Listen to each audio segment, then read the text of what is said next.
Escape radio on the air. Turn that dial, we're already there. Escape radio. One. Good evening, my friends. Tonight our live begins with Johnny Dollar, The Chuckanut Matter, originally aired on July 23rd, 1961. Johnny is called into another unusual insurance investigation, a case that begins with questions and quickly develops into something far more dangerous.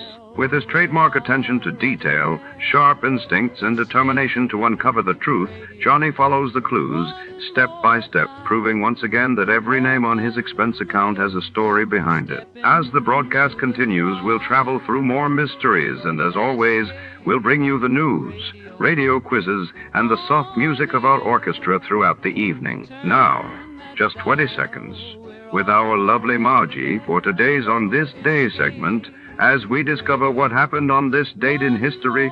Thanks, Stefano. On this day in history in 463, the lunar cycle of Hilarious began. In 602, the Islamic era was born with the Prophet Muhammad's migration to Medina. And in 1054, the Great Schism forever divided the Christian world. I'll hand it back to you, Stefano, to kick off tonight's first detective mystery. So settle in and let tonight's journey begin. Tonight, shadows fall over the opulent dining room of the Chuckanut Manor, a secluded cliffside estate famed for its glittering society galas and priceless art collection. When a jeweled brooch vanishes during a storm-lashed charity auction, suspicion swells among the high society guests trapped inside. Our detective must sift through champagne secrets and whispered threats to uncover the truth. Danger and deception are on the menu. Before to start, let's see what happened the day it was aired. It was April 17th, 1952, that day. The world was gripped by news of the U.S. successfully testing the first hydrogen bomb in the Pacific, while in Europe, Queen Juliana of the Netherlands announced sweeping post-war social reforms. Johnny Dollar. Lucian Peterson here. Luke, how are you? Just fine, Johnny. How are you? Still out there in dear old Seattle, Wash? Yep. And still holding down a job with Western Maritime and Life? Sure am. Or let's say I'm trying to, but at the rate we've been paying off on claims lately on some of my own clients, well, the Home Office doesn't like me too well. Something phony about some of those claims, maybe? No, but they've all been big ones. $500,000 here, $250,000 there, $600,000 just last week. No wonder the company doesn't like it.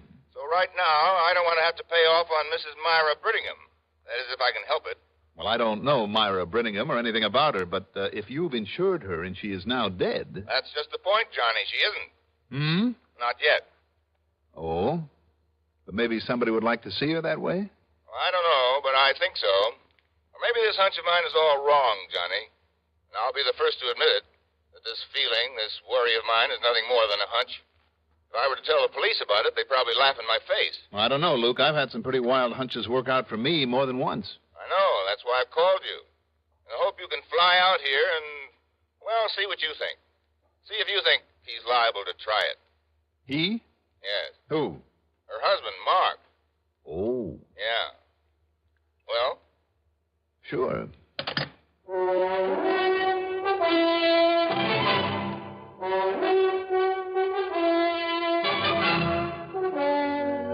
The CBS Radio Network brings you Mandel Kramer in the exciting adventures of the man with the action-packed expense account, America's fabulous freelance insurance investigator. Yours truly, Johnny Dollar.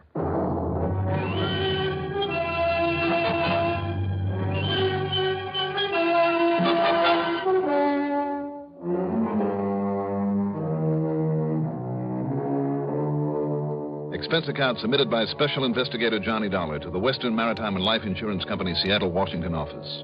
Following is an account of expenses incurred during my investigation of the Chuckanut Matter.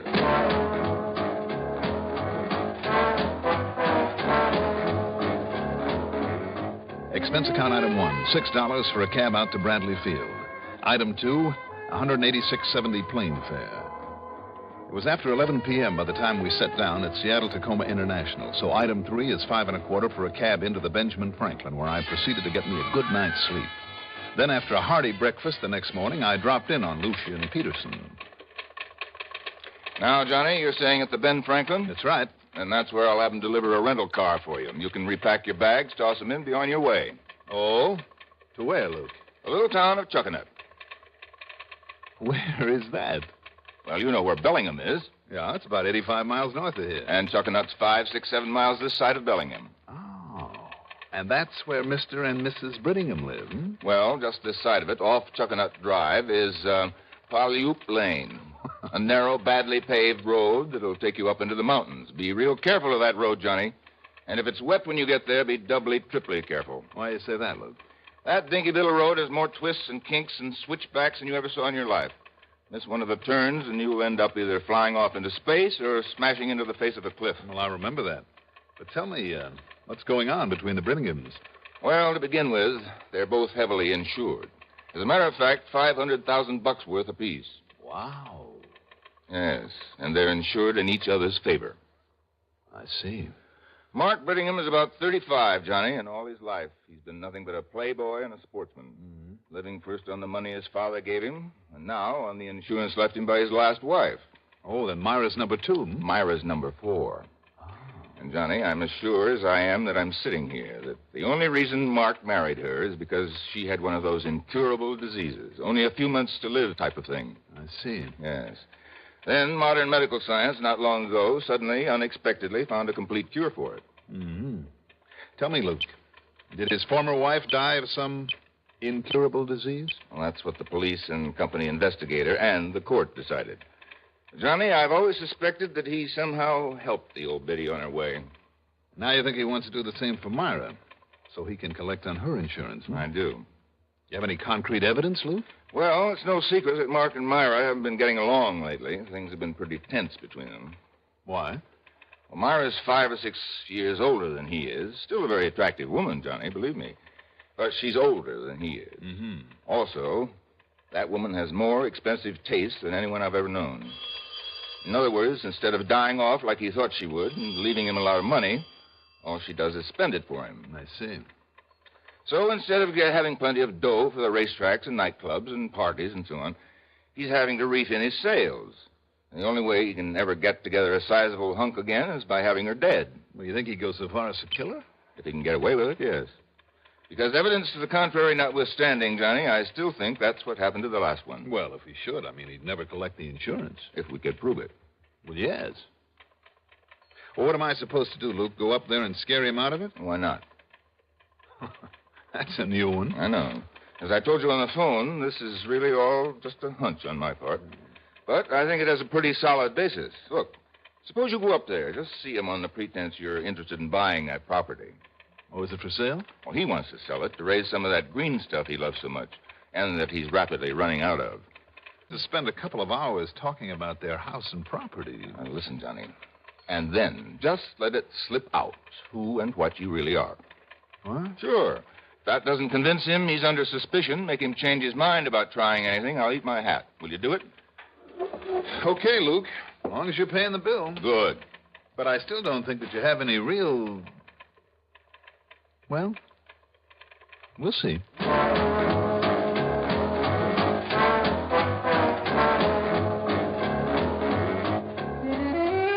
The weather was clear, and the drive up to Chuckanut was a pleasant one. But that little side road, leading up to and around the edge of a mountain toward the Brittingham place, was anything but.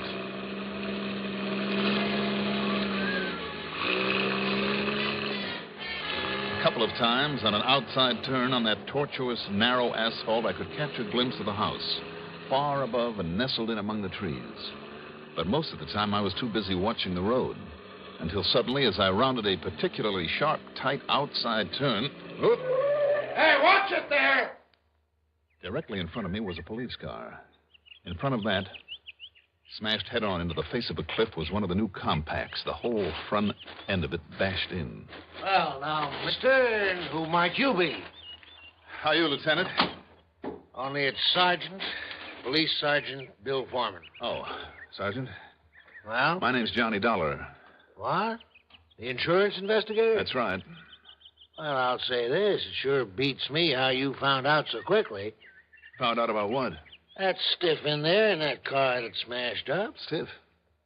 Who, Sergeant? One of those crazy Brittinghams that have been tearing at each other's throats for so long now that one of them just plain had to go. Which one, Sergeant?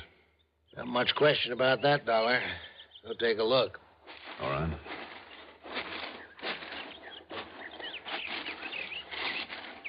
Yeah, Dollar, that's Mr. Mark Brittingham. What's left of him. Mr. Brittingham. Hey, you sound surprised. Yeah, I am. You know him? No. Oh, his wife, then? No, Sergeant. I never met either of them. How did you find out about the accident? I got a call from his wife, Myra. Said Mark's been away for a while. He wouldn't be back until sometime early in the week, so she was all alone. Yeah? Said she was sitting up there on the porch. You notice the porch that sticks out the side of their house up there, Dollar? No, it's so far away, and I was so busy driving. Go on. Well, when you walk back to your car, there on that outside curve, maybe you can see it. Anyhow, she caught glimpses of a car coming up the road. Whose it was, she didn't know. And, well, her being alone, she didn't want any prowlers around, so would I come take a look? So?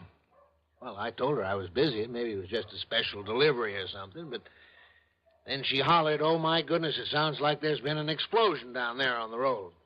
So I came on up here. She didn't recognize the car? This morning sun right in her face, and the car only showing itself now and then on those outside curves. But just take a look at that sun. I see what you mean. So it wasn't the sun in Brittingham's eyes that caused this wreck? No. The sun was directly at his back as he came around that last hairpin. But, Dollar, I always warned him about the way he'd come tearing up this twisty little stretch. That is, until he made me ride with him one day to prove his point. What do you mean by that? Well, he used to be a racing driver. Sure. He had me hanging on for dear life a couple of times. I'll bet. But I'll tell you this, Dollar. He could really handle that wheel. Anything made him crack up this way, wasn't himself. Must have been something gone wrong with his car. Well, if that's so, it's going to be pretty hard to prove, Sergeant. Considering the way it smashed up. Don't be too sure about that. You ever hear of Mr. Hartford Homer Ransom, the sudden death detective, they call him? Hartford? Oh, yes. Yes, sir. Greatest reconstructor of traffic accidents that ever lived. So I understand. Yeah. Well, he lives just the other side of town. You give him maybe an hour or so with this wreck, and he'll tell you just exactly how it happened and why. Just as though he'd been standing right here watching it. Well, then maybe you talk about Sherlock Holmes. Oh, why, Mr. Ransom can look at a set of tire tracks or even a couple of pieces off an accident, and he'll reconstruct the whole thing. Just like that. I tell you, sir, it's uncanny. Well, Sergeant, you better get him up here to look at this. I'll do that. Also, I think you better have your coroner look at Mr. Brittingham's body. And, Yeah? Well, what is it, Dollar? The way that he apparently threw his right arm up in front of his eyes just before the crash. You notice? Yeah. Well, sure, in the hopes of patting himself when he hit the windshield. Former racing driver? Instead of slumping down, relaxing? Anybody would. I wonder. Well, now tell me this. Wouldn't you put up an arm? I mean, seeing that wall of rock coming straight at you? I don't know. Well, I do. I know I would. Wouldn't you have had both hands tight on the wheel, going around that turn at the speed he must have been going? Well, maybe so. But he put his arm up. And that's what puzzles me. Because he must have done it while he was taking the curve. That outside curve. Yeah, well, I don't know. But now we better get up there to the house and give Myra Brittingham the bad news. I'll tell you what, Sergeant. Yeah? Let me go up there and tell her. Meantime, you get this man Ransom on the job, and have a medico do an examination of the body. And I mean a thorough one. Now. Wait a minute. You think maybe this wasn't just an accident, Dollar? I didn't say that. But that's what you meant, isn't it? Let's wait and see.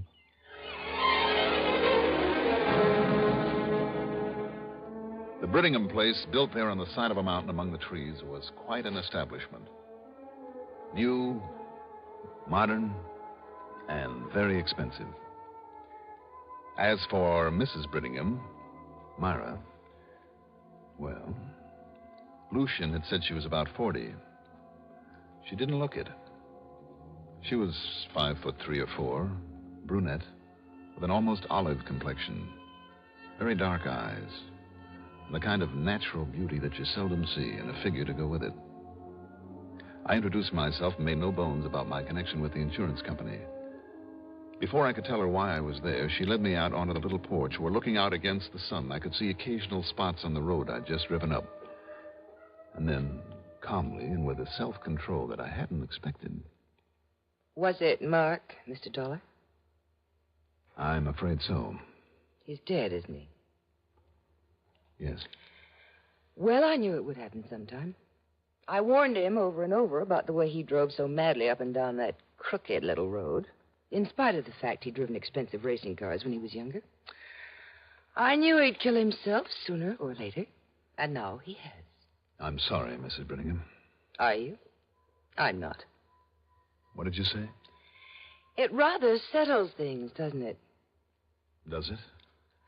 We, hadn't been getting along, Mark and I, for quite some time. And I know it was partly my fault. Why do you say that? Because of money, Mr. Dollar. You see, I married him for his money because I thought that for the rest of my life he'd be able to give me all the things I'd always wanted. Yes? Oh, it was all great fun with him while he still had it. The big parties night after night, the racetracks all over the country, theaters, nightclubs. I even put up with his silly hunting and fishing up here. But when the money began to run out and we had to sell the big home in Bellingham and the cars and get rid of the servants and settle down in this little place, I've hated this place, Mr. Dollar. And I hated him. We fought like spoiled, hysterical children. But you see, when he knew the money was getting low, well, if he had any gumption, he'd have got himself a job of some kind. For once, he'd have had to work for a living. But instead, he only got moody. He drank a lot, acted very strangely. Began looking at me in a peculiar, frightening kind of a way. Oh? And then, because of something he said one night, I began to fear him, what he might do. Go on, Mrs. Brittingham. Oh, I know, Mr. Dollar. He was upset that night because we'd had another argument, a terrible argument. And he'd had too much to drink. But he started laughing to himself, quietly chuckling to himself. And then he tried to say it lightly, as though he might be joking, but he said... Yes? He said, wouldn't it be nice for him if I should die, like his wife before me had? Then he could get a little fun out of life again, on my insurance money. It frightened me, Mr. Dollar, terribly. I can't say I blame you. And then these long trips and leaving me alone like this. Trips to where, do you know? No. Oh, I've wondered if he hasn't been out looking for someone to take my place. Or just planning some way to, Well, it's all over now. Well, I'd lie to you if I said I was sorry. You know, of course, that you stand to collect some $500,000 of insurance. Yes, I know. And I'll use it to get as far away from here as I can. Can you blame me? I want to talk further with you, Mrs. Brittingham. Of course. First, though, I'd better check out the police report on this accident, purely as a formality. Of course. So, if you don't mind. I'll be here, Mr. Dollar.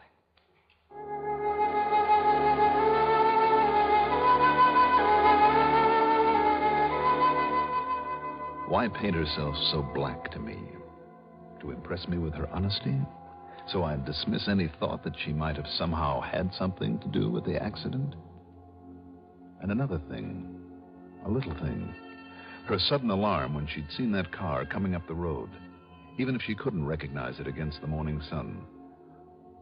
Was that enough to call the police? Something wrong here. Something very wrong. In the United States today, there are more than 6 million children under the age of 18 who live in homes where there is no father. Among them are hundreds of thousands of boys who need the guidance and interest that large-hearted men can give them. They can be set on the path toward fine citizenship through the Big Brother movement. Now, at the beginning of Big Brother Week, find out what you can do to help expand this valuable program in your community. Contact your local Big Brother organization or write Big Brothers of America, Philadelphia 3, Pennsylvania. It was early the next morning at police headquarters that I met with Sergeant Foreman, Dr. Hugo Bascom, the coroner, and with Mr. Hartford Homer Ransom, who knows more about the basic laws of inertia, matter, and motion than anyone I've ever seen. He can read a set of tire marks like an expert tracker reads a trail, and more important, he's an expert on human reaction times. But the one thing I don't understand, Mr. Dollar, is his right arm up over his eyes that way. Hey, that's funny. That's what Dollar said, too, Mr. Ransom. Seemed to me, though, he was trying to protect himself against the windshield frame. Have time to take one hand off the wheel after pulling around that turn at that speed? No, Sergeant. So he must have raised his arm to that position. While he was on the outside of that curve, which simply doesn't make sense. Not at the speed he was traveling. And like I said, he wasn't shading against the sun because the sun was at his back. Do you suppose a good-sized bird or some kind of animal had dashed across in front of him and... Might he have done that involuntarily? A man with racing...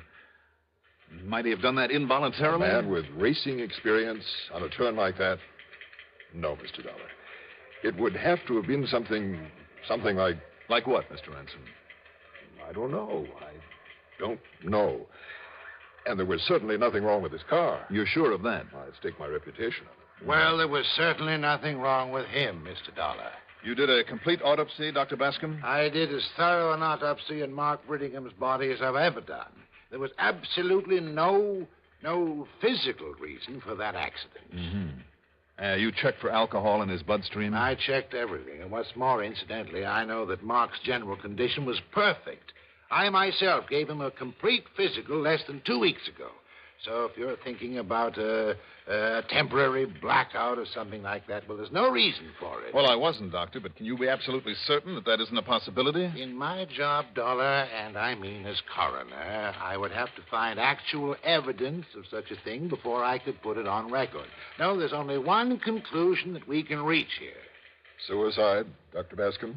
Suicide, Mr. Ransom. Well, I'm sorry, but I can't agree with you. No, you can't, eh? Why not? Well, for one thing, the tire tracks. Had he crashed into that rock wall deliberately, the tracks would have gone straight to it. As it was, they were quite erratic for the last 81 feet. I'm putting it down as suicide. Also, that position of his arm, as though he'd brought it up to shield his vision against the sun. And the sun being at his back. That doesn't make sense, and you know it. I say it was suicide, and that's the way that I... Wait a minute. Maybe it was the sun. That's impossible, Dollar. Of course it is. Ridiculous. Is it? Ridiculous. Dr. Bascom, before you file your report, I'd like time to play a little hunch.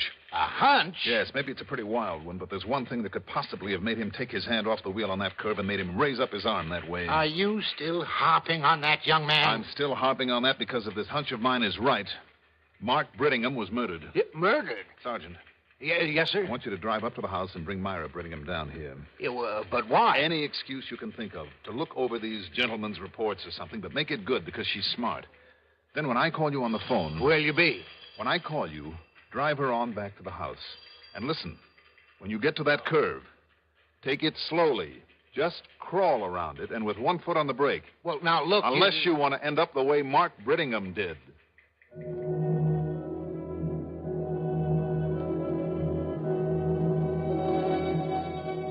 When the sergeant got her away from there, I went over that house top to bottom. Sure, there were mirrors on the bedroom walls, big, clumsy ones, a couple of hand mirrors, too, on her dressing table. But the kind I was looking for would be in among her husband's fishing and hunting equipment. I found the survival kit all right, and in it were the usual, the water-purifying pills, some iodine, salves, bandages, a couple of cans of sea ration. But the little mirror was missing. I mean the kind that's used for signaling. A small, clear, oblong mirror with a hole in the center. By facing the sun and peering through that hole, you can aim it. You can focus the full rays of the sun on anything up to a mile away. And then I found it, tucked between the pages of a book on a table out on the porch, where she practiced with it and then used it as a murder weapon. I called Sergeant Foreman and told him to drive on up the hill, but slowly. And then as he poked his car around that crucial curve, as I aimed the mirror to reflect the blinding rays of the sun full into his windshield, well, fortunately, he was able to stop before losing control. He waited there until I drove down to meet them. Then... No, she hasn't said a word, Dollar, since I jammed on the brakes and raised up my arm to cut off that glare you shot down here. I see. Well, Myra? How did you know? How did you know that's the way I killed him? I didn't. It was purely a hunch, I guess, but it looks like it paid off, doesn't it? $500,000? That's a nice round figure. A lot of money. But don't they ever learn that even millions aren't enough to murder for? Expense account total? Oh, call it a nice round figure, like, say, $391.18. Yours truly, Johnny Dollar.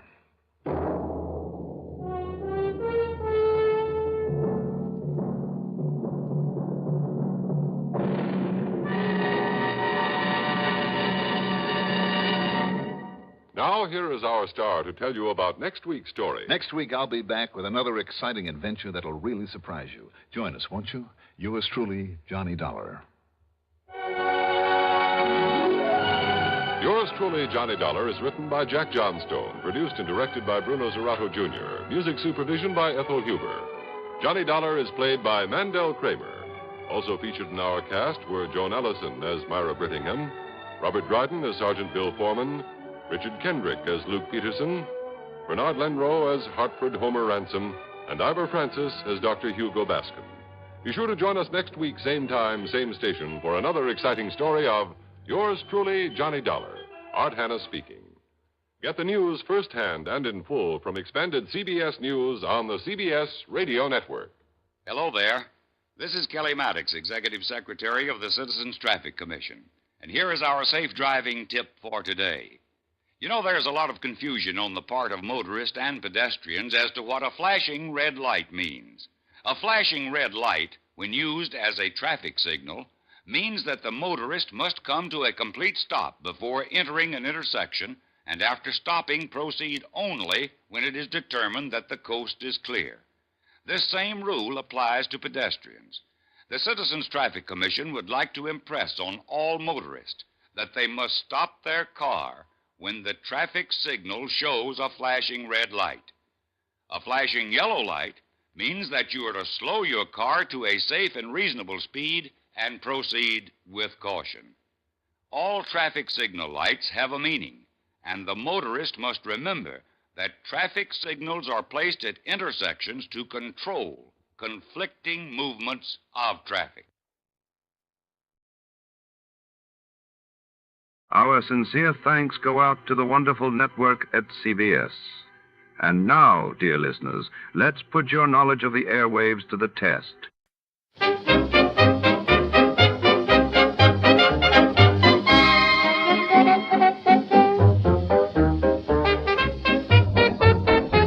And now, before our next mystery comes alive over the airwaves, here's a touch of music to set the mood.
Tonight's tale unravels in the back rooms of an antiquities auction house in the heart of downtown Los Angeles, 1946. When a rare African idol goes missing under mysterious circumstances, hard-boiled detective Pollack is drawn into a web of superstition, murder, and a shadowy figure known only as the Porroh Man, as the scent of sandalwood lingers among velvet drapes and priceless relics. Every artifact and every whisper hides a deadly secret. Danger lurks between the gavel strikes and the shadows of obsidian masks. Before to start, let's see what happened the day it was aired. It was May 23rd, 1947, and that day the world watched as the U.S.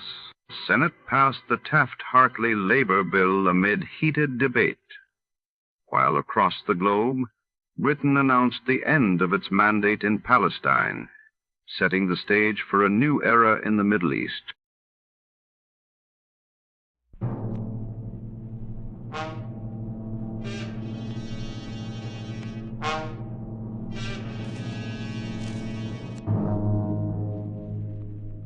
Worried about the United Nations? Anxious about those bills piling up? Want to get away from it all? CBS offers you Escape.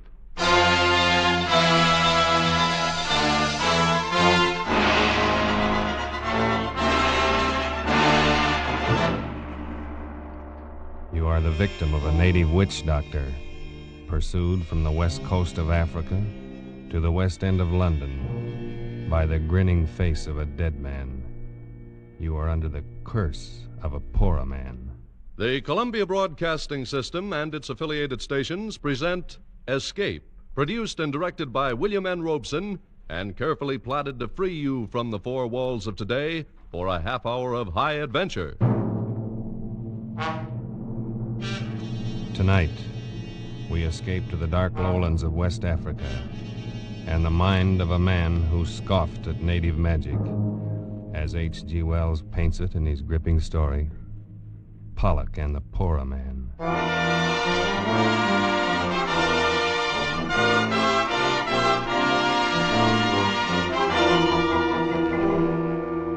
I had spent considerable time in Africa, but I have given little credence to the many superstitions of the natives there. Voodoo curses, weird incantations of witch doctors, and the like had always seemed a pretty silly business to me. But that was before the affair of Pollack and the Porroh Man. Even then, while the thing was happening, I took little notice. It was only when I got back to England some months later and went to see Pollack climbing up the 3 flights of stairs to his lonely bedroom that I began to realize the ghastly truth of it. One look at him was enough. I had never before seen a man so unnaturally wasted, so prematurely aged and broken, so eerily mad as this man lying on the bed and looking up at me with haggard eyes. It was good of you to come, Waterhouse. Nonsense, old chap. I just thought I'd look you up and say hello. But I had no idea I would find you ill. Ill? Yes, I suppose I am ill. I suppose that's what you'd call it. But what in heaven's name is the matter, Pollack? I say, come closer, will you? I can barely see you. Why, yes, of course. I'll just drop a chair and... Oh, no, no! Pollack, man, what's the matter? Oh, no, take it away. Take it away! What are you talking about? What is it, man? That thing in your hand, take it away, please, for heaven's sake, What? take it away. In my hand? But Pollack, this is only my hat. Your... hat? Why, yes, of course. Just an ordinary black Homburg. Now, if its style is offensive to no, you... No, I'd just put it on the table, the floor, somewhere where I can't see it, please. Well, of course, old man. Yes, I suppose you think I'm mad. Oh, now, don't be. I know you do. Everybody does. Of course, I'm used to it now. And the worst of it is, perhaps I am. I say, Pollack. Only I don't think so. Because I do see it. I don't care if no one else does. I can see it. Well, see what? The head. That hideous face following me everywhere, grinning at me. And always upside down. Pollack, what are you talking about? You don't believe me either. Well, look at my wrist. It's broken. The bandage is still on it. That's real enough, isn't it? Well, yes, of course. Broken, you say? Yes. It did that. And my other accident. When I first got back to England, they said I walked in front of a bus, but I know better. It did that, too. A head? Exactly. You wouldn't expect to see a man's head come rolling down the middle of a busy street in London, now, would you? Now, Pollack, you'd better lie back. Rest a bit. I'll call a doctor. Oh, you too. And I thought you might understand. After all, you were with me when it started. It was you who first warned me, who sent me home. You don't mean that business with the Porroh Man? Oh, yes. Yes, of course. You remember how it started? We were camped at that little village on the lagoon behind the Turner Peninsula. It was swampy and hot, and I was bored to tears. Maybe that's why I did it. But anyway, when I got back, you were furious with me. No, you're a fool, Pollack. You've got to take it back immediately, do you hear? Oh, what possible difference could it make, Waterhouse? Why all this fuss, old boy? It's only a little wooden statue. Can't be worth anything except for a curio. You're not that stupid, Pollack. You know very well this is a Porroh idol. You must have stolen it from the hut of a witch doctor. Well, and what of it? Don't you see? To them, this is sacred. As sacred as an altar cross to a Christian. You've not only committed a crime in their eyes, but a terrible sacrilege as well. Oh, don't tell me they're going to sick their painted gods on me. Oh, I should be frightened to death. Before they can do anything, you're going to take this back where you found it and apologize to the Porroh Man. Apologize to an illiterate black witch man? Are you crazy? Pollack, I've had about as much of you as I can stand. You're one of those infernal fools who think a black man isn't a human being. I can't turn my back, but you're running crossways to them, getting you some scrape or other. The third time this month, and this time it's serious. Are you telling me you're going to send me home? I honestly think it would be best. Well, as a matter of fact, I'm all for it. I'd be very happy to get out of this sticky, dirty, godforsaken place. Very well. But before you go, Pollack, for the good of the expedition, you've got to take that thing back and apologize. Oh, I don't think I'd better. Why not? Well, tell the truth, I don't think they'd give me a chance to apologize. All right. Tell me, what happened? Oh, nothing very much, except... Well, as I was carrying the thing away, one of those chaps popped up and saw it. Started yelling, trying to take it from me. Yes, go on. Well, we had a bit of a tussle. I got away. Go on, Pollack. We were on the bank of the river, and I toppled him over, that's all. He fell into the river? Yes, I think he may have hit the rocks first. Was he badly hurt? I don't know. I didn't stop to find out. He was dead, wasn't he? I really don't know. Oh, you fool. Oh, it was an accident. I had no An intention. accident, a lot they care. It was bad enough with the idol, but you've probably killed a man. We're in for it now. Well, there's nothing to be frightened about. Nothing. In the first place, I should think even your conscience would suffer a little. The second, you don't seem to understand about this Porroh business. It rules the country. It's the law, religion, medicine, everything. And these Porroh are the most vindictive men on earth. The one whose idol you stole and whose follower you killed will be duty-bound to do something about it. And there's no telling what he will do. Oh, come now. You don't believe in these voodoo curses and things? Of course not. I'm thinking of something much more real than that. I mean, he might try something rough. I can only advise you to lie low until we can get you out of here in the morning. I'll take you as far as Sulima and see you safe aboard a steamer. You needn't. I can go alone from here. Not far. You still don't understand this business. You wouldn't get a quarter of a mile from this camp alone.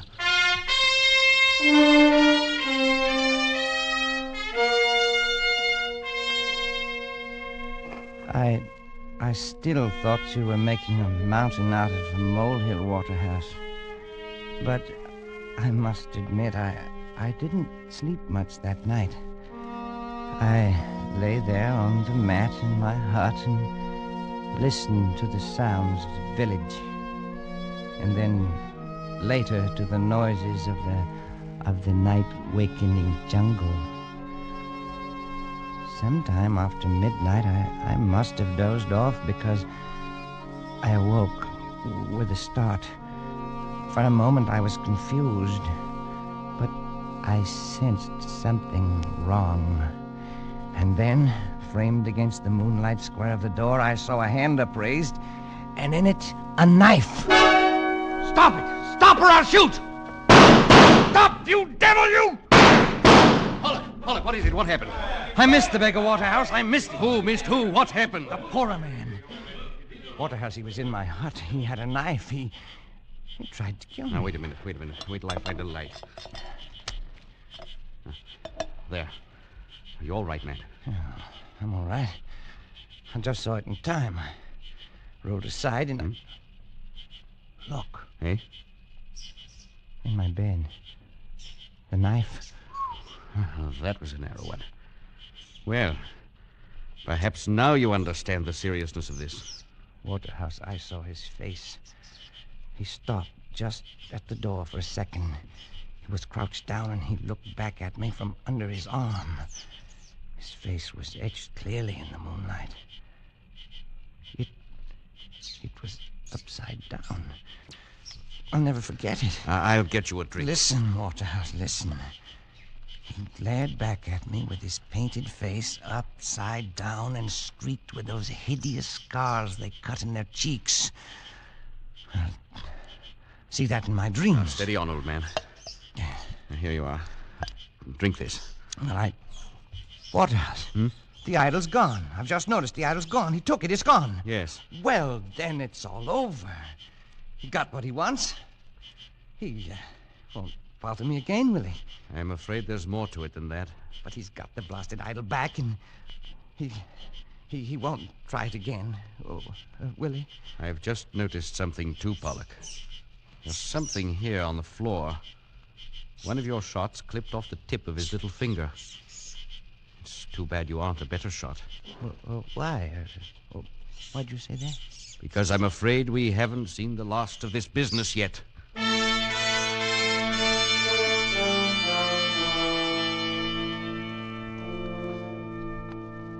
You were more right than you knew, Waterhouse. The next morning was only the beginning.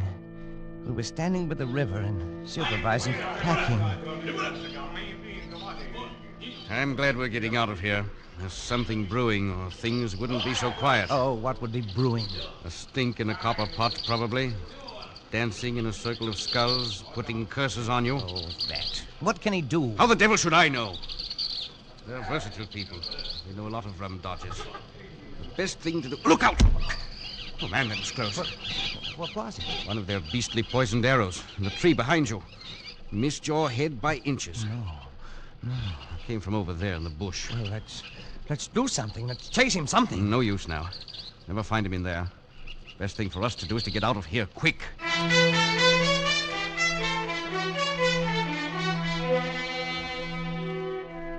Well, we got out all right. You remember how we went down the river, keeping as far from the banks as possible? You thought I was safe when you got me to Salima and said goodbye, didn't you, Waterhouse? So did I. You said goodbye and went back to the interior. Nothing happened for 2 days, and I was beginning to feel that the whole thing was just a nasty dream.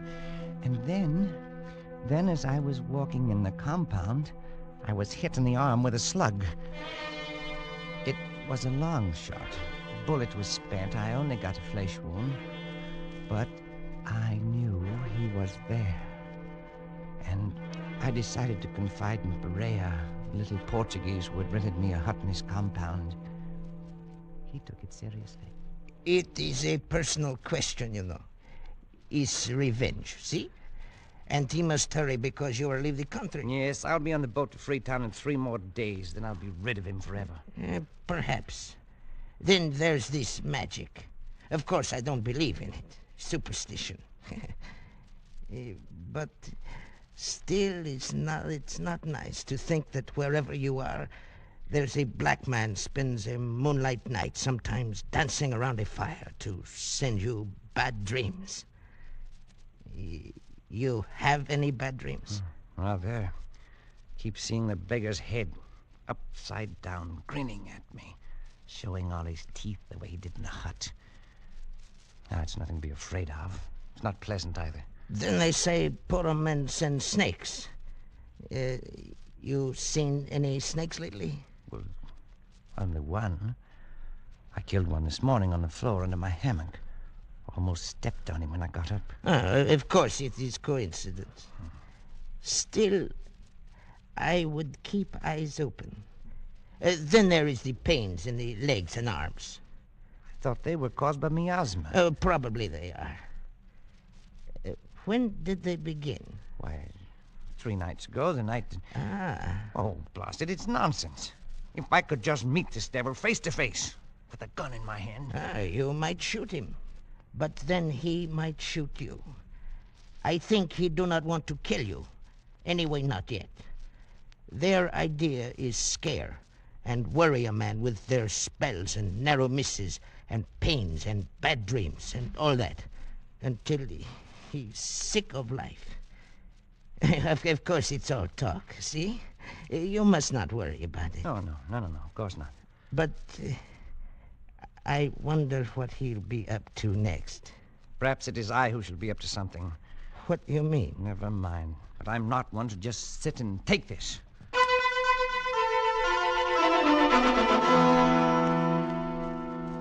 That very afternoon, I had a conversation with a roughneck Mendai tribesman I found there in Salima.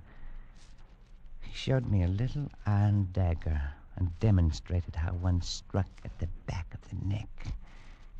He agreed to do the job for the price of a double-barreled gun with an ornamental lock.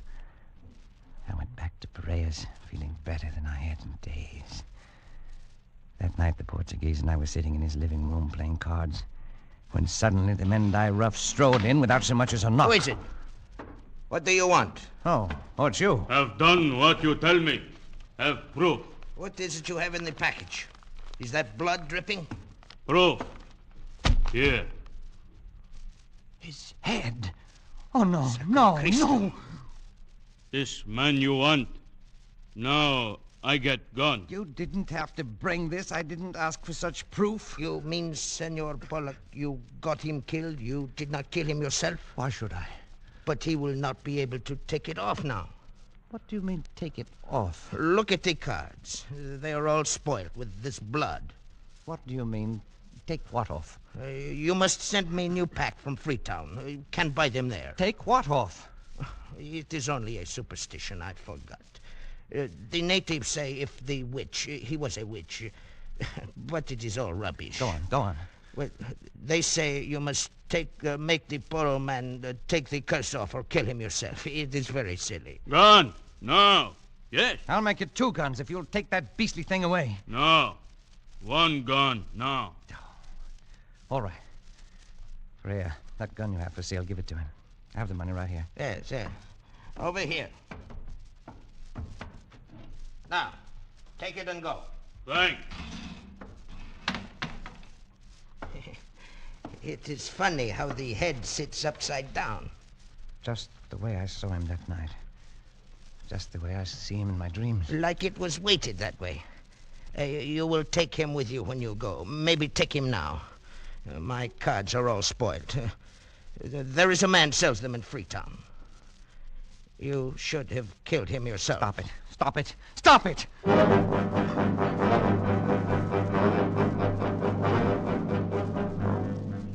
I took the thing to my hut, and no matter what I did, it always came to rest upside down and glaring at me.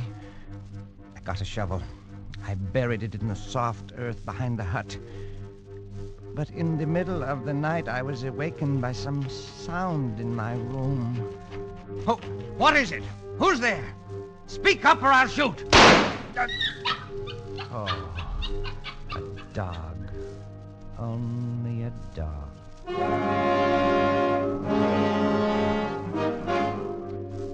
Yes, it's only a dog.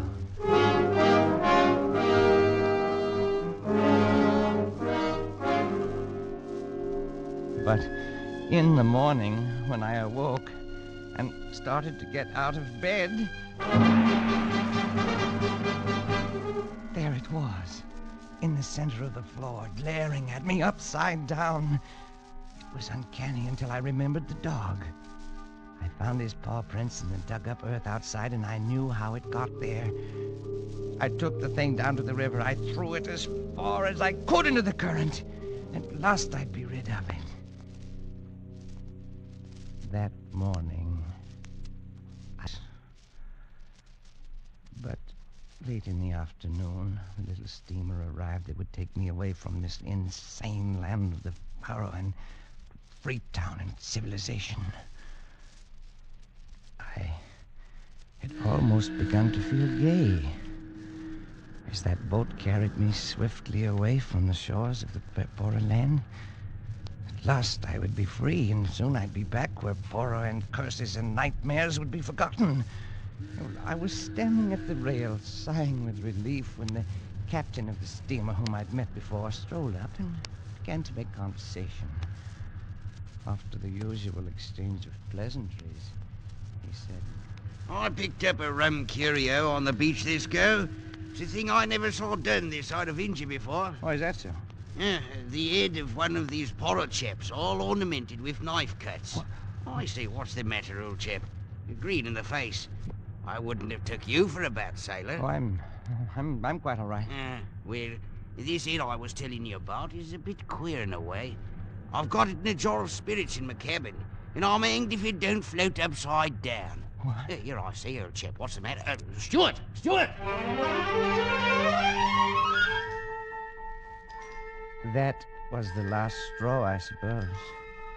Something seemed to snap in my brain. And for the rest of the voyage, I lay there in the bunk, staring at the ceiling.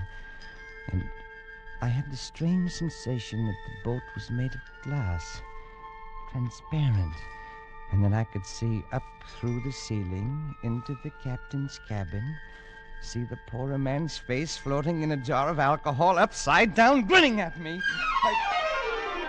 I suppose the actual head is still in the captain's cabin in Freetown, but it didn't matter. The Porroh Man's work had been done by then, because now I carried it with me everywhere, in my brain.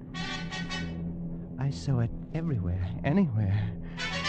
Any object that was round, like a hat or a pillar or a vase, suddenly developed features when I looked at it. Ugly, scarred features with a grinning, mocking mouth. Features turned upside down. When I docked in London, I went straight to my banker's office in Cornhill. And the security is all in order, Mr. Pollack. You shall have to watch things, of course, but all in all, you shall have enough to live quite comfortably and to enjoy a reasonable amount of freedom. Then, too... I say, Pollack, what are you staring at so fixedly? That thing. Hanging from your mantelpiece. Oh, yes, I see. The potted fern. Rather pretty one, isn't it? Oh, yes. Yes, very pretty. I must do something about it, though. It's always dripping water down on the fender of the fireplace. Makes it rusty. I was wondering about that. It looks red, almost like blood. Rust, you know. Yes. Oh, by the way, that reminds me. Can you recommend a physician for mental troubles? I've got a little, what do you call it? Hallucination. The Porroh Man grinned at me fiendishly, and I stared back at him. The banker watched me very curiously for a moment, and then he gave me the address of a doctor, and I left his office. That's when my accident happened. To a man who's been many months in the jungle of busy London streets, confusing enough. But when a head comes rolling down the middle of the street, and between your legs... No!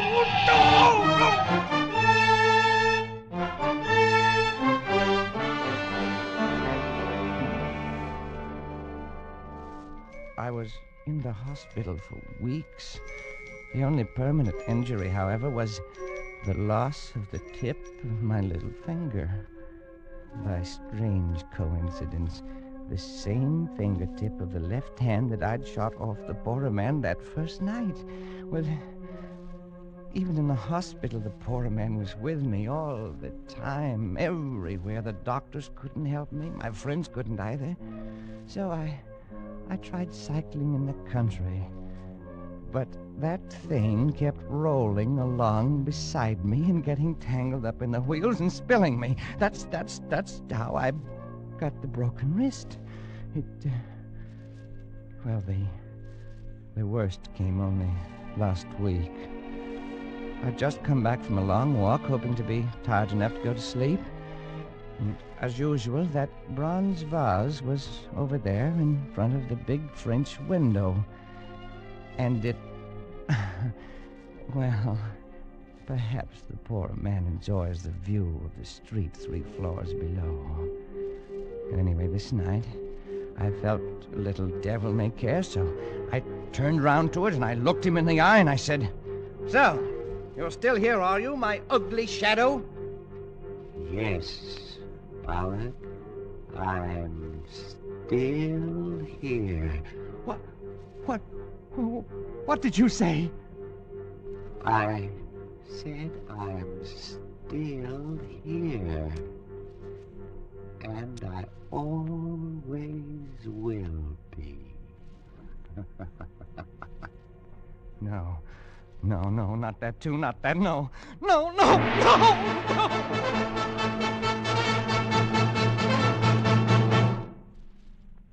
So, now you understand, Waterhouse? I not only see the Porroh Man, I hear him, too. Pollack, old chap, this is frightful. Oh, it is rather, isn't it? I mean, you are ill, man, very ill. Now, surely there's something someone can do, some doctor. What can any doctor do? Can he take off the Porroh Man's curse? Now, Pollack, that's nonsense. And you know it. Oh, is it? Of course, man. It's all in your mind. All, what do they call it? Suggestion. The power of suggestion is strong. You're impressionable. You've let these stories prey on your mind. You've got to snap out of it. Oh, I should have killed him myself. Pollack. I'd do it, too, with my bare hands, if only I had the chance. Man, you're talking rot. Look at him there. Look at him grinning at me. Pollack, that's only a bronze vase. Always grinning at me, more and more fiendishly every day. Stop it, you devil, stop it, you hear? Pollack, calm Stop yourself. Lie back. Rest. Rest, yes. That's what I need. Well, if I'd only known, I'd never have left you there in Sulima alone. All this might have been prevented. Might it? Listen, Waterhouse.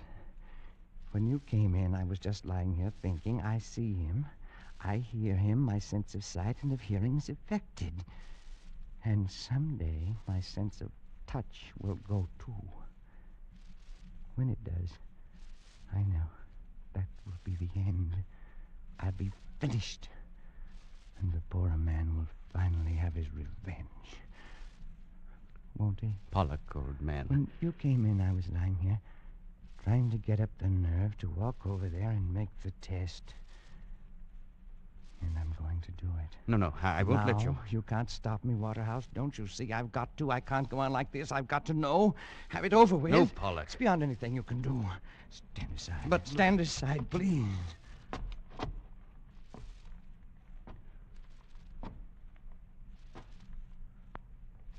Now. Come back to bed, Pollack. That window is open. If you have a Never mind. This is just an ordinary bronze vase. Isn't it, Waterhouse? Pollack, don't do it. I know it's only a bronze vase. I know that when I will feel only cold metal when I reach out and touch it. I know. Like this. Oh, no! Pollack, look out! That window! You're backing into that window! Pollack!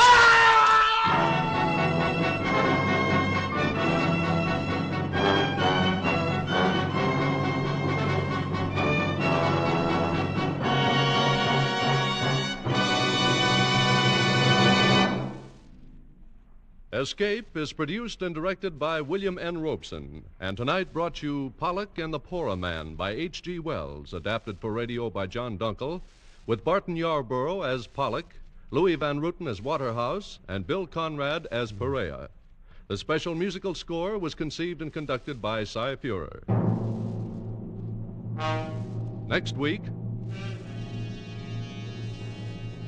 You are groping through the darkened corridors of a gigantic department store in the dead of night. And suddenly you realize you're not alone. That 100 eyes are glaring at you from the shadows. 100 hands reaching for your throat.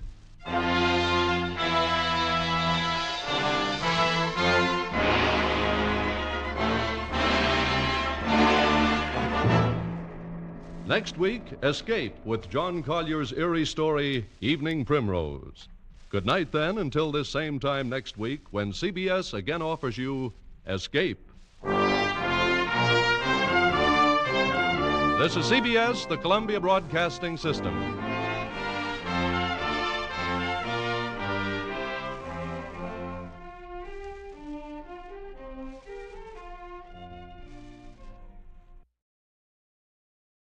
Here at Escape Radio, we proudly thank our partners at CBS. And now, folks, a quick challenge before the next thrilling chapter.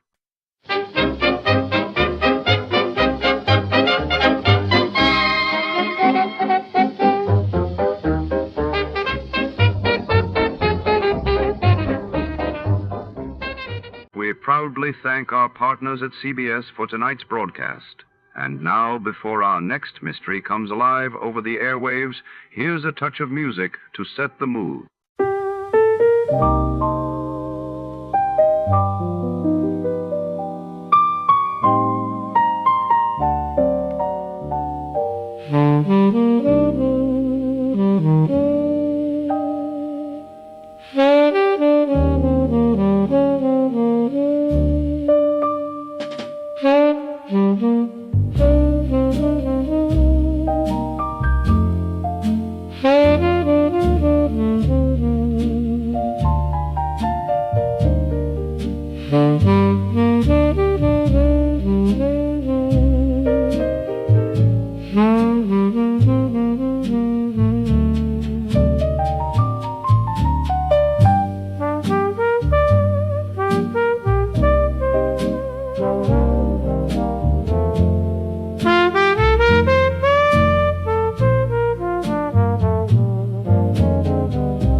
Tonight, the mystery unfolds within the shadowy back room of a high-end antique toy shop where secrets are hidden among rare porcelain dolls and ticking wind-up curios. When a priceless black doll vanishes and a man turns up dead, Detective Nick Marlowe wades through deception, envy, and obsession tangled between the cluttered shelves. What sinister tale lies behind the glinting glass cases and velvet-lined drawers? Stay tuned. Before to start, let's see what happened the day it was aired.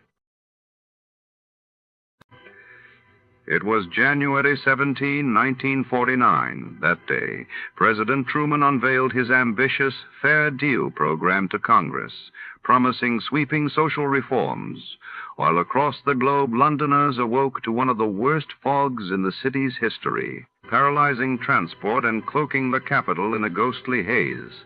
Listening enjoyment, John Lund as Johnny Dollar. Philip Shaw, Johnny. Oh, yes, Mr. Shaw. Our company holds a policy on Miss Judith Thompson. She was killed. How? Somebody shot her. You'll have to go to Los Angeles. I'll book space right away. Come on down to the office as soon as you can, and I'll give you the details. Show her in a shade when I'm yours.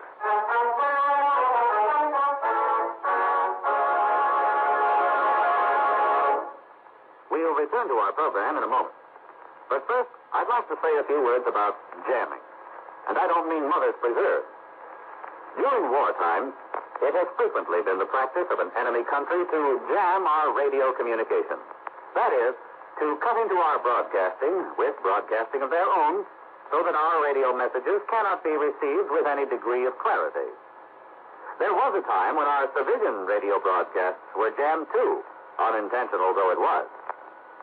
As you can imagine, it was quite a mess, and still could be. Can you imagine what would happen today if there was no coordination among our many radio and TV stations? Or if the telephone companies didn't cooperate? When radio broadcasting first began in our country, each station chose its own call letters, power, and spot on the dial. It wasn't long before 2 or 3 stations would try to come in on the same spot, and the poor listener couldn't understand a thing he heard. So, to get things organized, the Federal Communications Commission was born. Licenses were issued to each station and to qualified operating engineers. The same thing now applies to TV stations. Today, a radio or TV station may request certain call letters, and if no one else has them, the call letters are issued. But power and the spot on the dial are restricted by laws of nature, and the FCC engineers don't have much choice in what they tell the station operator he can or cannot do. With the telephone and telegraph, however, the situation is different. The FCC makes sure the rates are fair both to the company and to the consumer, and that all the independent companies work together so that someone in Japan or Germany, for example, can call someone else in New York with practically no delay or trouble. So the next time you pick up a stateside broadcast loud and clear, or hear everything your family says to you over the telephone, just remember that you have the Federal Communications Commission to thank.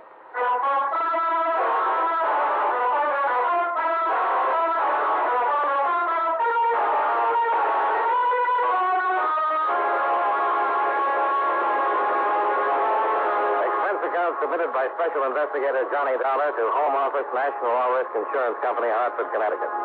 The following is an accounting of expenditures during my investigation of the Black Doll matter. Expense account item 1, $189.95. Plane fare and incidentals to Los Angeles, California. I arrived at 10 o'clock the morning of the 12th and went directly to Hollywood, where I registered at the Wentworth Hotel. Then proceeded to Central Division Homicide and Lieutenant Brickford. Got a teletype this morning that you were coming, Dolar. Supposed to give you all the help I can. Oh, I'll be glad to have it. Can you tell me something about the dead woman? Well, shot once with a 38 in the chest. Killed between 1 and 2, night before last. Any suspects? We've been checking on the people she knew. Talked to several of them. Couple, Mr. and Mrs. Lyon, a girlfriend, Miss June Fisher. She'd seen her during the day, but can't tell us very much. The Lyons hadn't seen her for several days.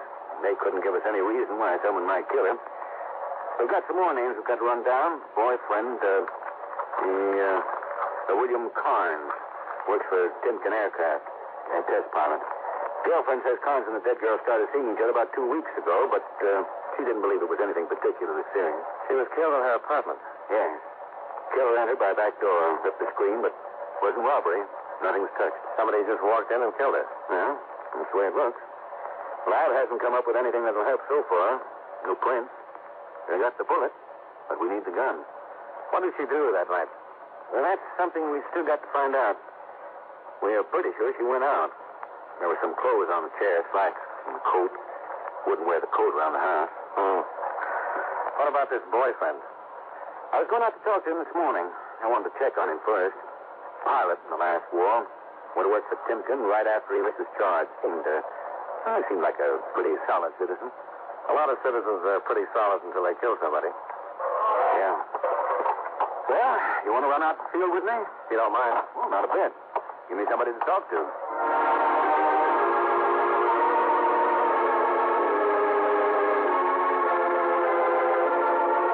25 minutes later, we were driving through the gate at Timken Aircraft. As we passed the long, low line of gray buildings, I saw a plane sitting on the starting line. A bullet-shaped jet with stubby, swept-back wings. Inside the main building, we were shown into Mr. Rudolph Timken's big presidential office. Come in, gentlemen. Which is Lieutenant Brickford? I am, sir. This is Mr. Dolar. Pleased to know you. What can I do for you? Well, we'd like to talk to one of your pilots, Mr. Timken. William Carnes. Bill? Oh, certainly, but I'm afraid you'll have to wait a while. He's just getting ready to take up the XR-200. Is that the jet I saw on the line? Yes, it's a beauty. Oh, thank you. We think it's the best. Hey, if you'd like to come out on the field, this test isn't security. The last 2 years we've been under wraps, but since we got the bugs out and the Army's given us a contract, would you like to watch? Oh, sure would.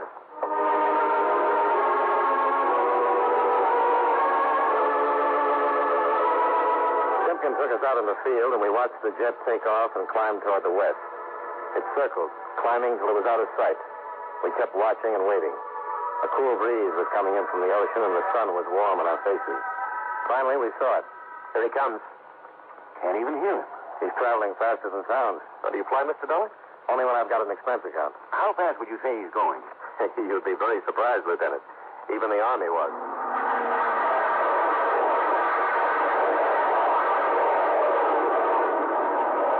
Hey, impressed? Yeah. I'll stick to being a cop.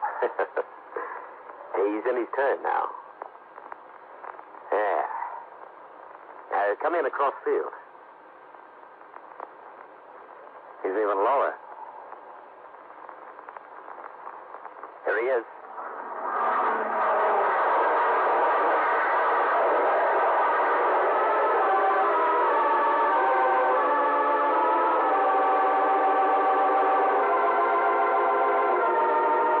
We waited on the field until William Carnes landed the plane.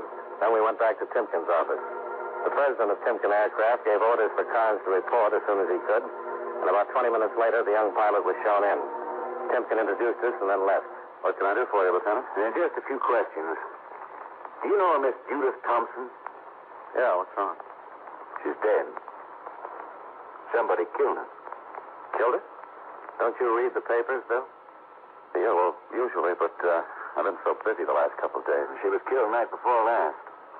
What did you do night before last? Stayed home. Any way of proving it? Well, no, I live alone. I just stayed in. You don't think I killed her? You've known her for about 2 weeks, haven't you? Yeah, I guess it's been about 2 weeks. She's a nice kid. Awfully nice kid. Sorry about it. And you stayed home the night of the 10th? That's right. All night? Well, you'll find out sooner or later. No, I wasn't her. I took her out the night of the 10th, and I knew she'd been killed. But look, honest, I had nothing to do with it. Why'd you lie about it? Because I'm married. No, we're not living together. We're separated. My wife's living in Chicago now with her folks. Always kind of hoped we'd get back together, but if I got mixed up in a killing... You got mixed up the night you took Judith Thompson out? Look, I was lonesome. Judy was a pretty kid. I saw her about 6 times in 2 weeks. It helped. But I'm in love with my wife. I've always been in love with her. You can understand it, can't you? Sure. The night of the 10th, where did you and Judy go? To the beach. Went down on the pier and played the concession. When did you get home? I don't know. I guess about 11:30 or so. Yeah, somewhere about that time, 11:30 or 12. You go right home? Yeah, right home. That's true. Anything happened during the evening? Anything unusual? Unusual? Anybody following you? No. And Judy seemed nervous or anything? No, she was fine. She didn't act nervous or anything. Okay. Is that all? Yeah, for now. We'll talk to you again. All right, but I sure wish you wouldn't tell the papers. Tell the papers? What about me? Being the one who took her out that night. Would finish me for good with my wife. I wouldn't have a chance. Her family doesn't like me as it is. Why did you and your wife split up? My job. I don't really blame her. It's tough for a woman to sit around the house when her old man is flying new stuff. What am I going to do? I guess I love flying about as much as I do my wife. Just keep hoping she'll understand and... I don't know. It's a mess. Well, we'll see you later. Okay, Lieutenant. Nice meeting you, Mr. Dollar.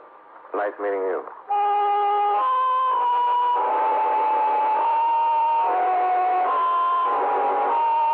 We got time sitting in the big office and located Timken. We thanked him for his cooperation, then went out to the car. We were about to drive away when Bill Carnes ran out of the building. Hey, wait a minute. Yeah. Just thought of something. Yeah? What is it? Well, I doubt if it means anything. In fact, I forgot all about it until just a minute ago. Something about the other night? Yeah. When we were down on the pier on the fight, playing the concessions, I down there had a fight. Fight? Yeah, that's a shooting gallery. I spent about $2 knocking down fights and winning coupons. When I got done, Judy wanted one of the dolls, the plaster prizes. Yeah? This was a big black one, about this big.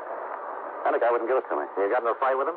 Oh, darn, yeah. I bought enough coupons for the doll, but he said it wasn't a prize. And I said, what did he got it up on the shelf for? Judy wanted it, so I finally made him give it to me. Really had to fight him for it. It wasn't so much the doll, it was the principle. I hate to be had like that. No. I owed it much, but it was kind of strange. Of course, I don't know what it could have to do with Judy. Well, you never know. Did she take the doll home with her? Well, yeah, sure. And a lot of other things we won, kind of junk. Okay, Bill. Thanks a lot. Sure. See you later. Yeah. Goodbye. Go on.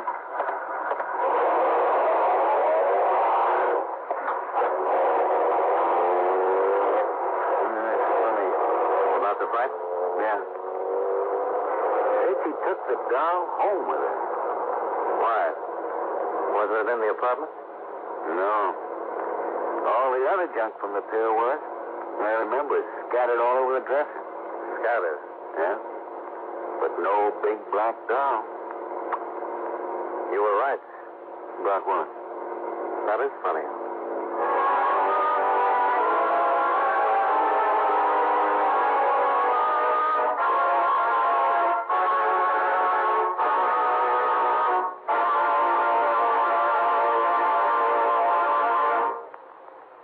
Many great men have attained the highest office in our land, the presidency of the United States.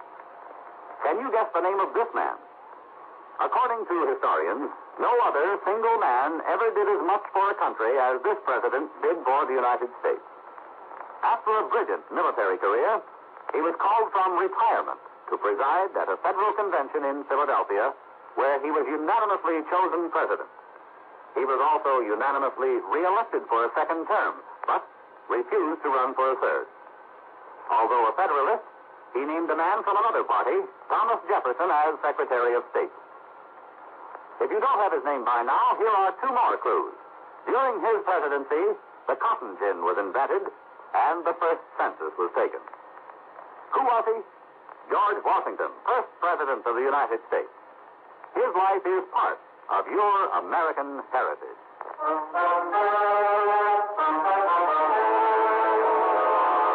And now, with our star, John Lund, we bring you the second act of yours truly, Johnny Dollar.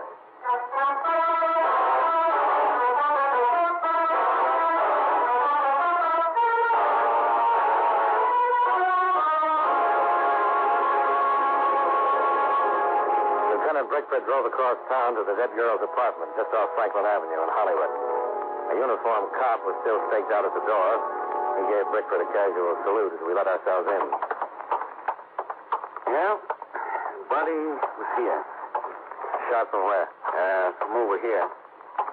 Position of the body and wound puts the killer somewhere in this area here. Which way is the back door? Through there. And here's the stuff on the dresser. Uh-huh. Everything you'd win at an amusement fair. Everything but a big black doll. Why would a plaster doll be so important? I couldn't even guess. Well, it's the only lead you've got so far. You want to check it, I suppose. Concessions on the pier open around 6. You got any plans for this evening? I'm with you. Let's go talk to Bill Carnes again. I think it'd be a good idea if he came along with us tonight.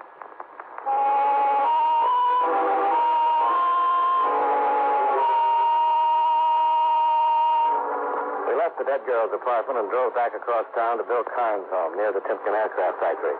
Bill met us at the door and showed us into an attractive living room. Did you find out any more about... about Judy? Not yet. We'd like to know some more about your argument at the pier. Well, I told you just about everything. It started over the doll. That's right. You're sure Judy had the doll with her when she went home? Well, yeah, I'm positive. Saw her take it into the house, had her arms full of that stuff we want. The doll was the biggest of the bunch. You can't remember anything unusual about the doll? Unusual? No? No, it's just a big black doll about this big, holding an ashtray. You'd know this guy again? Oh, sure, I know. He runs a concession. At least he was the only one there. Well, can you go down with us tonight? To the pier? Yeah. Yeah, sure. You think the argument had something to do with Judy getting killed? We don't know. But that black doll wasn't in her apartment. It wasn't? Well, I saw her take it in with her. Well, it looks like somebody else took it out.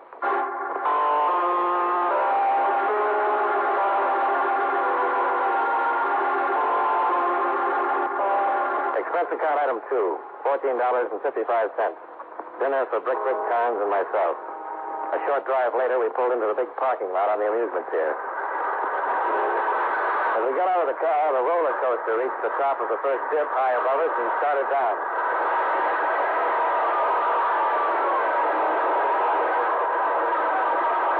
We crossed the parking lot and walked out on the pier. I haven't been down here in a long time. Where's the shooting gallery? It's down at the other end. We walked the length of the pier until we reached the shooting gallery where Bill had won the black doll. All right, step up and sign it up. The man running the concession was in his late 40s, short, stocky, and bald. We stopped a few yards away. That's the man? No, he's not the one. All right, come on, boys. Turn it up. There's 6 shots for a quarter. What can we win? Anything on the shelf. On the top shelf, one just like it. How about the big black doll? Sure, but you gotta hit all the clay pipes. Well, go ahead, darling. Aren't you gonna try it? Well, if you don't hit them all. Okay. There you are.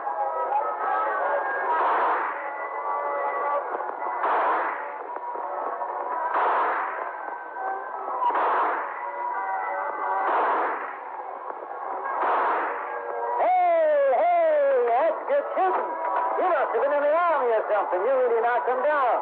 Say now, boys, how about another round? No, I'll just take the doll. Sure, how about you boys not going to let him show you up now, are you? He already did. Another round and you can win a cup and a cigarette. Just the doll. Okay. There you are. The way you shoot, you could win anything I got here. Say, you the only man who runs this place? Yeah, right.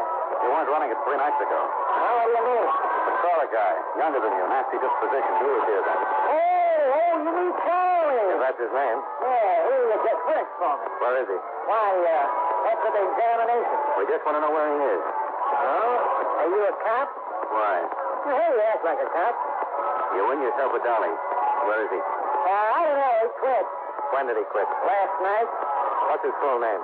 Charlie Gilbert. Where can we find him? I don't know. He worked for you and you don't know where he lives? That's right. I gave him a job one night. Didn't ask him where he lived. Why did he quit? How do I know? He quit. Said he was through and took his pay. Ain't nothing illegal about that, is there? You ever been arrested? Me? You. No. I want you to tell me everything you know about Charlie Gilbert.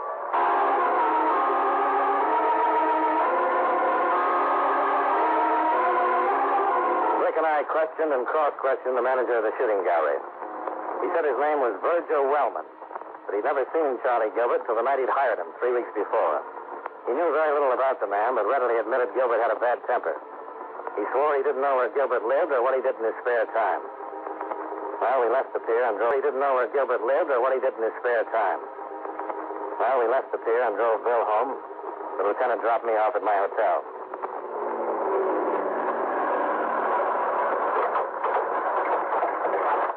Oh, thanks. Thanks for the dinner. What happens now? Well, get some sleep and try to find Gilbert. Well, you got a pretty good description. Yeah. I'll put out an APB and check the mugs. Just might have a record. I'm going to check on that guy at the shooting gallery, too. I think I've seen that face somewhere. What are you going to do with the doll? Have the lab look it over? Bet you don't find anything. Then I'll give it back to you. You want it. Gee, thanks. It's just what I always wanted. It's nice. Good night.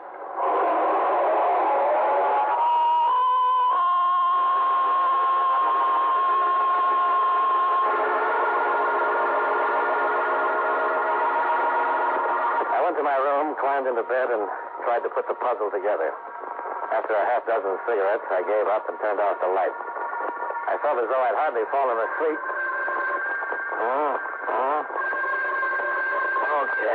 Okay. Yeah. All right, sure. Johnny Dollar. Oh, hi. Hey, what time is it? 2 o'clock? Goodbye. Hey, wait a minute. Something important. Okay.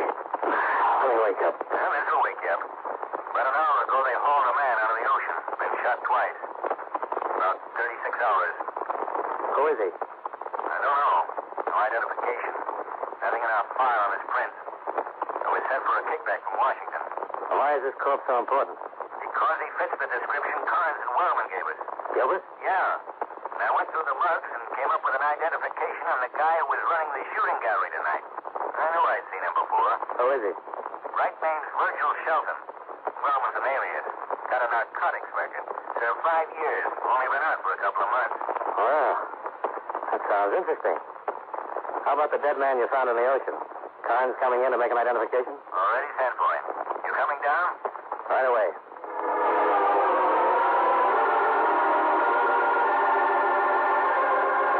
Expense account item 3, $2.60 cab fare to the city hall, where I went directly to homicide and Lieutenant Brickford. Carnes had not yet arrived, so Brickford showed me the mug and record on the shooting gallery owner, then took me down to the morgue. The man they pulled out of the sea certainly fitted the description of Gilbert. Shortly afterward, Carnes was shown in to make the identification.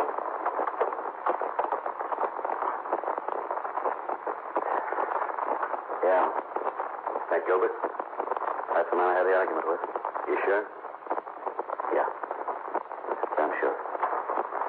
Lieutenant, he said he'd been dead about 36 hours. Close. And he was killed shortly after the girl was. Yeah. Here's the kickback we were waiting for, Dollar. Prints on the dead man identify him as Frank Sidney, alias Charles Sidney, alias Sidney Gilbert. Alias Charles Gilbert. Yeah. FBI wants him, narcotics rap. Well, it sure gives him something in common with the guy at the shooting gallery tonight. Let's take another ride down to that pier.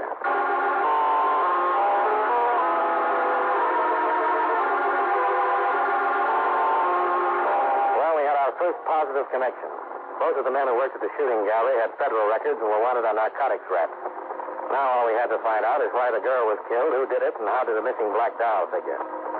Brickford told Sergeant Hardy to take Carnes home, Then we went down in the garage and climbed into the lieutenant's car.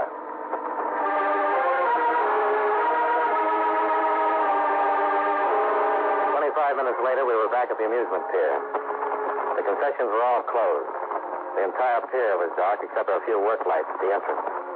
We walked to the shooting gallery and stopped. Could be a front. Yeah, it could. The lab find out anything about the doll? No thing. Well, remind me to give it to you. Yeah, I'll tie a string around my finger. Yeah, let's take a look around back.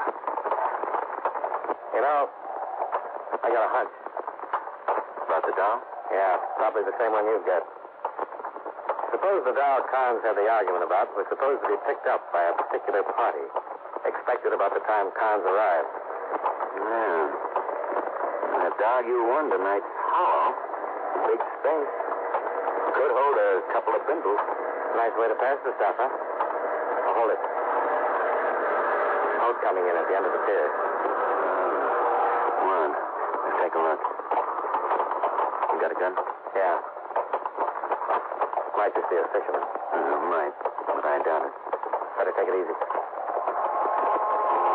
The boat was pulled up to a small landing where a ladder led down from a spot a few yards away from us. We got down on our hands and knees and crawled to the pier railing for a better look. Below us, we could make out 2 men in the boat and 2 on the landing. One of the men in the boat stood at the wheel while the other passed a large crate to the men on the landing.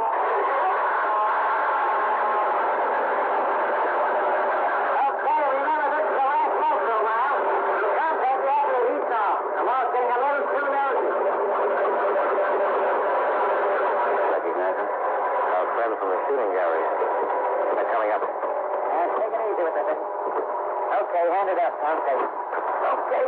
Now let's get out of here. We gotta be in Fresno by 7. Hold it right there. Hold up. Look out.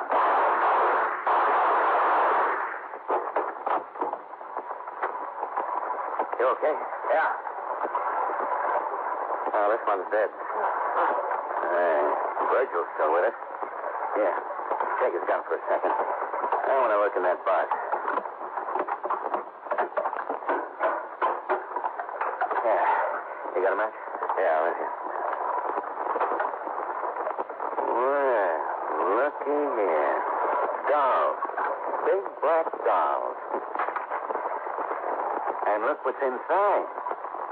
Mr. Dollar, looks like we've just cracked a king-size narcotics ring. Sure looks that way, Lieutenant.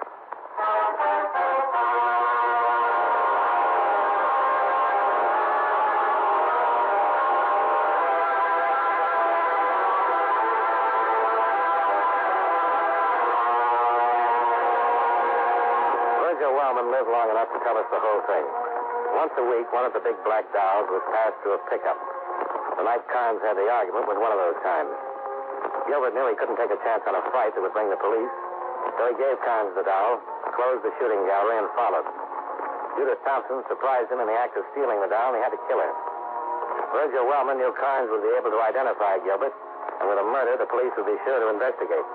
So he killed Gilbert and dumped him off the pier.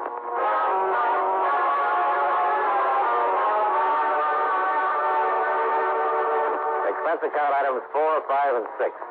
$260.50. Hotel bill, breakfast, and plane fare back to Hartford. Lieutenant Brickford drove me to the airport, thanked me, and gave me the big black doll I'd won at the shooting gallery. It looks awful, but it makes a fair ashtray. Expense account total, $467.60. Yours truly, Johnny Dollar.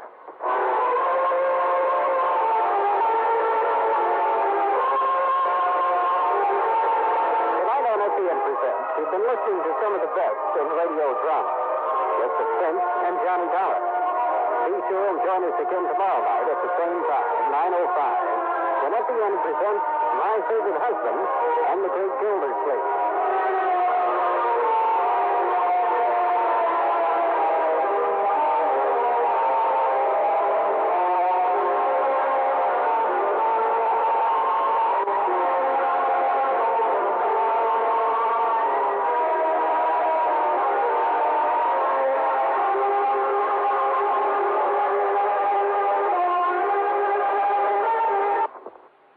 We tip our hats tonight to our partners at CBS. Stay tuned, folks, because before the next story begins, it's time for a fast and fun radio quiz.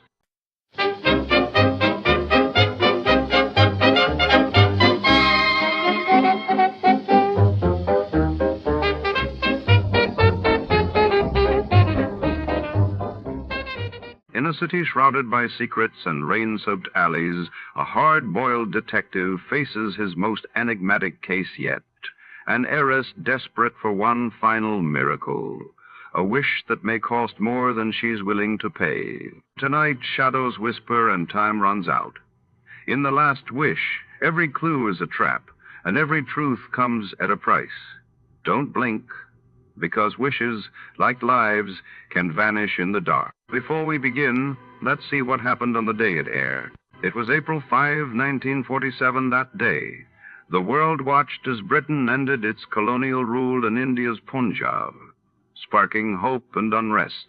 While in Paris, the Louvre unveiled its restored art collection to a war-weary public. Get this and get it straight. Crime is a sucker's road, and those who travel it wind up in the gutter, the prison, or the grave.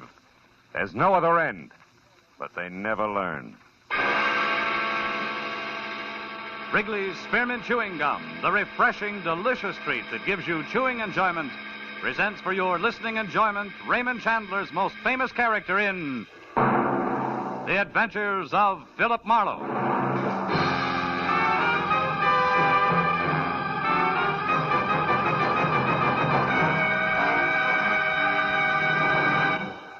To make every day more enjoyable, treat yourself often to refreshing, delicious Wrigley's Spearmint Chewing Gum.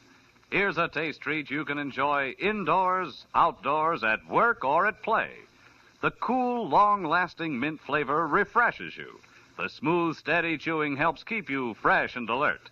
Adds enjoyment to whatever you're doing. Wrigley's Spearmint Chewing Gum. Healthful, refreshing, delicious. Now, with Gerald Moore starred as Philip Marlowe, the makers of Wrigley's Spearmint Chewing Gum are glad to bring you tonight's transcribed story, The Last Wish.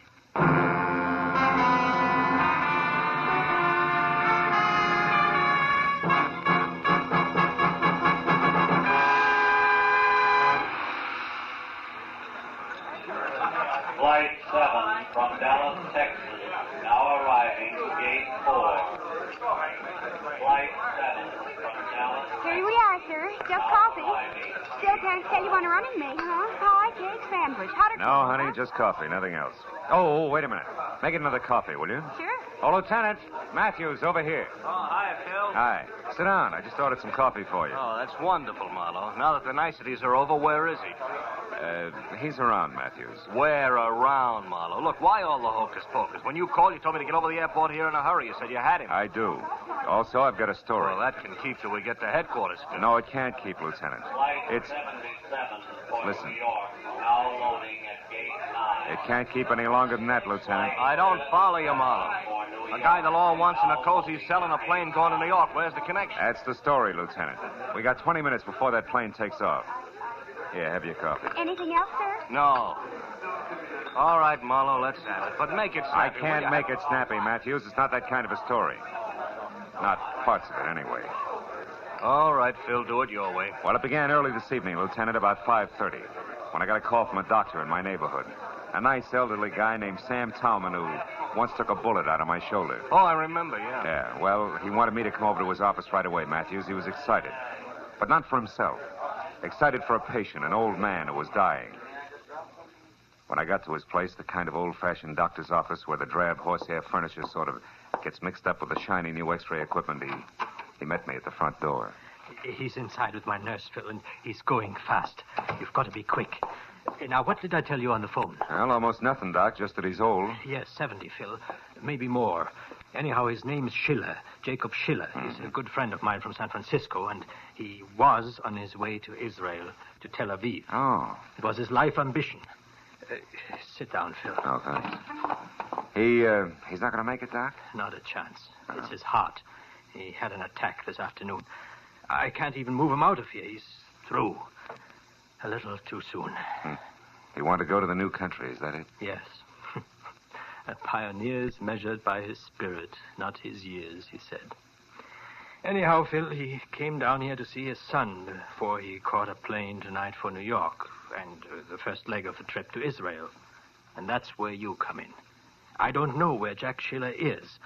Jack's his boy's name. Oh. But the old man would like to see him once more.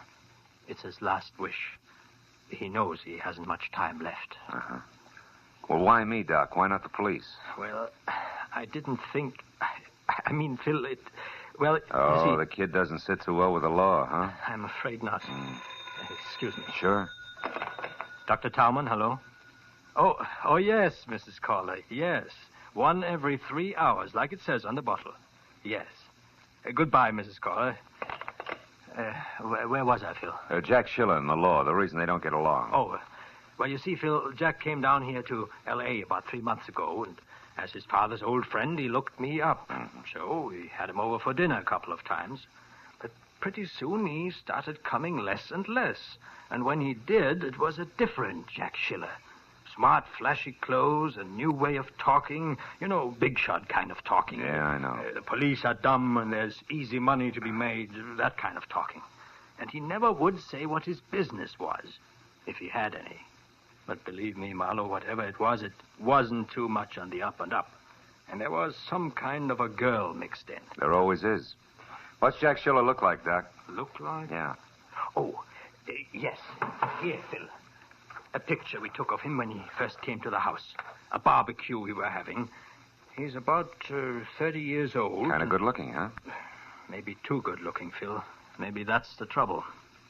Anyhow, for Jacob's sake, Phil, for my old friend, do you think you can find him? Well, that depends, Doc. What else do you know? Like last address, friend's name, favorite bar. That's the kind of information that counts. I was afraid it would be like that. Phil, I never did know his address. Oh, yeah, but, Doc, there's got to be someplace I can start. Oh. One thing, Phil. What? Twice or maybe 3 times I saw him going to a fancy apartment house on Wilshire Boulevard, the Sherry Towers. Sherry Towers, huh? I pass it late at night coming from the clinic. I didn't bother stopping to call him. Well, you know, Phil, if he wanted no part of me, I wanted no part of him. And I wouldn't care about him now either, but for Jacob. Jacob's been a good man, Phil. Always. Phil, you'll try? Yeah.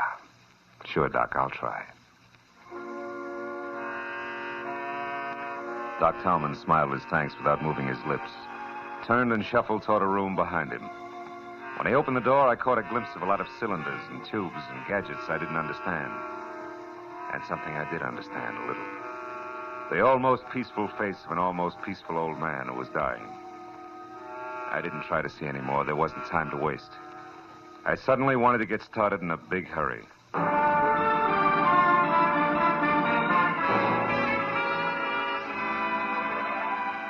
The Sherry Towers on Wilshire was made out of plaster, glass, brick, and acute angles. And it was anybody's guess what held it all together. The only person in the plush lobby was a tall man with a red turkey neck who had a toothpick and a cigarette jammed in one corner of his mouth. I walked over to the receptionist. Yes, that's right. Mr. Liederman's car at 9, Mr. Kelly's at 9:30, Washington Gas. That's it, Steve. Goodbye. Oh, yes, sir. Can I help you? I hope so. I'm looking for Jack Schiller. I'm an old friend of his from out of town. I tried his place, and a neighbor said I might find him here. The neighbor was right. Mm-hmm. But you're early. Miss Grant isn't through at the club until 10 at least. Miss Grant? Mm-hmm. Peggy Grant. She sings at the Crown Club. She's the one who lives here. Didn't the neighbor tell you that, too? Yeah, but the way he said it, I thought he was kidding. Yeah. You are from out of town, aren't you? Yeah, Pitchfork Corners. Well, good night, ma'am. Good night. Look for you later, Mr. Pitchfork. Oh, you big city slicker, you. Huh? Yeah?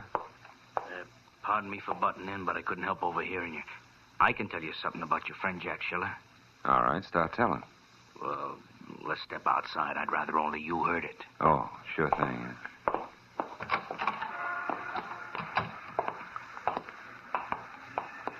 So you know Jack, do you? Yeah, buddy of mine. That's why I think I ought to tell you. It's a bad night. For what? For old friends to bother him, Rube. He's busy. Oh!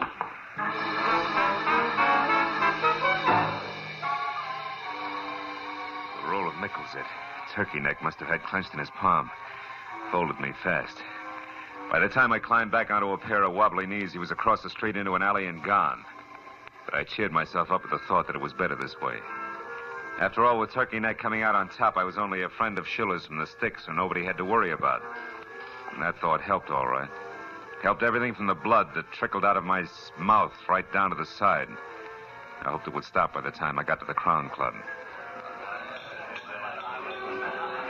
Good evening. A table for one, sir? No, thanks. I think I'll watch from the bar. Yes. Oh, tell me, Captain, does Ross Holland still run this club? Oh, yes, sir. You're a friend of Mr. Holland's? An acquaintance. Oh, well, in that case, sir, I must insist. A table. Oh. Andre, a table for one, vivement. This way, sir. The chanteurs will be on in a moment, so you cannot see us well from the bar. Uh-huh, thanks. I did want to catch her, a number. But this way, sir. Sir, there is something wrong? Oh, no, I just changed my mind, Skipper. I think I'll go to the bar after all. It was Jack Schiller, no doubt about it. At a corner booth just beyond the bar and huddled close to a girl who was almost dressed in something strapless and spangled and who matched the display poster I'd just seen in the lobby labeled Peggy Grant. I ordered a drink at the bar and then walked it over to a celebrity picture gallery on the wall near them and listened to Schiller, all Now, smiles, darling, raise to the the drink to unhappy toast. end of Mr. George Mancini's squeeze play. And to your letters, back safe and sound in the lily white hands that wrote them. Hey, sweet, you're supposed to drink a toast, not stare it down. Baby, what is it? But, Jack, I'm worried. I do want everything to go right.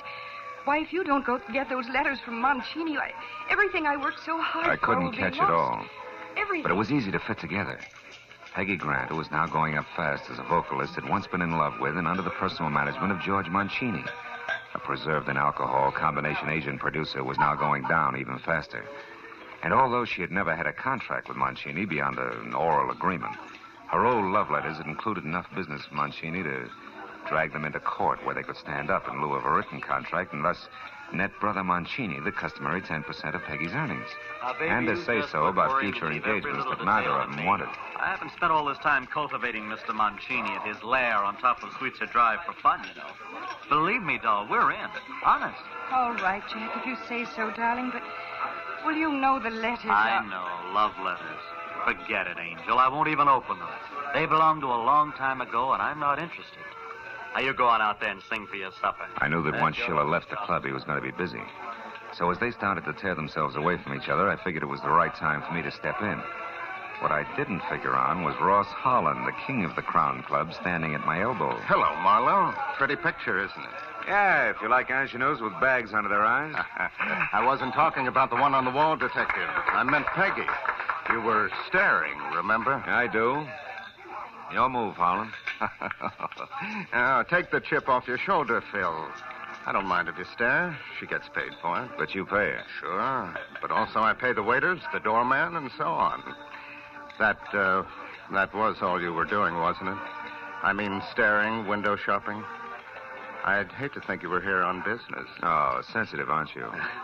You know, Marlowe, I've piled up a lot of enemies raking in the blue chips. That figures. What are you getting at, Holland? A job I think you might fit. Oh? Let's try the office, if you can spare the time. Can you? Phil? Sure. I've got nothing but time. Ross. Let's go. As I trailed Holland out of the bar as far as an unmarked heavy oak door, I caught a glimpse of Jack Schiller picking up his hat and coat at the entrance. Operation Mancini was underway. I never get these keys straight, Marlowe. Round key on top, square one on the bottom. You'd think I'd remember that, huh? Yeah, the switch to a revolving door. Oh, well, I like my privacy. So do my boys. Now, go on in. Make yourself comfortable. I'll get a couple of drinks going. As I moved into the vault Holland called home, one thought alone stood out in my mind. Every second that mine host wasted was a second that old Jacob Schiller couldn't afford to lose. But finally, when I was just about ready to skip playing it close and take off, Holland came to the point. His proposition that I go to work for his enemies, play spy, and get paid for both parties.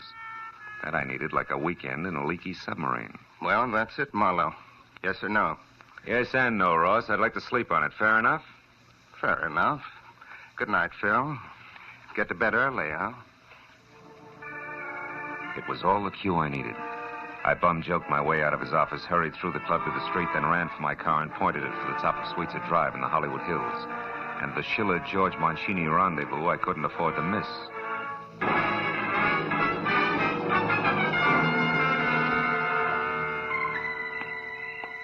The place, which turned out to be bilious green walls under a shocking pink roof, stood out in that conservative neighborhood like a Black Panther in a snowbank. There was a car parked nearby, and the name on the owner's certificate wrapped around the steering wheel was Jack Schiller, which was no surprise. So when I knocked, I used the barrel of my .38. That was smart of me, but it would have been smarter if I'd pointed it the other way, behind me. Don't move an inch, mister. Oh, fine. And drop your gun right where you stand. Go on. Now turn around and answer up real fast. What do you want with George Mancini? Nothing. It's you, Hey, that blood all over you. What happened in there, Schiller? You didn't kill him for those lousy letters in that envelope under your arm, did you? Well, is that it? No, not quite, mister. He isn't dead. But what do you know about me? How come you know my name? Cops. Never mind. Just back off, mister. Fast. Open that door. Go on. Mancini's screaming must have disturbed the neighbors. Listen, Schiller, I'm working for Doc Tom, and Stay shut or you'll wish you had. Now go on. Get in there with him. Or I'll kill you.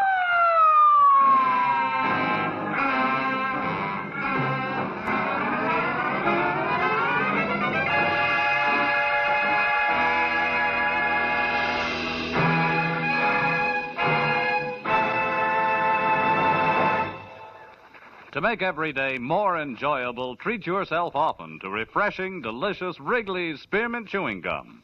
The lively, full-bodied, real mint flavor cools your mouth, moistens your throat, freshens your taste.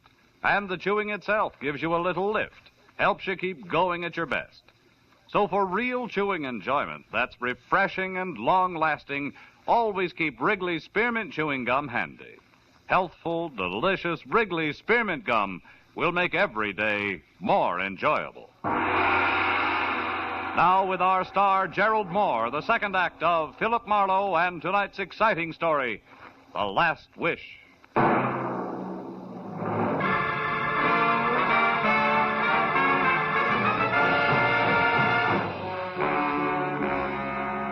It only took one look at the unconscious pulp on the floor inside to tell me that George Mancini had tried hard to hang on to the letters. Almost too hard.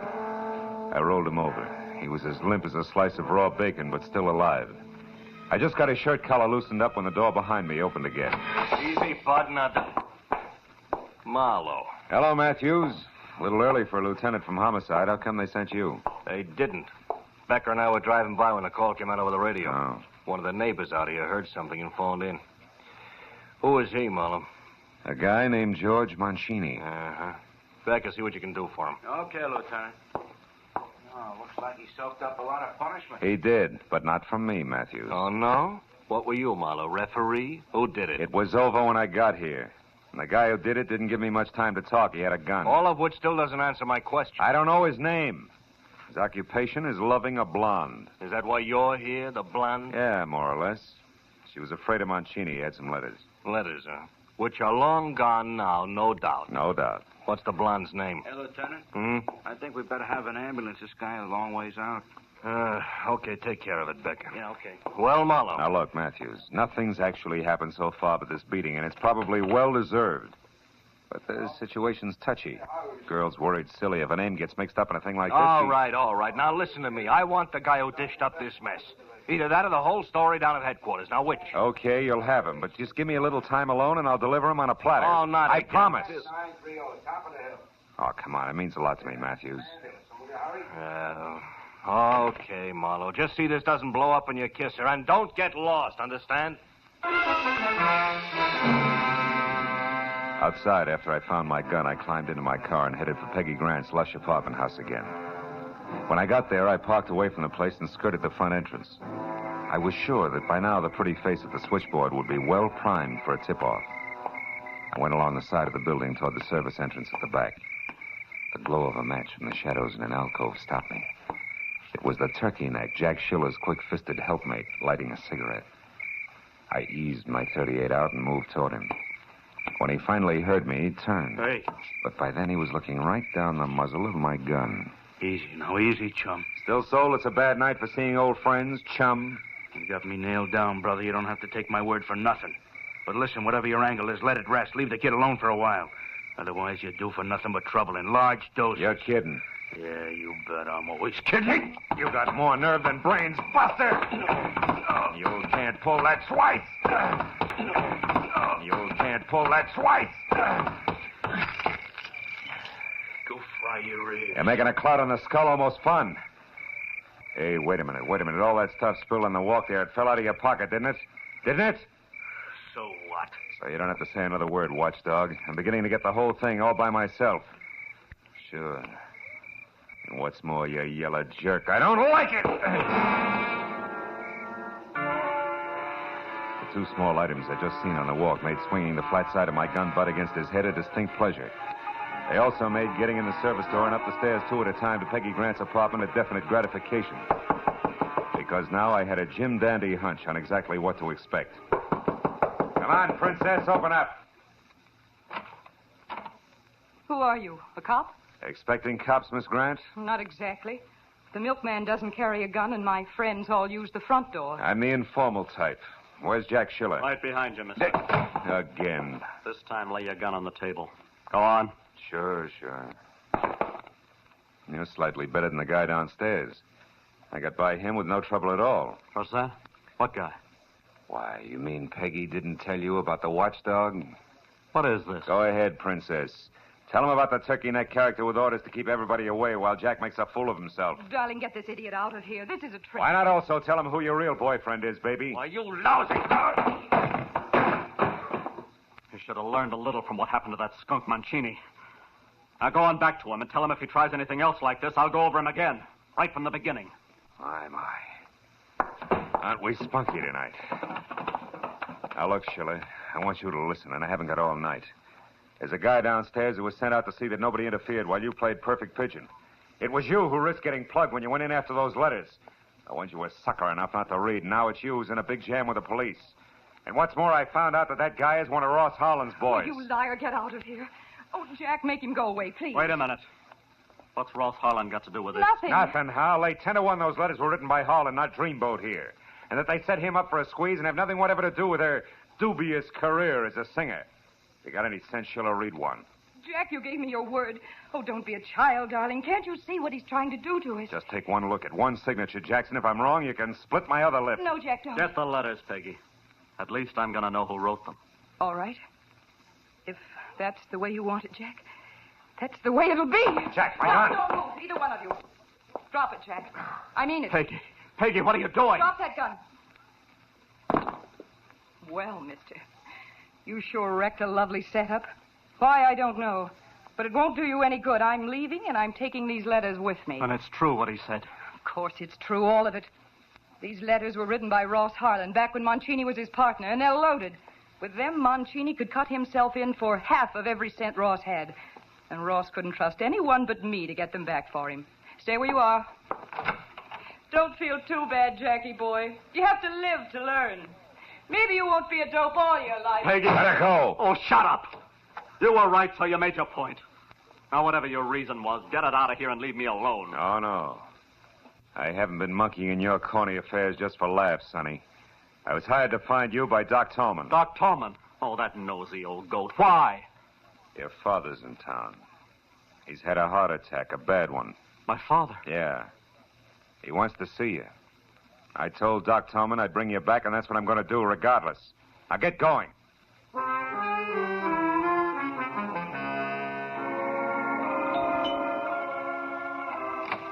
Oh, Phil, come in. I finally got Jack, Doc. Here he is. Hello, Doctor. Where's my father? Back in the bedroom. I'll go right in and see him. Jack. What? What is it? What's the matter? Jack, your father's dead.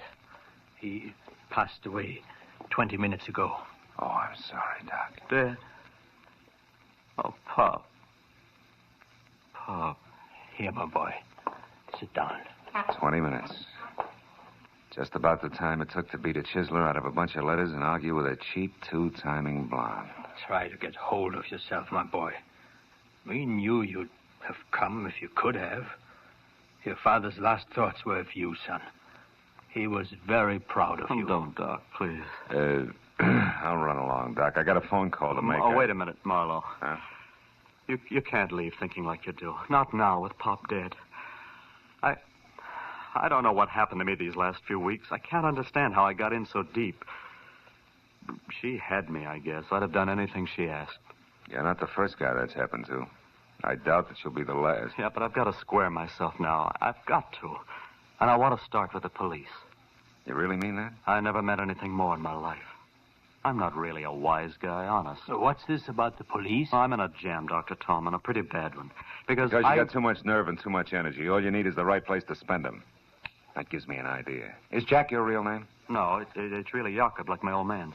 Oh. Doc, where's that plane reservation for Jacob Schiller? Here. I have it right here. Wait a minute. You mean... Yeah, you're catching that plane. With luck, you may make it all the way. Oh, but you're letting me go, Marlowe. You'll be in a jam yourself. Well, I think I know a pair of strong shoulders I can dump the responsibility onto. Let's go, kid.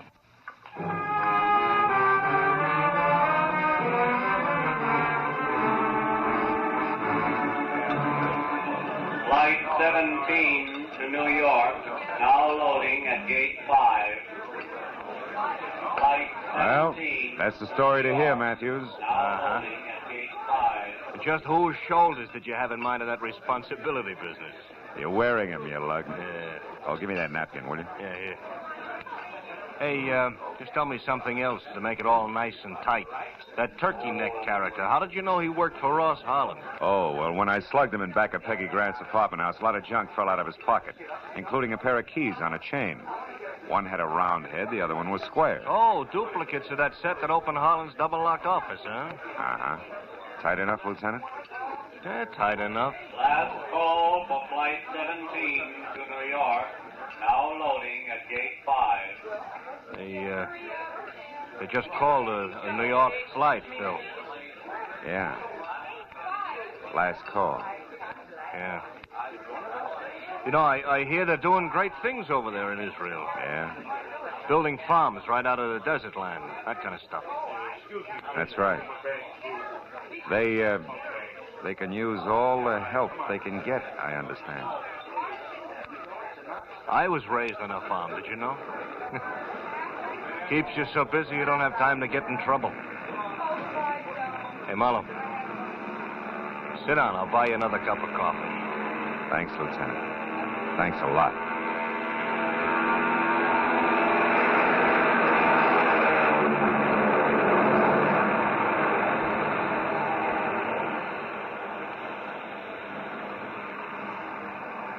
We watched the plane take off, swing in heavy, thundering grace, and head east. I guess we were both thinking the same thing. Two Jacob Schillers were on their way to the fulfillment of a promise. The old and the new promised land.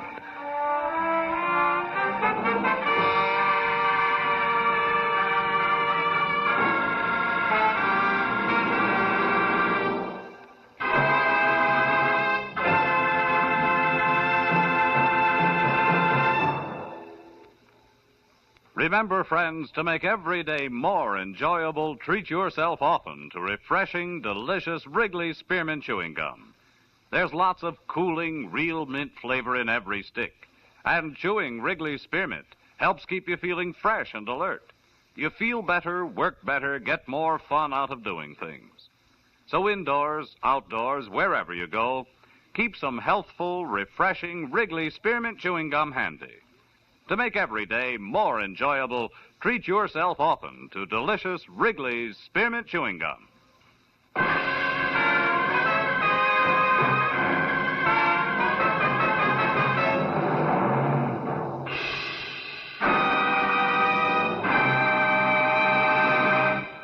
The Adventures of Philip Marlowe, presented by Wrigley's Spearmint Gum, bring you Raymond Chandler's most famous character and star, Gerald Moore. Philip Marlowe is produced and directed by Norman MacDonald and written for radio by Robert Mitchell and Gene Levitt. Featured in the transcribed cast were Jack Edwards, June Foray, Larry Dobkin, Harold Deerenforth, Jack Crucian, Lynn Allen, and Stan Waxman. The special music is composed and conducted by Richard Arant.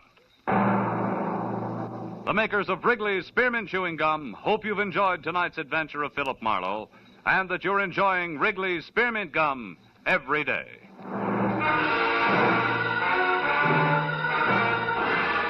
Next week, Philip Marlowe will be heard on Friday evening. So we invite you to be with us next week on Friday when Philip Marlowe says... This time I found an old friend in the morgue.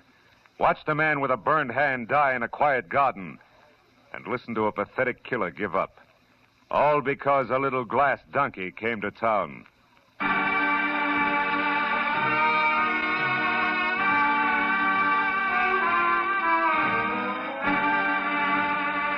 This is Bob Stevenson speaking, and this is CBS, the Columbia Broadcasting System.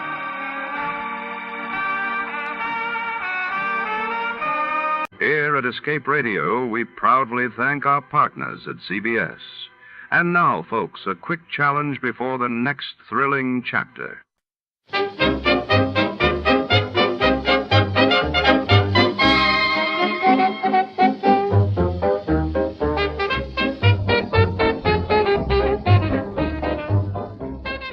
Tonight, we journey deep into the heart of the Brazilian jungle, where an ambitious plantation owner named Leiningen faces a relentless menace. His isolated estate, nestled along the twisting Amazon River, becomes a battleground as millions of deadly, organized army ants descend, devouring everything in their path. With time running out and the jungle closing in, can human ingenuity outwit nature's most ruthless force? The suspense is thick. The stakes are life and death before. To start, let's see what happened the day it was aired. It was August 25th, 1949, and that day the world was gripped as the British devalued the pound sterling in a major move shaking global markets, while in Indonesia, fierce fighting erupted around Surakarta as independence forces clashed with Dutch troops. Suspense, which is usually heard at this hour on Thursday nights, is taking its customary summer holiday. Suspense returns to the air 4 weeks from tonight on Thursday, September 1st.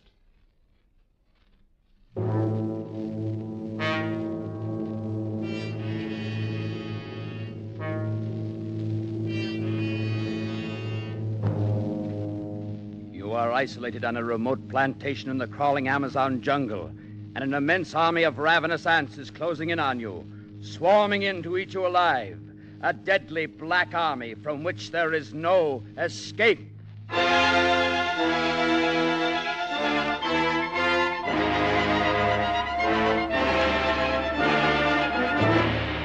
We offer you Escape, designed to free you from the four walls of today for a half hour of high adventure.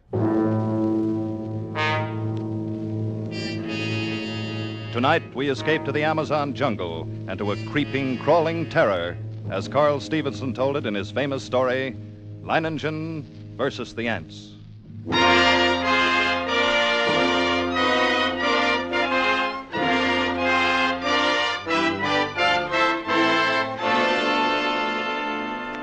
I first met Leiningen while performing my duties as district commissioner. As my boat neared his plantation landing, I saw him upon the riverbank, regarding me with mild interest.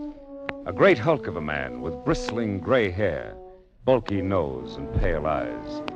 His entire appearance somehow suggested an aging and shabby eagle. He escorted me to the terrace and had a drink brought. I came quickly to the point of my visit and issued my warning. Leiningen puffed placidly at a huge cigar as he listened, and then said, Exactly what are you trying to tell me? I'm trying to tell you that unless they alter their course, and there's no reason why they should, they'll reach your plantation in 2 days at the latest. Well, Commissioner, it was decent of you paddling all this way just to give me the tip. But tip? You're pulling my leg, of course, when you say I've got to get out. Now, look, I assure you I'm not... Commissioner, even a herd of crocodiles couldn't drive me from this plantation of mine. Oh, you don't understand. These aren't creatures you can fight. They're an elemental force, a gigantic catastrophe. 10 miles long, 2 miles wide. Ants, nothing but ants. And each one as big as your thumb, and each of them a fiend from hell. Unless you clear out at once, there'll be nothing left of you but a skeleton. picked as clean as your own plantation will be. I'm not going to run for it, Commissioner, just because trouble's on the way. But it isn't trouble, it's... And don't think I'm the kind of fathead who tries to beat off lightning with my fists either. I've got a better weapon, Commissioner. Intelligence. With me, the brain isn't just a second appendix. I know what it's there for. Can't I make you understand the hideousness... I think it is you who do not understand. In the 3 years I've been here, I've met and defeated more than one catastrophe. Flood and drought, a plague... events which caused many of my neighbors to flee for their lives. No, Commissioner, all my life I've lived by one motto.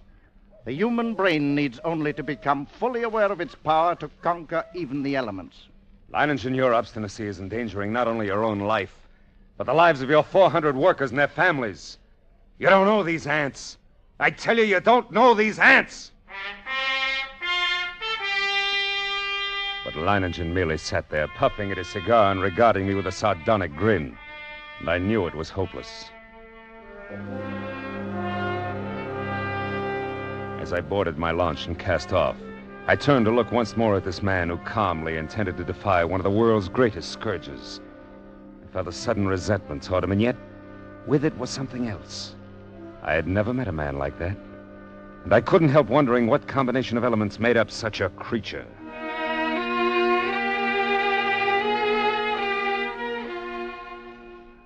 I stood on the bank of the river watching the commissioner's launch until it rounded a bend and was lost to sight. There was a strange look in the commissioner's eyes as he stood on deck staring back at me.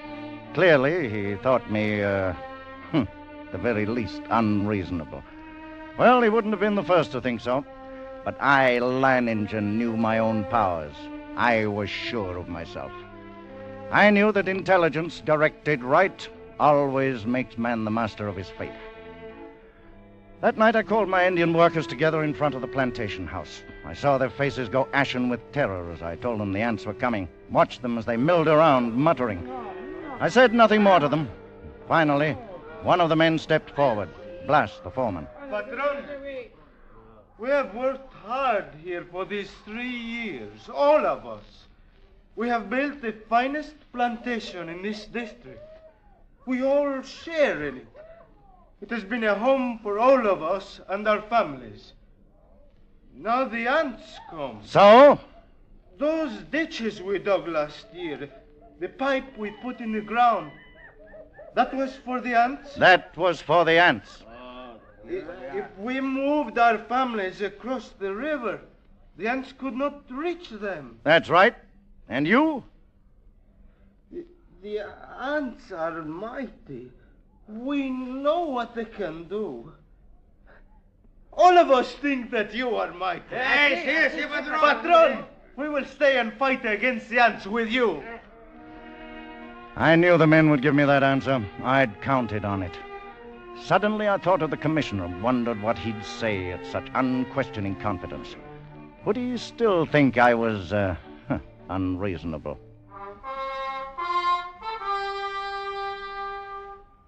All that night, I could not get Leiningen out of my mind. One man who calmly evaluated his chances against a deadly menace, coolly decided that he could win, and was willing to stake his life on it, to risk a horrible death for it. It was terrifying, and yet it was fascinating. When dawn came, I sent for my assistant. Together we went to the huge map of the district which hung from a wall of my office. The last reported position of the ants came in last night. They were, here. About 70 miles above this fork in the river. Traveling southeast? Yes, sir. Directly toward Leiningen. Toward whom, sir? Oh, that plantation at the bend in the river. Belongs to a man named Leiningen. Oh. When would you say the ants will reach there? Why, I don't know, sir. I imagine about tomorrow noon. Tomorrow noon, huh? Still time. Still time? What do you mean, sir? Oh, nothing. Never mind.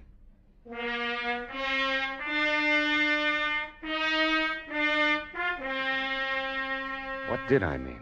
Still time for what? For Leiningen to flee, or still time for me to... Even as I rejected the thought with horror, I knew that the fascination of that man was more than I could resist. That Leiningen's fight was drawing my mind, drawing me back toward that plantation and death. I knew past all doubt that I was going back to Leiningen's plantation. I had to.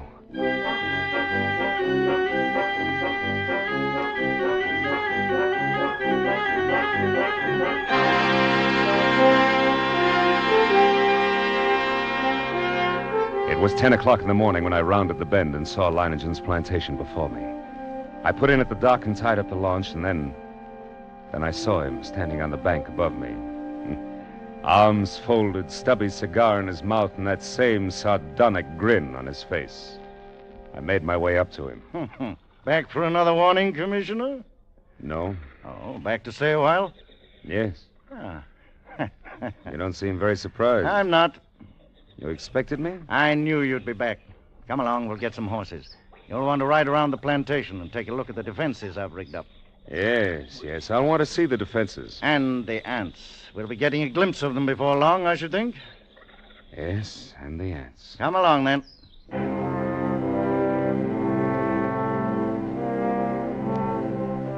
The defenses Leiningen had devised were quite impressive. Surrounding three sides of the plantation like a huge horseshoe was a ditch 12 feet wide. The ends of this horseshoe-shaped ditch ran into the river, which formed the fourth side of the plantation. And at the upriver entrance to the ditch, Leiningen had constructed a dam by which river water could be diverted into the ditch.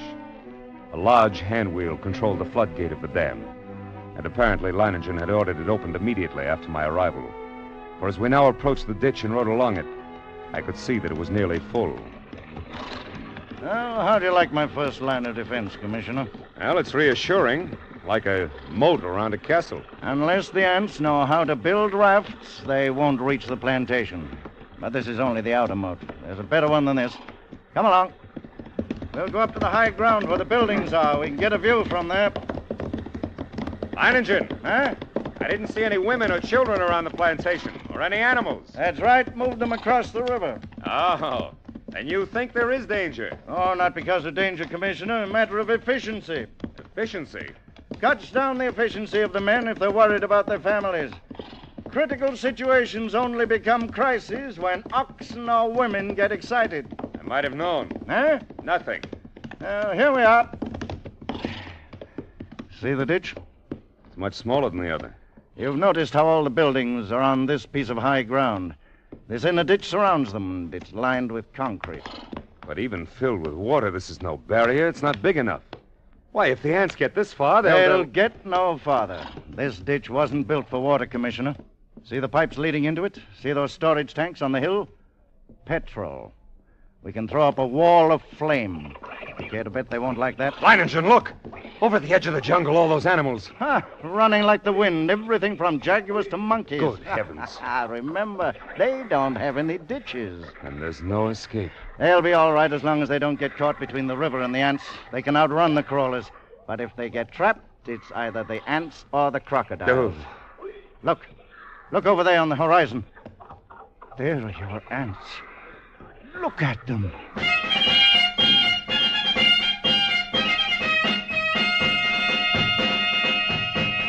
It was a sight I'll never forget.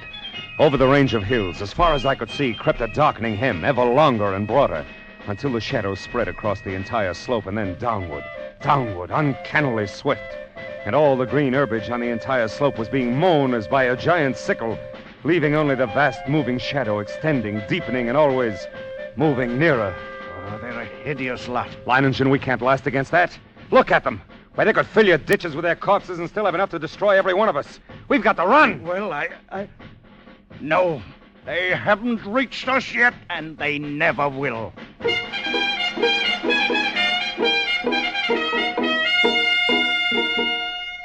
The hostile army was approaching in perfect formation. No human battalions, however well drilled, could ever hope to rival the precision of that advance. Along a front that moved forward as uniformly as a straight line, the ants drew nearer and nearer to the water ditch.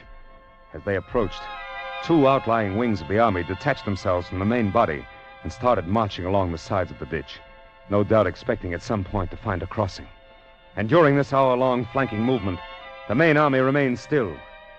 Across the scant 12 feet of ditch, I stared at them. And they stared back at me. A solid mass, every one as big as my thumb, with a reddish-black body and long legs.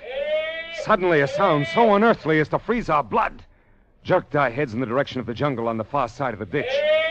Coming toward the ditch at a stumbling gallop was a singular being, a writhing, animal-like, blackened statue with a shapeless head and 4 quivering feet. It was a stag, covered over and over with ants. Leiningen threw up his rifle. And the stag fell lifeless to the ground, its agonies at an end. Horrified as I was, my curiosity impelled me to glance at my watch. I had to know how long the ants would take.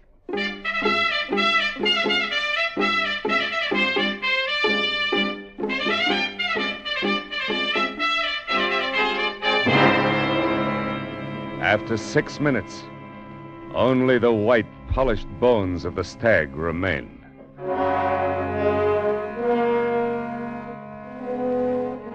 Now I could see a change in Leiningen. Gone was the sporting zest of the novel contest. In its place was a cold, violent purpose to send these vermin back to the hell where they belonged. If he did not, we were both only too sure of the alternative. And now we even knew how long it would take the ants once they got to us.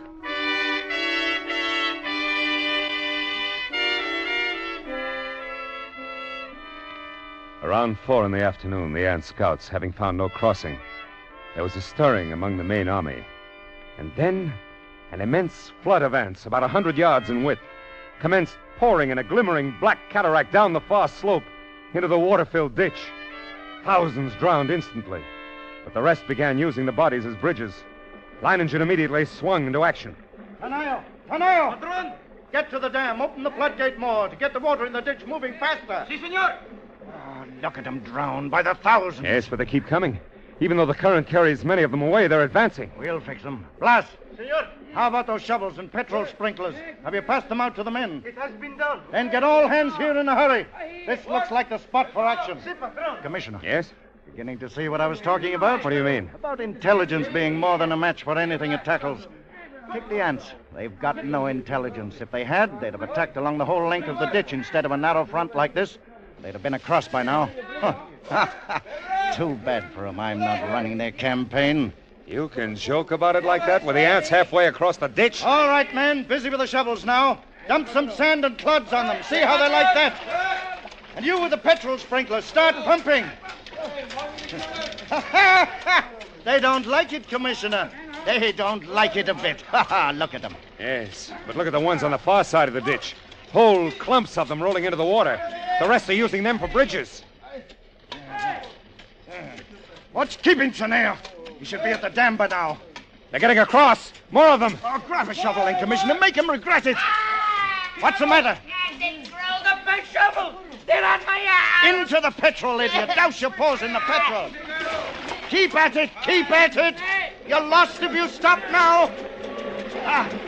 The water's moving faster. Tanayo got the floodgates open. Yes. Look at the ants. They can't hold their own against the current now. They're being washed away. Look at them, Commissioner. The water's carrying them away. We've beat them. We've won out.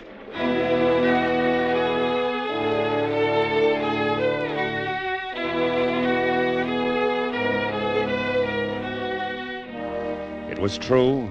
Leiningen had won the opening round. The floodgates were left open to forestall any night crossing. When dawn came, the dark blanket was still there, motionless across the ditch. Then we noticed the feverish activity on the other side of the plantation. Here, a grove of tamarind trees lined the far end of the ditch, and every tree swarmed with the crawling insects. But instead of eating the leaves, they were merely gnawing through the stems, so that a thick green shower fell steadily to the ground. Blas, have all the petrol pumps brought. Get everyone over here except the lookouts on the other side. Then pass out the shovels. Si, senor. Looks like I underestimated them when I said they didn't have intelligence. What do you mean? I said if they wanted to get across, they'd have to have rafts. And that's just what they've got. Those leaves are their rafts.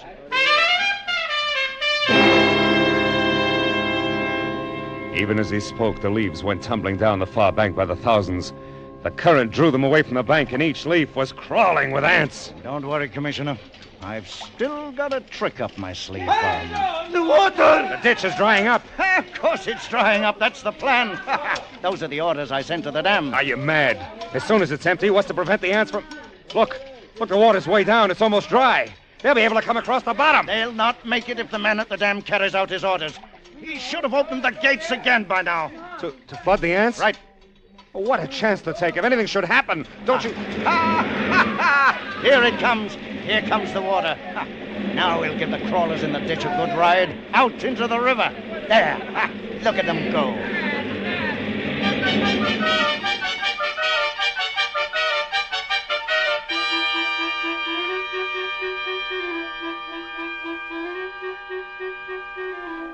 Leiningen's tactics were successful. At first, the violent flow of water at the original depth raced through the ditch, overwhelming leaves and ants and sweeping them along. 3 times the ditch was emptied. 3 times the ants raced across its bottom. And 3 times the rushing water, arriving just in time, carried them away. But the 4th time, as the level dropped nearly to the bottom of the ditch, we waited in vain for the rushing waters, and then...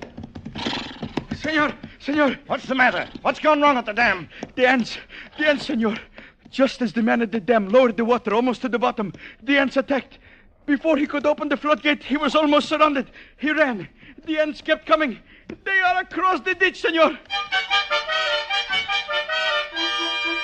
Leiningen stood, motionless, absorbing the news of his defeat without a word. Then, simply, he raised his pistol and fired 3 shots into the air. The prearranged signal for all men to retreat, instantly to the second line of defense. The concrete ditches more than a mile from the point of invasion. Soon after we arrived there, the natives commenced straggling in, silently. Leiningen waited until all of them had gathered. Then he spoke to them. Well, lads, we won the first round and lost the second. But we'll smash the crawlers yet. Anyone who thinks otherwise can draw his pay and push off. There are rafts enough on the river and plenty of time still to reach them. I stay, Patron. We are with you. You stay then? I see, senor. Good. Thank you, lads. And you, Commissioner? I, can't persuade you to give up the fight, huh? You cannot. Then I stay, too. Huh. I knew you would. Senor, a few of the ants have reached the ditch. They're trying to get across? No. I didn't think they would. There's plenty of food over there for them. My fields, my orchards, my work of 3 years. Ought to last them until morning, anyway.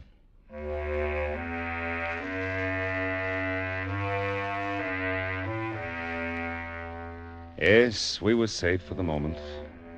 But the next morning, the black swarm was solid around us. Their shock troops were hard at work. They were dropping shreds of bark and twigs and leaves into the petrol-filled ditches, forming a floating bridge across the surface of the liquid. Leiningen stood silently watching this operation, and I could see a grudging admiration in his face. Then, after several hours, the attack came.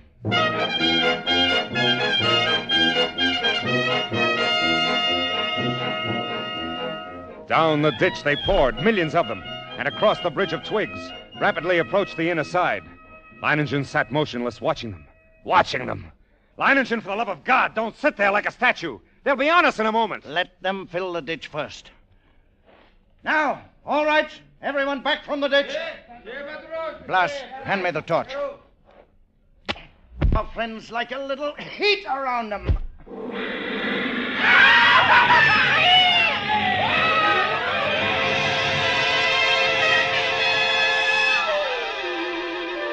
The flames from the ditch shot into the air, devouring ants by the millions.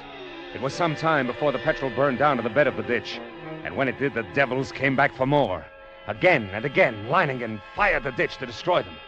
But as they returned to the assault time after time, a slow, sickening horror crept into my mind. I looked quickly at Leiningen and then at the petrol tanks. He read my gaze, nodded slowly. That's right, Commissioner. We could hold them off forever if our supply of petrol was unlimited, but it isn't. We've only got enough to fill the ditch once more. Leiningen, isn't there a way? Any way at all? There must be. Yes, there must be a way. Yes. What is it? We'll flood the whole plantation. Flood? But how? The river's higher than any point except this high ground we're on now. If the river was dammed all the way, it'd overflow that stone breakwater and flood the whole plantation. We've got to close the floodgate at the dam. That'll do it. You're mad. The dam is more than a mile away, a mile of ants. It's impossible. You'll never get there, let alone get back. That's where you're wrong, Commissioner. I'll get there and I'll get back. Ha! Take care of things while I'm gone, eh?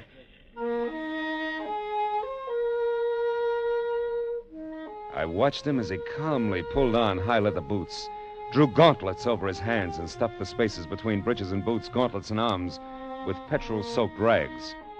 He shielded his eyes with close-fitting mosquito goggles and plugged his nostrils and ears with cotton.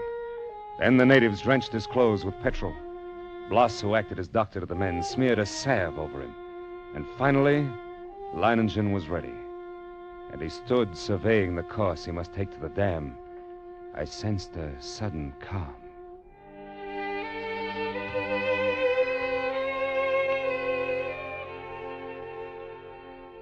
As I stood near the ditch ready for the run, I realized this was as it should be. I, Leiningen, would meet the ants and defeat them, or be defeated by them. Ha! Leiningen versus the ants. Yes, it was right that it should be like this. But now there was no more time for thought, only action. I took a deep breath, then bounded across the ditch and among the ants. I ran in long, equal strides with one thought, one sensation in my being. I must get through. I dodged all trees and shrubs. Except for the split seconds my soles touched the ground, the ants would have no opportunity to light on me. I ran on. I was halfway to the dam before I felt ants under my clothes and a few on my face. I struck at them mechanically, scarcely conscious of their bites. The dam drew toward me slowly. The distance grew less. Less. Finally, only 100 yards away. 50. Then I was there. I gripped the ant-covered wheel, but hardly had I seized it when a horde of ants flowed over my hands and arms. I strained, but slowly the wheel turned more. Floodgate was swinging slowly shut, and then it was shut. And the water was rising behind the breakwater, closer to the top. Closer. Then it was spilling over. The flooding of the plantation had begun. I let go of the wheel. Started back through the ants. For the first time I realized I was coated from head to foot with the fiends. Tongues of fire stabbed me as they bit into my flesh. I almost lost my head with the pain as I ran, knocking ants from my body, brushing them from my bloody face, and then one bit me just below the rim of my goggles. Managed to tear it away, but the agony of the bite and its venom drilled into the eye nerves. I saw now through circles of fire into a milky mist. I was almost blinded, but I knew that if I tripped and fell, I ran on, my heart pounding as if it would burst, blood roaring in my ears, a giant's fist battering my lungs. Then I could see dimly that wall of flame at the ditch. Oh, but it was too far away. I couldn't last half that distance. I stumbled. I fell. I felt myself being swarmed over, devoured. Tried to rise. A great weight. And suddenly the vision of the half-devoured stag in my brain. 6 minutes, then nothing but bones. I couldn't let that happen to me. I couldn't die like that. To my feet. My feet. I dragged myself forward. Toward the flame. The ditch. Ring of flame. Closer now. Only a little farther. 10 steps. 8. 5.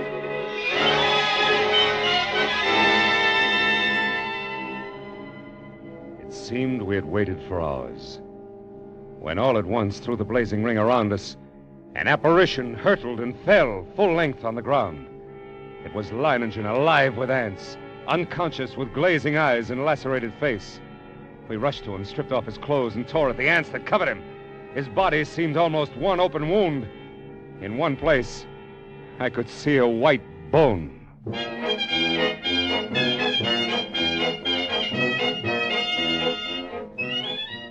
Later, as the curtain of flame lowered, I looked out where that blanket of ants had been and saw only a vast expanse of water covering the entire plantation and working its way to within a few feet of the concrete ditch. The ants were gone, drowned, and Leiningen had won. He lay on his bed, his body swathed from head to foot with bandages, but alive and still in command. Everything in order? Everything's in order. I told you. I'd come back. Even if I am a bit streamlined. He grinned, shut his eyes. He slept.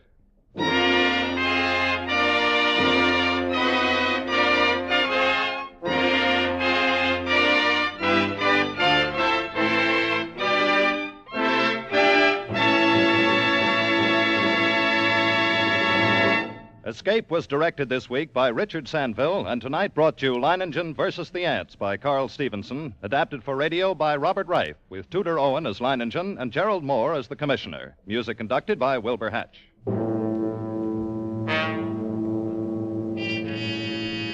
Next week, you are standing at the doorway of a cabin on Cashier Creek.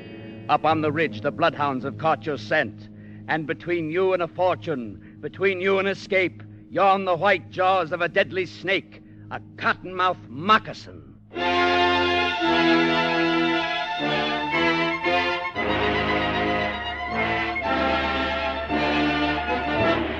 Next week, we escape with Irvin S. Cobb's ironic story, Snake Doctor. Be with us next week at this same time when once again we offer you Escape.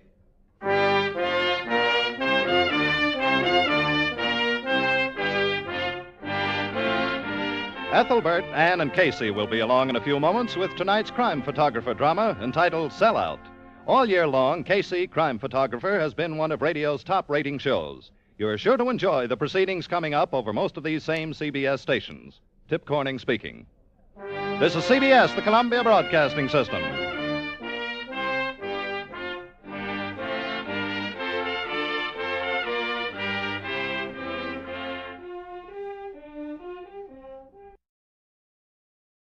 You're listening to Escape Radio with special thanks to our friends at CBS.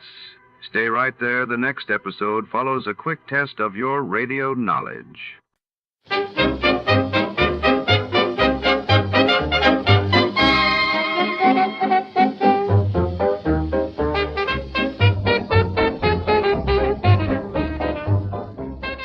Tonight, in The Bolt Out of the Blue matter, our story crackles to life within the high-voltage corridors of the Edison Electric Laboratory, where genius and danger dance beneath humming coils and shadowed catwalks. When a renowned scientist meets a shocking end under mysterious circumstances, Detective Malone must navigate a web of secrets, jealous rivals, and forbidden experiments. The air sizzles with suspense as lightning flashes both inside and out. And no one is safe from the storm brewing within these electrified walls. Stay tuned. Before to start, let's see what happened the day it was aired. It was March 14th, 1952. That day the world watched as the United States announced the successful detonation of a hydrogen bomb in the Pacific, marking a new era in nuclear power and across the Atlantic. London was abuzz as King George VI's funeral procession drew vast crowds in solemn tribute to the late monarch. Johnny Dollar. This is Harry McQueen, Johnny, up here in Gloucester, Mass. McQueen? That's right, 4-State Mutual. Oh, sure, Harry. How are you? What's on your mind? Johnny, I have a real funny one for you. Okay, so I'm laughing. Oh, I mean funny peculiar, you know. Do I? Why don't you tell me about it and we'll see. Well, it appears that somebody's threatening the life of one of our clients. You call that funny? I told you, Johnny. Yeah, you told me. What's the name of this client? Amos R. Weatherby, an old retired sea captain. Lives in a little town of Annisquam up on Cape Ann. How much insurance does he carry? $50,000 straight life. And who's the beneficiary? His pretty young niece, Thelma Jane Weatherby. Oh? She lives with him, sort of takes care of him. But she just can't wait for him to die a natural death. Hmm? Oh, wrong, John. She's the one who called me about it a few minutes ago. Asked that you be sent up there. Well, now, Harry, you know as well as I do that if she's smart... And she is. And if she has got any intentions, the best way to keep suspicion from herself. Wrong again, Johnny. I'm sure of it. Yeah. Just wait till you see and talk to her. Well? Young, did you say? In her late 20s. And pretty? Very. The most gorgeous girl I think I've ever seen. Okay, then, Harry, give me the address and telephone her that I'm on my way.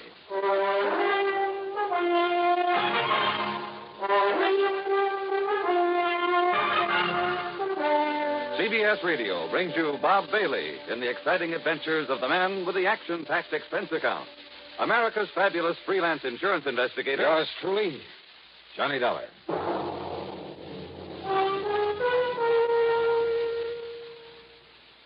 now Act One of yours truly, Johnny Dollar.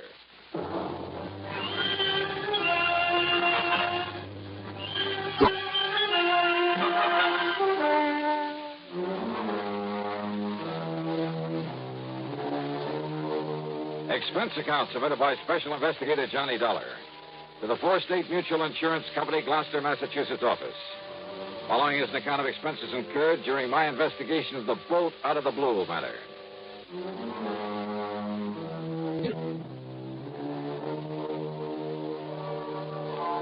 Knowing the Cape Ann country pretty well, I decided to use my own car on this one. So, expense account item 1, 1470, mileage at the rate of 10 cents a mile. And a bargain for the company at half the price.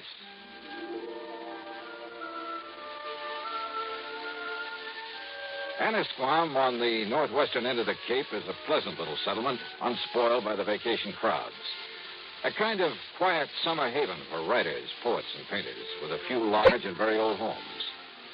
The address that Harry McQueen gave me turned out to be one of them. Set on a high, sandy knoll, it was a big frame house with hip roof, shingled turrets, and cupolas, half a dozen gables and dormer windows, all of it dripping with gingerbread and covered with Boston ivy. It looked out over the sparkling blue waters of Annisquam Bay. On one corner was a big tower with a platform on top surrounded by a heavy, well-polished brass railing.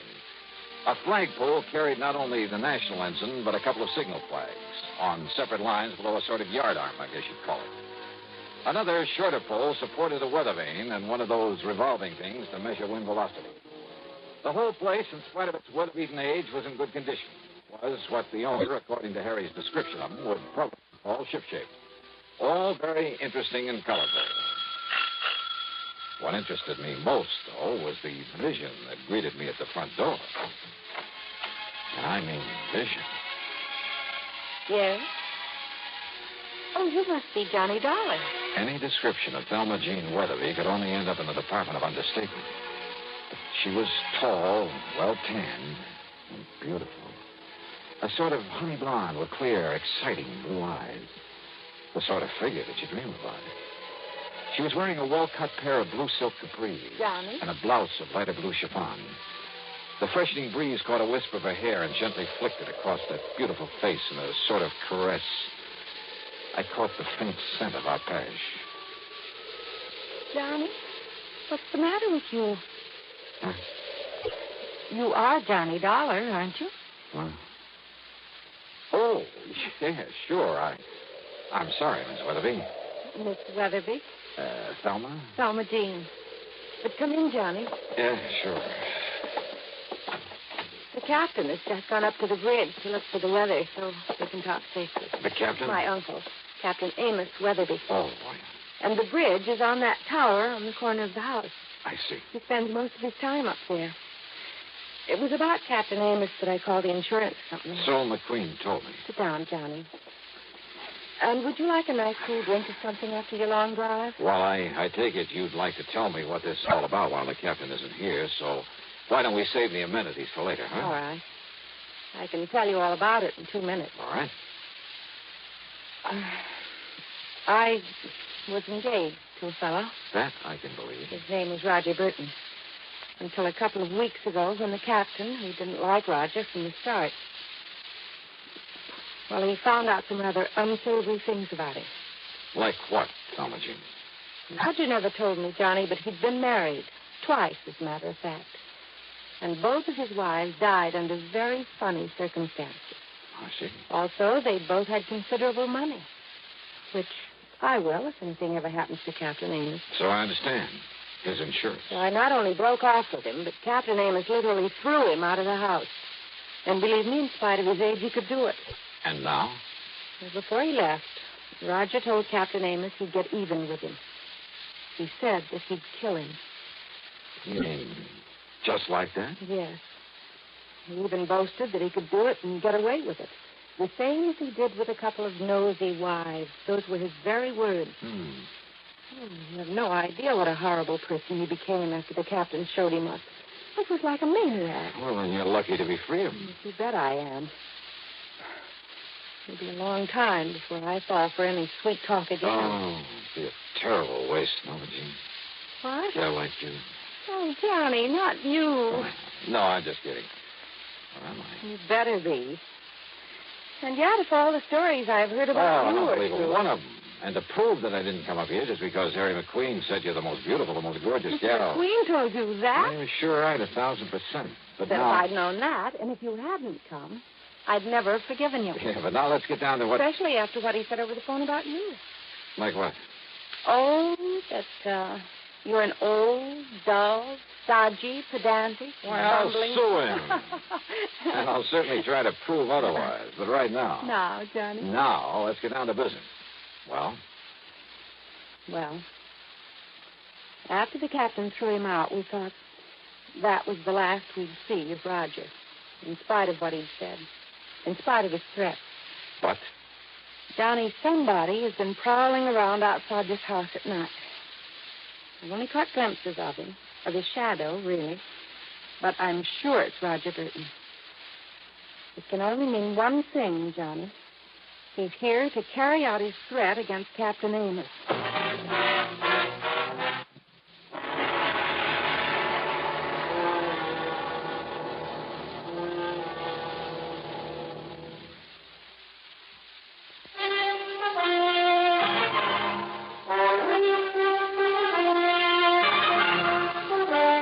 You're sure it's Roger Burton you've seen prowling around the place? Yes, Johnny, and only at night. And he's supposed to have left Anna's farm, to have gone out west or something. Now, don't you see what that means? That he's going to carry out his threat to kill Captain Amos. And he's got to stop him somehow. If you're right about all this. Oh, if only you knew what a terrible person he is. And yet you were engaged to be married to him. That was before the captain showed him up for what he really is, a wife killer. Well, you admit yourself it's never been pinned on him. Because he's clever. That's why he boasted that he could kill my uncle and get away with it. And now that I've seen him here... Johnny? He hasn't made his presence around here known to anyone else, though, Jean? I'm sure he doesn't know that I've seen him. But now Well, listen... just what has he done? All I know is that I've seen him, or his shadow, poking around outside in the yard between here and the cell. Then last The cell? night... What's that? Look, you can see it from this window. There. That concrete building, whatever it is, at the edge of the property? It used to be a kind of jail back in the days of the sailing ships. Now the power company uses it for transformers or whatever you call them. Yeah, I see the power cables leading down from the pole. I've looked for his footprints out there in the mornings, but there's always a wind at night, so... Maybe I'd better take a look in that cell, as you call it. Oh, it's all locked up, Johnny. And the tiny windows with the bars over them are so dirty you can't see a thing inside. Have you any reason to think he somehow got into it? Hey, that storm's really coming this way. Yes, and Captain Amos will love it. But now, Well, Johnny... hadn't you better get him down off that tower before it hits? During the storm? Why, you couldn't drag him down with a turning mule team. Oh. Take him back to the old days when he used to ride out a storm on the open bridge of a sailing ship. Thelma Jean, does he know about Roger showing up again? No, Johnny, I haven't told you. But listen, I've been trying to tell you. Tell me what? That I not only heard him crawling around last night, but this morning I found some ladder marks in the ground. Where? Out beside the tower. As though he'd used a long ladder to get up to it from the outside. Ladder? I don't know what else they could be. This feller, and for the moment we'll assume that it is Roger Burton. Oh, I'm sure of it. He's made no attempt to enter the house? Oh, he's too smart for that. And don't forget, Johnny, he doesn't know that I've seen him around again. Well, before this storm really breaks, Thelma Jean, I'm going to take a look at that transformer building out there and see if... And you better hurry, Johnny, before... Thelma Jean! Thelma Jean! Yeah, Captain? Where are you? In here. Where in tarnation did you put my sou'wester? It's up in the cabin, just below the bridge where it always is. I told you Star was making up. It's going to be a big one. Now you got to get me back on the bridge. Well, now who's this, Thelma Jean? Captain, this is Johnny Dollar. Dollar, huh? Hiya, Captain Amos. Another crooked landlubber come here to trouble you? Oh, no, Captain. Johnny's just an old friend who dropped in. Yeah? With the storm coming up, Big one, I tell you. Been in all the papers. But me, I told you it was on the way 5-6 days ago. The way the barometer on the bridge has been behaving. Yes, I know. So I've asked Johnny to stay for the night. Oh? Well, whatever me little girl wants, Thelma Jean, you know that. But, Johnny? Yes, sir? You do anything to hurt me little girl, and by Jupiter, I'll keel haul you. Don't worry, Captain. All right. All Wester's in the cabin up there? Aye, sir. Then I'll see you below here when the storm's over. I'll bring your dinner up to you. Move when I'm riding on the storm. Don't be silly, woman. Aye, sir. Johnny, if you're going out to look at that cell... First, I want you to show me where you found the letter marks, okay? Aye, sir.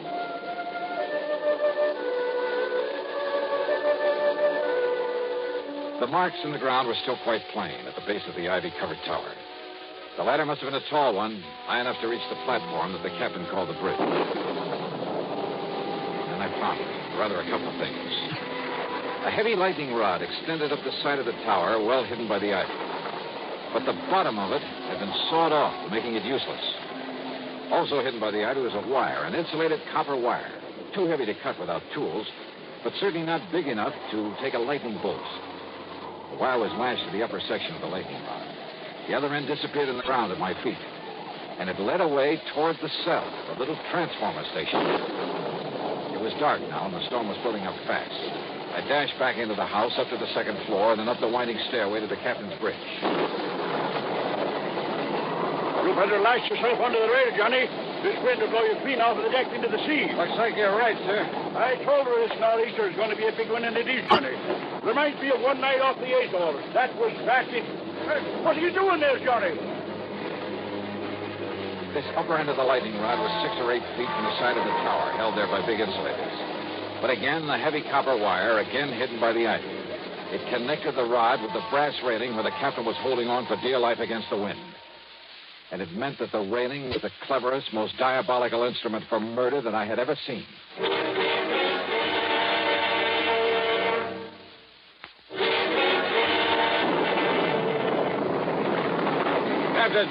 Captain Amos. Listen to her blow, Johnny. Listen, we've got to go below. Below, and Mr. Storm like this? Come on, it'll thunder and lightning steer you. Listen to me. Keep away from that rail. Let go of this rail, it'll blow us into the sea. I tell you, get away from that rail. Keep your hands off me, you blubbering young... Sorry.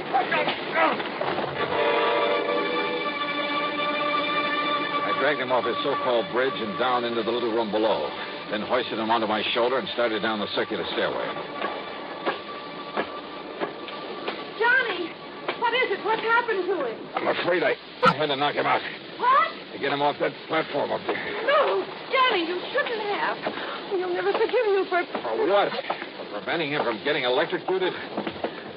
Oh. Better give him some brandy or something. Oh, Johnny, don't you understand? Didn't you see the lightning rod up there? You bet I did. Right next to the platform. And while you're at it, you can bring a slug of that for me. Oh. Don't you understand? Lightning wouldn't hit a rod like that, not once in 100 years. In 100 years, Johnny, here. Thanks. What it does is clear the air of static electricity all around the place, so the lightning won't strike nearby. Yeah, that's what you think. Don't you see what you've done to him? I'll never forgive you for this. Here, darling. Now listen, Thelma Jean. Oh, Johnny, you've hurt him. Well, I'm sorry, but now listen. You're going to be a lot more sorry. Thelma Jean. There's nothing you can say, Listen Johnny. to me. You keep him here. Keep him away from the bridge until I get back here. Come back here, Johnny. You... Just keep him there. Outside, with the aid of occasional flashes of lightning, I found my way to the concrete transformer house. There, I found out how Roger Burton, in spite of the heavy padlock on the door, had got into it.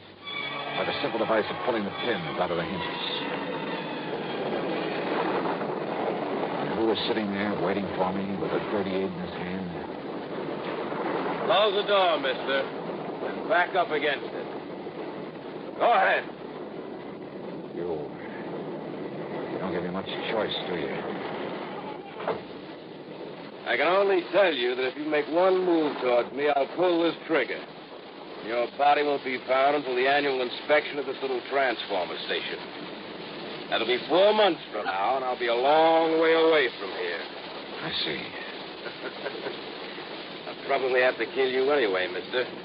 After I get rid of that meddling old man up in the tower, the old fool calls the bridge. Up on the tower, Burton? Yeah, I saw you drag him away from there through this window. Just before a good flash of lightning that could have been my cover-up. But don't worry. He'll be back. Hanging on to that railing, riding out the rest of the storm, and when he is... The rest of this madman's murder weapon was all too obvious now. Up on the tower, the brass railing was wired to the disconnected lightning rod. On the lower end was the copper wire I discovered. And this end of the wire here in the blockhouse was connected to a 22,000-volt transformer. You see how it works, mister? He goes back up there and grabs hold of the rail. I throw the switch. The power in this line will not only kill him, but melt away the copper wire. Destroy the evidence. Only nobody will look for evidence, because they'll all think a bolt of lightning killed him. All right, Burton, listen to me. No. Look. I can see him. In the room where you carried him. Hey, look through the window beside you. You can see him, too. I can see him all right. Starting back up the circular stairway, back up to the bridge. You think the Thelma Jean can stop him? Never! If he ever got there, if he touched the railing, Burton would throw the switch, would electrocute him. But then a miracle. Once in 100 years, the bolt of lightning out of the heavens.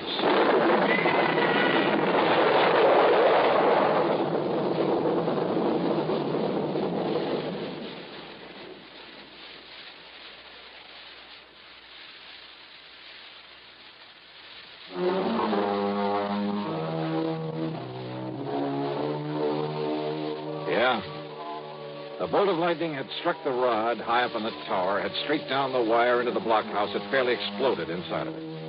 The force had blown me out through the door, and it was a couple of hours later inside the house before I was able to move. Burton, holding the switch, had been killed instantly. I'm glad I hadn't tried to get any closer to him. It was a bolt out of the blue. It was justice in its own strange fashion. Expense account total, including a checkup by one of the local medicos, some new clothes, mine were in shreds, incidentals, and the trip back to Hartford, $171.50. Yours truly, Johnny Dollar.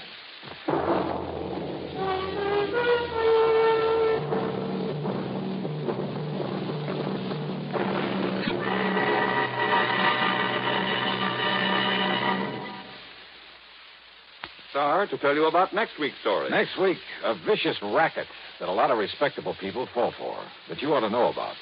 Join us, won't people fall for, that you ought to know about. Join us, won't you? Yours truly, Johnny Dollar.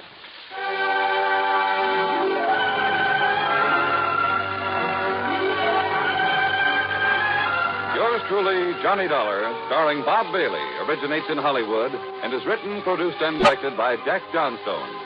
Heard in our cast were Virginia Gregg, Carlton G. Young, Ralph Moody, and James McCallion. Be sure to join us next week, same time and station, for another exciting story of Yours truly, Johnny Dollar. This is Jim Matthews speaking. Here at Escape Radio, we proudly thank our partners at CBS. And now, folks, a quick challenge before the next thrilling chapter.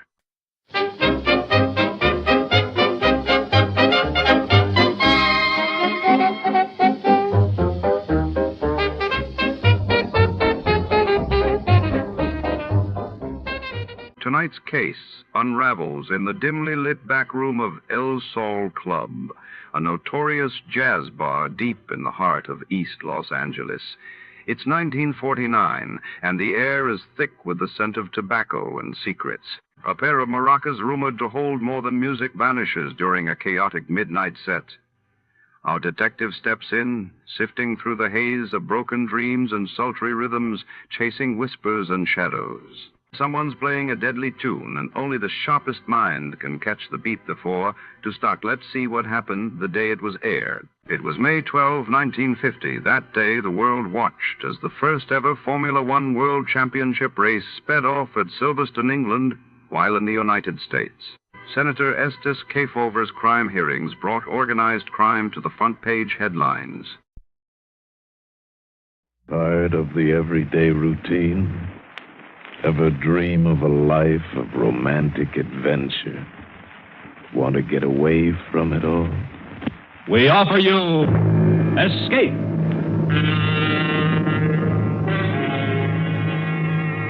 Escape, designed to free you from the four walls of today for a half hour of high adventure.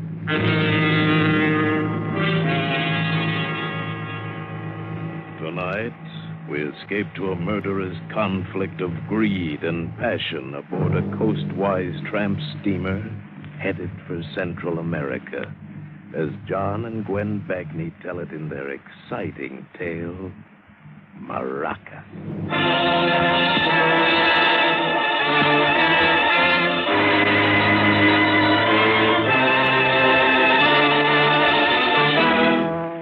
I am standing in the little patio of a cantina near Maracas. The air is heavy with the scent of tropical vines, tequila, and gunpowder. There's broken glass everywhere, and the most appalling silence.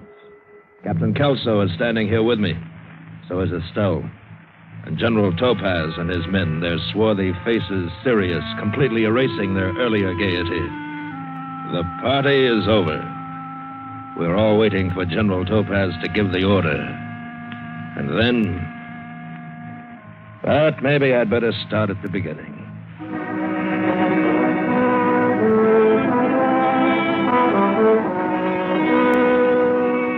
I know now I should never have taken the berth as mate on the Bruno. She's a coastwise tramp out of San Diego, but at the time I figured working under that loudmouth, sadistic, slave-driving Kelso was better than the seaman's mission. We were carrying a cargo for Santa Gardo and 2 passengers. From the beginning, the voyage spelled trouble. For one thing, we weren't long out of Dago when we ran into the blow. I wasn't too concerned about it, but I went to notify the old man purely as a matter of routine. I found him sprawled across his bunk, his mouth open, snoring. There were a couple of empties on the floor and another in the basin. Captain Kelso. Hey, Skipper. Hey, Skipper. Storm, we're running into weather. So, something wrong? No, sir, I just thought you'd like to know. Good. Now I know. Get back to the bridge. But suppose I have to change course, sir. Haven't you been in a blow before? Maybe I should have checked your papers before I signed you on. You are a sailor, aren't you? Yes, sir. I've been to sea a couple of times. Well, get out of here and quit beefing it. And don't bother me again. I got a headache. You should have. What's that, Mr. Doyle? Nothing, sir. Nothing.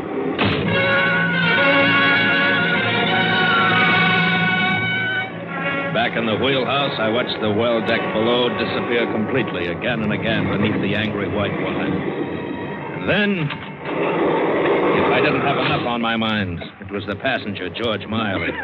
I hate passengers. They don't belong on freighters, always underfoot, always asking fool questions. And Marling was no exception. But what was worse, he was also the shipper of all that cargo in number 2 hold. Farm equipment from Marling and Gavin, Los Angeles. Mr. Doyle. So we had orders to be polite to him. Mr. Doyle. You shouldn't be running around the ship in this kind of weather, Mr. Marling. You'll get yourself hurt. I want to see the captain. He's not here, sir. Well, where is he? He's in his quarters asleep, sir. Asleep in a storm like this? Tell the captain I want to see him. I can't do that, Mr. Marling. I'm a personal friend of Captain Kelso's. He'll see me. Sorry, but he left strict orders not to be disturbed for anything. But the sea is wild. It'll bash my cargo to bits. Your cargo is all right, sir. Now, why don't you just go to your stateroom and relax, huh? Young man, when I want to discuss my business with a mate, I'll call you.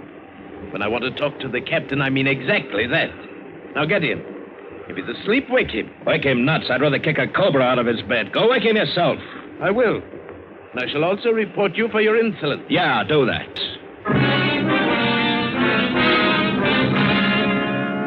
What did he think? Somebody was going to steal his precious cargo? He was on the dock when we loaded it. He was in the hold when we stowed it, and on the deck when we battened the hatches. If he was so afraid we'd contaminate it, why didn't he send it air express? I was still burning about it when the second came to relieve me. Went down to the galley to have a cup of coffee. Yanked the spigot of the coffee urn so hard that hot coffee splashed in and out of the cup and all over my pants. Oh! I spun around so mad I saw red.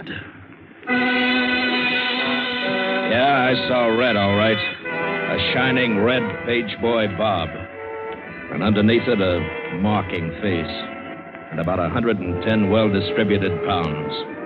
There were only 2 passengers on board, so that made her Mrs. Miley. May I have a cup of that? What? Coffee. Oh, yeah, sure.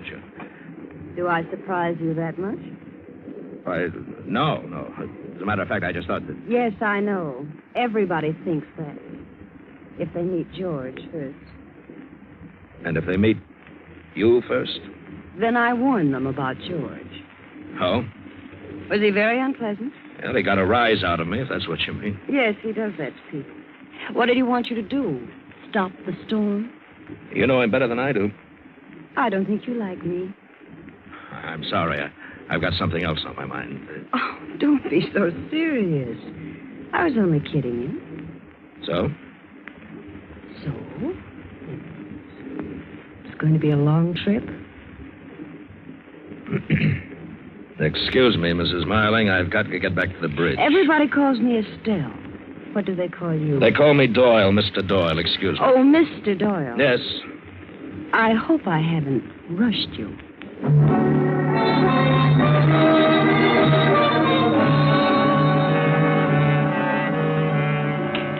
Passengers.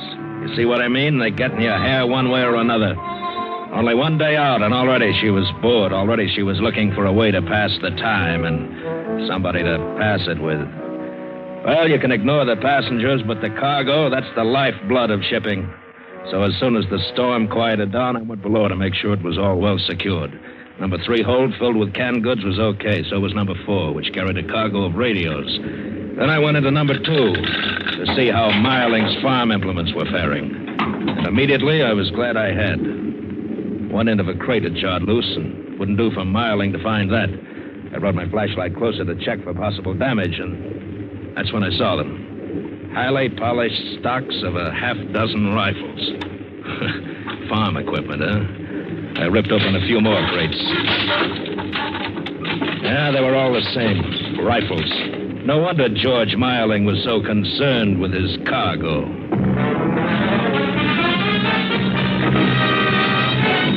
Captain Kelso. I told you to keep out of here. You know what we're carrying in number 2 hold? Sure, cargo, farming equipment. Well, the only digging it'll be doing is for graves. What do you mean? The crates of rifles Marling's transporting.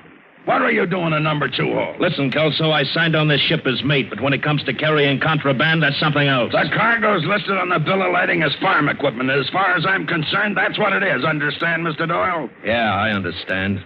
What's your cut? What are you talking about?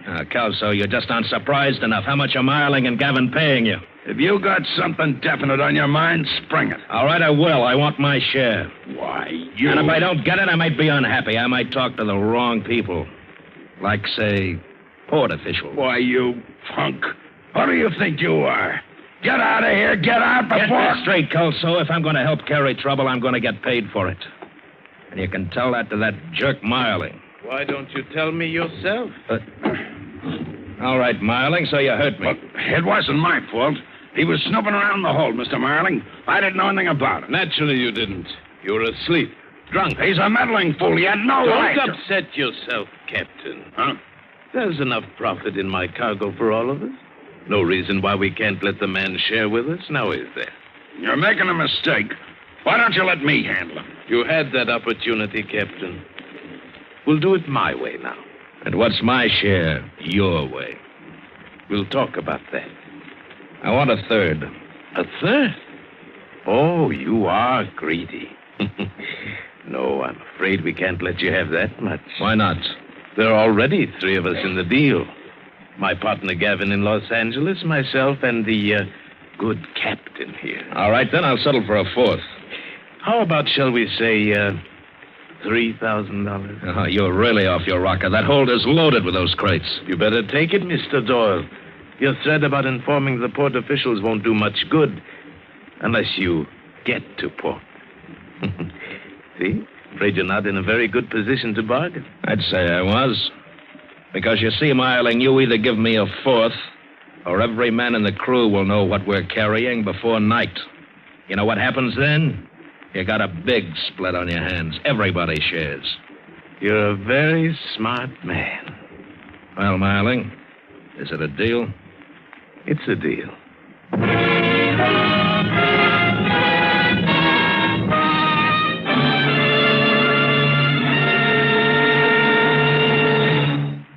In just a moment, we will return you to Escape. There's a fellow who makes a nice little thing singing popular songs, a fellow named Crosby, Bing Crosby. Then comes another fellow named Frank Fay and begins to analyze the words to the songs this man Crosby has been singing. Is it justice? Well, who knows? But it's one of the funniest sessions on the air, if you heard their broadcast last month. Frank Fay will pay Bing another visit tomorrow night on Bing's regular Wednesday night CBS show. Bing Crosby, Groucho Marx, Burns and Allen, Dr. Christian. They're all Wednesday night stars on most of these same CBS stations. And now we return you to Escape and the second act of Maracas.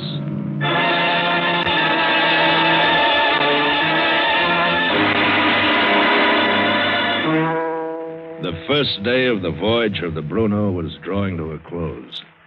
Not 12 hours ago, I'd shipped out of San Diego with exactly $1.62 and a Canadian dime to my name. And now, the potential. The jackpot potential. The night was clear and dark as I came off watch. There was no moon. The storm had blown itself out to the southwest, and now only a light wind across our port beam marked its passing. Yeah, it was the kind of a night I always liked at sea. Quiet and dark. But this night I would have felt a lot happier if there'd been a moon. There were too many dark places where a man could be ambushed on a ship, and the sea is a handy repository for unwanted ballast, including the human variety. So I moved warily, conscious of every sound around me. Mr. Doyle! I almost jumped out of my jacket when I heard him. Mr. Doyle! What? Where are you? Up here on the boat deck. May I see you a moment? Sure. I went up the steps, one hand on the railing, one hand on the pocket that held my gun. And I stopped. Took a bearing and squinted in the darkness. I could just make him out, Marling, standing near number 3 lifeboat. Over here, Mr. Doyle. Yeah, sure. What's on your mind? I want to talk to you. Yeah, I gathered that. It's, about our partnership. What about it? I like you, Mr. Doyle. I think you're a fine addition to our little enterprise. But, there's a little problem. The fine print, the hidden clause in the contract. Huh? Oh, it's nothing that can't be worked out.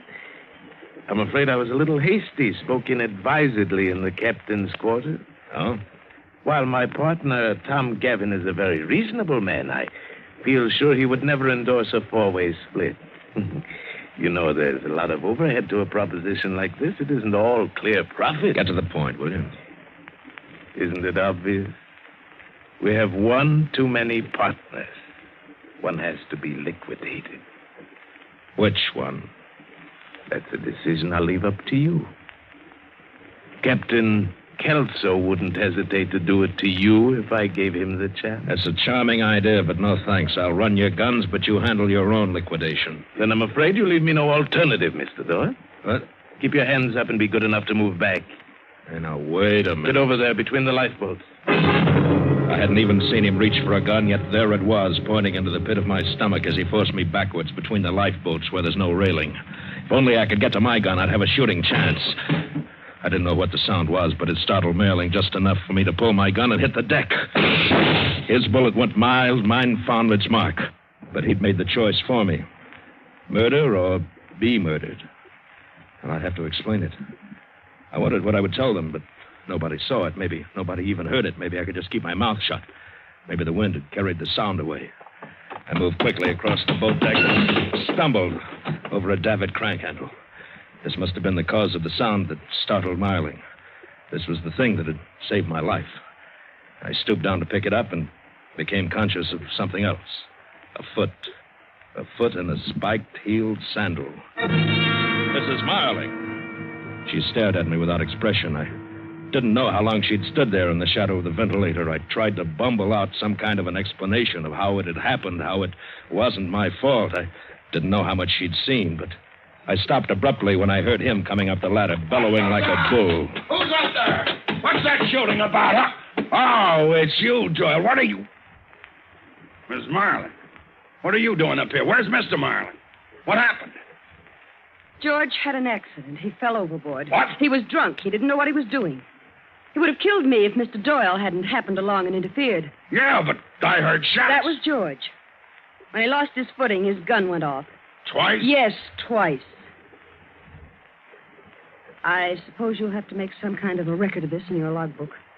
Yeah. I'd better lower a lifeboat and look for him. Oh, it wouldn't do any good, Captain. George can't swim.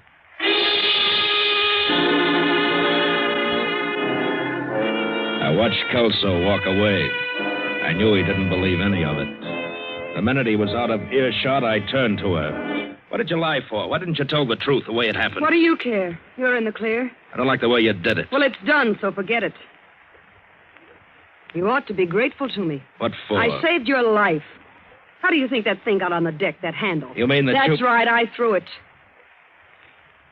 George would have killed you if I hadn't. Hey, wait a minute. That means that you wanted him dead. Earlier tonight in the galley, I thought you were just passing the time with me. I thought that You thought what? Let's just say I did you a favor and you did me a favor. Now we're even.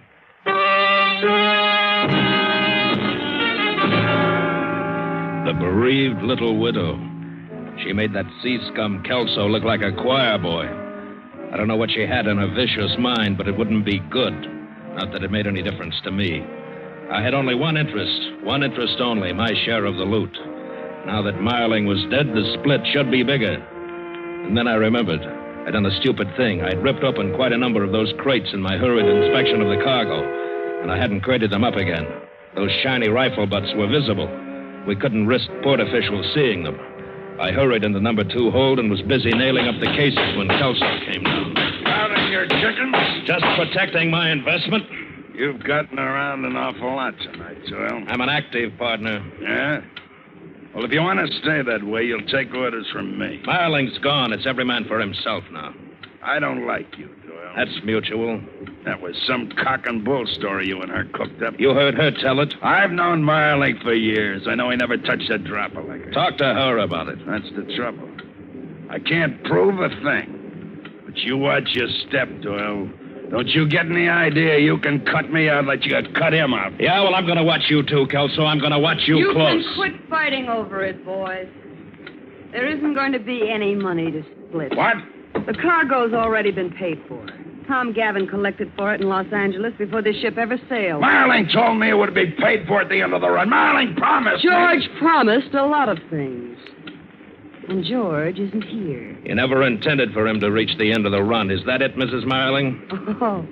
Oh, smart boy. You and Gavin had a cute little thing cooked up between you, didn't you? And I stepped in and washed your dirty linen. You haven't anything to squawk about. You're alive, aren't you? And neither have you, Captain. You'll get paid for the freight. Freight? For that measly amount, I took a chance on losing my license and my ship?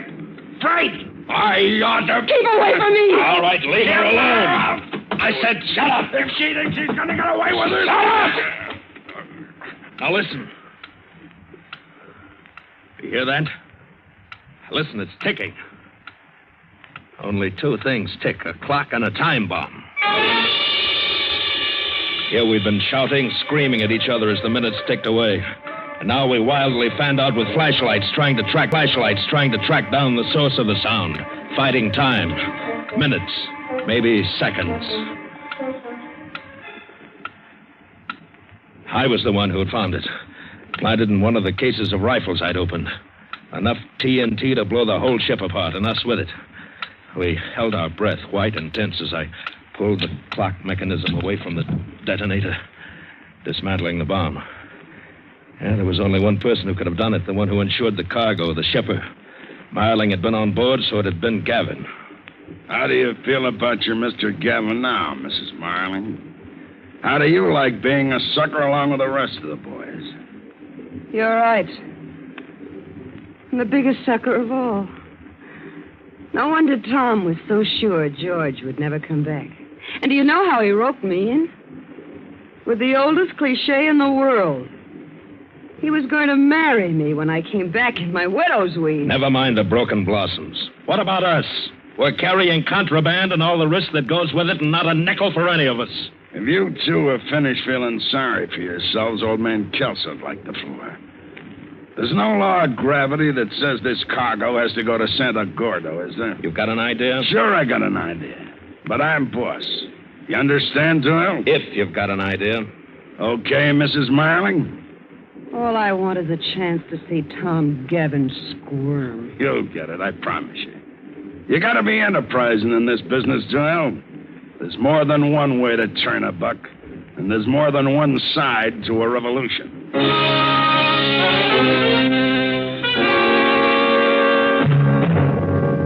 Like Kelso said, no reason why our cargo should go on to Santa Gordo. There were others who wanted and needed rifles, the guerrillas. And what was more important, they had plenty of money, gold. And Kelso knew a man in Maracas who knew a man who could put us in touch with the guerrilla chief. So we altered the course.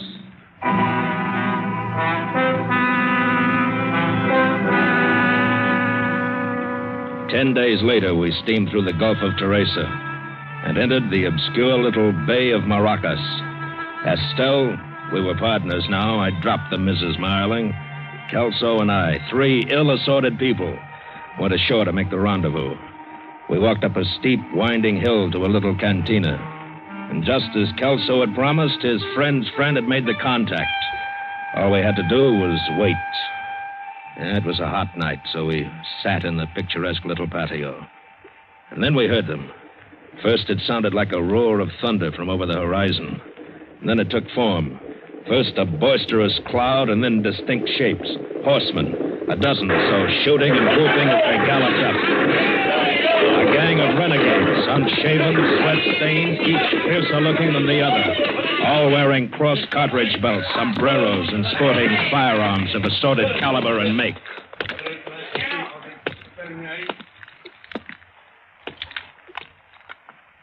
You are El Capitan Curso? I am Topaz, El General Topaz. Well, the shipment's all ready, General. I'll have it unloaded. There is no hurry. When the time comes, my men will take it off. In the meantime, we have come a long way. The hills, they are dry. So are my men. We have drink now. But I thought maybe we'd better... Oh, you brought lovely lady. Topaz is happy. And when Topaz is happy, he must have drink. Amadeo, tequila, cerveza for the men and for my friend. Pronto, vamos a buscar una voz.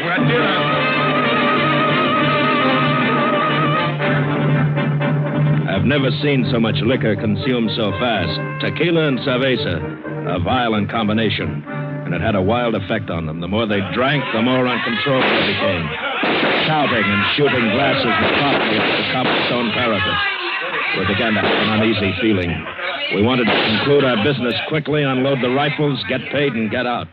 Even Kelso began to be uneasy. Look, General, fun is fun, but we can't hang around here all night. Plenty time, my friend, plenty time. More tequila. Diego, lay for us.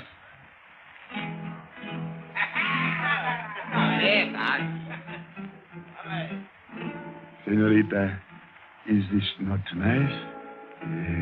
You are lucky. Music, moonlight, and Topaz. Please, General, Captain Kelso is right. You should send for the cargo. You think so, eh? All right, all right. Mario, Chalo. Get the men. Unload the rifles. You are happy now, senorita? Descansate, lindita. We have drink, no? No, Oh, you think Topaz drink too much, eh? Amadeo, hold the bottle up.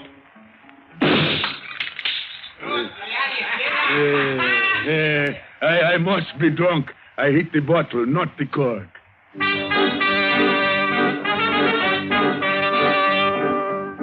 He was a good enough shot to make my blood run cold. All of them were. The more they drank, the better their aim. General Topaz was having a riot at the time with his cannon of 44 shooting gourds on the post. And it was a relief when the cases of rifles began to pile up. And suddenly, the general's mood changed. He was bored with his marksmanship. Bring me one. I want to see how good the gringo's guns are. One of his men ripped open a crate. General Topaz grabbed a rifle, held it in his hands, inspected it, and threw it violently at me. What's this? This joke? You make fun with Topaz? Open them all! His men literally tore the tops off dozens of crates with their fingers. And I told cold in the pit of my stomach. I hoped it had been a mistake, but it wasn't. It was a grim joke. For Gavin hadn't meant that cargo to go through, so he hadn't wasted real rifles on it. He'd sent case after case of dummy cargo. Oh, they were rifles, all right, good enough to fool me down in the hold. If only I'd taken one out, examined it, I might have discovered in time that they were phony guns that would never fire a shell. Cheap hot metal imitations with highly polished pine stocks. Great stuff for kids under a Christmas tree, but not quite good enough for General Topaz. El General Topaz is important, man. I have important war. And for this you pay. Mario, Diego, Nino, Chado, Amadeo, Cano, un gran tiroteo para estos canallas.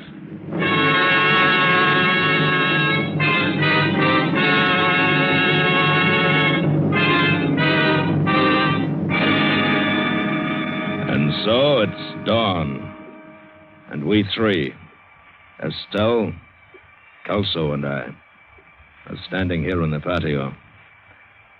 General Topaz and his guerrillas are drunk, but not dead drunk. Rather, deadly drunk. 10 of them. The firing squad lined up facing the 3 of us. Their guns aimed straight at us. And on their dull faces, murder. The general, with his flamboyant sense of drama, raises his gun just as the first rays of the sun streak through. Listo! He has a sense of the drama, General Topaz, but no sense of humor. Apunten! If it weren't so final, it might be funny. A double cross. Fuego!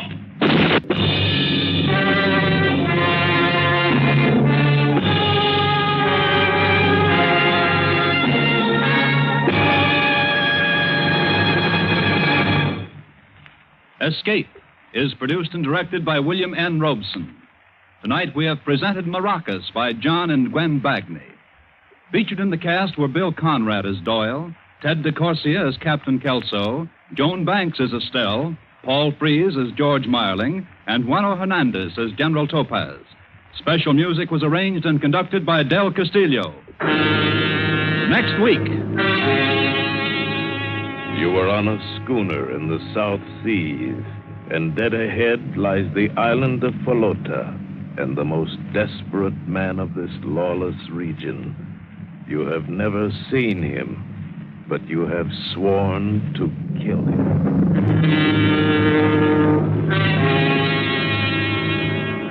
Next week, we escape with an exciting tale of the strangest bargain ever made, as George F. Warts tells it in his famous story, Sunk.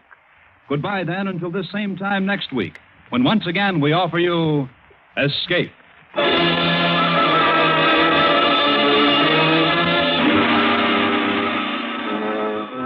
Festive music for a festive holiday, 1 full hour of it.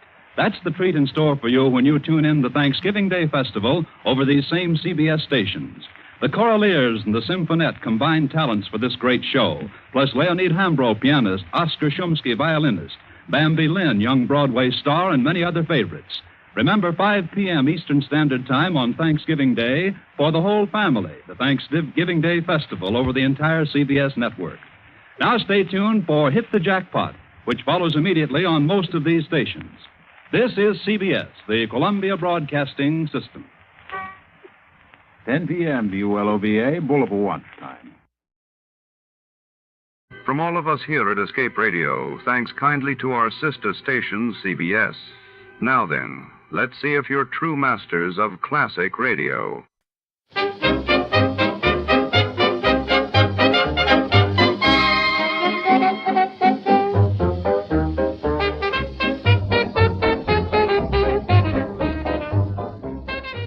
Tonight, under the cold fluorescent lights of a bustling Chicago bank, a shadowy figure slips past the steel vault, leaving behind nothing but questions and a trail of counterfeit bonds.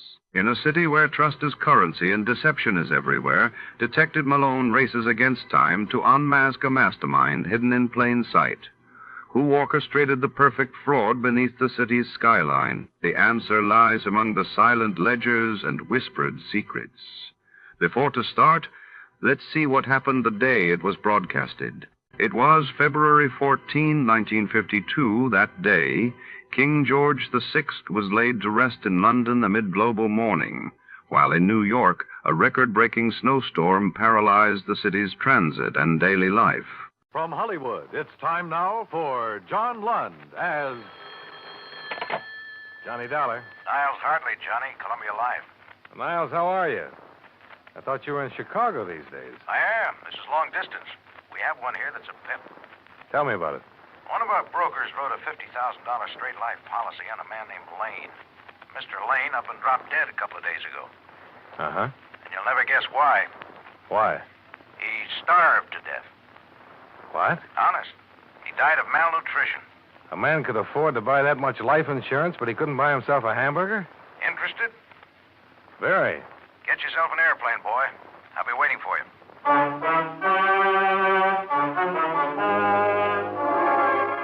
John Lund in a transcribed adventure of the man with the action-packed expense account. America's fabulous freelance insurance investigator. Yours truly, Johnny Dollar.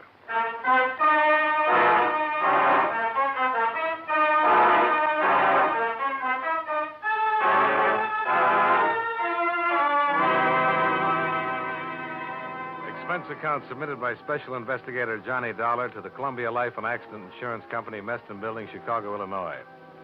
The following is an accounting of expenditures during my investigation of the Chicago fraud matter. Expense account item 1, $78.13. Plane fare and incidentals, Hartford to Chicago. I had breakfast at the airport, took the limousine into town, found a hotel room, then checked in with Niles Hartley at the claims division. Chicago's blustery climate seemed to agree with him. He was a little bigger than I remembered, a little ruddier, but efficient as ever. I wrote a special delivery to the Insurance Commission in Springfield this morning. Explained we were holding up payment pending a routine investigation of the claim. Uh-huh. But the faster we move on this, the better off we'll be, Johnny. They're going to ask questions, and we'll have to get ourselves some answers. They asked any yet? No, but the beneficiary is Lane's sister. Her name is Lydia Staley. She's called them, and she's called us a couple of times wanting to know what's what. Tough? She could be, I guess. She has money of her own, some influence, and so on. A lot of money? Trust stuff. Very comfortably fixed. But she's pretty upset by the whole business. You see, I had to stick my horn in right away and request the coroner to hold the body until we got something done. How so? Lane died on the street with no identification on him. By the time they did find out who he was, a routine PM had already been performed to determine cause. The county was going to bury him. With $50,000 worth of insurance? Yeah. Now, the first thing that occurred to me when I saw this report was that it might not be Lane at all. Besides the malnutrition, here are these findings. Chronic heart condition. Lung history. Debility. Certainly doesn't sound like anybody we'd insure. Well, Lane took a physical before the policy was issued, didn't he? Yeah, sure. Uh-huh. Here's a copy of it. He was 100% okay then. How could he pass it with all these things wrong with him? Good question, Johnny. Like to find the answer? Yeah. What's that doctor's name? Dr. Walter Unger, Suite 1932, Michigan Building. Expense account item 2, $3.50. Taxi fare through Chicago's slushy streets to the offices of Dr. Walter Unger, who had been licensed to practice medicine in the state of Illinois in 1946. He was a Northwestern University medical school graduate. And I'd give him the service. Married, had 2 children, and lived in Glencoe, a North Shore suburb. Day and night. His income and practice, according to report, were average. Well, good. Yes, drop in tomorrow. Goodbye. I'm sorry, Mr. Dollar. You were saying... I'm from the Columbia Life Insurance people, Doctor. Claims Division. I'd like to get some information about a man you examined on July 14th of last year. All right. I hope this won't take long. What is it you want to know? The man's name was Christopher Lane. You happen to remember him? Christopher Lane. No, I can't say that I do, Mr. Dollar. What about him? Well, first I'd like to know, is this your signature? Yes. Those are my letterheads. I suppose that's my signature. Aren't you sure? How many people are certain of their signatures? It looks like mine, Mr. Dollar. I can't say for sure that it is or isn't. Well, assuming that it is, what about these notes? Are these in your handwriting? Yes, I would say that was also my handwriting. Mr. Dollar, I'd appreciate it very much if you'd get on with whatever business you have here. According to this, you gave Mr. Lane a complete physical and pronounced him sound. I did. Anything unusual about that? He died 2 days ago, Doctor. I wish you insurance people would buy some books on heart diseases and read them and know them and not take up valuable time. Look here. This patient was 41 years old. If he had no heart condition when I examined him, and obviously he didn't, according to my cardiographic findings, it's entirely reasonable to assume that he could have developed one in a very short time. You people gauge that in your premium. Mr. Lane didn't die of heart trouble, Doctor. He died of malnutrition. Malnutrition? That's what the pathologist at the coroner's office says. Here, look for yourself. Well, he should know. Was it possible for you to overlook that condition at the time you examined him? No. No, if he'd been suffering from malnutrition in any degree, I would have discovered it. According to the coroner's report, he'd been ill for a year or better. Can you explain that, Dr. Unger? No, I can't explain that. I wish I could. All I can say is that I did my job. I examined the man, reported my findings. How about this? Angina. I could have missed that, I suppose, but it's unlikely with the degree of aggravation noted here. Did you X-ray, Mr. Lane? Well, certainly, it's part of the examination. Have you had much experience reading chest X-rays, Doctor? Mr. Dollar, I know my business. If there'd been any lesions in that man's chest, I would have reported. Doctor, just bear with me, please. Again, the coroner's man said they were old lesions. So I notice. I can't explain that either. Well, you can understand why we want to be thorough about this. Yes, I do. And I wish I could help you. You keep a file copy of all examinations? Yes, certainly. I'd like to see your file on this one, if I may. Of course. Anything else? Yeah. Another hour of your time. What for? I'd like to have you look at Mr. Lane's body, Doctor. I could get an injunction. All right. I'll be finished here at 7 o'clock.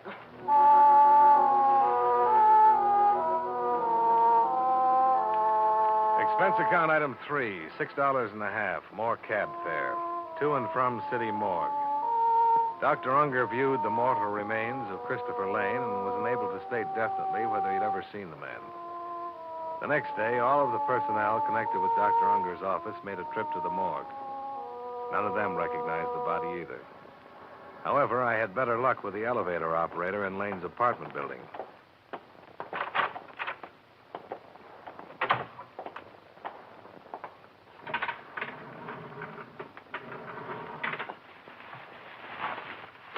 Oh. You ever seen this man before, Miss Shattuck? Yeah. Yes, sir. That's Mr. Lane, apartment 2338. You're positive? Oh, yeah. I've seen him every day for almost 2 years. Okay. Want to smoke? I want to get out of here. Sure. I don't know why I'm acting this way. I've seen him that way 100 times. What? I mean, almost like that, out, stoned. Only I guess it's because I knew he was just drunk then, not dead. Oh, I see. Well, he was crazy. Was he? Carrying on the way he did. Oh, feels good to be out here again, cold enough. Yeah.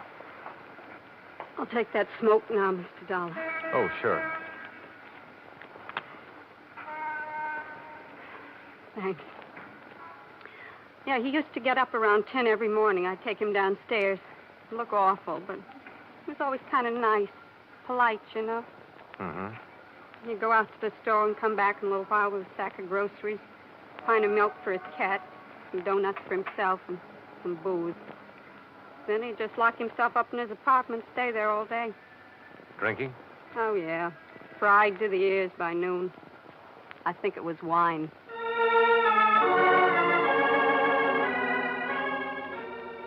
The janitor and the maid, as well as the doorman and the desk clerk, further verified the fact that Lane had been drinking heavily for better than 18 months prior to his death. No one seemed to know why, not even his sister. She turned out to be a woman of 30 or more, well-tailored, well-groomed, and bad-mannered. I wish you'd take your briefcase and get out of here, Mr. Dollar. I'm sorry you feel that way, Mrs. Staley. Chris drank himself to death. I don't know why. I just know he did it. He's dead. He named me his beneficiary. Now, why don't you pay me what you owe me? We will, Mrs. Staley, if the circumstances are right. So far, we have a reasonable doubt. Oh. And this investigation is for your benefit as much as it is ours.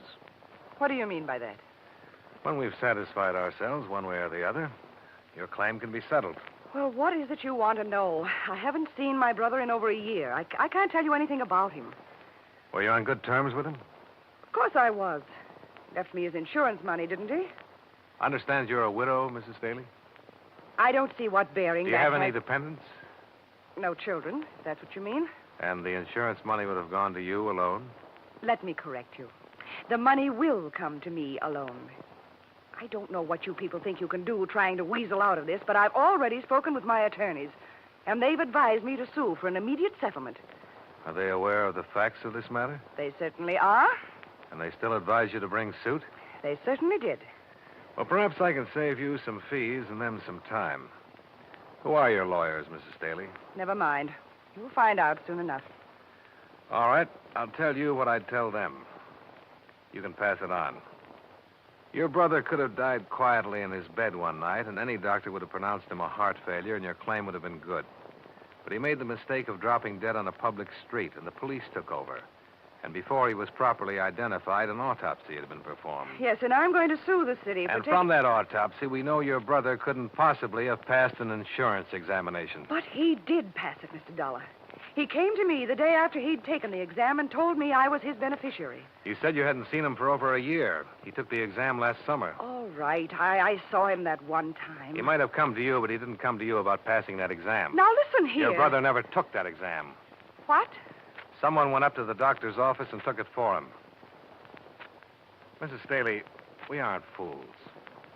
Now, we're going to find out who that someone was and how it was done.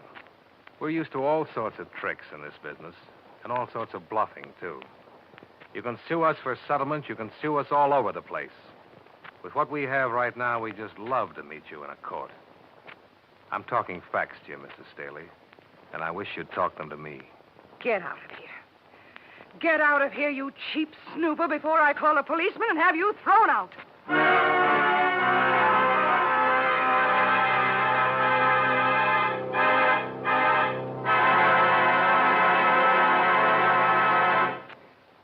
We'll return to yours truly, Johnny Dollar, in just a moment. Out of the jungles and into your homes comes Tarzan every Saturday night on CBS Radio. Yes, in the comfort of your own radio side, you can enjoy the fascinating experiences of the man whose friends are jungle beasts, whose power and cunning have been developed to an astonishing degree by dangerous environment. Tomorrow night, on most of these same stations, don't miss Tarzan on CBS Radio.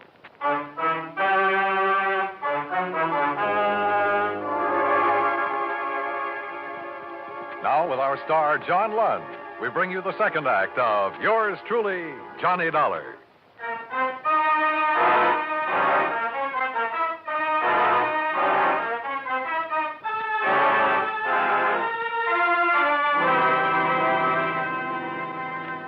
I started the case with an autopsy report and a dead man who should never have been insured.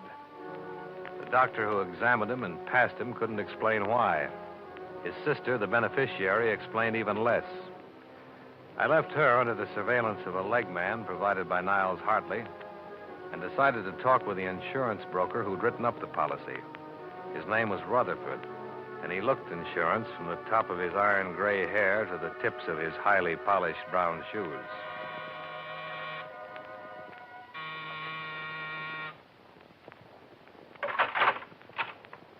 I suppose you're Mr. Dollar? Mr. Rutherford? Yeah, come in, come in. I was surprised when you called me. We're trying to wrap this thing up, Mr. Rutherford. I understand. I'll tell you, I've been writing insurance for 17 years, Mr. Dollar, and this is the first time anything like this has ever occurred to me. Sit down. I believe you, Mr. Rutherford, and your record. Oh? You've looked into me? Well, you know, we have to on a thing like this. Just a matter of routine checking. Yeah. I'm here to find out all I can about the circumstances under which you sold the policy to Mr. Lane. Mm-hmm. He was a bachelor. He lived in a fairly nice apartment on the Gold Coast. No dependents. I'd like to know what made him a prospect. Well, actually, it's more of a personal thing, I suppose. Mrs. Rutherford and I were interested in buying a home in Wilmette a couple of years ago. It was one we liked on Sheridan Road. The agent happened to be this man, Lane. That's how we became acquainted. Oh? Lane was in the real estate business, on and off. Actually, he didn't really have to work for a living at all. He had a fairly comfortable income from trusts set up by his father. Did he do very well in real estate? Well, I don't really think so. I don't think he worked hard at it. You met him when you were out to buy a house. Did you buy it? No.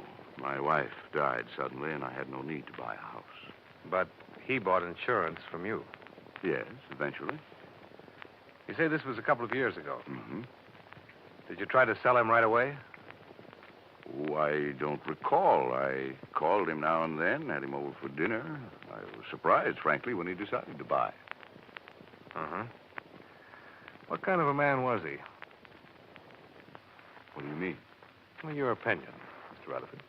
Well, just a client, Mr. Dollar. I treated him the same as any other client. How did he look? Hmm? Oh, pale, thin, healthy, emaciated.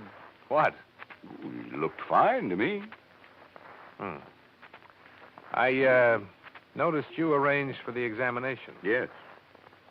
How well do you know Dr. Unger?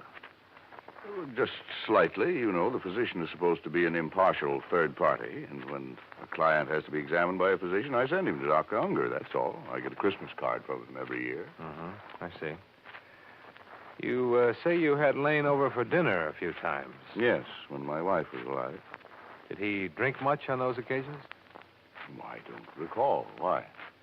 His malnutrition resulted from an alcoholic condition.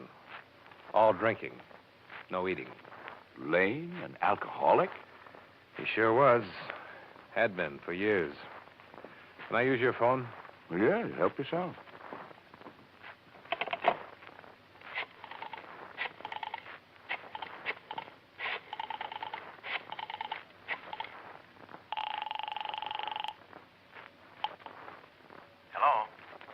Johnny Dollar, Niles. Oh, glad you called, Johnny. I'm trying to reach you. What's up? Mrs. Staley's fighting back. Huh? Her lawyers served notice on us an hour ago. Well, nothing to worry about there. Just a bluff. Oh, but this wasn't. She made the coroner release her brother's body. Took it to a crematorium. Exhibit A is a pile of ashes by now. Oh. I can try something here. Well, try it. Right. Mr. Rutherford. All finished? Yeah. Mr. Rutherford, I'm afraid you're in a little trouble. Well, what are you? You couldn't have written that policy or known Christopher Lane without being aware of his drinking habits. Now, see here, Dollar. I've been an insurance broker for a good long time, and no one has ever questioned my integrity. And I think that's what you were banking on, your reputation. I'm sorry for you, Mr. Rutherford, but there had to be a collusion here, and you're the logical party. You arranged for someone to take Lane's examination. You were going to split with... Oh!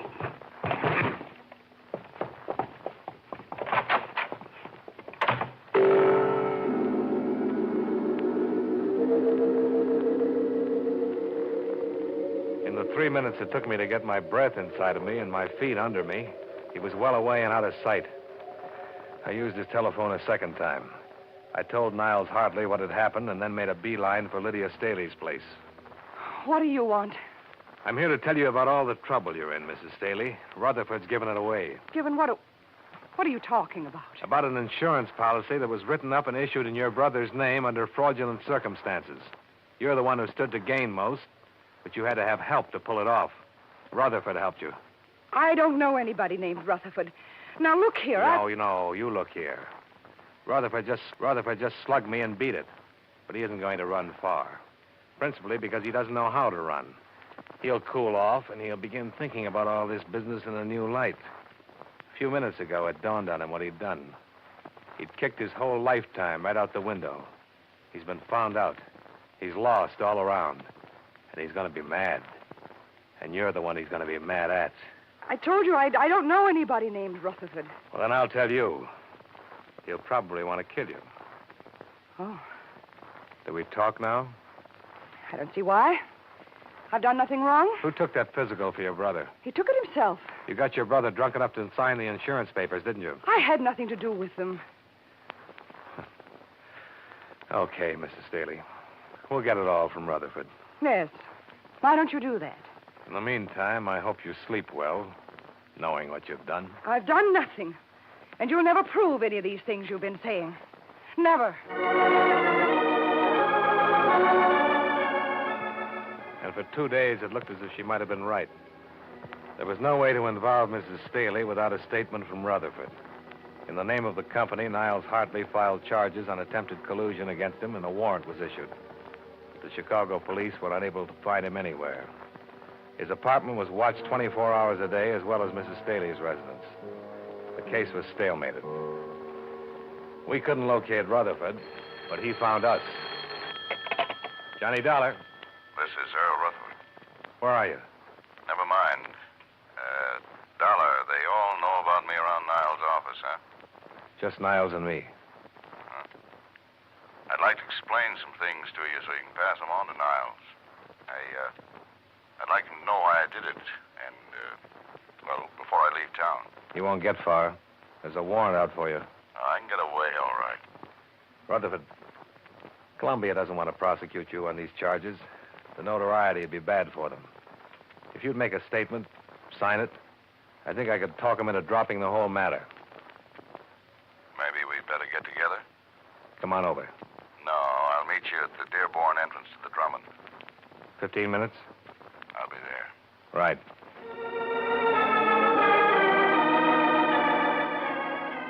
When I pulled up in a cab 12 minutes later, he was waiting for me at the curb in front of the Drummond. He was still wearing the same clothes he'd had on in his apartment. He needed a shave, and judging from the circles under his eyes, he hadn't slept much. He was pale and shaken.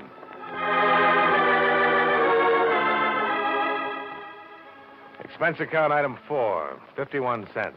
Coffee and donuts for both of us. I met Lydia right after Miriam, my wife, died. My children are both grown and married and have lives of their own. I guess I was very lonely. Sure. I became interested in Lydia, and we had a great many things in common. Seemed like the thing to do. I asked her to marry me. Nothing wrong with that. You don't understand. She laughed at me. No, I don't understand. I guess I'm not an exciting man, a witty one, or... She made me feel as though all my life had been hopeless, a waste. And I'd missed a great deal. I asked her, Mr. Dollar, what is it? What do you want out of life? Is that when she brought up the proposition? I guess that's what gave her the idea. The trusts pay her $500 a month for life, and my commissions come to that. We could have lived very comfortably on $1,000, but Lydia talked of traveling, of Europe, of clothes. I don't know, things her family had had once. She wanted $50,000 in cash instead of money just trickling in every month, huh? I suppose so. I didn't understand her motive at first, but go on. Well, she told me about her brother Christopher. He was a drunk. The doctors in New York gave him 2 years. I paid a man $100 to go to Dr. Unger's office and take the physical. What's the man's name? I wouldn't tell you that, Mr. Dollar. He's not involved in anything, and I don't want to get him into any trouble. After Lane was insured, you were going to wait for him to die? That was the general idea. Once I'd done it, it was too late to turn back. I mean, I wanted to at times, but a cancellation on a policy that size would have been hard to explain. You're leaving something out. She had you, didn't she? Hmm? You were the goat. Legally, she was clear, right? Yes. She still is, isn't she? Unless you write all this down, and we can hold it over her head to prove collusion. You speak to Niles? He'll go along. The charges will be dropped if you'll make a statement. Okay.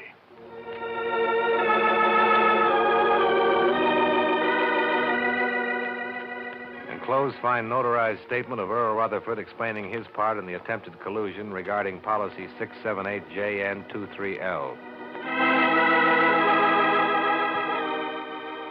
True to his word, Niles Hartley dropped charges against Rutherford upon receipt of the enclosed. Rutherford settled his affairs and left Chicago the following day. When Mrs. Staley was shown a carbon of the enclosed statement, she instructed her attorneys to withdraw suit. The night I was to leave town, I called at her apartment to have her sign a release of all claims.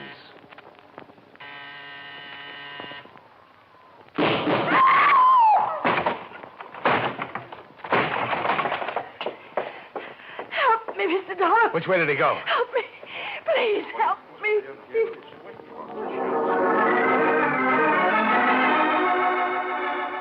I carried her to the couch, did what I could, while startled tenants phoned for an ambulance and the police. After that, I began looking around. I found a dark stain on the windowsill leading out onto the fire escape, and on the floor, a blood-stained letter opener. There was no gun anywhere in sight. I decided that if I'd been stabbed with a letter opener, it'd be easier to try 3 flights up to the roof than 14 down to the alley. I was right. Earl Rutherford was hanging over the top ledge of the building, firing down at me. I ducked into a window frame, 1 flight away from him. Get away from me, Dollar! You know I won't, Rutherford. You missed by a mile. You'll have to come down. It's the end of the line for you. Don't do anything foolish! I'm coming up after you. Come on, then. I'll be waiting for you.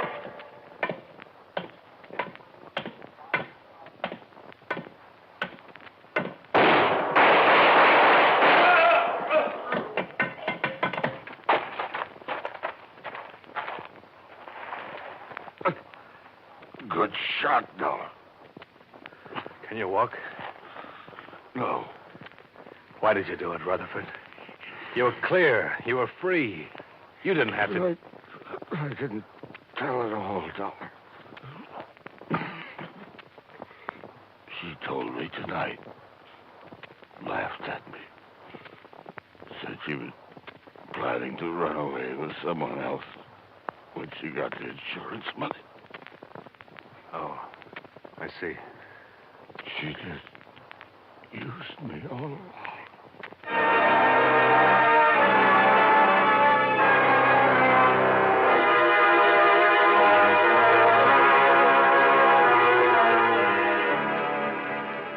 Earl Rutherford died on the way to the receiving hospital, and Mrs. Staley was dead when I got back to the apartment.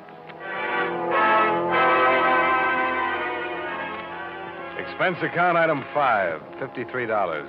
Hotel and food while in Chicago. Item 6, same as item 1. Fare back to Hartford. Expense account total, $219.77. Yours truly, Johnny Dollar.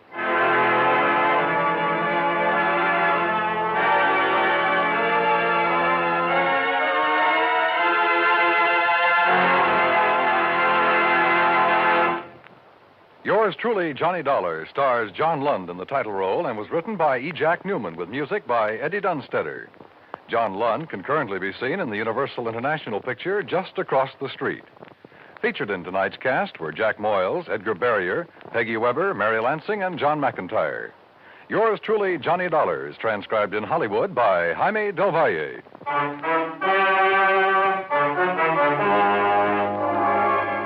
This is Dan Cubberly, inviting you to join us next week at this time when John Lund returns as... Yours truly, Johnny Dollar.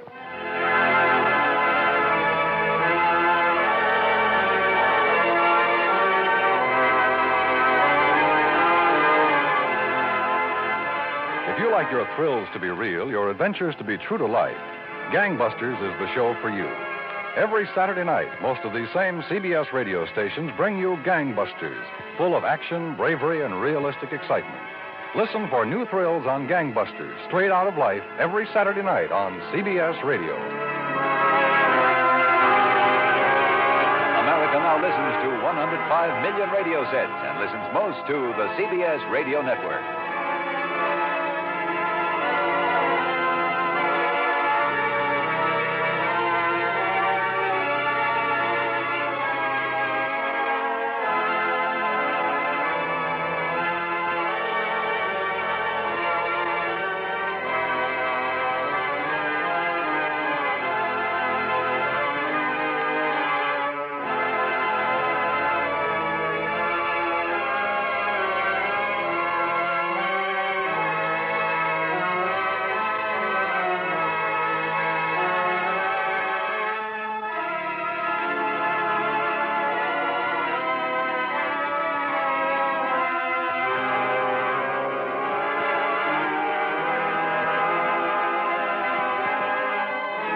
here at Escape Radio, we proudly thank our partners at CBS. And now, folks, a quick challenge before the next thrilling chapter.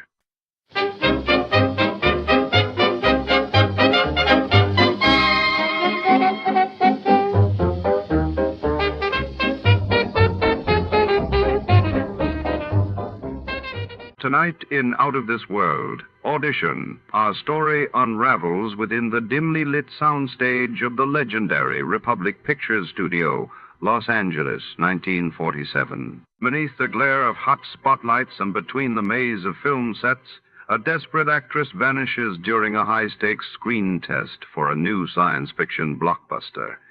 Was her disappearance part of the script, or something far more sinister? As shadows move between the soundproofed walls and whispered secrets echo in the dressing rooms, a hard-boiled detective stalks the corridors, hunting for clues under the watchful eyes of Hollywood's elite. Before to start, let's see what happened the day it was aired. It was October 13, 1947, and that day, headlines blared as U.S. Air Force test pilot Chuck Yeager broke the sound barrier in the Bell X-1. While in Europe, the United Nations General Assembly convened in Paris to address the ongoing crisis in Greece.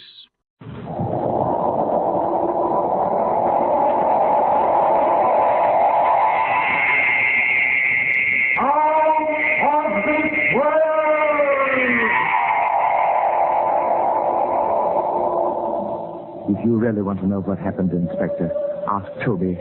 Yes, Toby, who is only a ventriloquist dummy, but who knows more than you think.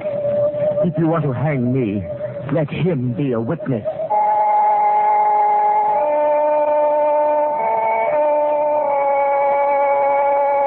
Out of This World.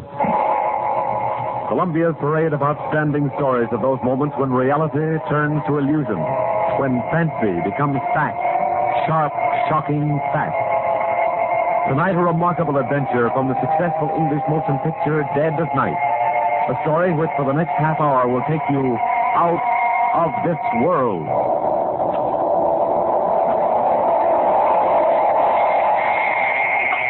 Stop!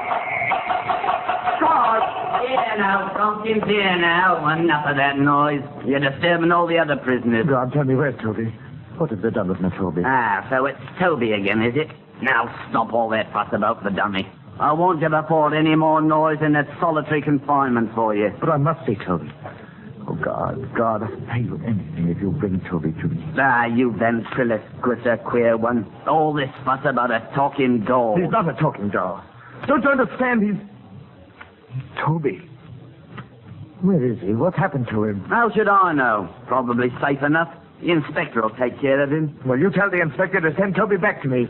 Back to me, do you hear? Tell him I want Toby and I want him right now.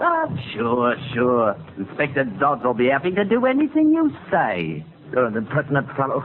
Oh, yeah, you're a rough one, all right. You're just lucky you ain't in here for murder. Lucky that fella Leswell you shot is coming along, all right. Leswell? Whatever happens to him makes no difference to me. I wish he was dead. He tried to steal Toby from me. No, ain't that a pretty thing to say? Ain't you a charge? I'm sorry I caused you any trouble. All I want is one favor. Please. Go to the inspector, go to somebody, go to anybody and tell them I've got to see Toby. I've got to see Toby.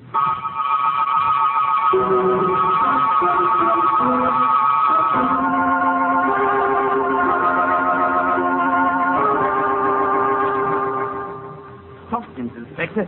He's raising a devil of a row down in the tills. Keeps yelling he wants his dummy brought back to him. I see. Well, if letting Tompkins have the dummy will keep him quiet, perhaps we can arrange it. Oh, good heavens, sir. Is that him there, in the chair? Huh?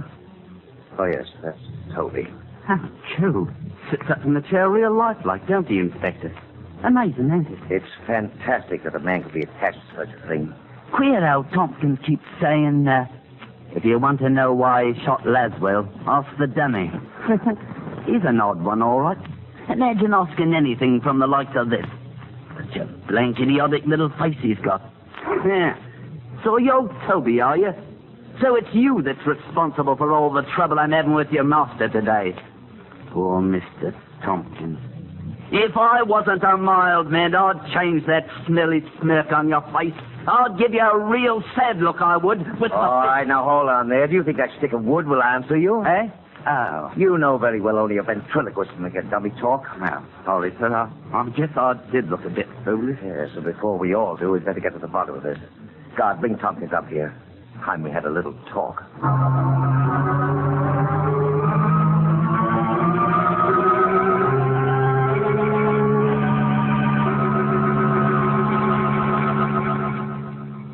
Tompkins, if I promise that Toby will soon be returned to you, will you cooperate with me? Toby? Is he here? Is he near me here? Yes, but you can't see him yet. But I must see him, Inspector. You will, but not before I have certain facts. Certain facts? About your quarrel with Mel Laswell. Now, if you tell me the whole story, I may be able to help you. Help me? Why?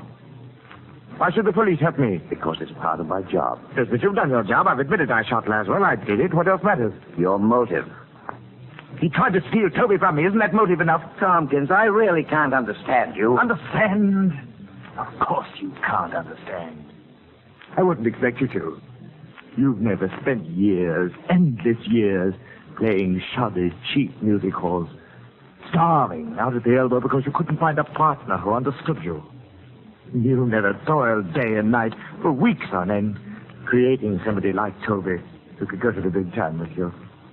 Oh, Toby can tell you what it's been like, all right. Unfortunately, Tompkins, Toby has shown no inclination to speak to me as yet. Toby would appreciate that, Inspector. Yes, indeed he would. Okay, what have you done with him? You must see him soon enough, I promise you. But first, I want to know what makes you think Mel Laswell tried to steal Toby. Oh, I was aware of Laswell's intentions right from the start, Inspector. Even before I met him. I had a premonition that somebody might separate me from Toby. I couldn't stand that. I was much to him, yes. He to me. I see, yes. When I met Laswell at the club that night, I realized almost at once that he might be the one to cause the trouble. I suppose you've seen Laswell. You know the sort he is. A regular troublemaker. Yes, Tompkins, I've seen him. Now come to the point. Well, as I intimated before, Toby and I have been playing all the better music halls for the last few years. Top billing, you know. And then we got our engagement at the Kit Kat, West End nightclub. That's about as high as Toby and I, or any act for that matter, can go. We were standing backstage, waiting for the dance act to finish their turn. It's only a standard act, not particularly hard for us to follow. And then Bigelow, the master of ceremonies, came along. Glad to see you're ready to go, Tompkins. You're on as soon as they finish the waltz. We know our act, Mr. Bigelow. Well, just so you know yours as well. Not Toby. Well, I don't want him to forget to take the chair out tonight. I have the chair right here. Now, don't worry. It won't happen like it did last night. And do us the favor of getting off the floor when you've introduced us. You messed up the whole first part of our act standing behind us. Here, now, don't say that. After all, it was your opening night, and how was I to know your act? You did it deliberately. You were trying to cut in on our laughs. Now, look here. I don't have to take this kind of stuff. Toby, that was not at all professional. Mr. Bigelow, I apologize, since Toby doesn't seem to have the grace to do it. Very well, I accept it. Eh? Well, well, now, what do you think of that? Husband, you take me in Tompkins. Deuce if I don't get to thinking that dummy is a living thing. Bigelow is a terrible ass, isn't he, Tompkins? By Jove, it's remarkable. Tremendously real, you know, the illusion. Oh, rock. Oh, by the way, you'll want to be particularly good this evening. You have a rival out there. Mm-hmm. Who? Laswell. Mel Laswell, the American. The ventriloquist from the States. Laswell? Oh, don't tell me you haven't heard him on the wireless. Here, look. Have a look. He's at the front table over to the left. Oh, yes. Yes, I see him. And who's the gorgeous young lady? His wife. He's awfully good. World's greatest ventriloquist, I've heard say. I like her. Don't you recognize precision, Bigelow? He may be the best, and again, he may not be the best. And you're pretty jealous, aren't you, Tompkins? I'm nothing of the sort. In fact, you feel more uncomfortable than ever tonight working in front of a real artist. Now, see here, Toby. But as usual, I'll carry you along. You'll carry me? I'll have you know I carry the sack for this. Please, both of you. Stay out of this, fat mouth. Now, see here, joke's a joke, but when you use it... By George, you took me up the road again, Tompkins. I thought you and this wooden nymph were rowing. As though he were human. Imagine me thinking he's actually human.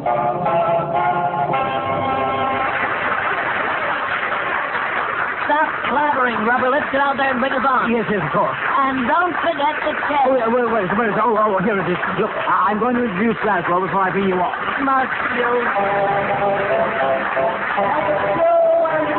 That's right. Give the boy and girl a great big hand behind the dance team in all the United Kingdom. And now, ladies and gentlemen, and visiting royalty, before I present to you our next little feature, I'd like to call on a distinguished variety artist who is here tonight. You've all heard him on the American wireless and seen him in the American cinema. Mel Laswell. I ask Mel Laswell to stand up and enjoy that well-known tic-tac hospitality. I'm sure that beautiful woman he's with is a much happier burden on his knee than Mickey O'Toole, whom you've seen so many times. Stand up, Melvin Laswell. And now I want to bring on an act the like of which Mr. Laswell has never seen. Our own British ventriloquist, Eric Thompson, and his talking timber, Toby.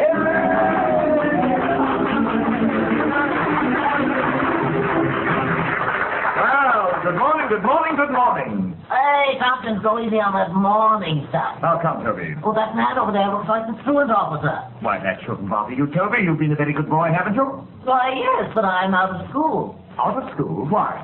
Appendicitis. Out of school because you have appendicitis? No, not because I have it, but because I couldn't spell it. Now, Toby, my lad, you better watch that appendix of yours. After all, people die of appendicitis, you know. And then you'd be a skeleton. I bet you don't even know what a skeleton is. Get a good grip on your nose, darling. That guy's got the worst material in the British Army. No, what a skeleton is. Act as though you're enjoying this. People are watching Well, you. then, what is a skeleton? A skeleton is a lot of bones with all the people scraped off.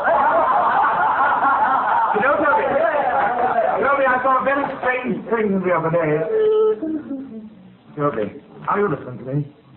I said I saw a very strange thing the other day. All right, you saw a very strange thing the other day. I don't blame the dummy for being embarrassed. My master. Now, here, Toby, that's not the proper attitude for a bright man like you. I said I saw a strange thing the other day. There were 12 men standing under one umbrella, and not one of them got wet. And not one of them got wet. Now, I know the payoff to this gag, but I won't say. And Mr. Laswell knows too, don't you, Mr. Laswell? What goes on here now? Come now, Mr. Laswell, I know you do. You give the answer. Toby, Please, darling, this is embarrassing. Well, Say Mr. something. Laswell, If this guy keeps riding me, I will get him to this his back. dummy's dummy says that he saw 12 men under one umbrella and not one of them got wet. Why not, Mr. Laswell? Because it wasn't raining. Correct, because it wasn't raining. Now, you see, Tompkins, everybody knows your joke. I'm humiliated, actually humiliated to be up here with a third-rate ventriloquist like you. Well, if you don't like your material, why don't you try rewriting it? Rewrite it? Did you ever hear of anybody going into St. Paul's and offering to rewrite the Bible? Then just what do you propose to do about it? I'd go to work for Mr. Laswell in a minute if he'd have me. Melvin, may I work for you? No, let's go. Wait, Claudia. May I, Mr. Laswell? Well, I pay Mickey O'Toole 75 cents a week. He'll wind up in my fireplace if you'll work for 50. I work for nothing. Just to have a beautiful woman beside you. The Laswell wife. I don't tell. I mean it. Ladies and gentlemen, you think this is part of the act, but it isn't. I think that Mr. Laswell is the greatest ventriloquist in the world. Ladies and gentlemen, please don't blame me for this. It's Laswell. He's speaking all this through Toby. He's trying to steal Toby away from me. Mel, is that true? Do you have something to do with it? Relax, honey. Get the rest of this routine. I'm being quite sincere, Mr. Laswell. I'll work for you and you won't have to say me a tuppence. Mel, are you speaking through Toby? Well, Mr. Laswell, will you take me on? Watch him try to get out of this one, Claudia. I'm thinking about it, Toby. Oh, Mel. Toby, either you behave yourself or I'll take you off the floor. That's That's right. Just when I'm about to get a good job, call the MC back, tell him you want to run away and hide. Come on out, Bigelow. Tompkins needs your help. All right. Just as you say, Tompkins. That's all, and thank you for this little impromptu surprise. Oh, brother, it's about time the MC took It's over. all part of the show, friends. All part of the show. Hey, Bigelow. I give him a nice heading. Give him the best of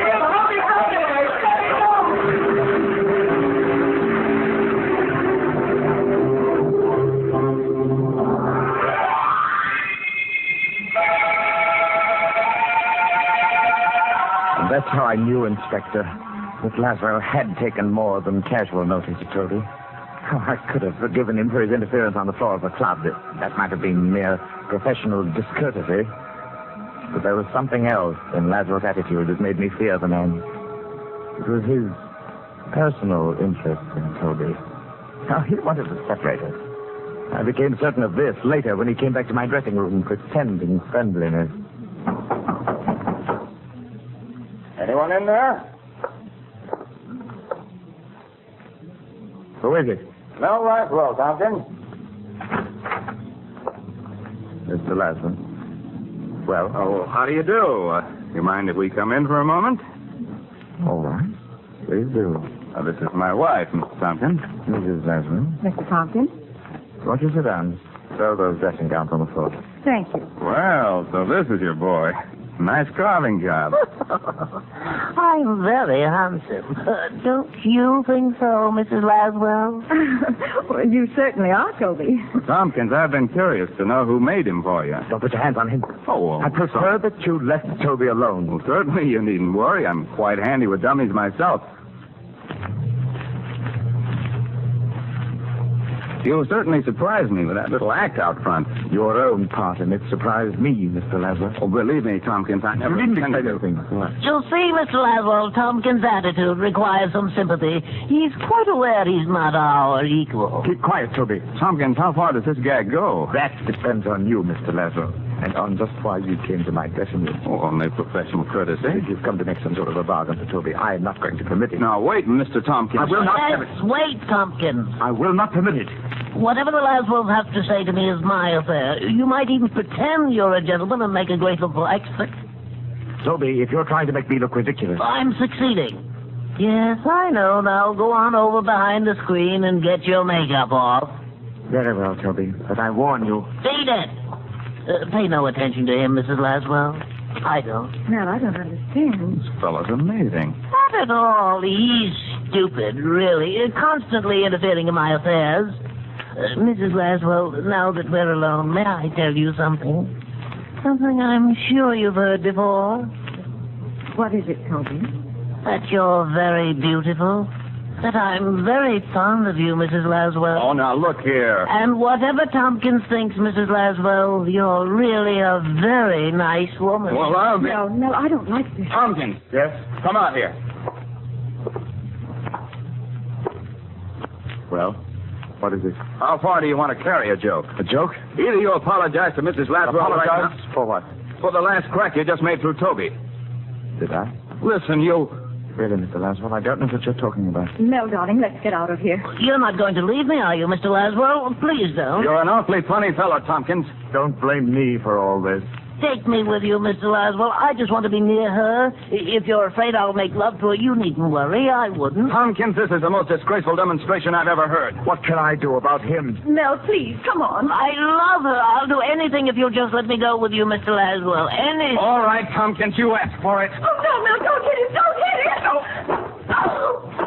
Oh, Mel. Why did you do it? The man's not natural. Here now, what's going on? I don't know what's eating that fellow. A rib's a rib, but he doesn't know where to stop. I guess he got the last laugh on me, making me lose my temper. Well, he doesn't seem to be doing much laughing. He's all right?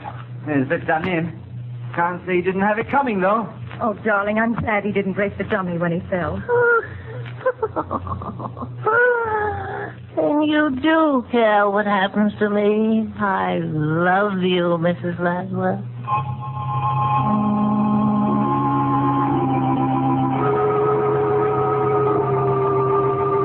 So you see, Inspector, I should have known then that I couldn't prevent Laszlo from getting Toby. I knew they'd be plotting the two of them. I see. One question, Mr. Tompkins. Yes. Would you say that Mrs. Laswell is an exceptionally attractive woman? To some men, perhaps. And since we know that you think and speak through the dummy, isn't it just possible that you may yourself find Mrs. Laswell appealing? Oh, what is this rubbish you're talking? Are you interested in learning the truth of what happened, or are you trying to muddle me up? I'd like to hear the matter out, Mr. Tompkins. Sorry.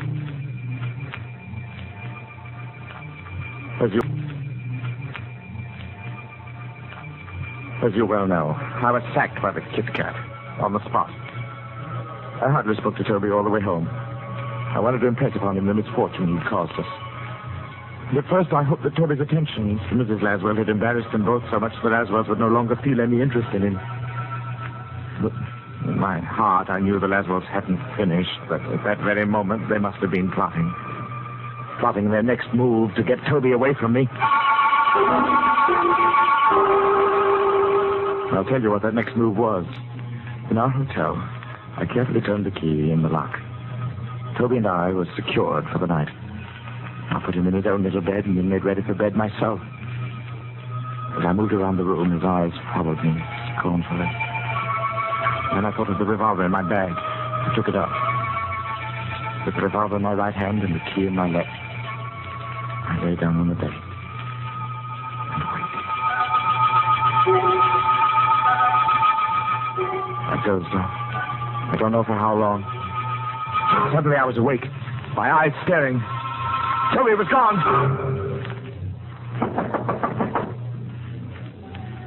What is it? Laswell, I want to talk to you. No, be careful. It's Tompkins. The door is locked. Where is Toby? Get out, Tompkins. Now, come to Toby. Where is he? You've stolen Toby from me, and I want him back. I don't know what you're talking about, but if you're referring to your dummy, I haven't seen him. Now, get out. No. What's wrong, dear? On the floor. On the floor at the foot of my bed. Toby. Toby, there you are. I found you. Oh, my poor little Toby, you've been kidnapped. Look, Tompkins, I don't know how your dummy got here. Toby. Toby, speak to me. Wake up, Toby. Look, Mel, look how he's shaking that awful thing as though he's trying to waken. Oh, you're not deceiving me, Toby. You know very well I'm here. Go away and leave me alone. I'm through with you, Tompkins. Oh, yes. Take it easy, Claudia. We've had all we can take of this, Tompkins. Are you going to deny you stole Toby from me? I certainly am. Look here, man. You're mad. You're ill. Ill, am I? You took Toby from me and you say I'm ill? I didn't take Toby. You brought the dummy here. You must have brought it here. Maybe while you were walking in your sleep, but you brought it here. I'm going to prove it. Stay away from the phone. No, he has a gun. You can shoot if you like, but I'm going to prove to you that... Hello. Hello, give me the desk clerk, please. Tompkins, I won't go with you. I'm going to stay with her forever. If Mr. Laswell will let me. Clerk, this is Mr. Laswell in 722. I want to know if someone came to my room a few hours ago. Is this some sort of trick? A man came, you say, and he was carrying a ventriloquist dummy. You let him come up. Did you hear that, Tompkins? I'm not deceived by this. Will you describe the man for me, please? Oh, no, you're a devil, Laswell. You stole Toby from me, now you're trying to drive me mad. Well, here, take the phone. No, I won't take it. You're tricking me again. No, be careful. Well, you won't succeed this time.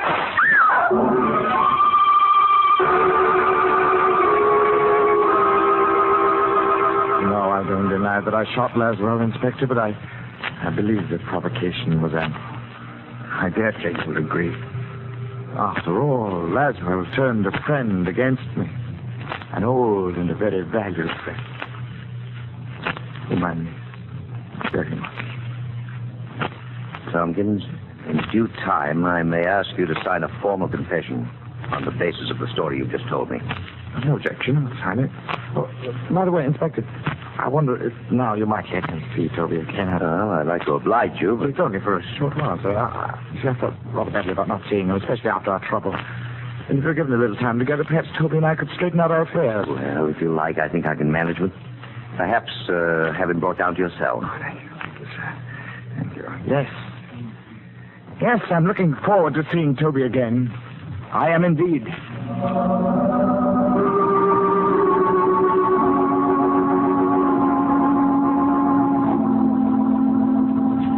And that's the story as Tompkins told it to me, Mr. Laswell. Then it's incredible. I had some idea what was going on in the fellow's mind, but that is... Mel, I'm so sorry for it. Just one question, Mr. Laswell. You'll pardon my asking. Yes? Did you have anything to do with what's happened to the Kit Kat? I mean, you didn't project your voice through Toby. Certainly not. So I thought. This business has me baffled. If I thought Tompkins might be more dangerous than he's already proved. Well, I'm afraid there is that possibility, Inspector. Huh?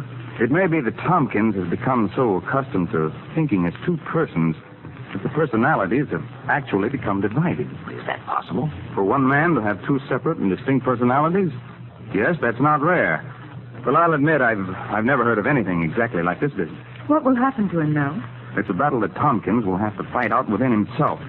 As long as he's in that cell without the dummy, he may learn to think for himself as himself again. Good heavens, man. Look here, I permitted that dummy to be taken to the Tompkins in his cell. You what? Tompkins was so keen on having a dummy with him that Do you think that will harm him? Well, I don't know, but... Inspector, All right, Dollar. here I am. It's that Tompkins, sir. Carrying on something awful in this cell. What's happened? We put the big doll in with him, like you said, sir, and right off he began arguing with it, carrying on a fight, real lifelike. It's just like two people what hate each other. Laswell, you were right. Come on, we'd better get to them before it's too late.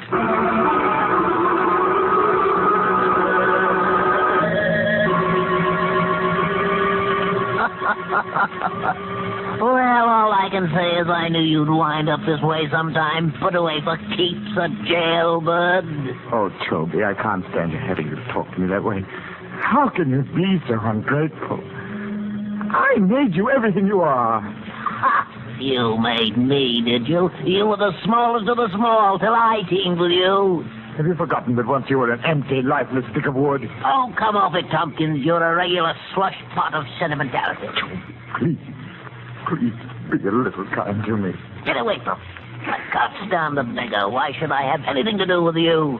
You've never done anything right. You couldn't even kill Lazarus. Oh, shut up, Toby. Shut up. Don't torture me. I wish you had killed him, and his wife would belong to me. I could be with her forever. Oh, you fool. Don't you know that's impossible? You're just saying that you're jealous because I love her. Oh, no, I can't stand it. You're a monster. I've got to get rid of you. I've got to kill you, destroy you. Tompkins, take your hands off me. I'm through with you. Take your hands off. No. Kill you, you vulgar little swine. Get a faithful thing. Little swine. You beast. Dirty beast, you starve.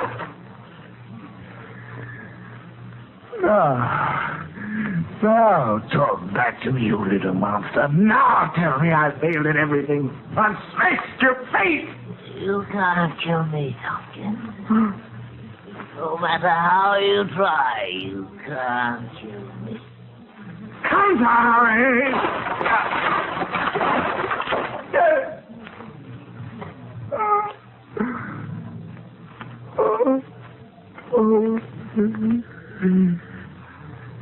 Toby, what have I done? Toby, I never meant.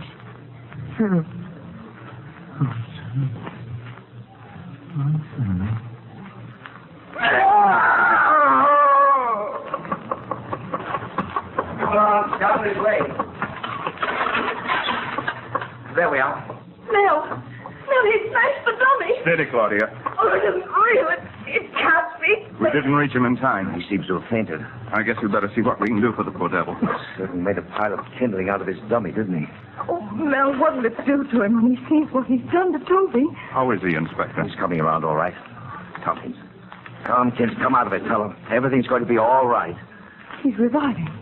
He's opening his eyes. Come on now, I'll help you sit up. That's a fellow. Feeling a little better now, aren't we? Mr. Dolar. He's looking around for the dummy. Here we are, Tompkins. I guess this is what you're looking for. His tummy's broken up a bit, but he'll be all right. He said he'd kill me, but I told him he couldn't. I killed him. Isn't that wonderful, Mrs. Lazarus? Tompkins is dead. Now we can be together forever, the three of us. You want me, don't you, Mrs. Laswell? You've got to want me because I think you're beautiful. And I love you, and I'll be your slave always and always.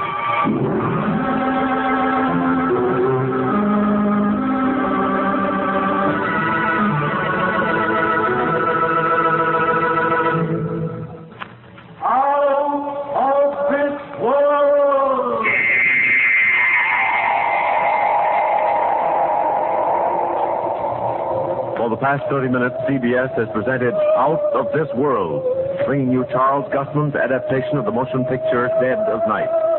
Barry Kroger was featured as Tompkins and Art Carney as Toby. Original music by Albert Berman.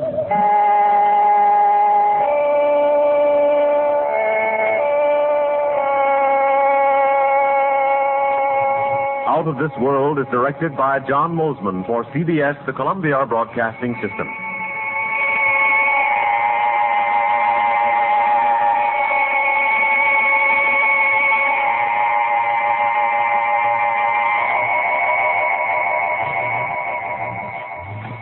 This is Escape Radio speaking, with our thanks to the fine folks at CBS.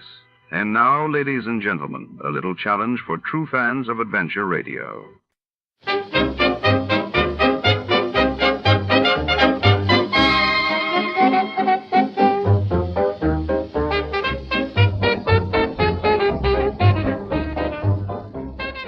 Tonight, the shadows creep into the heart of the city's most prestigious ornithology research lab, where secrets are kept in steel cages and canaries sing behind locked doors. When a world-renowned scientist is found dead beside a mysterious unopened can of bird feed, Detective Malone must untangle a web of envy, betrayal, and silent witnesses with feathers.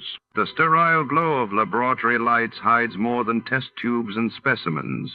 It hides the truth.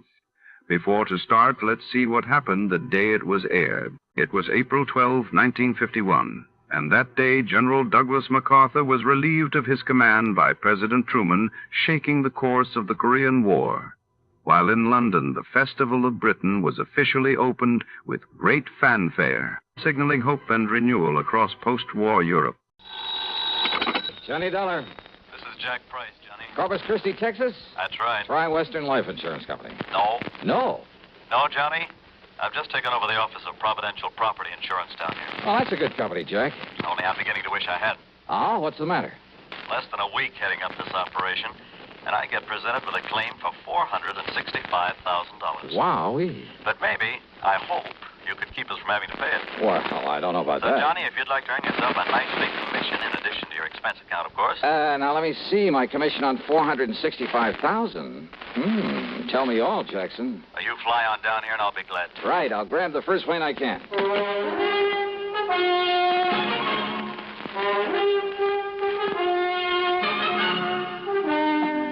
CBS Radio brings you Bob Bailey in the exciting adventures of the man with the action-packed expense account, America's fabulous freelance insurance investigator. Yours truly, Johnny Dollar.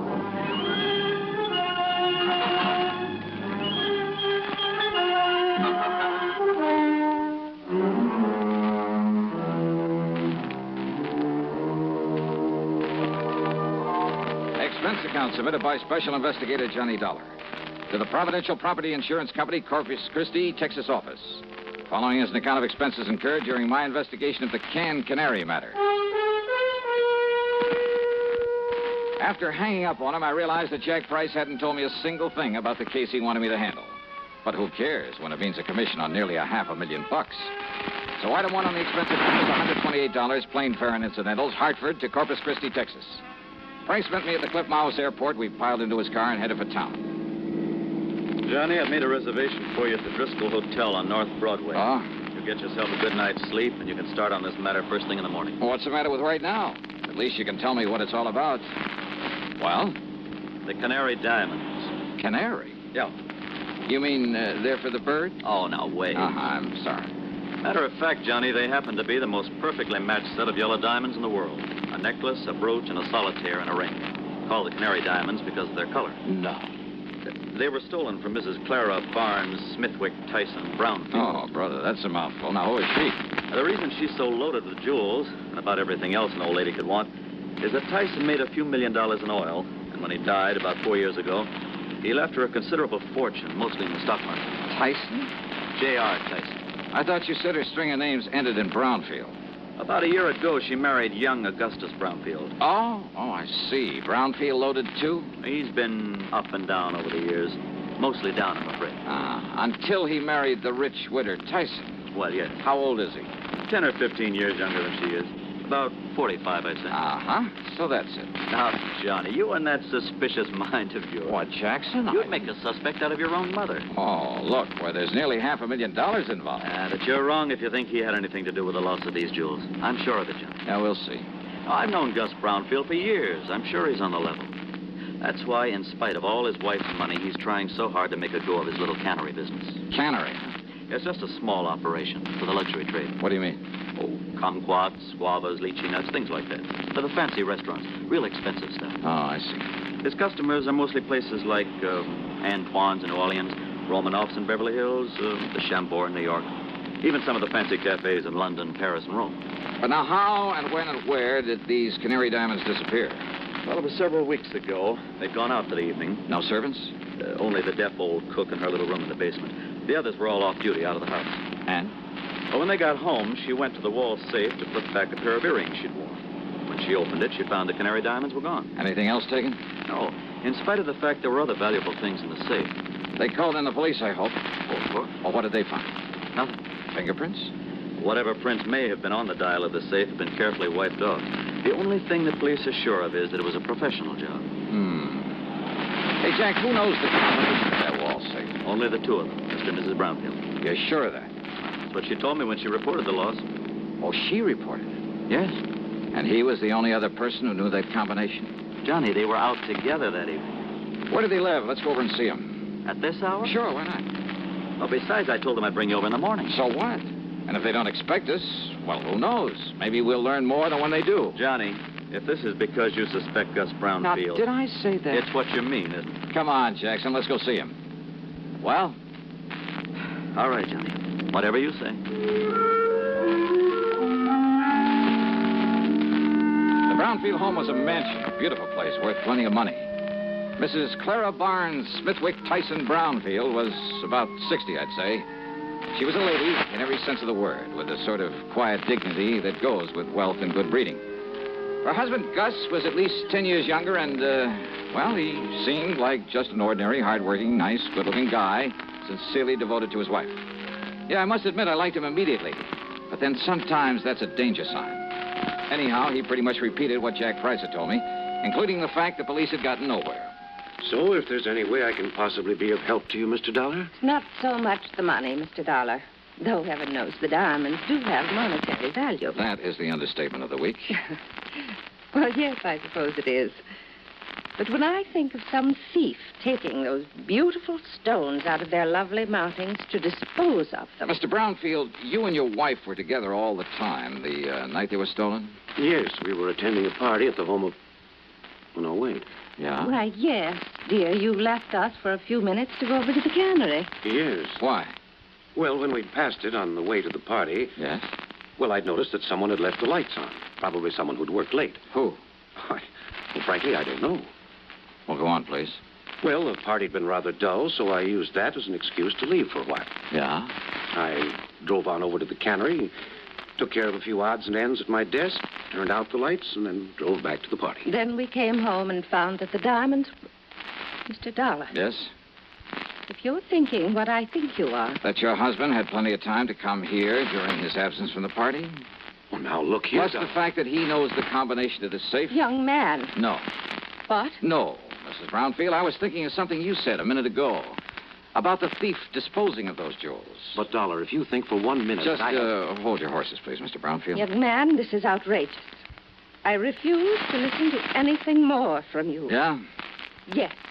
Well, I think you'd better, Mrs. Brownfield. If you want the Canary diamonds back.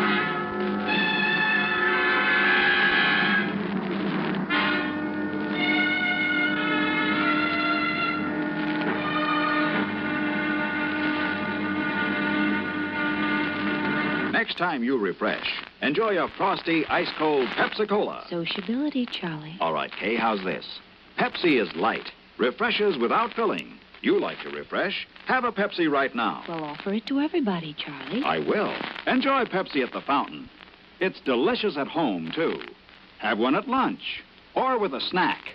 Charlie. At the beach or at dinner. Wherever you go, wherever you're thirsty, Pepsi is there. It's here, too, in our Be Sociable song. Be sociable, look smart, keep up to date with Pepsi. Drink light, refreshing Pepsi. Stay young and fair and debonair. Be sociable, have a Pepsi. For the weekend, have plenty of Pepsi around. Pick up an extra carton today. CK, I'm sociable. With Pepsi, everyone is. And now, Act Two of yours truly, Johnny Dollar.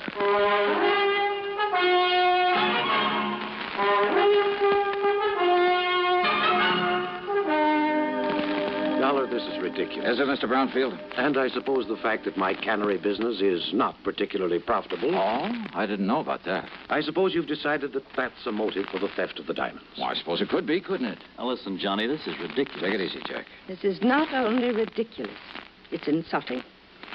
I must ask that you gentlemen leave this house immediately. Mr. Price? Of course, Mrs. Brown. Now, just a minute. No. I've had enough of this. Did I say I suspected your husband, Mrs. Brownfield? Did you need to? No, because I didn't mean to. What? That's right. But I did say that your talk about how a thief might dispose of the stones gave me an idea. You mean about how someone else might have taken them and will try to get rid of them? Something like that, Jackson. But who, Johnny? Yes, Doc. Young man, I still resent your implication, deliberate or otherwise. On the other hand, Mrs. Brownfield, since your husband might seem to be the one logical suspect... Young man. Perhaps I'd better play a little hunch I have before talking any further with you folks. Young man. Come on, Jack. Take me over to my hotel. My snide suggestion that Gus Brownfield at least could have taken the stones had got a reaction, all right. But it only convinced me that he was in the clear. The police had decided the whole thing was a professional job, and it would have taken a pro to crack that wall safe. And a pro would have sense enough not to try disposing of such distinctive stones in this country, in or out of the original settings. A pro would have some way of getting them out of the United States. But to where? And heavens knows he'd had plenty of time to get them almost anywhere. So there in my hotel room, still acting on a hunch, I was about to make a transatlantic phone call, but I didn't. Not then. Yeah? Johnny? Who's that? Doc. Doug Johnstone? That's right. Well, Johnny. Come in, Doug. Come on in. Well, so you couldn't stay away from our fair city, huh? Yeah, how'd you know I was here? Hey, sit down. Oh, thanks. Oh, I just happened to run into Jack. Jack Price. He told me he just dropped you off and told me why you'd come. Oh? I knew that if I didn't step in and give you a hand, why, that other Jack could never forgive me. The, other Jack? Yeah, Jack Johnstone, that wayward brother of mine out in L.A. Oh. Dramatizes all these wild cases of yours, puts them on the air. Hey, you know something, Doug? I've often wished I could drag that brother of yours into some of these cases to see what it's really like. You know, all he does is write them up and put them on tape. If he'd help me figure some of them out for a change. Won't I do? Huh? Matter of fact, I have figured this one out. Oh, so now I have competition. Hey, you're serious? That's right, Johnny. The man who stole the Canary diamonds is now resting comfortably in a local Who Scout. You're kidding. Then I'll keep this clean. Oh, sure. Look, Johnny, Gus Brownfield's an old friend of mine. So when the stones were stolen and looked as though Brownie might be suspect, well, I decided to play detective. Yeah, well, keep talking, Doug. And I hope you haven't put me out of business. I've tried. Who knows? Maybe I have. Anyhow, I'm pretty familiar with Gus's cannery and the people who work in it. Yeah? And there was one man in his shipping department. Well, when I heard about the robbery, I started digging through old newspaper files down at the library. It took me weeks, Johnny, but I knew I'd seen that guy's face before. And sure enough, I found his picture alongside the story of a jewel heist that took place 15 years ago. Who is he? Les Murdoch. That means something to you, huh? Fingers Murdoch. Sure. Safe man for that International Gems gang back in 45. That's the guy. Yeah, but I thought he got 20 years. Well, good behavior got him off nearly 2 years ago. And he was working in Brownfield's cannery? In the shipping department. Oh. Well, I told the police about it. We descended on him a couple of hours ago, gave him a cock and bull story about having found some of his fingerprints around, and, He confessed. Well, good. Good work. Well, now that I've solved the case for you, you can buy me a drink and be on your merry way back to Hartford. Sure. And the jewels? The jewels. Well? Well, Johnny, the police have tried every trick in the book on him. He won't say what he's done with them. In other words, my end of this case is only beginning. What do you mean? Bring the dirty criminal to justice? That's for the police, not me. What I'm hired to do is get those diamonds back. Johnny, if Murdoch won't say what he's done with them, and believe me, there's nothing in the world that's going to make him. You got any bright ideas? What'll you do? Well, you want to know something, Doug? You got a good question.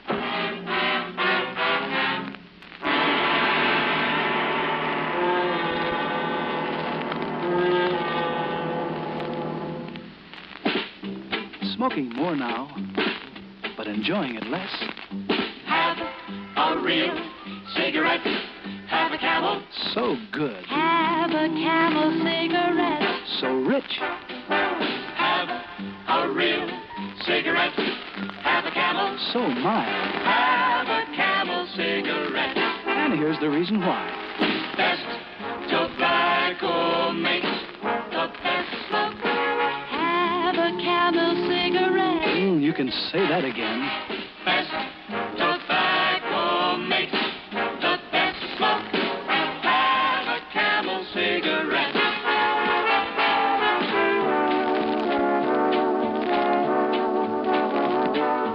If you're smoking more these days, but enjoying it less, then change to Camels, the best tasting cigarette of all. Start to really enjoy smoking again. Now back to yours truly, Johnny Dollar, and the canned Canary matter.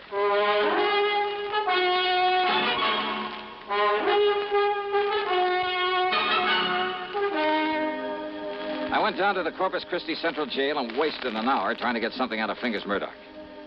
Go on, Dollar. Get out of here and let me sleep. Murdoch. And don't give me this bull again about going easy with me if I tell you where the rocks are, because I know better. Look, listen to me, will you? Instead, I'll just serve another stretch, and then when I get out... If you live that long. Then I'll pick up the dough for him and live on Easy Street.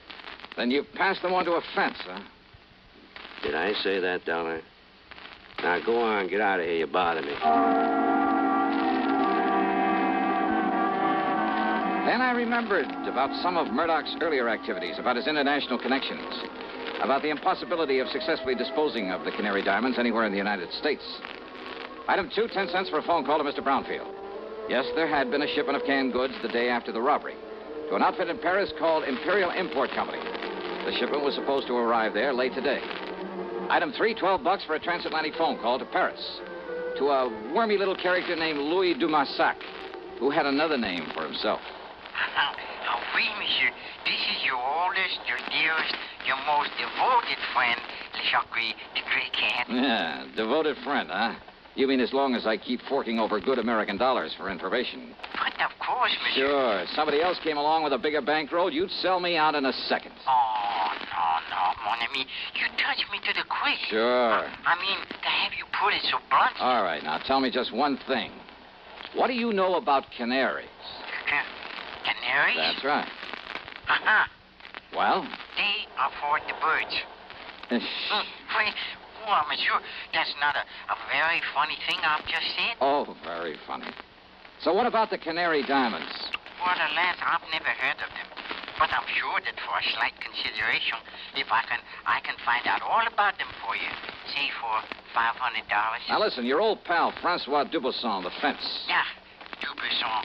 What? Oh, that miserable, that no good, that double-crossing. I love him dearly. Now, what's that mean? Millions he's made smuggling jewelry and paintings into this country from your United States. Now, with your help at times. But of course, monsieur. But now what has he done? What has he done? Closed up the antique shop that he used as a front for his operations. You mean he skipped the country? Oh, no. He's still here in Paris. Doing what? Is it not unthinkable that so clever a crook should turn to a legitimate business under another name? What kind of business? Produce. Produce? Oui. Caviar from Russia, cheese from Holland, fine sausages from Germany. And canned tropical fruit from here in the States. Oui. Yeah, but how did you know? And he calls it the Imperial Import Company. That is so. Then tell me where I can find him and I'll cable you $100. But of course.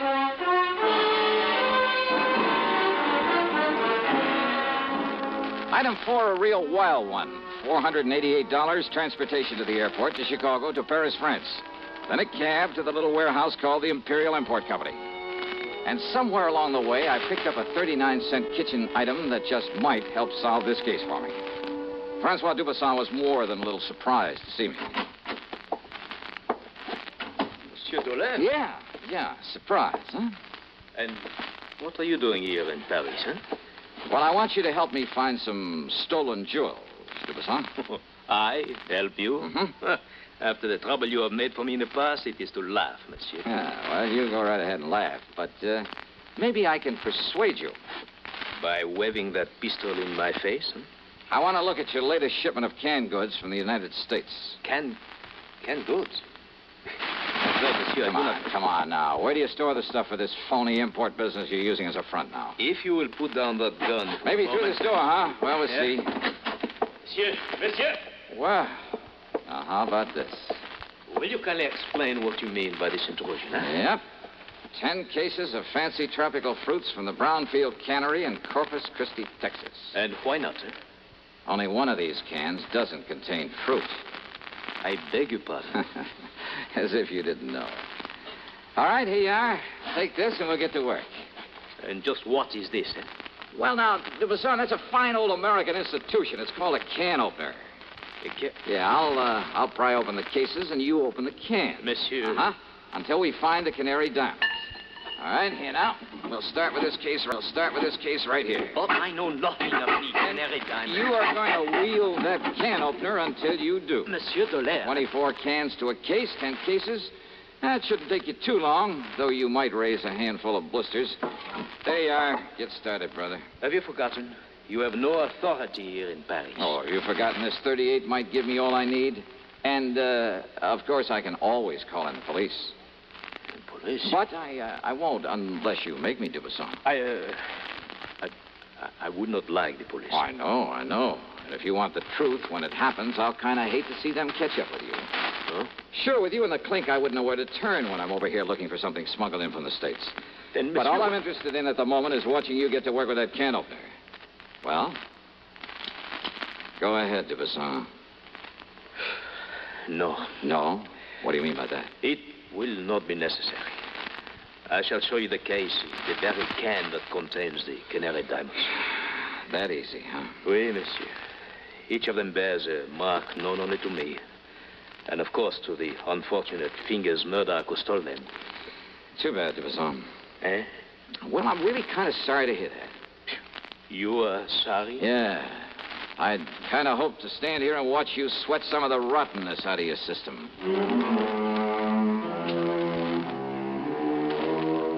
Thanks to its Paris representative, the company was able to arrange for getting the stones back to the U.S.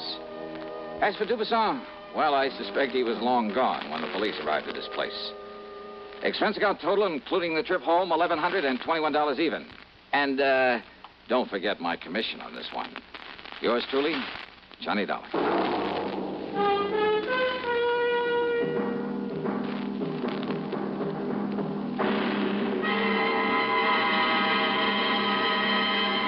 Hi.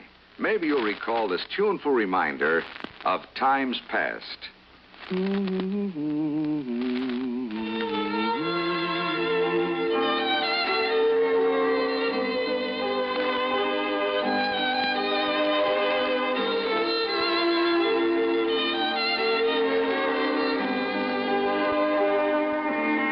This is Dennis James with something else worth remembering. It's this. You're so right to stay regular with Kellogg's All-Bran.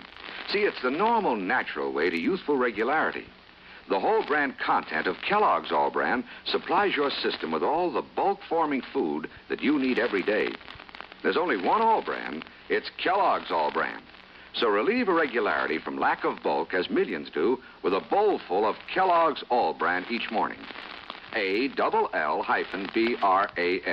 It's Kellogg's All-Bran.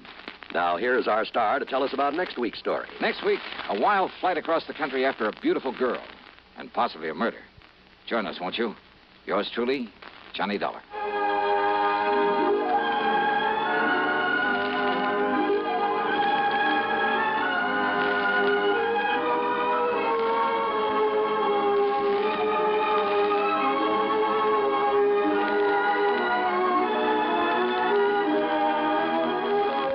yours truly, Johnny Dollar, starring Bob Bailey. Originates in Hollywood and is written, produced, and directed by Jack Johnstone. Heard in our cast were Virginia Gregg, Jack Edwards, Russell Thorson, Stacey Harris, Jack Crucian, Forrest Lewis, and Tony Barrett. Be sure to join us next week, same time and station, for another exciting story of yours truly, Johnny Dollar.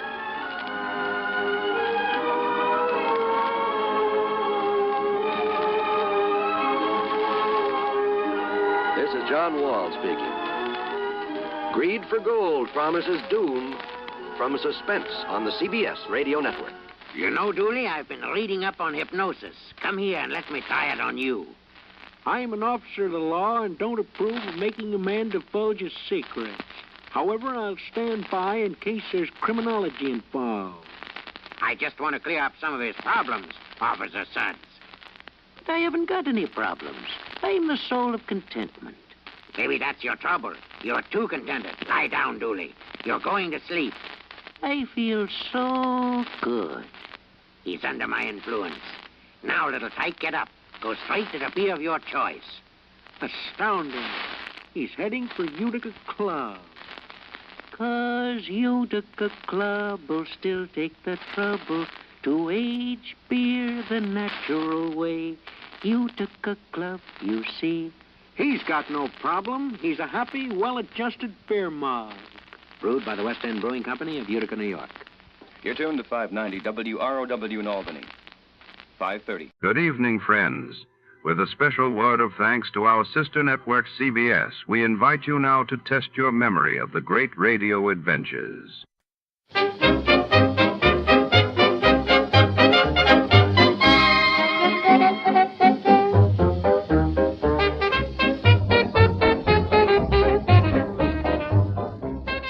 Tonight, on the Quarter-Eagle Caper, when a rare gold coin vanishes from a locked display, all eyes turn to the city's shadowy underbelly.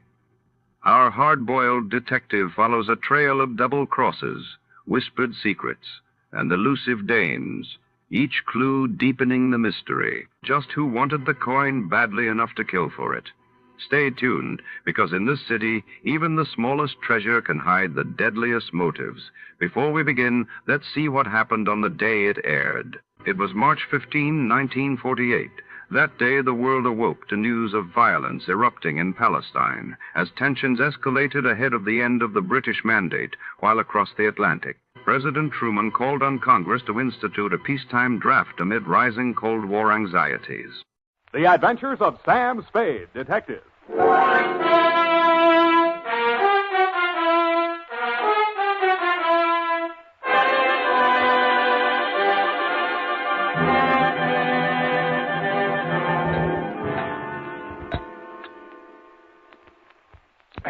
To Thelma Darling. Last name, Sam. Roger. Thelma Roger. Darling! I only asked, Sam. Let's get on with it. Yes, Sam, I'm sorry. From Samuel Spade, license number 1375596. Subject? Subject, the Quarter-Eagle Caper. Dear Thelma Darling. Sam, Yes, F? isn't that redundant? Again? The salutation, Sam. Shouldn't it be Dear Thelma or Thelma Darling? But not both? Now, get this, F. It's real deep. Her name is Thelma Darling. I have that, dear. Thelma Roger. Darling, it's a name. Her father was a darling before her. Oh, really, Sam? Can't you take a joke? On the egg type, you should paste a label, grade AA, fresh. Dear Thelma Darling, I'm stubborn. Not all of this will be news to you. The part that is will be bad news. The start of it was not a quarter eagle, but a bald eagle. He swooped in through the door of my office, landed in front of my desk, perched on the edge of a chair, and said... My name is Eagle, Mr. Spade. Junius J. Eagle. My card. Eagle Vending Machine Company. And they call me the Gumball King. I'm proud of it. Care to join me in a ball, sir? Not while I'm on duty. Ah, that's very good. Our new avocado flavor. Yes, I've kept the Bay Area chewing for 20 years. And I will not be swerved from my purpose. Bully. I intend to fight them tooth and nail. Hammer and tongs. To the last ditch. Bravo. But I'll need help. That's why I've come to you. My competitors, Mr. Spade, are leaving no stone unturned in their contemptible campaign to drive me out of business. Now they've resorted to outright sabotage. In short, they have hired hoodlums to destroy my gumball machines. They've already smashed 11, and they won't be content until they've demolished my entire equipment. Sounds like a police case to me, Mr. Eagle. No, I've been to the police. No, they don't understand my problem. Gave me a lot of double talk about juvenile delinquents. Ha, my foot. Cutthroat competition. You're sure of that? Well, what would you think? If theft were their motive, they most certainly would steal the pennies from the machines, but what do they take? My gumballs. And why do they do that? I'll buy it. Oh, by all means. Oh, here, try this. It's our bestseller in Chinatown. We call it Subgum. Better not. I have to drive later. Now, I had the foresight to buy up a 3-year supply of chewing gum at non-inflation prices. So I see. Well, you can see with what thoroughness they encompass my ruination. They are not only smashing my machines, they're making off with my gum. And you want me to try and stop them? No, I do not. No. I want you to catch them in the act and find out who is paying them. Well, okay, Mr. Eagle. I'll see what I can do. Good. Now, in this envelope is a list of my machines and their exact locations, together with a check for your retainer. Thank you, Mr. Eagle. I'll keep in touch with you. Mr. Eagle, I meant to ask you, how many of these gum machines do you operate here in town? 300. And guard them well. 300? 300 nuts. 300 nuts, Sam? No, 300 gums. Gumball machines. Sam, isn't it wonderful you took this job? I mean, because of my penny card. I'm sorry if I wasn't listening. My penny card, Sam. My new one, that is. I've already completed my Lincoln series, and now I'm collecting Indian heads. Scalps? No, Sam, pennies. You see, this is the card, and these little slots you see right there, that's where you put the pennies. And they're classified according to the date and the mint where they're manufactured. Now, you see, Sam, where the little S is on these? Now, that's for the San Francisco mint. And the D, that's for Denver. Figures. And the ones with nothing, that's for Washington, D.C. Yeah, well, it's a very nice hobby. Pardon me. 300 gumball machines. You see, that's what I had in mind, Sam. All those pennies. Indian head pennies are scarce, Sam. You have to go through a lot of pennies to find even one. Honestly, sometimes when I go past one of those penny machines, that's all I can do. Oh. F, this is all right between you and me, but don't ever mention your hobby to Mr. Eagle. No, I won't.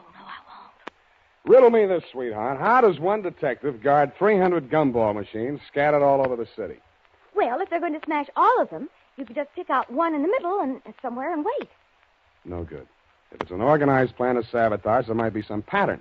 You seem to have given this some thought, though, Effie. How would you pick them? In the busy places where they'd have more pennies. But they're not after the pennies. They take the gum. Well, then maybe the quiet sections where they don't sell much gum. Well, they've knocked over 11 so far, here, there, and everywhere. Busy spots, dead spots. No pattern at all. You know, Effie, maybe I've bitten off more than I can chew.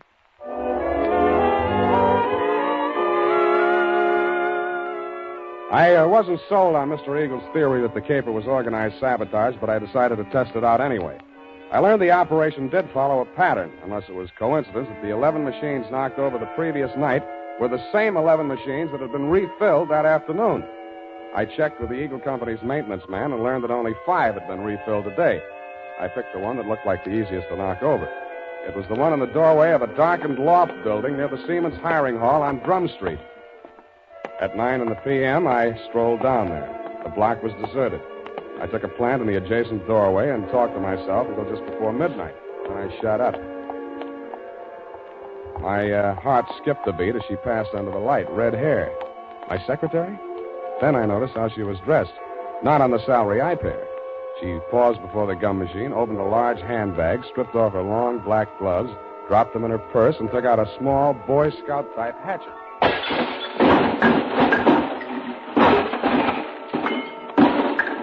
She went at it with the enthusiasm of Carrie Nation busting up a saloon. I edged around the doorway as she bent over the mess of pennies and gumballs at her feet. When she reached out her hand, I took one more step, and that was all. She was up on her feet, facing me, and I saw that hatchet sailing through the air straight at me. Hey!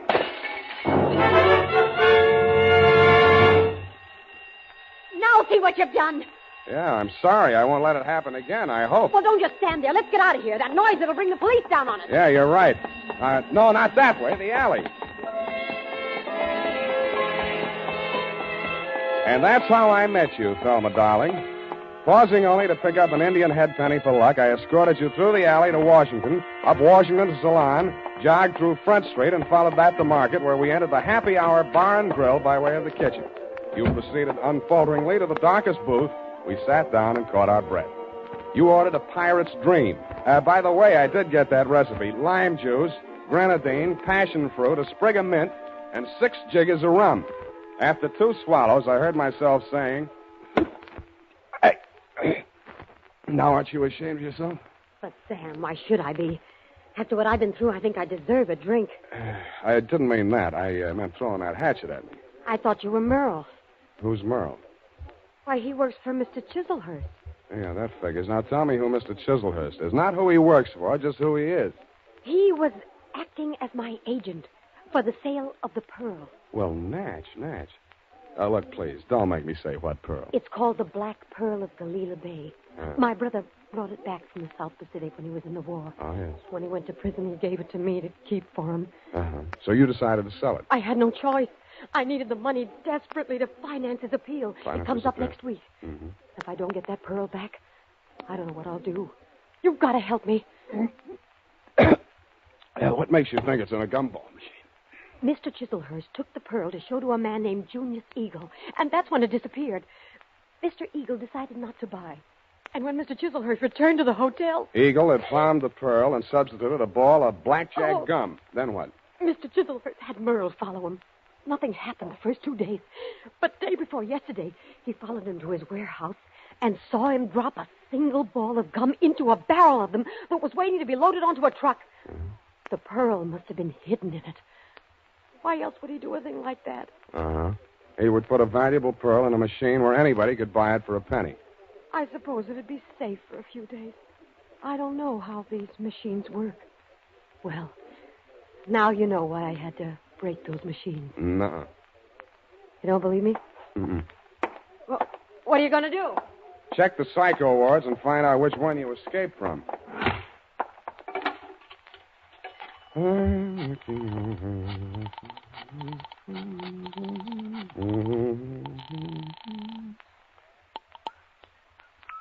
Hello? Mr. Eagle? Speaking. Spade. Oh, yeah, I just got in. I've been out making my monthly collection. Mm-hmm. Hey, I want to talk to you. You're falling down on my job. Another of my machines. Yeah, I know. Drum Street. I nailed the hoodlum. Ah. Who's he working for? Let me ask you one. Did a man named Chiselhurst ever try to sell you a black pearl? Hello, you still on the line? You stopped chewing. Yes. I think you better come over to my house. Right away. Hello. Nuts.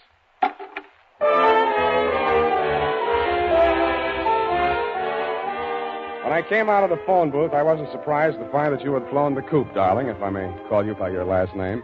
But I was surprised at what I found at my client's house.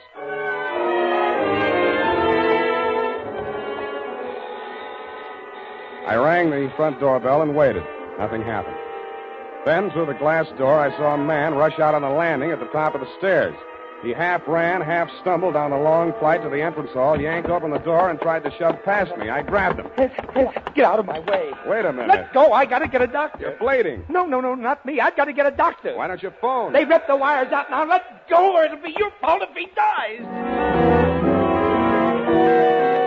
I memorized his mug, lifted his wallet as we unclinched, and let him go. On the way upstairs, I checked his ID cards. Higgins, Morris L., employer, Eagle Vending Machine Company, occupation, maintenance supervisor. On the floor of a room at the top of the stairs was quite a sight. The floor of the room was covered almost completely with pennies. In the middle of it, sprawled forward like a miser who had been attacked while counting his hoard, was Junius J. Eagle. The wound in the back of his neck could have been caused by a small hatchet. There was a bookkeeper's account sheet open across the desk, and scrawled across the neat rows of figures, there were 3 words: Spade, Quarter, and Eagle.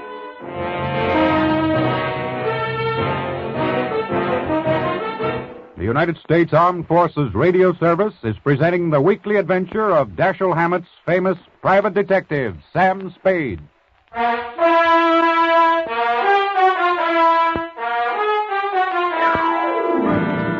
And now, back to the Quarter-Eagle Caper. Tonight's adventure with Sam Spade.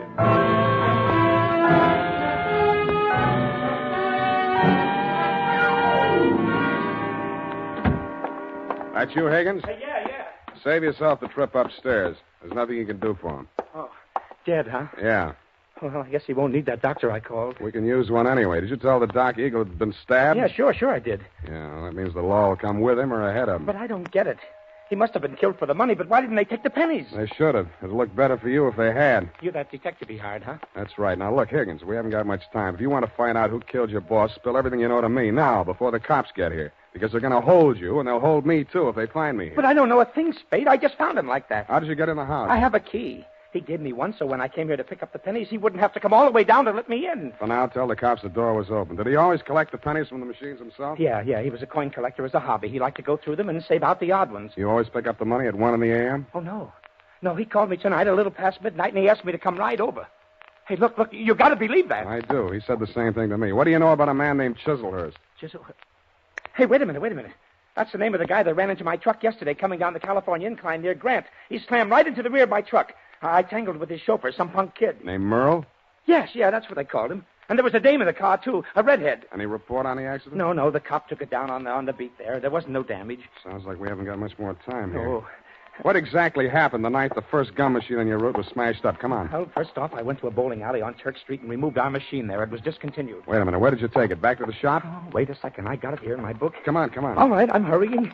Here it is, 11864. Mm-hmm. No, I exchanged it for an out of order down on Drum Street. Did you leave the pennies in it? Oh, sure. They only get collected once a month. How much gum was in it? About half full. I didn't refill it until today. Yeah. What's your system on the refill operation? Well, I carry about 4 extra machines in the truck. When I go to fill a machine, I take one of the extras already filled out of the truck and trade for the empty. Yeah. Then I fill the empty one in the truck, and that saves me from carrying the bag around. Now, is there anything else I can tell you? Yeah. Huh? Does Quarter-Eagle mean anything to you? No. Okay, now where's the back door?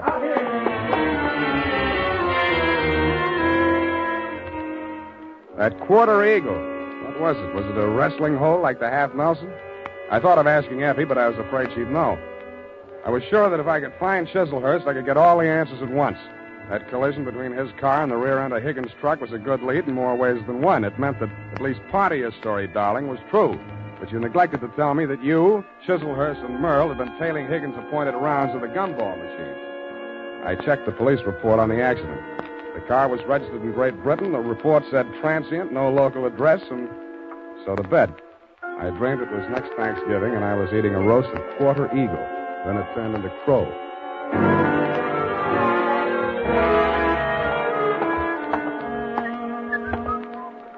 Good morning, sir. Do you wish to place a classified ad? Good morning to you, madam. Indeed, I do. Kindly write it on this blank. Kindly read it off this blank. Well, Quarter-Eagle.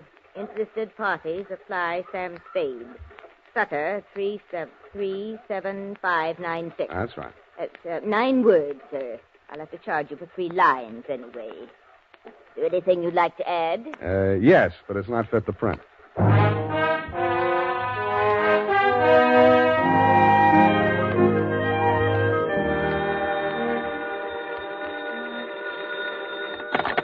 Barney's Beanery. Mr. Spade? Yeah. You got it for sale, the Quarter-Eagle? Who's speaking? I am speaking. Sergei Zacharias. Zacharias. You are numismatist? No, this is Mr. Spade himself. Look, I'd like to talk to you personally. Where can I reach you? Oh, I am by my shop, Tudor from Belvedere Coffee Shop on O'Farrell Street. Okay, Mr. Zacharias, I'll be right over.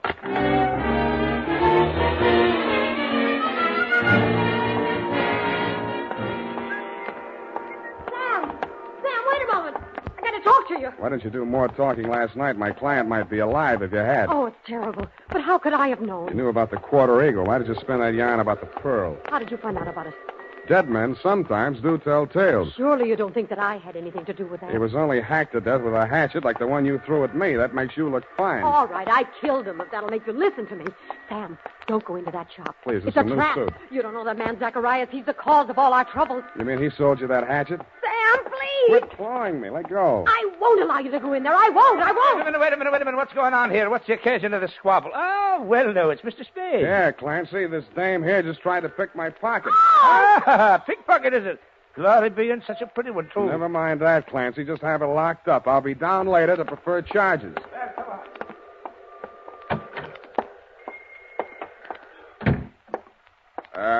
Hello?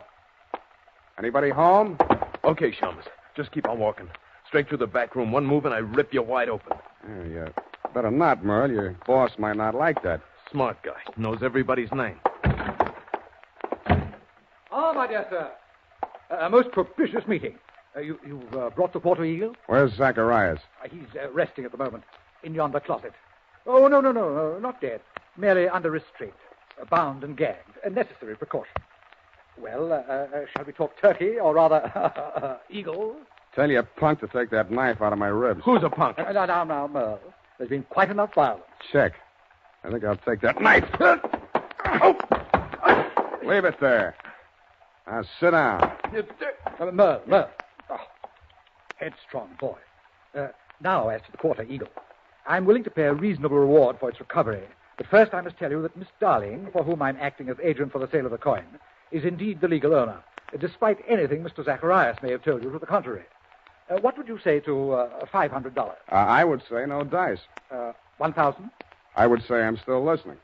Sir, you seem to exaggerate the value of that tiny gold piece. It was worth one human life to somebody. That sounds like more than $1,000 to me. You may find the market valuation of that particular mintage of the Quarter-Eagle in my coin catalog, $10,000.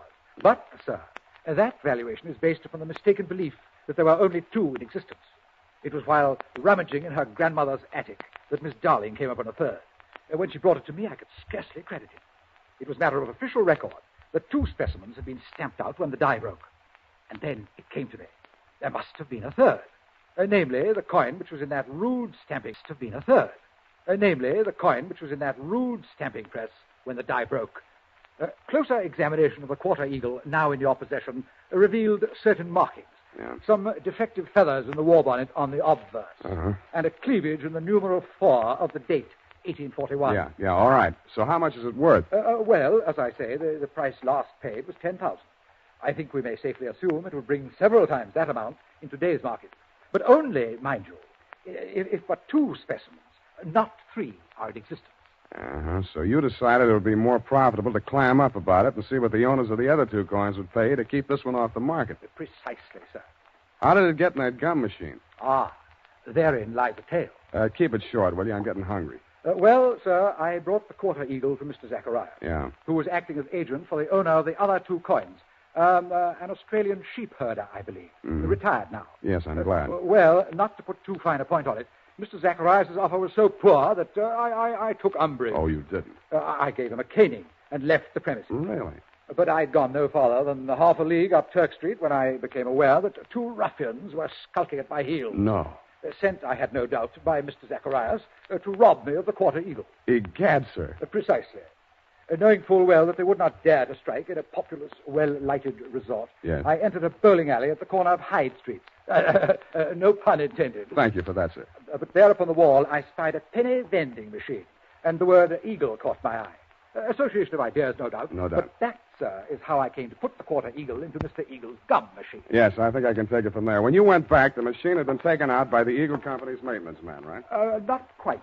I caught him in the very act of removing the machine and followed him out of the building. Yeah, but then you lost track of the machine. I found out why. Never mind that now. What I want to know is who followed Mr. Eagle home the night he was killed. I'd rather not say.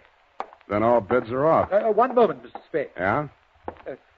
Am I to infer that your price for the Quarter-Eagle necessarily includes bringing the murderer to justice? Just that, Mr. Chislehurst. Well, I suppose there's nothing for it but to make the supreme sacrifice. Merle. Me?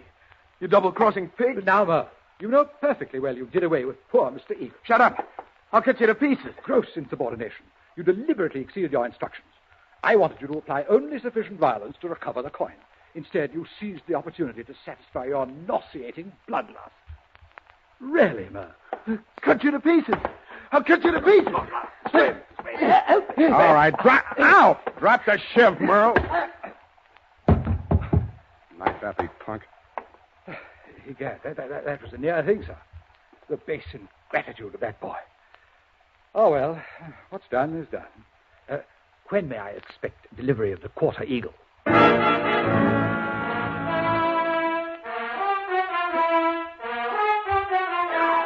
I didn't answer him. To cover my embarrassment, I gagged him, manacled him to Merle, and delivered the package marked one murderer, one accessory to the dumbfounded minions of the law. And that, Thelma, darling, I regret to inform you, is still the crop. After I'd sprung you from the pokey, I got hold of Higgins, and we went through every coin out of every Eagle gumball machine in the city of San Francisco. It couldn't happen, but it did. Your Quarter-Eagle is, shall we say, no place. Period. End of report. Sam, I'm disappointed in you. Well, so am I, sweetheart. But I'll forgive you if you found even one Indian head penny from my penny card. Yeah, just one from that machine on Drum Street. Oh, Sam. There you are, sweetheart. Oh, thank you. And it's an old one. And older than I feel. Go type that up. Sam,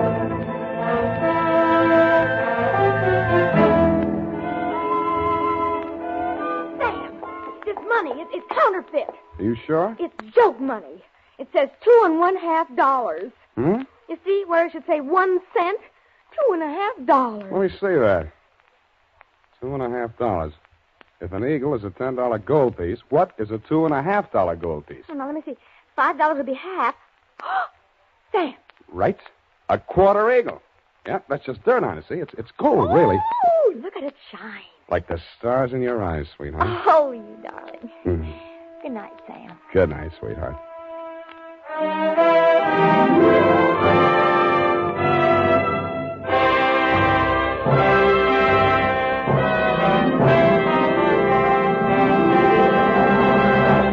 The Adventures of Sam Spade, Dashiell Hammett's famous private detective, are produced and directed by William Spear. Sam Spade is played by Howard Duff. Lorene Tuttle is Effie. This is the United States Armed Forces Radio Service, the voice of information and education.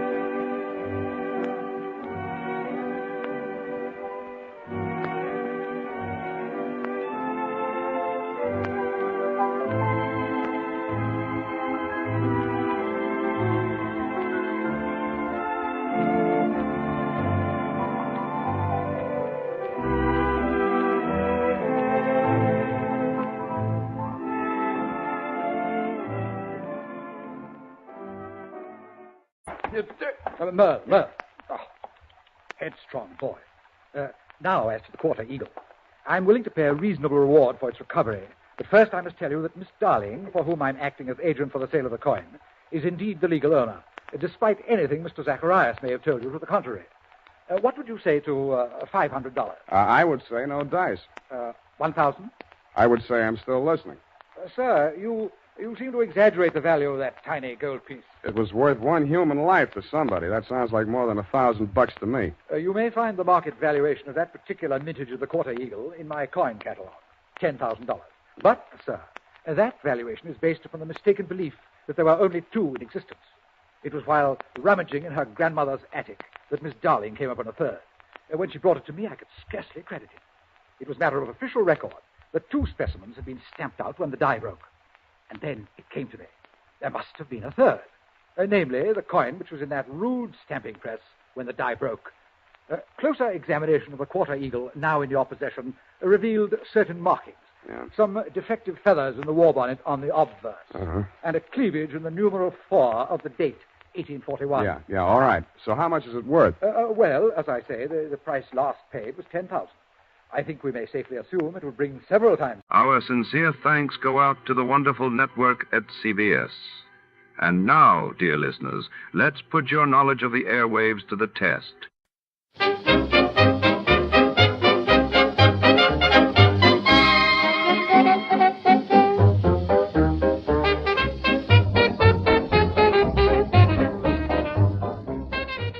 tonight's mystery unfolds inside the opulent halls of the Barton Drake Art Gallery, where priceless paintings line the velvet-draped walls and secrets lurk behind every gilded frame. When a celebrated portrait disappears during a high society gala, suspicion falls upon every guest, from the cunning curator to the glamorous heiress.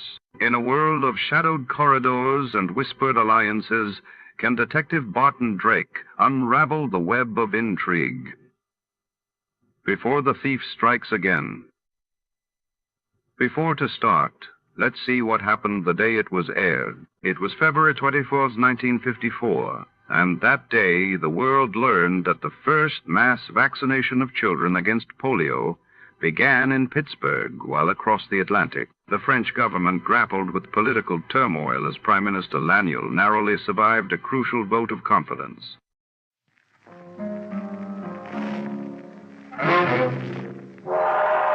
Time now for yours truly, Johnny Dollar.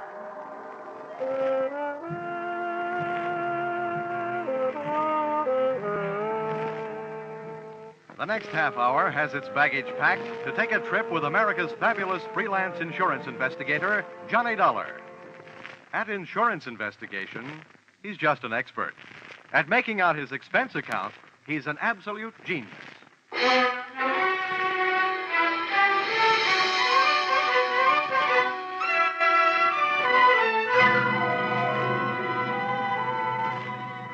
Expense account submitted by Special Investigator Johnny Dollar to Home Office, American Pioneer Life Insurance Company, Hartford, Connecticut. Attention, W.K. Green, General Manager. The following is an accounting of my expenditures in the case of Barton Drake, or how I played ducks and drakes with a drake who ducked. Expense account, item 1. $100 I'm charging you for 1 hour's sleep I missed answering your telephone call at 9 o'clock in the morning. Expense account, item 2. $1.50. I had to go out for breakfast. The Easter Bunny didn't leave me any eggs. Item 3, cab fare to your office, $1. Tip to driver, $1.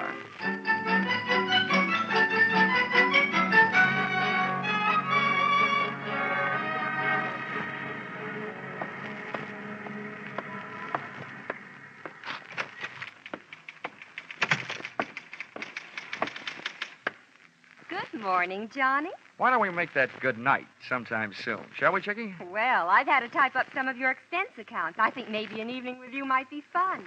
But business first. Old Stonewall's waiting for you. Oh, hasn't he gotten out of that military kick yet? No, he still thinks he's a general. But to me, he's still just what he was before he ever went into the Army. His belts never stopped fighting the battle of the businessman's bulge, huh? Well, forward march.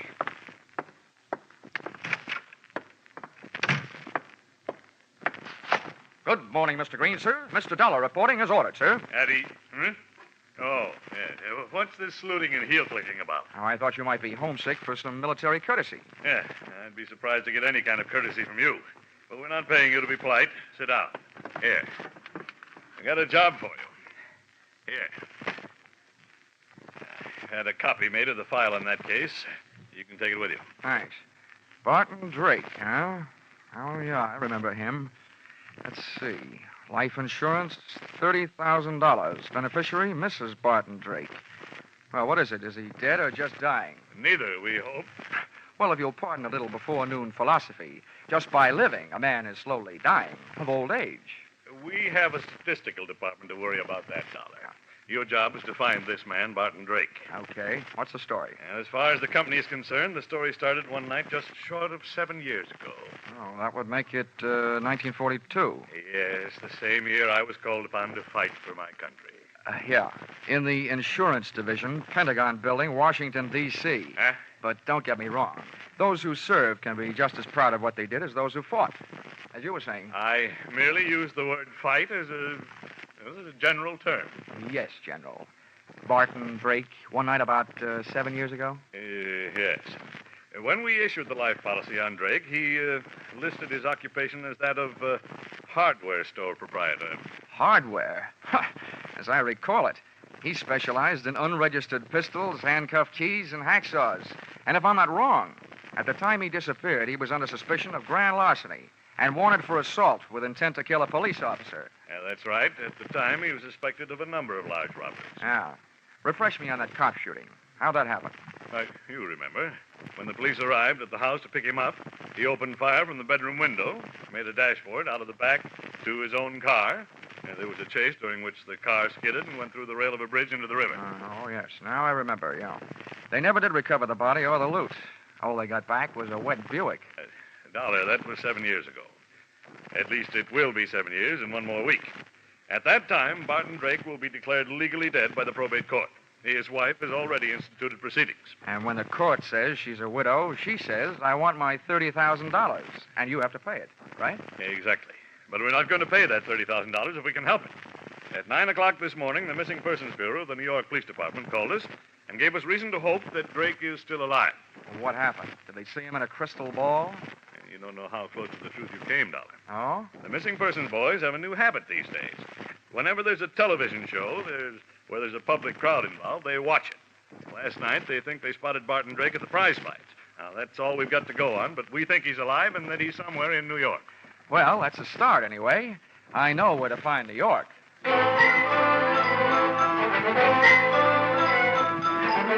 Expense account, item 4, $7. Mileage, Hartford to New York. I stopped in Bridgeport to soak up a dish of coffee and whatever information there might be in the insurance file. Of the two, the coffee was the stronger.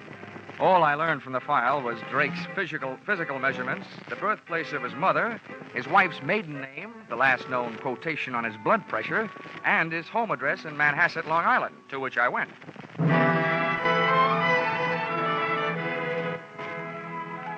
The house had a $40,000 look about it, and its grounds were being manicured by a gardener who had a $12 a day look about him.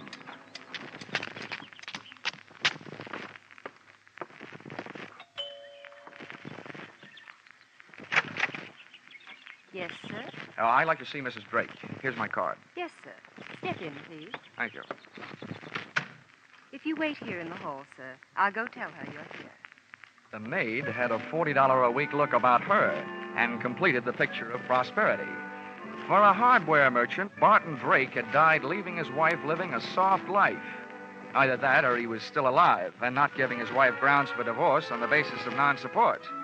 Or she was that certain kind of gal who wouldn't have any trouble making that certain kind of man get up that certain kind of money. And when I saw her, I knew not only that I couldn't afford her, but that Drake probably hadn't been able to, which probably led to his undoing. Just to give you an idea, she was wearing a diamond necklace and a negligee, and it was 2 o'clock in the afternoon. Mr. Dollar? Mrs. Drake? Yes, Stella Drake. I'm having breakfast. Won't you come in and join me? Well, I'll join you, but no breakfast. I just had a tomato surprise. Lunch. Oh, I'm glad you didn't mean me. Come on, right in here. Are you sure you won't have some breakfast? No, thanks. I couldn't bring myself to hurt that poor, tired trout you've got there. Oh, please. That's a genuine English kipper. Oh, I beg your pardon. I didn't recognize it without its monocle. Oh, you're more fun than an eye-opener. I should have you around when I get up every day. Well, I have something to tell you that should make you really feel good. You don't mean that bunch of stuffed shirts at the insurance company have decided to give me my money without going through all that fuss at probate court? Oh, I've got better news than that. You may not get that money. But we think you have a good chance of getting your husband back. What? Yeah, the New York police think they saw him last night. Alive. Oh, maybe I was wrong. Maybe that doesn't make you happy. Why, yes. Yes, of course it makes me happy, but to live without a man for 7 years and then have a stranger just sit across the table and calmly tell you he's alive, it's just too much. Tell me, where did they find him? They didn't. They think they spotted him at the fights they were watching on television. I imagine they're looking for him. I know I am. Well, it's impossible. If he were alive and back in New York, he'd come to me. That's what I was hoping, Mrs. Drake. Well, I don't believe it. Why would he do a thing like that to me? Why would he make me suffer all these years? I think you'd better go now. I've got to be alone. I've got to think. Oh, Barton, why? Please, Mr. Dollar. I want to be alone. I figured if she wanted to be alone, it was for a good reason. Because that lather she'd gotten into was strictly from soap opera. She flooded me to the door on a tide of tears. Once outside, I picked up the hedge clippers the gardener had conveniently left near the front walk and pruned the telephone wires leading into the house. Then I took a plant on the place from the other side of the street. I figured Mrs. Drake would want to share her troubles with somebody, and with the phone wires cut, she'd have to leave the house to do it, giving me a chance to follow her. And that's the way it worked out. She led me someplace, all the way into New York City, but not to Barton Drake. That would have been too easy. Once in Manhattan, she headed for a drugstore and a telephone booth.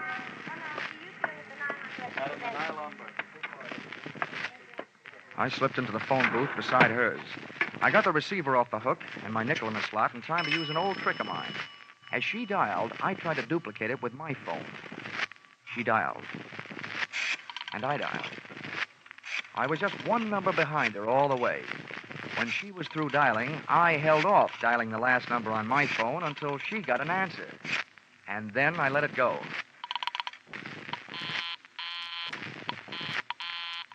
The number she was calling was busy. There was still room for coincidence, but it was good enough for me. I jotted down the number I'd gotten out of my little telephone game of tag and then listened. I've got to see you right away. We're in trouble. All right, I'll meet you in 20 minutes. The usual place.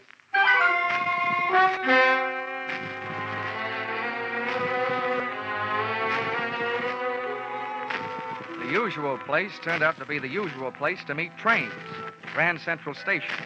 But no train ever pulled into where Mrs. Drake went. As a matter of fact, no man ever did. Unless he was a plumber, maybe. That's right, where the ladies go to powder their noses and things. She came out 30 minutes later alone, but she never hit the street. Instead, she went through the tunnel into the adjoining Commodore Hotel and checked into room 407. The only room I could get was 1313. Expense account item 5, $10. Tip to hotel detective for keeping an eye on the Eiffel in 407. Item 6, $35. Purchase of portable phonograph. Item 7, 65 cents. Purchase of phonograph record, Frank Sinatra singing Night and Day. With this for ammunition, I went back to my hotel room and, gunning for a bird I'd never seen, I set up the phonograph near the telephone, put on the record, and placed a call to the number Mrs. Drake had called earlier in the day.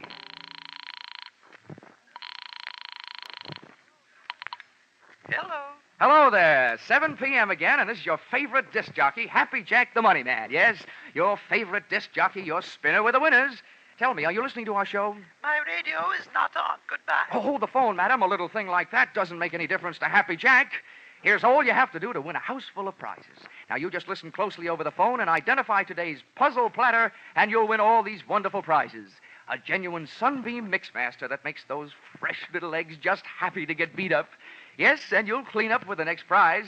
Make a real clean sweep with a Hoover vacuum cleaner with all attachments and no strings attached.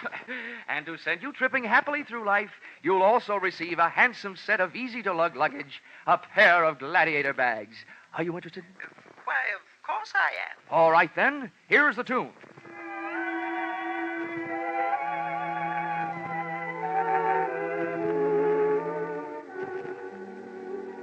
Night and day. There it is. What's the title of that song?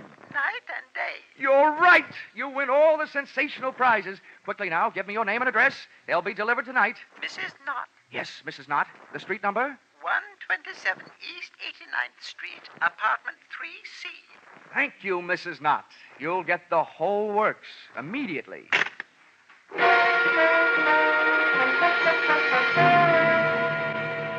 Expense account, items 8, 9, and 10. $39.50, purchase of Mixmaster. $79.50, purchase of vacuum cleaner. And $89.50, purchase of luggage. You may resent this expenditure, but there's one thing you must remember. Nobody can resist trading their name and address for something for nothing.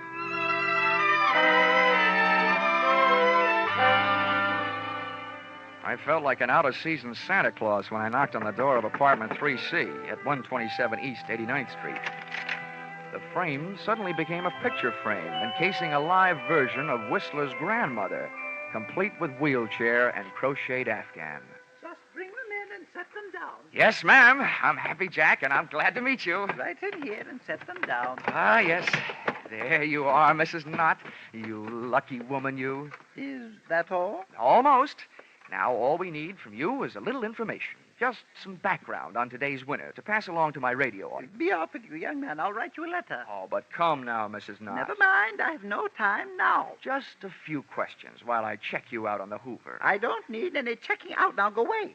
I must say, Mrs. Knott, you're a bad winner. So now I'm afraid I'm going to have to stick around to find out how good a loser you are. What do you mean? Come in. You. Stella, do you know this man? Do I know him? He's that insurance investigator, Johnny Dollar. Granny came flying out of the wheelchair, multiplying in height by 3. When I first saw Granny's hand flying toward me, it looked like there was an old-fashioned wedding ring on each finger. But just too late, I saw it was only a set of brass knuckles.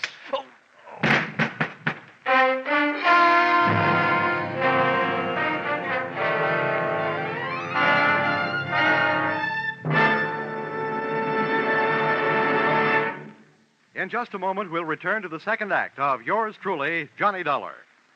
CBS cordially invites you to hear the adventures of Philip Marlowe and the stories of modern crimes and their solutions as unfolded on Gangbusters when they come to you every Saturday night on most of these same CBS stations.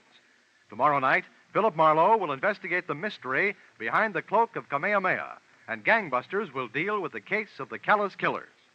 Now back to yours truly, Johnny Dollar.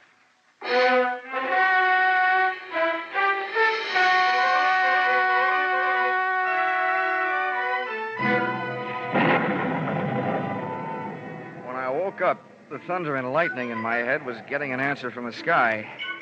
And I started getting some answers, too. You, James, give me a page. Granny's voice had changed to the bass register, and its owner was smoking a big cigar. I stayed on the floor and quiet. I didn't want those brass knuckles crooning me another lullaby. Come awful close to fouling up the whole deal. I told you I didn't want you to try to collect on that insurance. Why'd you do it? It's $30,000, that's why. To hear you talk, you'd think you were going hungry. What do you think I am, some empty milk bottle you can run down to the corner and get your nickel back on? What were you trying to do anyway, sell me out? Sell you out? You know what started this trouble. You had to go to the fights last night. Oh, a big man. Dumb cops, you call them. Don't worry about me. They haven't found me. I'll take care of myself. But not with you lousing me up, getting mixed up with dirty dealers like this guy, Dollar. Oh, you're so smart. Why did you let him in here? Shut up. He wanted to give me something for free, that's why. Well, I've got something for him. A free boat ride. Wheel that chair over here. We'll take him out in that. The wheelchair ride was short, to the street. The auto ride was longer, to the ocean. And from what I could gather on the dock, the boat ride was to be even longer, to my doom. I was still playing Sleeping Beauty and listening to the supposed-to-be dead man, Barton Drake, telling his wife Stella how he was going to make my slumber permanent. Come on, get a move on. I've got his hands tied. Hurry up with his feet. I'm almost through. There. Now what? Now stand back while I heave him up on the deck. Well, aren't you going to tie him to something? For what? If they ever find this boat, they're going to find it empty. One good wave out there, and this guy goes for a swim. There. The wheel's lashed. He's got plenty of gas and plenty of ocean out there. That'll teach Mr. Happy Jack. Now I'm giving him away.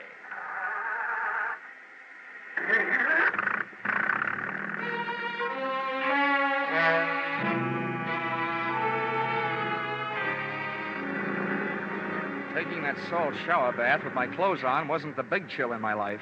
I was scared. My heart was racing faster than the boat engine.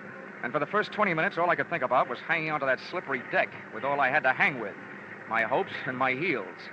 I was on a thin strip of deck after the wheel. Hard by my hands was a deck cleat. With that for a starting point, I went to work, trying to out-navigate that rope, with which Barton Drake had lashed the wheel. I worked my tied wrists over the cleat and dropped my legs down over the side into the icy racing water. I had rigged myself into a human jury rudder to swing the boat off its course.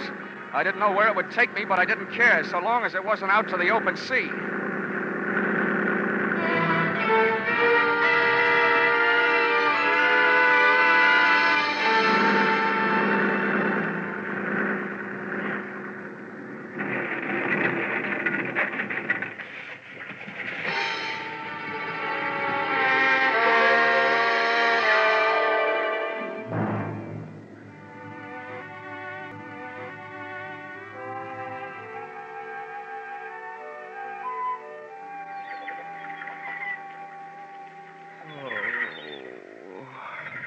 Oh, waking up, eh? Might as well tell you. Your boat sunk and you ruined my dock last night doing it. I have to pay for it. Oh. My name's Fred Kindly. I pulled you off the beach. I'm expecting to be paid for that, too. Will it cost me to find out where I am? Well, it ain't worth nothing. Talk ain't. You're on Slate Island. Ain't worth much neither. All slate. Didn't have the sense to grow no chalk to go with it.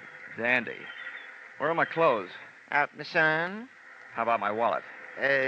Fish must have got it. Mind if I feel your back for fins? Don't get funny, young feller. Might want to be getting off this island someday. Someday. Some minute is more like it. You got a boat? Of course I got a boat, but ain't got much food. Maybe if I could afford to buy some of supply canned goods when I got to the mainland, well, Well, how much would it cost? Much as $100, maybe? Okay, it's a deal. Let's go. Hold on now. Only said maybe. Come think of it, might cost $200. Oh, okay. You swindler. $200 then. Oh, swindler, am I?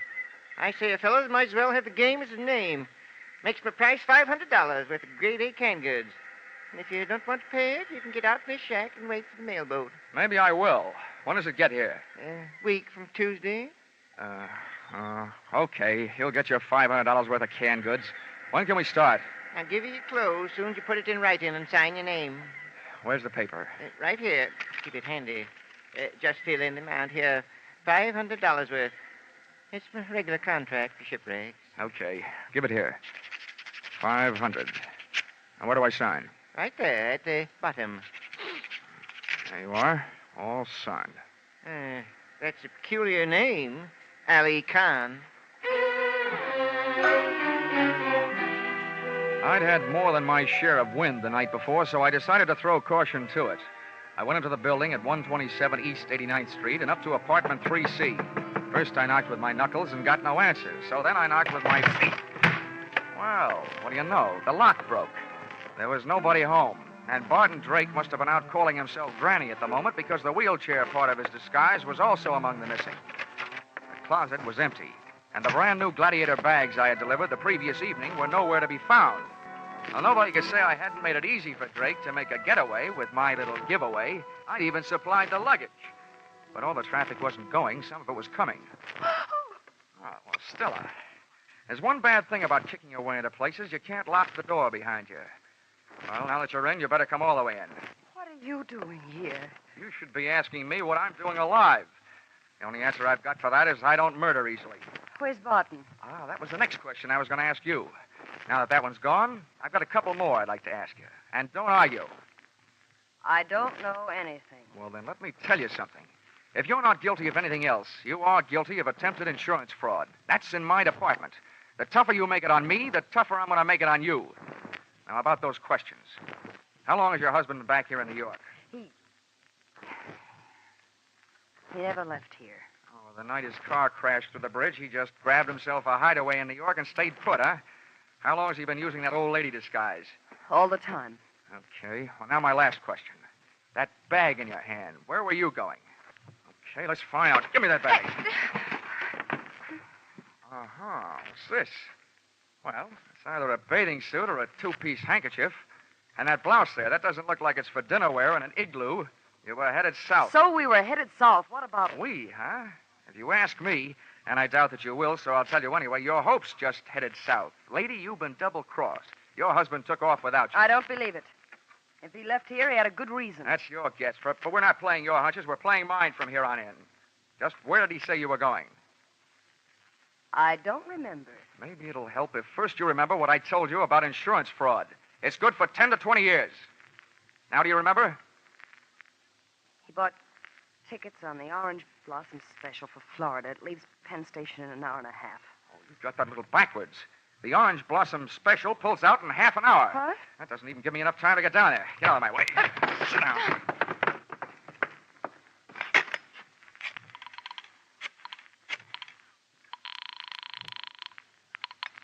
Information. Hello. Information. Look, I want the telephone number of the Penn Station branch of the Travelers' Aid Society. This was once when I didn't want the society to aid the traveler. I told them that Barton Drake was my invalid aunt and as nutty as a fruitcake. With Stella's help, I described his costume from the daisies on his hat to the buttons on his shoes. I tagged it off with a warning that when my aunt left the house, she thought she was a honeybee and was on her way to throw herself in front of the Orange Blossom Special, wheelchair and all. The guy on the other end of the line took off to round up the railway police, and I took off to round up a taxi.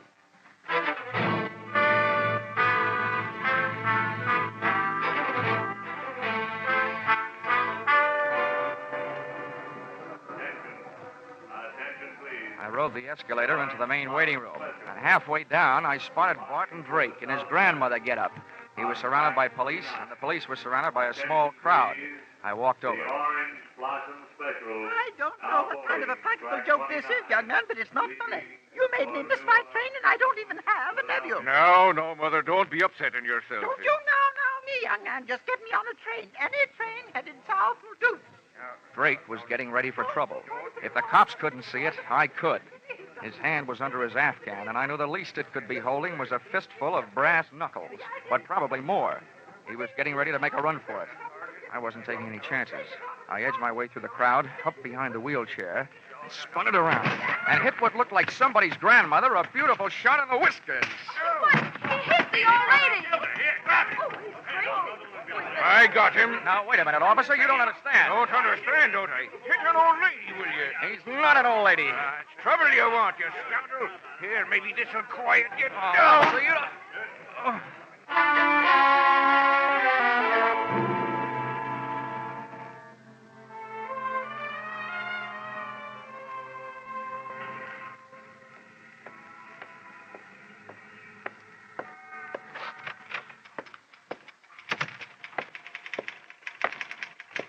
Johnny. Hiya, Chickie. Oh, that bandage. What's the matter with your head? No brains.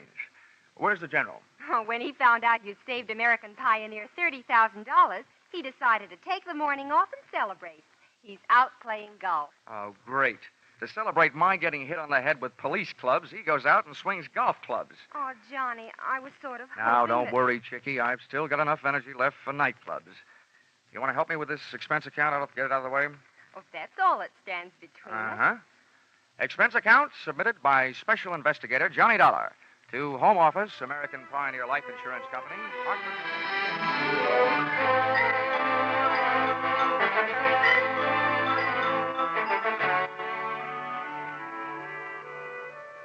First, the police held me and let Granny Drake go to the hospital, where they learned the truth. Then they let me go to the hospital and transferred Barton Drake to the pokey, where he was soon joined by his lady-in-waiting, Mrs. Drake. Expense account item 11. Something I almost forgot. $500. Canned goods. For the man who got me off the rocks on Slate Island, Mr. Fred Kindly. Even if he did rob me, I didn't feel like robbing him. The only thing I did do was remove all the labels from the $500 worth of canned goods. I'm sure that this will see to it that Mr. Kindly had some very unbalanced meals, because I happen to know that there's no difference in the sound of canned tomatoes and canned peaches when you shake the can. Expense account total, $1,482.63. Yours, truly, Johnny Dollar.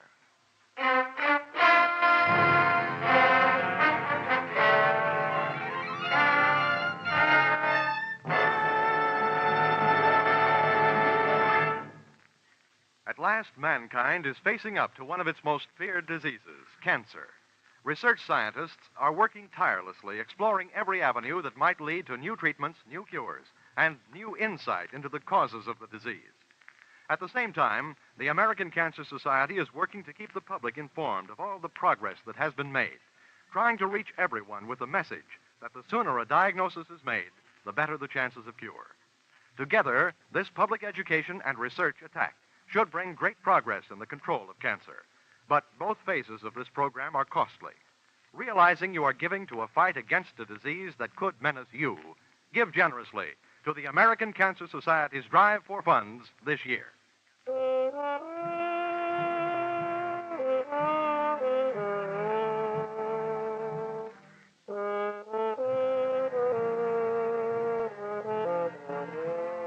Yours truly, Johnny Dollar, stars Charles Russell as Johnny. Our music is composed and conducted by Leith Stevens. Yours truly, Johnny Dollar, is written by Paul Dudley and Gil Dowd and is produced and directed by Richard Sandville for CBS, where 99 million people gather every week, the Columbia Broadcasting System. Before tonight's tale continues, we'd like to extend our appreciation to the fine people at CBS. And now, listeners, sharpen those minds for a quick radio quiz.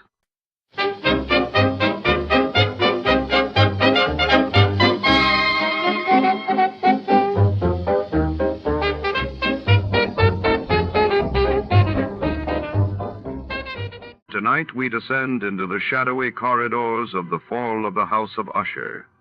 Our story unfolds within the somber halls of a decaying Gothic mansion on the outskirts of Boston, Massachusetts, in the late 1940s. The Usher estate, once a symbol of prestige, now shrouds its last heirs in secrets, madness, and the relentless grip of a family curse.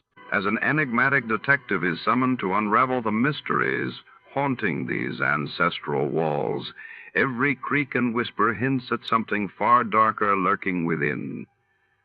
Before to start, let's see what happened the day it was aired. It was October 9th, 1950.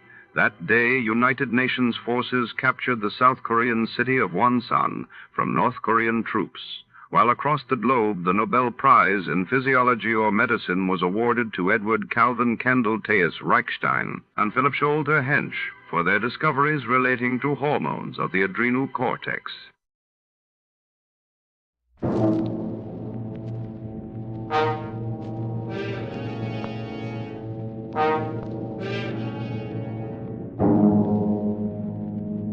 Are you upset with today's headlines? Worried about the high cost of living? Want to get away from it all? CBS offers you Escape.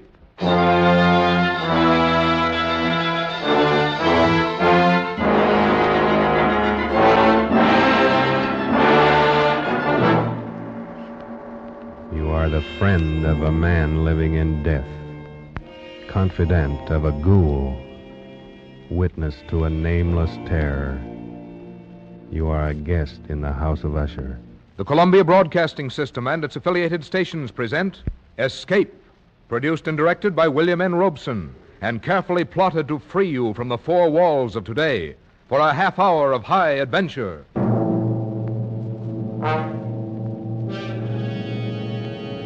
Tonight, we escape to a gloom-shrouded moor and a house where dread holds sway, as Edgar Allan Poe recounts it in his famous story, The Fall of the House of Usher.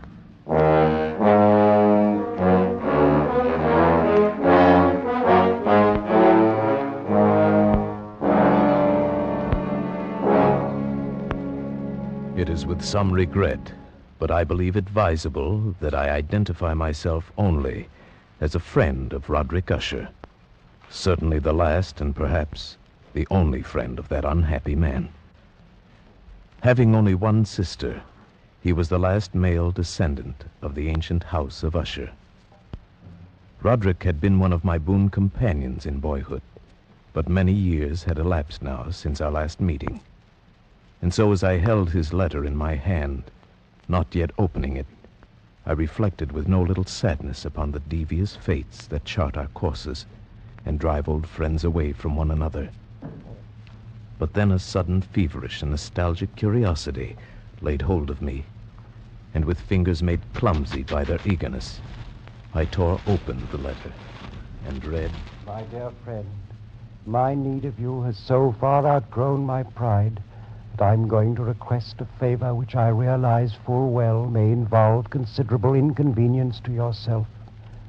For some time past, I have been suffering from an acute bodily illness intensified by serious mental oppression, if I may so call it. A horror which looms over me, a horror grown so great I dare no longer face it alone. And so, in all humility, and for the sake of years gone by, I beseech you to come to me at once, here to the family estate in the north. Should events conspire to prevent your coming, then only God may know the consequences. Your friend in desperation, Roderick Usher.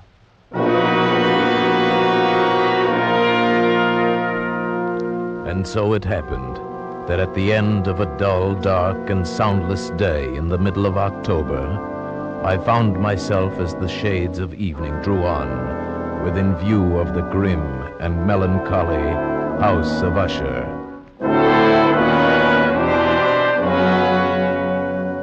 I confess that the first sight of the house, the fungus-covered walls of stone thrusting their crumbling ramparts against the darkening sky, rising out of the sullen, sluggish waters of the black tarn at their base, the bleak and vacant windows staring blindly, the bone-white trunks of decaying trees, these things filled me with a nameless and desolate terror, so that I reined in my horse and sat trembling, half fearing to cross the wooden bridge that led over the waters of the moat and up to the entrance of the House of Usher.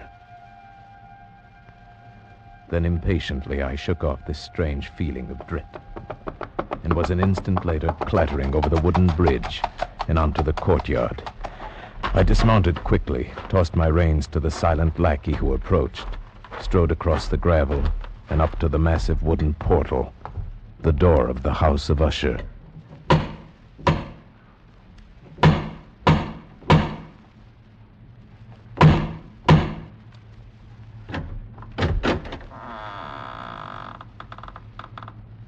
Good afternoon. My name is... I know. You're the friend of Master Roderick. Please come inside, sir. Thank you.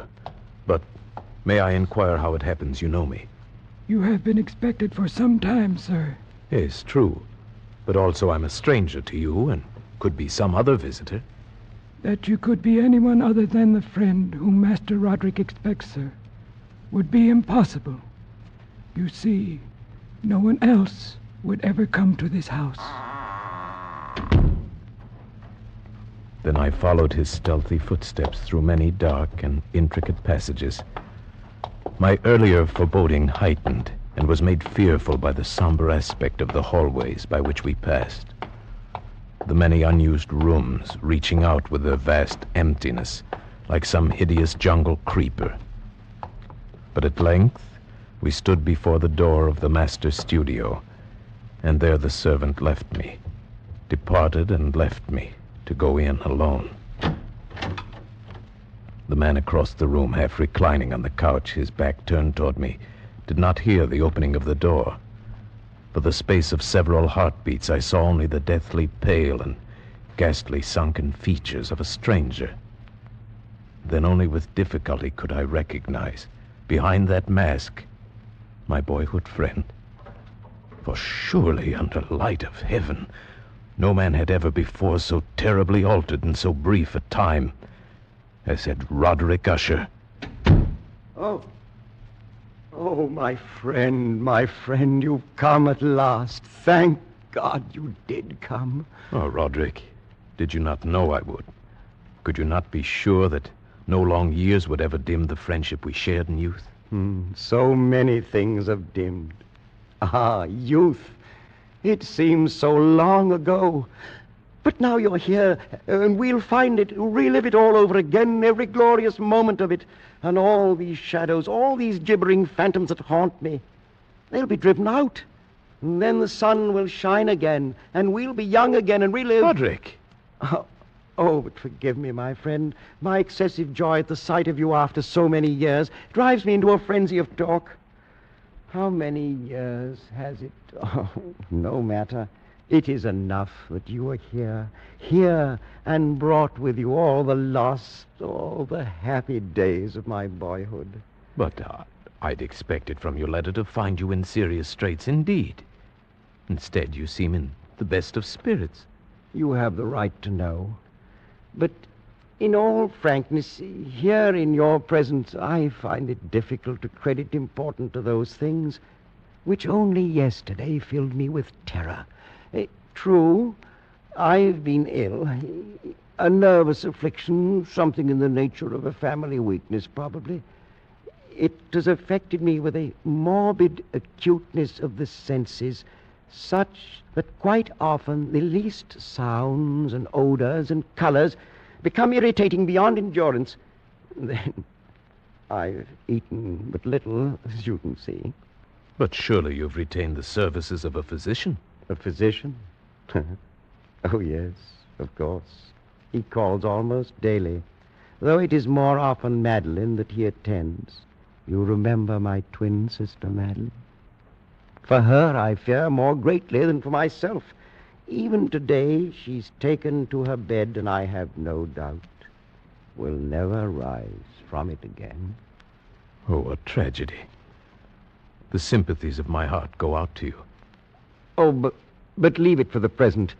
Leave it to dream of all those happy days we left so far behind. Everything will be different now that you're here. Do you remember when we were 12? But the happy forgetfulness which Roderick found in my coming was short-lived, and in a few days he had sunk into a morose torpor, from which only occasionally with frantic difficulty could he reach the joy of our first few hours of meeting. More often his mental apathy was broken by bursts of vicious temper and violent ill humor, fits I could only excuse on the basis of his illness. And that illness began in my mind to assume a most mysterious character. Being unable to divine its true nature from Roderick's hesitant offerings, I took the liberty of questioning the physician a few days later when I chanced to encounter him in a hallway. Yes, she's resting as well as might be expected. But she continues to decline. Is that not correct, Doctor? That would seem to be the case. And the malady, the illness which has stricken her, is it the same as that which affects her brother Roderick? I may venture that it is. Might I inquire the nature of this illness? As to that, I am unable to say. You imply, then, that I have no right to the information? Not at all. I am confessing to you quite simply, sir. I do not know what afflicts Madeline and Roderick Usher.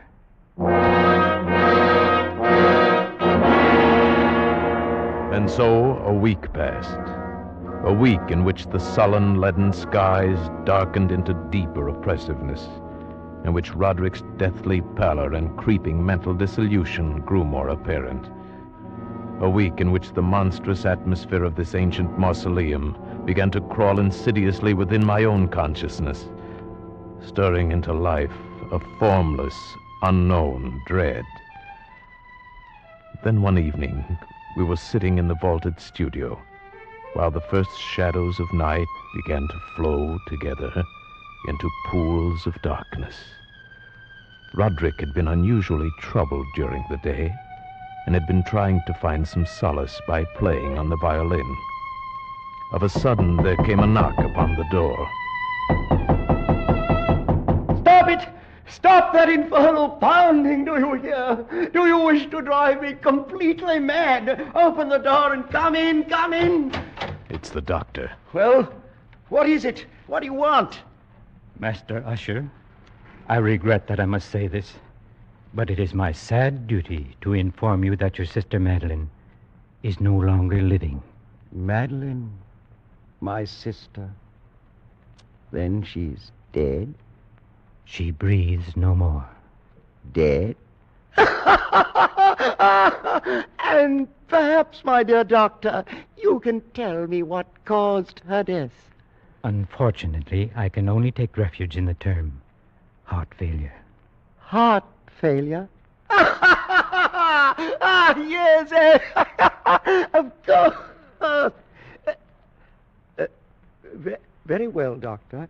If you'll be kind enough to wait, I'll come down directly and discuss the arrangement. At your service. I bid you good afternoon, gentlemen. Roderick, I assure you of my deepest sympathy. You do. Your deepest sympathy. The doctor regrets his sad duty. Are you fools, both of you fools?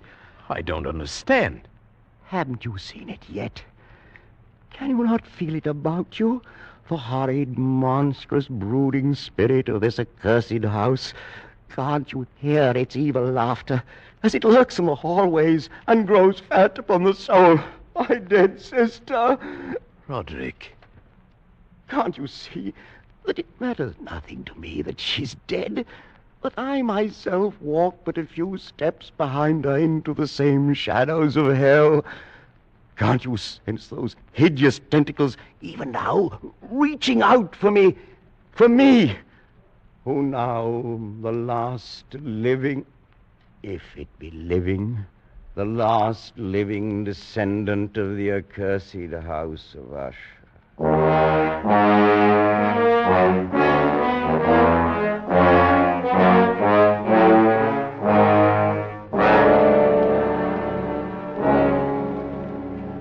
Such was the passing of Madeline Usher, once living, now dead.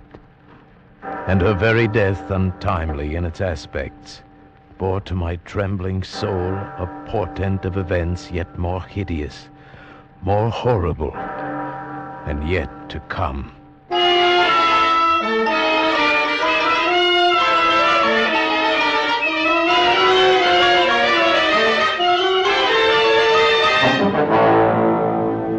At a later hour of that same sad night, Roderick came into my chamber to voice an intention so morbidly unnatural that for the moment I could only feel that his tottering reason had at last failed him entirely. Then you refuse?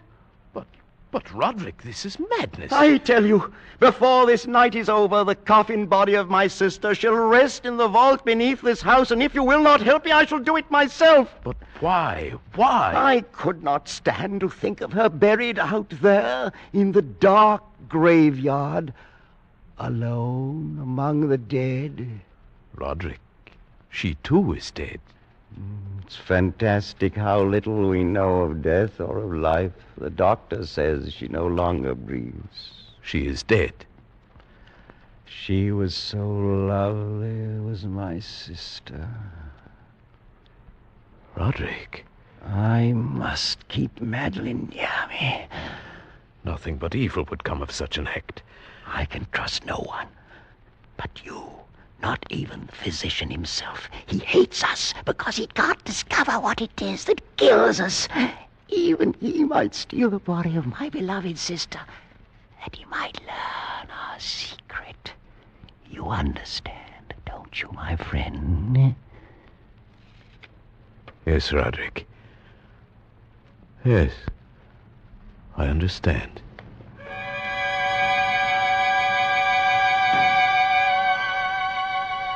And so it came about. Near midnight, we two alone made our way to an upper chamber of the house.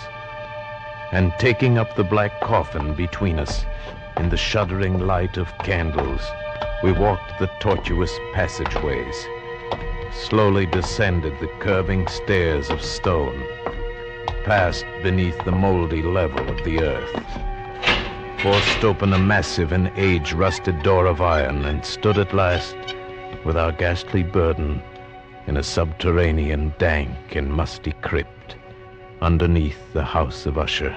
Over here, my friend, on these trestles. Now, a trifle higher with the head. There. Oh, may you sleep in peace and dream, sweet sister.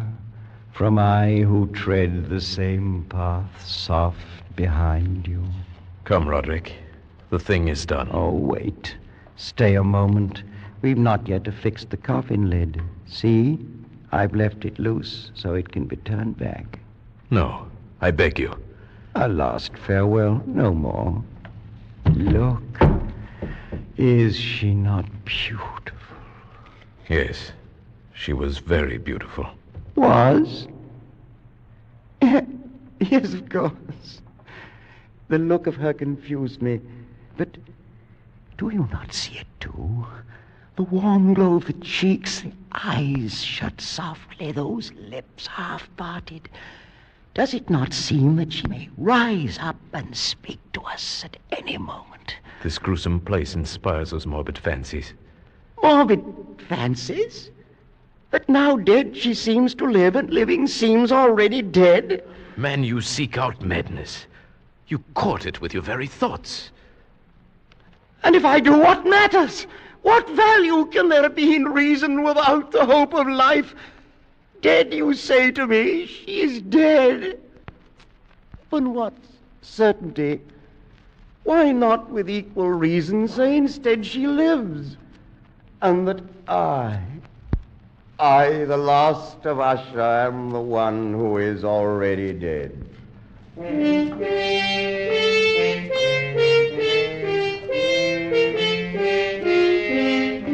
I prevailed upon my friend at last to leave that mournful place. And so with grim finality we secured the ebon lid, took up our flickering candles, and departed from the crypt, leaving it alone with its darkness and death. The ponderous portal closed behind us, and then my soul for one brief instant felt the dread and awful meaning of eternity.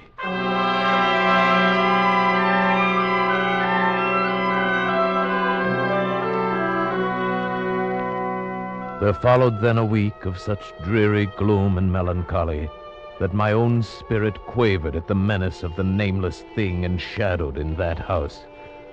By perceptible degrees, the living soul of Roderick Usher flickered lower. More ghastly grew his pallor, more tremulous the extremity of his terror.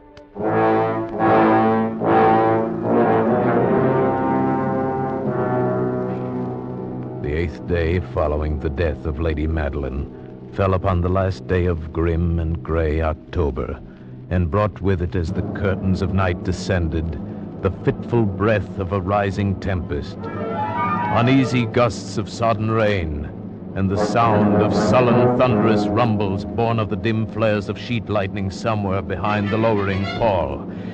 I retired at a late hour, but found sleep impossible. At length, overpowered by some strange presentiment of evil, I found my reposeful inaction no longer endurable. And so I arose, threw on my clothes in haste, and fell to pacing the floor of my darkened chamber. Then in one instant, a soft sound in the blackness froze my steps in paralysis of terror. The latch of my chamber door was being lifted from without. Oh, was it? Was it, I say? It is I, Roderick. Oh, Roderick. What are you doing up and about at this hour, in pitch blackness? Wait, let me light the candles. No, I am quite used to darkness. I heard your footsteps and knew that you must be awake, even as I was. But can it be that you've not seen it? I don't understand you. I've seen nothing. Then stay. You shall see it, even as I've seen it for these past 2 hours. Wait. I'll throw open the casement window. There. Look!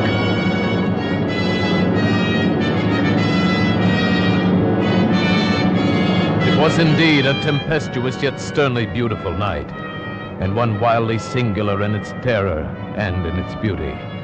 The exceeding density of the clouds which hung so low as to press upon the turrets of the house did not prevent our perceiving the velocity with which they flew careening from all points against one another.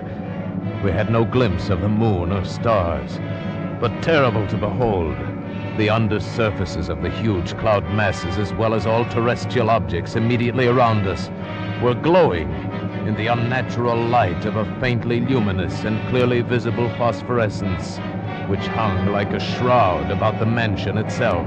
You see, my friend, tonight the thing grows bolder, gathers strength from the storm and from the dead soul it's eaten. No, Roderick, you must not look at this. Here, I shall close this window and pull these curtains. And now, candlelight. Such darkness is the very mother of evil fear. There. Now come, sit here. Suppose I read aloud from some book or another. As you wish. I presume it matters little which. Oh, here. Here is a volume of The Mad Tryst by Canning. Will it serve? As you said, it matters little. I've always found the scene to be quite entertaining, wherein Ethelred dreams of fighting a dragon. Now, let's see. Oh, yes. Here it is. And so Ethelred waited no longer to hold parley with the hermit who mocked him from inside the hut, but feeling the rain upon his back and fearing the rising of the tempest, uplifted his axe and quickly made a hole in the plankings of the door for his gauntleted hand.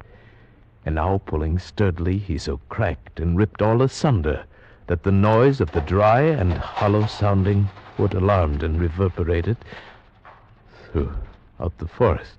Why do you stop? Why, that's strange. I fancied I just heard the very sound I read about. Let us say it was caused by the storm. Pray continue. Oh, yes, the storm. Of course. But Ethelred, upon entering the door, was amazed to perceive no sign of the evil hermit, but instead a dragon of prodigious and scaly demeanor, which sat on guard before a shield of shining brass. And Ethelred uplifted his axe and struck the head of the dragon, which fell before him with a shriek so horrid and harsh, like whereof was never before. What sound is that? Sound? The shriek of a dragon, my friend. Read on. Very well. And now the champion, bethinking himself of the shield of brass, approached across the silver floor to where the shield hung upon the wall. But the shield, not waiting for his coming, loosed and fell upon the silver floor with a mighty great... And, Roderick, I tell you something moves within this house. That sound, it reverberated through the very walls. Can you tell me now you did not hear it? Hear it now? Oh, yes, I hear it and have heard it. Long moments, hours, many days have I heard it. Yet I dared not speak. But why? Do you not know we put her living in the tomb? I tell you now, I heard her first feeble movements in the coffin many, many days ago, and I felt then it mattered little. But now she comes to upbraid me for my haste. And that last dread sound, yes, I heard it, the opening of the metal door to the crypt beneath the house. Now she comes here. Have I not heard her footsteps on the stair? Do I not distinguish the heavy and horrible beating of her heart? Madman that I am, I tell you that she now stands without that door. But even now she opens it. There, in the flickering light of candles, in the gloom and curtained doorway, stood the shrouded body of Lady Madeline. For one shuddering instant she swayed there. Then, as Roderick uttered a single piteous cry, she fell upon him in violent and now final death agonies, and bore him to the floor, a corpse.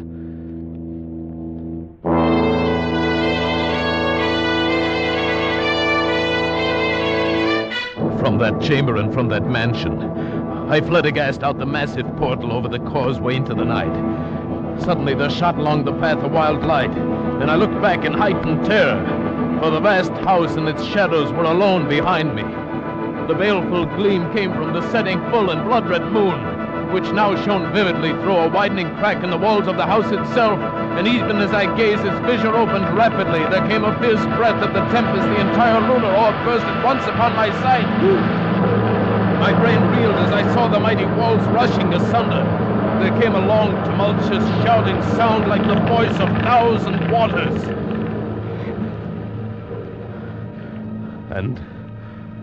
And the dark, deep tarn at my feet closed sullenly and silently forever over the pitiful ruins of the ancient House of Usher.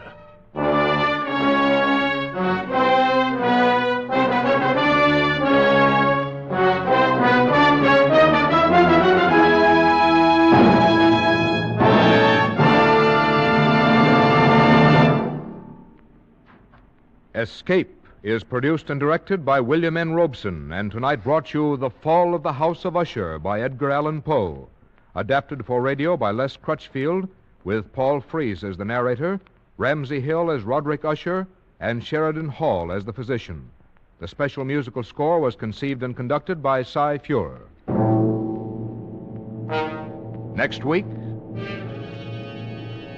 You are the victim of a Porroh Man, pursued from the west coast of Africa to the west end of London by a dead man's head, which grins at you upside down.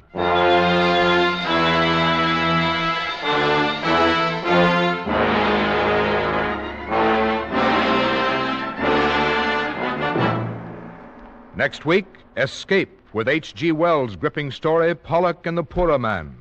Good night, then, until this same time next week, when CBS again offers you Escape.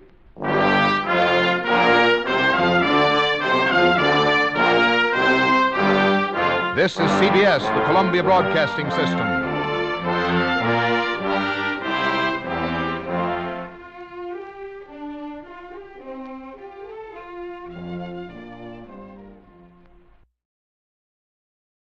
A warm word of thanks tonight to our sister station, CBS. And before the next thrilling episode begins, let's see how much you know about your favorite radio heroes.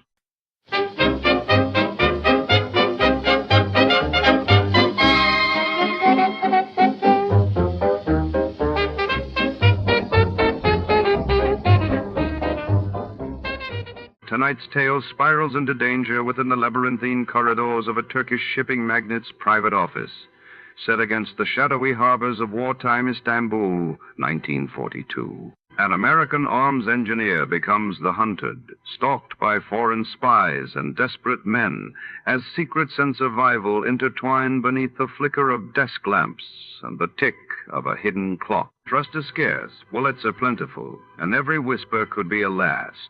Before to start, let's see what happened the day it was aired. It was April 19, 1956. That day, the world watched as Grace Kelly sailed from New York to Monaco for her royal wedding, captivating the globe while in the Middle East. Tensions escalated as Egypt and Britain clashed over control of the Suez Canal, signaling uncertainty ahead. You, finding life rather dull? Dreaming again of exotic places, wishing you were somewhere else? We offer you Escape.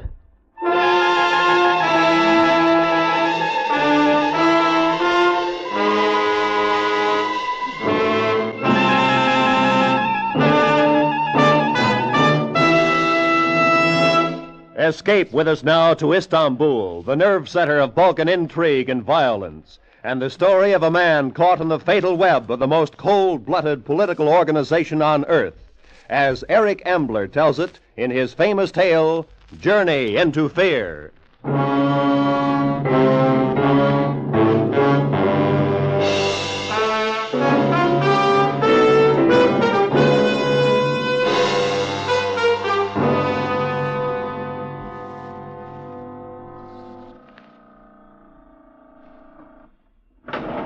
Bonsoir, monsieur. Bonsoir.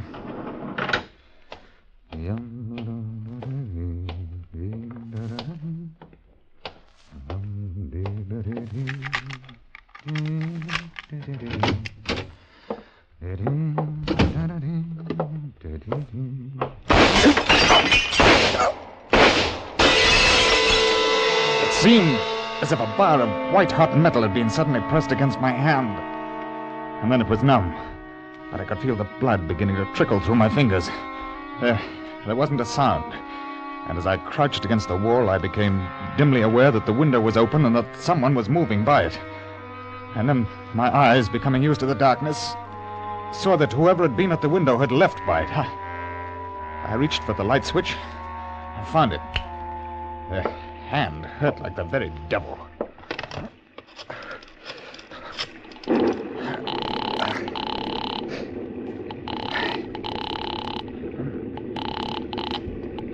Yes? Is that you, Kopekin? Yes, what is it? I have only this moment come in. Where are you?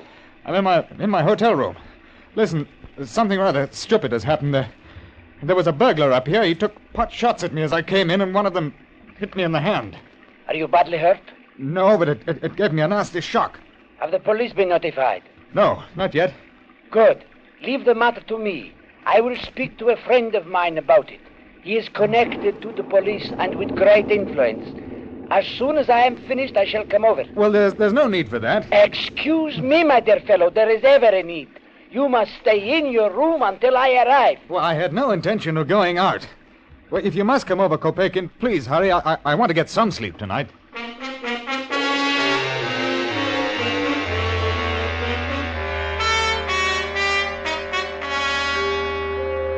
Does it occur to you that this man was shooting to kill you and that he came here for no other purpose? Oh, that's nonsense. The man was a thief. Why should anyone wish to kill me? I'm the most harmless man alive. Are you?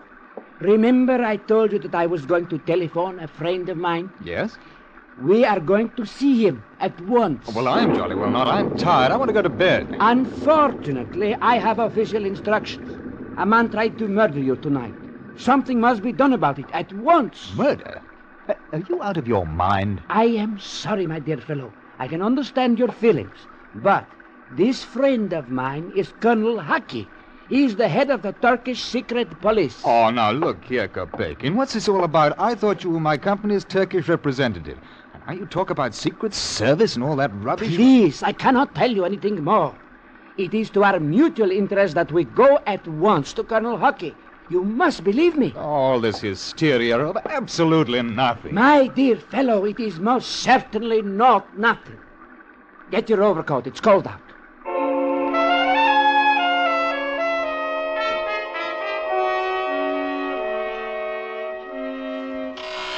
You must realize, Mr. Graham, that an attempt was made to kill you tonight. Well, now, I don't see that at all. I mean, I disturbed a thief at his work. He fired at me and escaped. A thief? Unfortunately, no. I have a duty to do, Mr. Graham. It is to protect you. Protect me? From what? You are in the employ of vessels Cater and Bliss Limited, the English armament manufacturers. Yes. You are, I believe, Mr. Graham, a naval ordnance expert. I'm an engineer, and naval ordnance happens to be my subject. Exactly. And your firm has contracted to do some work for my government. Certain new guns and torpedoes to rearm our naval vessels. Well, that's true. It is also true that our government stipulated that the work should be completed before spring. Yes? Exactly. Due to the international situation, we must have the equipment in our dockyards by that time. Let us suppose, then, that your thief had not merely grazed a hand, but had killed you. Well, naturally, my company would send another man out. Which would take time, Mr. Graham? Unless, of course, there exist sketches, drawings, and all that they need to know about our ships. Oh. No. I mean, I was forbidden to put certain things on paper. Ah. Then, if you were to die, it would take a great deal of time for another man to accomplish what you have already done, no? And when spring comes, our Navy's strength is still precisely what it is now. Do you know, Mr. Graham, that our enemies will do anything to see that it is so? Anything, Mr. Graham. Do you understand? Oh. Quite so. I have here, Mr. Graham, a photograph of a man. I am aware you did not catch a glimpse of the assassin's face, but I want you to cast your mind back over the time you have been in Turkey and tell me if you have ever seen him before. All right. Hello. Yes. You are sure? Positive. Have a look, Kopeikin. He was at the cabaret you took me to tonight. I remember him at the bar. Yes, he was there. Excellent. Banat, Romanian. A hired murderer. We know him well. His price ranges from 50,000 francs upward. His employer is a man named Voroshin, who in turn is hired by his country to eliminate you. Unfortunately, we possess no photograph of him. I begin to understand. Of course you do. Now, we face the problem. You must return to England safely. But how? The train is out of the question. You wouldn't live for an hour. The aeroplane. Unfortunately, the weather here has disrupted service. There is the Sestri Levante sailing for Athens tomorrow afternoon. It is a small boat. Mm-hmm. And we can see that your enemies do not board her. From Athens, you can take the plane to England. Well, I don't know, Colonel. In view of what you've told me, perhaps I should get in touch with the British embassy here. And what do you expect them to do? Send you home in a cruiser? No, my dear Mr. Graham. This is a question of time. Leaving tomorrow afternoon will land you in Athens the day after. That is how it is to be. Well, I seem to have no choice in the matter. I am happy to see that you are cooperative. Return to your hotel, Mr. Graham. We shall see you safely aboard tomorrow.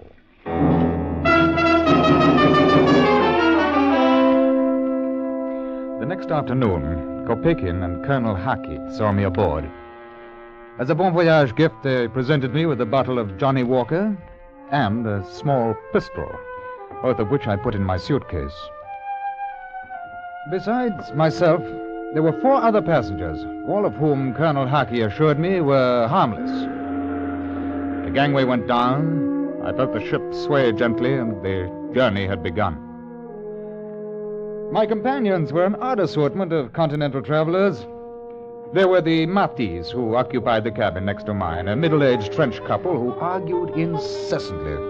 Their voices penetrated the thin wooden bulkhead with dismaying ease. The sheets are damp? No, it is simply that they are cold. It does not matter. You think not. You may sleep as you wish, but do not complain to me about your kidneys. Cold sheets do not harm the kidneys, Sherry. We have paid for our tickets. We are entitled. Then there was a Mr. Couvetli, whom I learned at the dinner table was a dealer in tobacco. A short, heavy man with a smile fixed like that of a ventriloquist doll. I go to England. Trade in tobacco is very good. England buys much tobacco from Turkey, you know. With American dollar so expensive and possibility of war, it is good business, Mr. Mati. So, I arrange a good deal of transportation for tobacco companies. What company do you represent? Passar of Istanbul. Passar? I must say these ravioli are exquisite. The last passenger was a thick, round-shouldered man with a pale face and prominent blue eyes. He introduced himself over a brandy on the lounge. My name is Haller, Dr. Fritz Haller. I am a German, West German, and I am on my way back to my country. Oh, have you been long in Turkey? A few weeks. I came there from Persia. Oil business, hmm? No, Mr. Gurney. Archaeology. Oh, how interesting.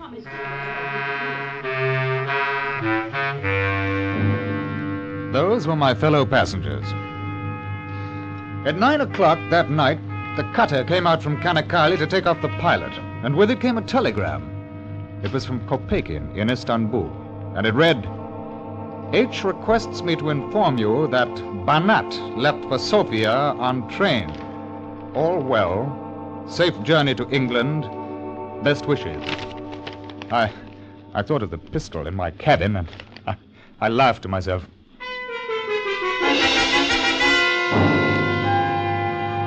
It was an Aegean day, intensely colored in the sun, with small pink clouds drifting in a bleached indigo sea. I lazed in my bunk. I had coffee sent in. And later I was standing by the rail talking to the little Frenchman.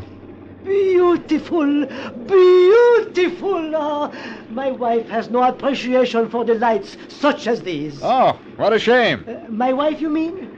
Oh, well, one cannot have everything. She is a wonderful cook. How fortunate. Yes. Oh, by the way, have you met our new passenger? New passenger? Yes, didn't you know? We stopped at the island of Lemnos during the night.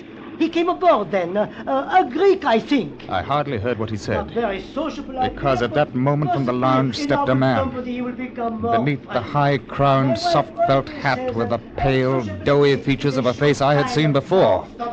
A face in a photograph. A photograph that Colonel Haki had shown me. It was the man who had tried to kill me. The Romanian. Banat.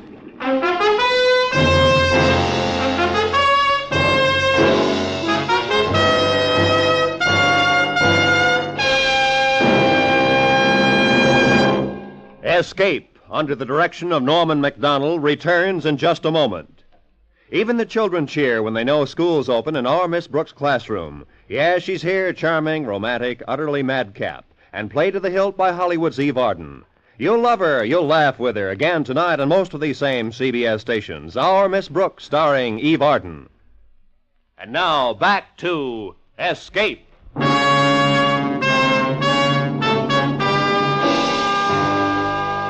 I heard Matisse' voice as though from a long way off. Monsieur, do you not feel well? Then I turned, and without looking at the man who had just come on deck, I went below. Somehow, Banat must have learned that I was on the Sestre Levanti. He had taken the train for Sofia, and then as soon as it had crossed the Greek border, left it. It was a simple thing to fly from there to Lemnos. I thought of the telegram. Oh, well, those idiots. And now I was caught. Banat wouldn't miss twice. He was a professional murderer. I had to get help, and so I went to the purser's office. He was a precise little man who smiled when I talked to him. Look, I found out there is a man on this ship who is here for the express purpose of murdering me. Indeed? And what is his name? Banat. B-A-N-A-T. He's a Romanian. Banat? One moment, sir. And now look here, you don't suppose he'd give his real name, do you? Banat? No. There is no one of that name or nationality aboard. He got on during the night at Lemnos. Oh, there is Mr. Mavrodopoulos. He's a Greek businessman. That may be what his passport says. His real name is Banat, and he's a Romanian. Have you proof of that? Have I proof? Now look, if you'll just radio Colonel Haki of the Turkish police at Istanbul, he'll confirm what I say. As I say, sir, we do not have radio for that purpose. I suggest that you leave the matter until we reach Athens. But can't you understand that man intends to kill me? No, sir, I do not understand. Nobody on this ship is going to murder you. There are too many people about. Oh. You have had bad dreams. It is ridiculous. I want to see the captain. I am extremely busy, sir. If you will close the door as you leave. I was almost sick with fear and anger as I left, and I went back to my cabin. Well, I could still go to the captain, but I could well imagine his reaction to my story. There was no proof, and these people were loath to stir up international complications. No. I was alone with my murderer somewhere on the ship with me.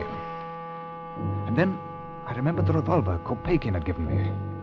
I'd never handled a gun before, but at least it would give me a chance. It was something. I went to my suitcase and I opened it.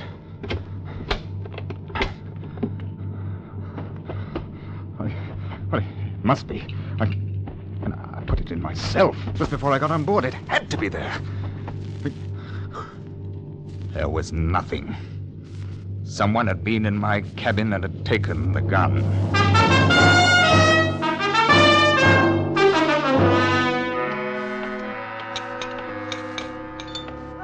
Mr. Graham, we were all worried about you. I told them that you had the sickness. Too much sea. Oh, dites-toi. Oui, ma chère. Well, I'm sorry. I had rather a bad headache. I hope that it is nothing serious. No, thank you, Mr. Haller. Have you met Mr. Mavrodopoulos? No. I haven't had the pleasure. This is our English friend, Mr. Graham. How do you do? Nice. The soup is nauseating, Monsieur Graham. I suggest that you do not partake of it. When this Must you keep on? Sorry, my dear. Tell me, Monsieur Mavrodopoulos, are you bound for Athens, or do we enjoy your company as far as Genoa? I go to Athens. Then perhaps I continue on. Or perhaps not. A difficult decision, eh, Mr. Mavrodopoulos? Yes. I notice your hand, monsieur. This bandage. Oh, so dear. An accident? Nothing serious. A bullet wound, to be exact. Some dirty little thief took a shot at me in Istanbul. Dirty little thief, huh? You must look after yourself carefully. You must be ready to shoot back. Next time. Oh, I shall. There's not the slightest doubt of that. To carry a pistol, huh? Naturally. That is good. One must be so careful. You should be very careful. I don't think it's necessary. That sort of scum doesn't risk his skin with an armed man. The grin that had been on the Romanian's face faded. He hadn't liked that. And then I thought of something. Banat had taken my gun. It must be somewhere in his cabin. If I could slip away for 5 minutes, there was still a chance. As soon as the luncheon ended, I excused myself and I wandered off. I could see Banat engaged in conversation with Mati, and I prayed that it would be a long one. Banat's cabin was strangely bare. A grey raincoat hung with a soft hat behind the door, and a battered suitcase was under the lower berth. But the gun was nowhere to be found. Nor was it anywhere in the cabin. I went to my quarters feeling helpless and needing a drink to steady my nerves. I have been waiting for you, Mr. Graham. Oh, Mr. Haller. I rather think that you have been looking for something. A gun, possibly? Would this be it? Well, I don't understand how you... No, Mr. Graham. Please, don't come any closer. Sit down. I came to have a little talk with you. Sit down. You know, Mr. Graham, poor Mavrodopoulos, or should I say Banat, is quite upset as I am. You have caused us a great deal of trouble and money. Yes, I begin to see now. I wonder if your name happens to be Voroshin and not Haller. Oh, dear me, I had no idea that you are so well informed. Colonel Haki must have been in a very talkative mood. And did he know I was in Istanbul? I don't think so. I thought not. You see, in order to take care of you, I had to take a hand myself. Banat was extremely careless at your hotel. When I found yesterday morning that you were to leave on this boat, I had to move very quickly. Luckily, there was a man named Haller who had booked passage with his assistant 3 days ago. Therefore, I took over his ticket and passport. Poor unfortunate. But it would have been awkward to book passage at the last minute without attracting Colonel Haki's attention. Yes, I imagine it would. Well, now, supposing you come to the point. Certainly. It must be clear to you that we cannot allow you to return to England. The obvious method of ridding ourselves of your presence is to shoot you the moment you land.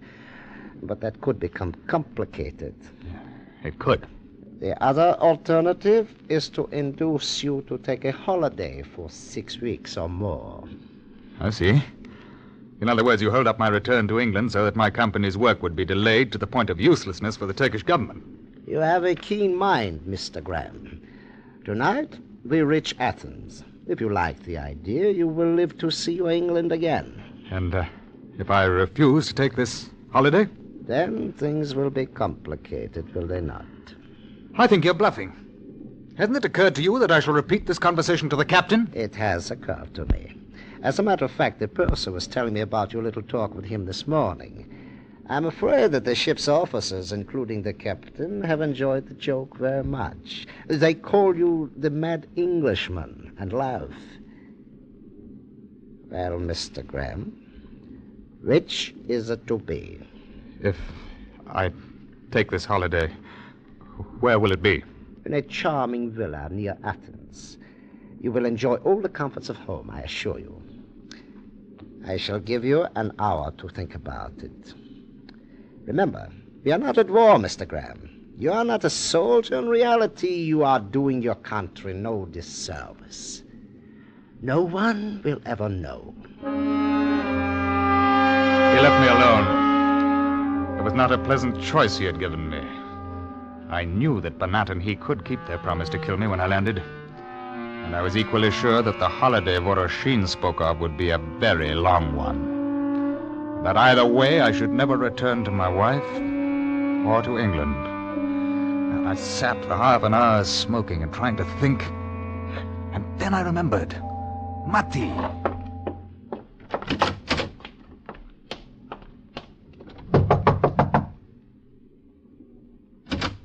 Yes? Oh, Monsieur Graham. May I speak to you for a moment? But of course. What is it? Monsieur Graham, ma chère. Would you come into my cabin? Certainly. I shall be back in a moment, my dear. I need your help. I thought that you looked serious. Is it money? No. I want you to take a message for me when we dock at Athens. A message? Monsieur Mati, you are the only man aboard I feel that I can trust. Oh, I am honored. Listen. I'm employed by a British armament manufacturer. I'm working in joint service with the British and Turkish governments. No. When I get off the ship tonight, an attempt will be made to kill me. This is true? Yes, I'm afraid it is. What I want you to do is to go to the Turkish consulate in Athens and give him a message for me. Will you do that? I will do it. You realize the message is highly confidential. I will say nothing. Thank you. All right, then, this is it.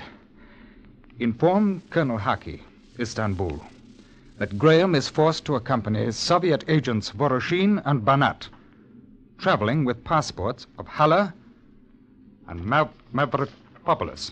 Is it possible? Unfortunately, it is. Well, go on. In the event of my death, please inform the British consul that these men are responsible. Mon Dieu. So that is why you looked sick when I spoke of Mavropolis this morning. Well, why do we not together shoot down the filthy swine? I have my revolver. You have a gun? Here? But yes, when one travels... Well, then there is something else you can do for me. Huh?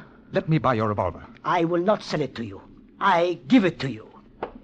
Here. Oh, thank you. But let me help you. No. This is splendid. Oh, I am grateful, Monsieur Mati. And you will take the message? It is understood. Have no fear.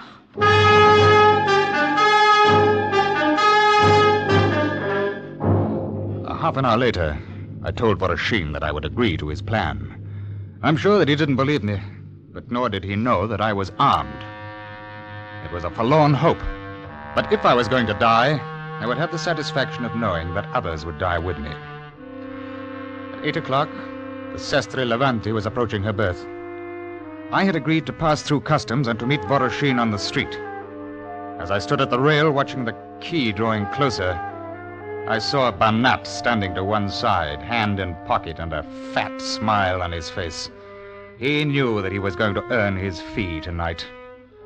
Voroshin stepped off the ship first, turned, and waved cheerily to me. Banat followed him, and they both disappeared into the customs shed. I walked slowly down the gangway, and Mr. Cuvetli came pushing after me. Mr. Graham, please. Yes, what is it? Colonel Haki would be very angry with me if I allowed you out of my sight. Haki. I wanted to tell you before on deck, but Banat was watching. I did not dare to say anything earlier. Your face gives away too much, Mr. Graham. You, Cuvetli, you're a Turkish agent? One of Haki's men? Yes. I nearly gave the game away when I spoke of my non-existent tobacco firm. I thought you would know when the Frenchman questioned me. Colonel Haki wanted to be sure that you caught your plane safely. That is why I was aboard. But what can we do? Together we go through customs, and then we shall see. Customs inspection, as ever on the continent, was slow. Although I found myself wishing that it would never end. But it did. And if Cuvetli had a plan, he evidently didn't feel it worth mentioning. He smiled at everyone. The plump little businessman who, to all appearances, would deal in ladies' finery rather than international intrigue. And we found ourselves, suitcases in hand, walking toward the street. So that is over. I find this inspection so tedious. Now look here, Cuvetli. I'm extremely grateful for your presence, but what are we going to do? Voroshin and Banat are waiting out there with a car. They're waiting for me. I know. It has all been arranged. What, you mean that we walk through those doors and do nothing? Absolutely nothing. You'll see. Well, I hope you have a gun. I have. Good. So have I. Oh? Yes, thanks to the Frenchman. There they are. Do we run for it? Go on walking, Mr. Graham. Keep your hand away from your pocket. That's it. Are you mad? They'll kill us. You, Mr. Graham, not me. Go on. Under my overcoat is a gun. Please do not make trouble. Go on. Oh, what a blithering idiot. You're one of them, too. We're ready, Voroshin. You've taken long enough. Hurry up. He's got a gun, Voroshin. Left-hand pocket. Get in, Mr. Graham. Look out!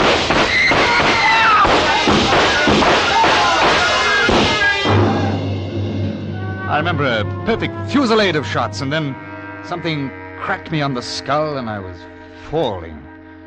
It was all very dark and comfortable. Mr. Graham. Mr. Graham. Mr. Graham. He is all right. Mr. Graham, this Kopeckin and Colonel Haki. You are safe. Oh, good show. You've been unconscious. Really? Huh? You are at the airport now. You see, we found the bodies of 2 men in Ankara. They were archaeologists, Halar and his assistant, I realized that Voroshin and one of his men must have boarded the ship using their passports. Yes, I found that out. We flew a government plane here, Kopekin and I, to wait for you. The Greek authorities were kind enough to assist. Yes, very, very kind. Not at all. And now, my dear fellow, the plane is waiting to take you to England. We'll see you safely aboard. Yes.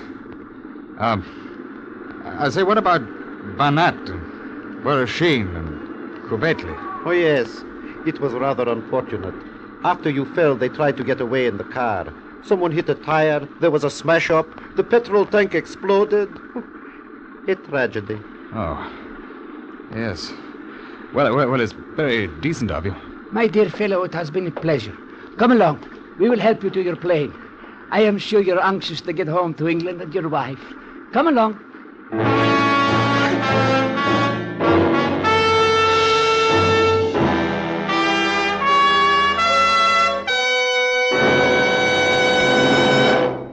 Under the direction of Norman MacDonald, Escape has brought you Journey into Fear by Eric Embler, especially adapted for Escape by Anthony Ellis. Ben Wright was starred as Graham. Featured in the cast were Wilms Herbert, Edgar Barrier, Rolf Sedan, Ann Morrison, Jack Crucian, Lou Krugman, and Shimon Ruskin.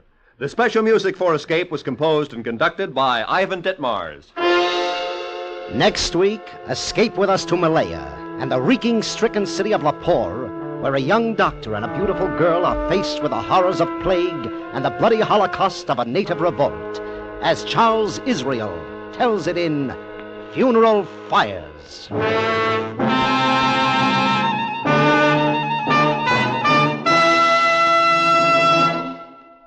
Stay tuned now for Make Believe Town, which follows immediately on many of these same CBS stations. Roy Rowan speaking for CBS, where you spend an hour with Frank Sinatra every Sunday afternoon on the Columbia Broadcasting System.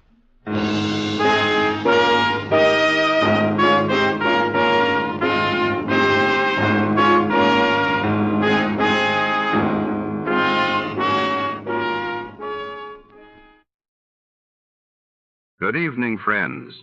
With a special word of thanks to our sister network, CBS, we invite you now to test your memory of the great radio adventures.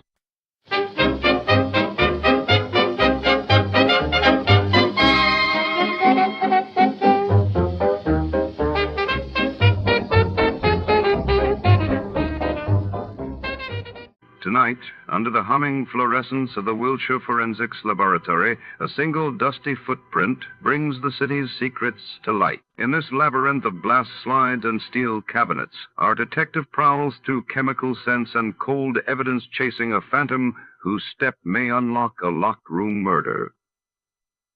The clock ticks.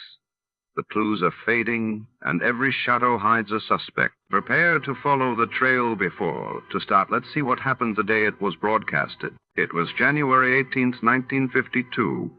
That day, King George VI of the United Kingdom underwent surgery for lung cancer at Sandringham, while in the United States, the TV show The Today Show premiered on NBC, changing the face of morning television.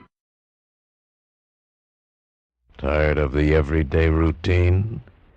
Ever dream of a life of romantic adventure? Want to get away from it all? We offer you Escape. Escape, designed to free you from the four walls of today for a half hour of high adventure. Escape, brought to you by your Richfield gasoline dealer and the Richfield Oil Corporation of New York. Marketers of Richfield gasolines with Xylene, Rich Lube, all-weather motor oil, and other famous petroleum products. Look for the Richfield Eagle on the cream and blue pumps.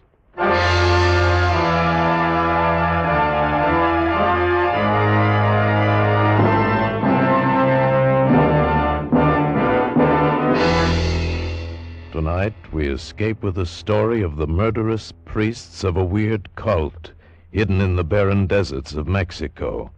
As Gouverneur Morris tells it in his famous tale, The Footprint.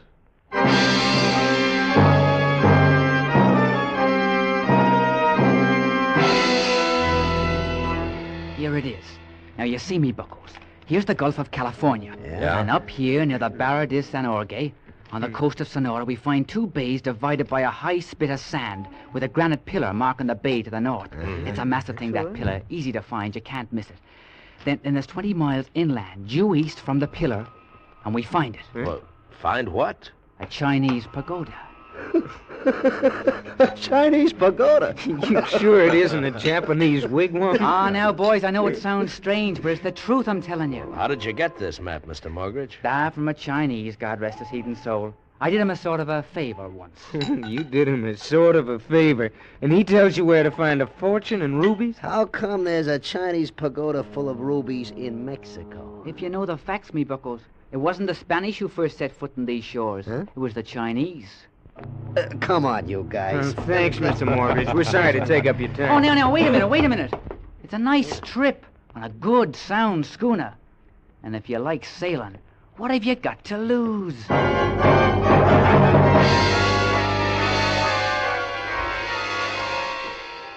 And there was nothing to lose except the $200 a head he charged to outfit the schooner. And that was cheap enough for a summer's cruise, and we all liked sailing. Well, we took it easy after we left San Francisco, heading around the Cape of Lower California, hitting La Paz, and then up and across to Guaymas, and on into the northern part of the Gulf. And after 2 weeks of searching for a pair of bays marked by a granite pillar, we finally anchored in a small inlet to look for fresh water. Yeah, the relief from constant sailing was good. Come on. Draw a card, will you, Chris? Jim, you're blitzed. You're a lousy card player. Yeah, you're just lucky, Pinhead. And that makes 500 you owe me. Yeah, I'll pay you when we find the rubies. You deadbeat. Chin up, lads. We'll find that pillar yet. Ah, nuts, Morgridge. We've looked into 50 of these bays. Why don't you cut out the act?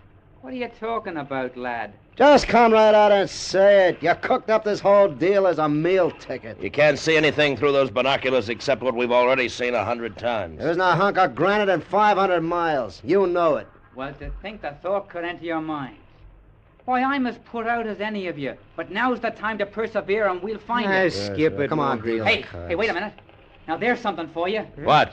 There's a boat heading into the bay. We scrambled up to Morgridge at the bow. Boats were rare this far up the Gulf. She was just rounding into the bay a quarter mile off.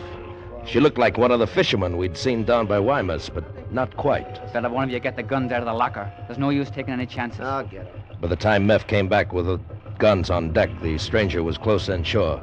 And as she came about, we saw him through the binoculars, seated on the open stern, holding a yellow umbrella to keep off the sun. A Chinese dressed in gleaming white. He was mountainous with fat, and his big, round, smiling face glistened with sweat.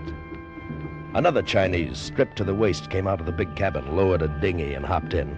The big Chinese swung his rolling fat over the rail. We watched the fat man being rowed into shore and continued watching as the dinghy skipped back to the boat which headed out to sea. Until it rounded the horn of the bay, the Chinese just stood there. And then he picked up his yellow umbrella, turned, and waddled across the beach, lumbered over a dune, and was gone. Oh, what do you make of that? I don't know, but now's the time to find out. Let's go ashore.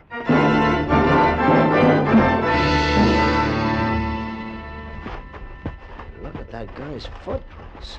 He must weigh a ton. You said it, man. Come on, boys, this way. Up the dune. Yeah, I can't run that fast in this stuff. Hey, boys! Boys! What's got into him? Well, get up the dune and we'll find out. Come on.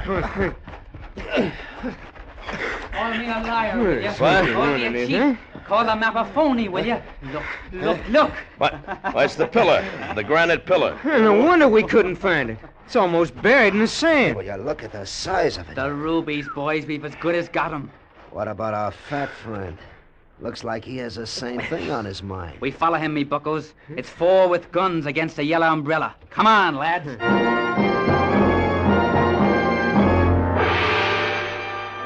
It all seemed real now. It wasn't a corny gag. Somewhere in that desert was a fortune in rubies, and apparently that Chinese was leading us to it.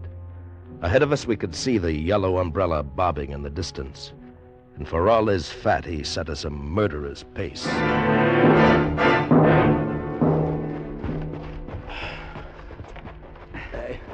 Why doesn't he stop? This is killing me. He will, but we got to pull closer to him. Save your breath. But he didn't stop. He kept it up the rest of the day. And the sun was like a red-hot iron on our backs, and the heat waves danced off the desert like crazy devils. For a while, just before the sun set, the heat threw up a mirage, and the fat bulk of the Chinese seemed to waddle through the sky. And then it was dark, and we lost him. Until... Hey, look. He's coming back. What? It's the Chinese. Huh. I come back to say I go 20 miles without no stop. You like to come all the way, I say nothing. Only tell you all the way nasty sand. You go back. Wish you pleasant halt and return journey. We're not going back. Very well. Only I experienced traveler and put up with no complaints. Pleasant conversation and all good friends at end of journey. You. He means you, Johnny. What? Me? You got nice respectable face. Walk with me. Okay. My name, Sang-Ti. Very fine, rich Chinese merchant. Well, where do you come from? No matter. Where I go is important. Chanchan, very fine, holy place to end days in. Holy place? Oh, yes. You see, I am dedicated to high gods by parents when very little boy. They ask high gods I be given very fine, successful life. It is accomplished. Now, must pay our promises of parents to high gods. Well, you're very lucky. Luck? On 45th day of 45th year, I kneel before priests of high gods, pray before sacred rubies of holy grey spirit, reflect on insignificance of life, and am soon strangled. What? Strangled? I give you honest word, being strangled at 45 is no joke. But cannot break promises of dead parents. Well, maybe so, but I arrange for you and friends to see ceremony. It is very dignified, interesting occurrence. Excuse me now. Please, I meditate. He folded his hands inside his sleeves, dropped his chin on his chest, and drew ahead. We couldn't keep up with him, and 3 hours later we were still following the black holes the fat Chinese's feet had left behind. It was just an hour before dawn when we finally saw it. Chan Chin, a large stone building with a few smaller ones tucked near it. How there could have been a lake in the middle of this impossible waste was beyond understanding, but there was, a small one, and we ran for it. It was the sweetest sight in the world.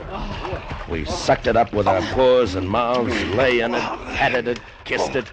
Oh, it was beautiful. Oh, I don't care if I ever see another French bathing suit again. Oh, you lovely water, you. Where do you suppose they be hid, huh? What?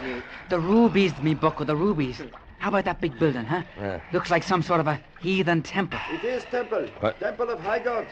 Sang-Ti. What? Look who's here. Again. You better travelers than I expect. You look a bit, then go home. Priests say very unhealthy place for unbelievers. How many priests? 10 priests. Not many, but enough. Why you come to Chenchang? We heard about it through a friend. Now you see, you go before sunrise. I couldn't move another step. Why you come here? Maybe to steal very high god's rubies? You leave very high god's ruby box alone. You with respectable face, take friends away. I can't, Sang-Ti. We've got to rest. You wait till after interesting occurrence of strangulation, then you go. For a man about to meet the high gods, you're pretty calm. Oh, very miserable business. But parents make promise. What can do?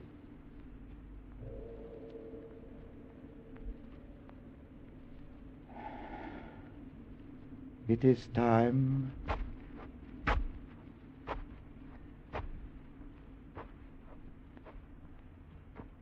Well, me buckos, as the fat heathen says, it is time. Yeah, this I gotta see.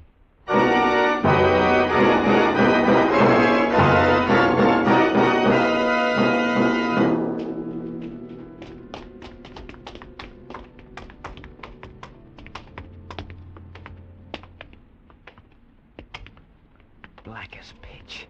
You see anything? No. Hey, wait. You hear it? Sounds like it's coming from somewhere in front. Hey, look at that up there ahead. You see? Looks like it's suspended in midair. Holy... It's the rubies, me buckos. Gold caskets studded with them. Look at them glow. Where's the light coming from? From that hole in the roof there. See? Sun's rising. Hey, now look. It's a heathen idol. And it's got the ruby box held in one of its hands. And in the other hand, a snake. A little gray enamel snake. Watch it. Somebody's coming. A row of green-robed priests, eyes closed in silent prayer, began filing into the circle of light.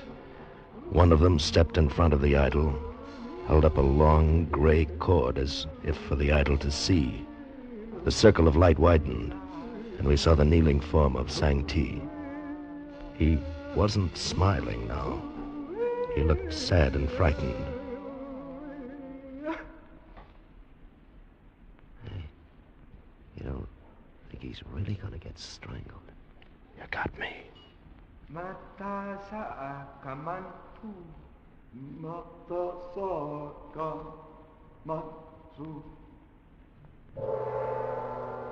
As if he'd been waiting for a signal, the priest stepped quickly in back of Sang-Ti, looped the cord over his neck, and jerked.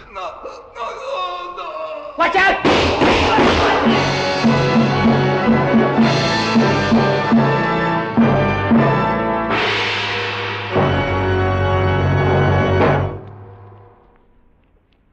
C6H4, add CH3 taken twice. No, that's not pig Latin, and it's not a secret code either. It's the scientific description of xylene. Xylene is one of the highest antinocke gasoline components ever discovered by science. But here's the big news. Every drop of Richfield gasoline you buy contains xylene. Richfield gasoline contains this super antinocke component to take the knock out of hill climbing, to put a new wallop in your motor, to zip you out ahead in traffic, give you power to spare on the open road. And Richfield offers you two great gasolines to choose from, both with xylene. Get Richfield High Octane at regular price for the average motor, or Richfield Ethyl. Ethyl at its best for smooth, knockless performance in the highest compression motors. Get Richfield gasoline with xylene tomorrow. Stop where you see the Richfield Eagle on the cream and blue pumps. And now we return you to Escape. You got him, Mortgage. You got the priest. The murdering hyena. Come on. Come on. Hey, careful. Them other priests in here somewhere. Sang-Ti. Is he all right? No, his neck's broken. He's dead. Skip the fat heathen. One of you reach for the ruby casket. I'll get him. Holy Moses, they must be worth a fortune. Look out, Meph, the snake. The snake's not part of the idol, it's alive. Get away! Get away! The little gray snake struck at his hand like lightning. As Meph fell, it was already on the floor racing at Morgridge, who had grabbed the ruby casket. He smashed at it with his rifle butt, breaking the tail, and it slithered away under the idol. We looked at Meph. He was horrible, purple, like he'd been dead a week. We ran out into the desert.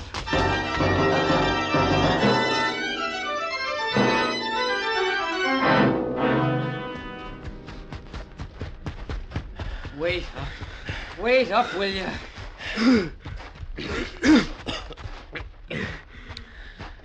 Oh, I can't keep this up, me buckos. This thing is heavy. There. Let's see that casket, Mortgage. Look at him, Johnny. We're rich, you know that? We're rich. Doesn't it mean anything to you that Meph is dead? He's dead. Yeah, sure it means something, Johnny. It means you only split it 3 ways. Is that all you can think about? What do you want to do? Send him his share? Forget I said anything. Let's get out of here. Now, lads, calm down. There's 20 miles of Devil's Playground between us and the schooner, and we gotta start using our heads. Well... Yeah, settle down, Johnny. It's gonna be a hot day.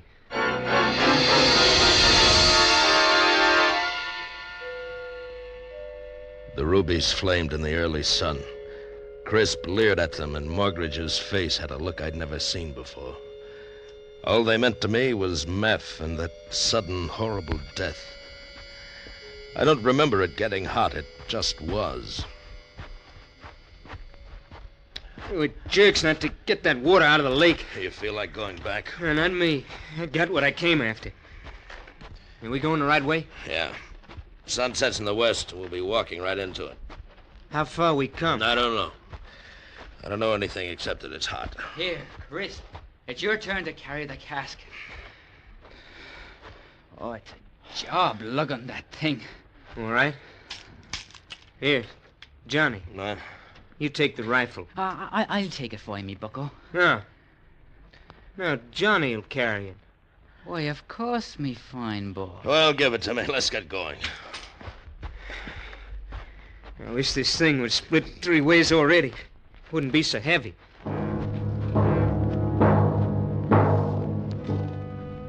Seemed like the day was endless.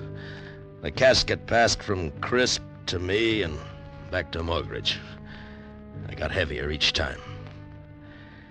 I didn't think of Meph anymore. The sun burned all thought of him out of my brain as it headed down for the horizon with maddening slowness. How much longer is it going to hang there? It's enough to drive a man crazy. Hey, let's stop. I gotta stop. We can't stop. We'll never be able to get up. I'm no fat Chinese. I can't walk 20 miles without a stop. If only one of them lake mirages was real. Look. Look, do you see it? Over there on the left. Yeah. Looks like somebody walking in the sky just over them dunes. Looks like one of them priests. Don't you see what it means? We saw the same thing when we were following Sancti. I mean, one of them priests is following us? Yes, it's the casket. He wants the casket. Now, don't get all excited. Remember, we got the gun. There's only one of the devils. Just let him show. He knows we've got a gun. He won't show while there's still sunlight. He'll wait for the darkest time, just before the moon. Well, what could he do? I don't know what he could do, and I don't want to find out either. Johnny's right. That's when he'd try. Yeah. You know, I'm not as tired as I thought. We best be moving along, me buckos. Yeah. There goes the sun.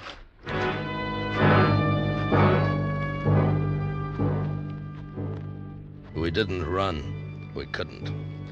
Crisp was carrying the casket, and we had to stay together.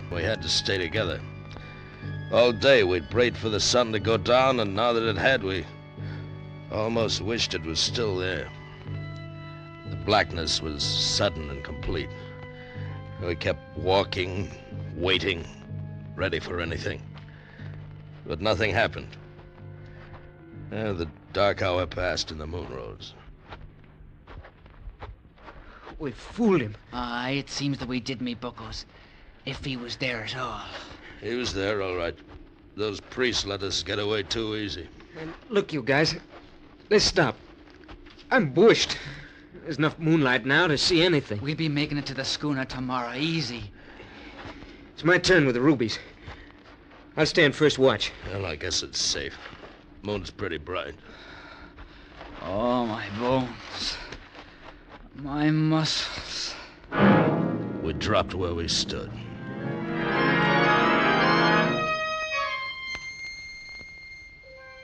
I think what woke me was the moonlight creeping under the brim of my hat.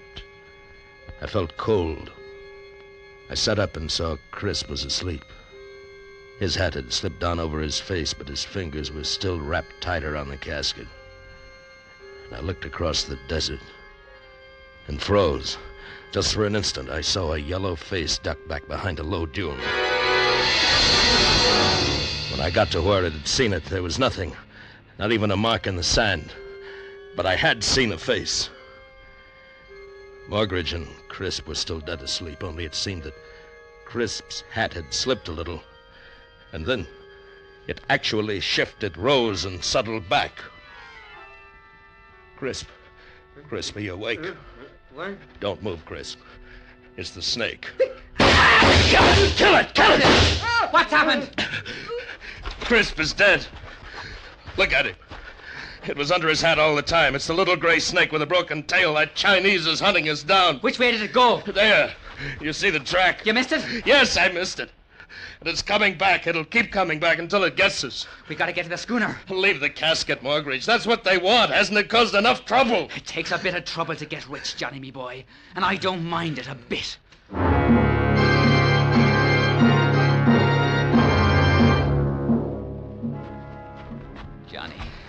Johnny, me bucko. I gotta have water. Oh, help me, Johnny. There isn't any. We've got to get to the schooner. I know the signs, Johnny. There's water out here. Help me look. Don't, Margaret. You'll drive yourself crazy. Crazy, is it? Don't call me crazy. It's you. Look over there. It's bushes. Green bushes. There's nothing, I tell you. It's just sand. Now, don't lie, Johnny. Don't lie. I'll go fetch you a drop. It'll make you feel better. You watch after the rubies, and I'll fetch you. So, come back, Margaret. We've got to go on. Stay with the rubies, Johnny. I watched him work his way over, stumbling in the sand. And then suddenly I saw it. There was something green. Margaret! Margaret, I see it! I see it too! It's water! It's water! No, Margaret! It's silk! Green silk! He wasn't crazy now, and neither was I. The green-robed priest rose up out of the desert, and in his hand he held the little gray snake. Margaret was running back. And then there was darkness in my eyes, and I was running desperately with something heavy clutched in my arms. We only stopped when it was broad daylight, and the sense of fear came to an end. Is he following? No. That was a close one, the dirty heathen. Margaret, do you feel it? What? The breeze. Oh, it's cool. It's a sea breeze. It's the Gulf, me bucko. We've made it. Look, I see it. The schooner. And there's a whole cask of water right in deck.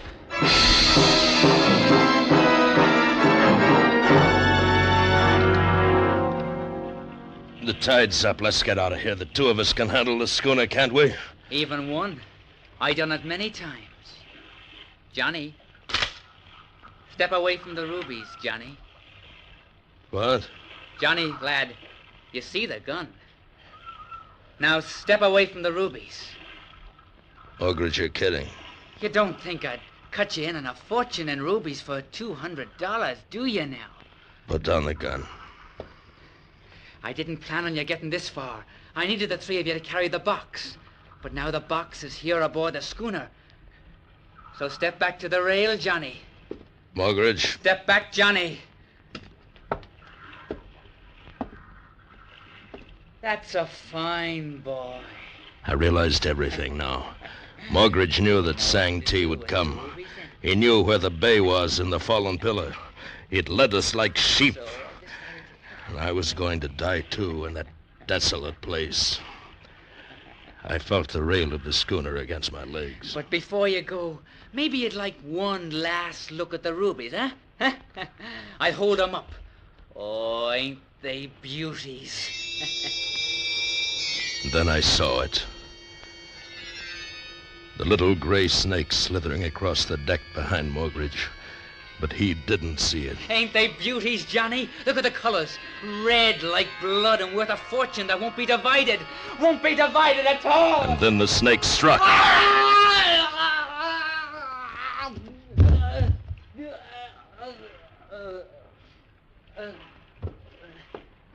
I looked at Margaret. His color began to change. It was horrible. Horrible. Tumanay. Huh? Chikuto sineputaisu. It was the priest standing on the deck beyond Margaret. And in his hand was the little gray snake. He picked up the ruby box, slipped the snake inside as if it had been a rare string of pearls. And then he bowed and was gone over the schooner's rail. I saw his green robe bobbing into the desert, and the rubies flashing blood red in the sun.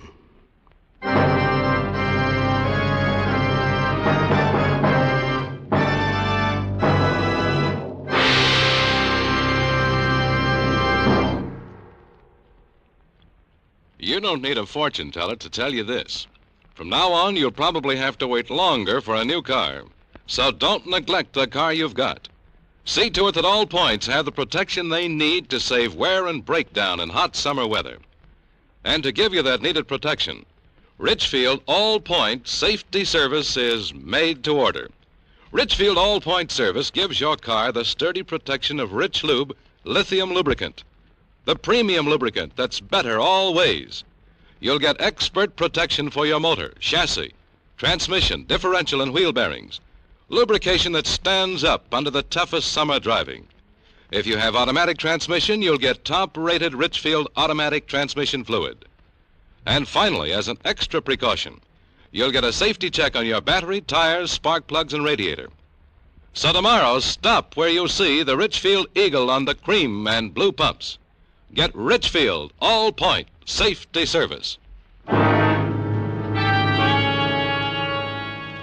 Escape is produced and directed by Norman MacDonald, and tonight has presented The Footprint by Gouverneur Morris, adapted for radio by Richard Chandley. Featured in tonight's cast were Bill Conrad, Charles Davis, Lou Krugman, Tom Holland, and Ramsey Hill. Special music arranged and played by Ivan Ditmars. Next week.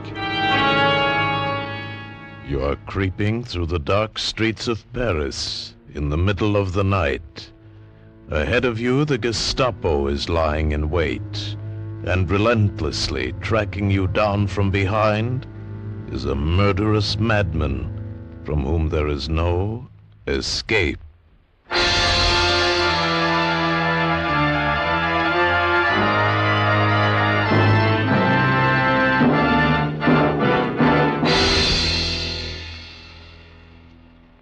Next week at this time, the Richfield Oil Corporation of New York invites you to escape with the most unusual story of fright and terror in occupied Paris, as Marcel Aimé tells it in his unforgettable story, Crossing Paris.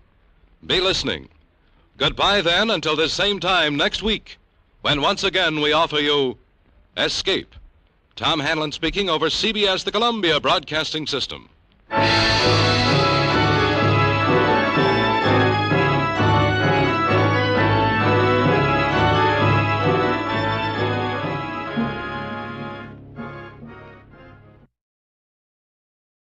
Our thanks this evening to America's own CBS.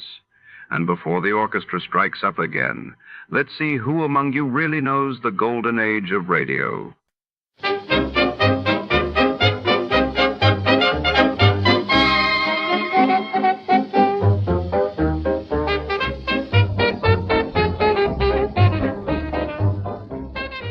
Up into the frosty heart of a small Colorado town where the snow is thick and the secrets run even deeper. Tonight, insurance investigator Johnny Dolar is called to a remote ski lodge, surrounded by towering pines and silent drifts, to uncover the truth behind a missing Santa suit and a missing man. Mistrust and danger swirl among the guests as the holiday spirit gives way to suspicion and deceit.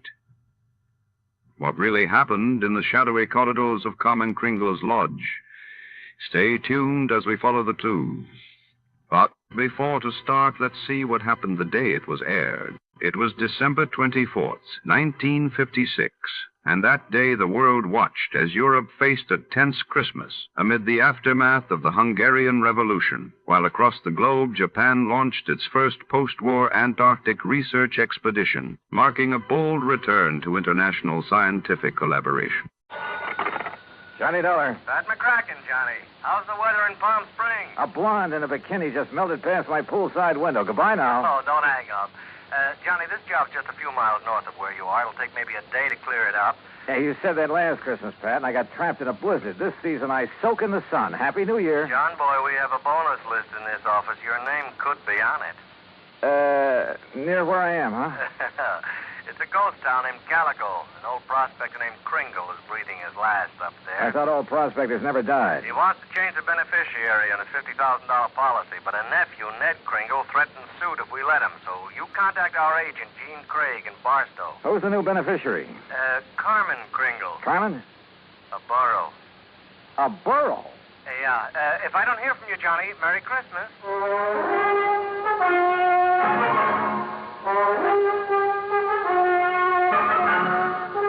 Bob Bailey in the exciting adventures of the man with the action-packed expense account. America's fabulous freelance insurance investigator. Yours truly, Johnny Dollar.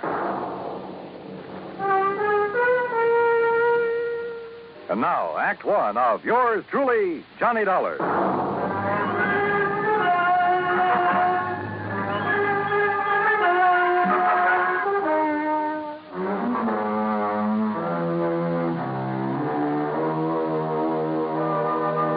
Expense account submitted by Special Investigator Johnny Dollar to the Home Office, Universal Adjustment Bureau, Hartford, Connecticut. Following is an account of expenses incurred during my investigation of the Carmen Kringle matter. Expense account item 1, $1.40. Telegram to Gene Craig in Barstow telling him where and when to meet me. Item 2, $50 even to Al Sterner for his charter plane to the ghost town of Calico. The guidebook says there's something about desert country that's good for the soul. And in spite of the air bumps, I got a panoramic view of the great Mojave that took my breath away. The sun's setting rays hit the weird mineral stratas of the Calico Range and turned them into a patchwork of beauty. Night comes quickly in this country, and I turned to Al when a Christmas tree cluster of blinking lights appeared under our wings. By way of answer, he put the plane into a glide and set us down on the smooth surface of a dry lake bed.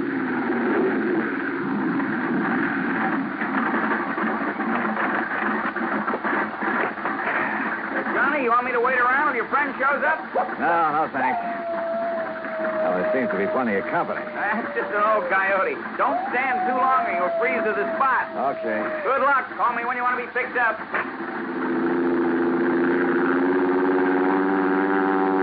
I watched Al's plane until it was swallowed by the darkness. Then suddenly I got that feeling in the hair on the back of my neck that I wasn't alone. The moon was up enough to make out shadows, and silhouetted in a circle around me was a strange collection of figures. One of the pack moved toward me. And for a crazy second, I thought I'd bumped into Santa Claus's reindeer. Then a car without lights came rushing at me. The headlights slammed on, and I got a glimpse of a donkey herd scattering into the night. All right, mister. Walk toward me. Slow, with your hands high. I've learned never to argue with a Winchester 94, so I followed orders. I spotted the weaving headlamps of another car approaching and prayed it was the agent, Gene Craig. Close enough, Sonny. I can pop the rattlers off a sidewinder at 60 yards, so don't you make no sudden move. He was maybe 60 with gray sideburns and a frosty goatee. A marshal's badge was pinned to his leather jacket. All right, now, mister. Marshal, that's all right. That's Mr. Dollar. Huh? I was supposed to meet him earlier. I'm awfully sorry, Mr. Dollar. I'm Gene Craig. Huh? I couldn't get here until I drove Doc Spangler up to Chris. He's had another setback, Marshal. Yeah, some darn fool let down a rail on his corral, and Chris Kringle's whole herd got loose. He don't give a chuck for most of them, though, except Carmen. Now he's fretting because she's running wild. Almost had him tracked down when this here fella showed up. If you vouch for him, huh, Gene? You are Johnny Dollar, aren't you? Well, a frozen facsimile. Come on, I'll drive you into Calico. You tell Chris that I'll have his Carmen back in the corral before the moon's full. And, Gene. Yeah, Marshal. Tell the old sourdough to stay alive, will you? We need him around here. Sorry about mistaking you, Mr. Dollar.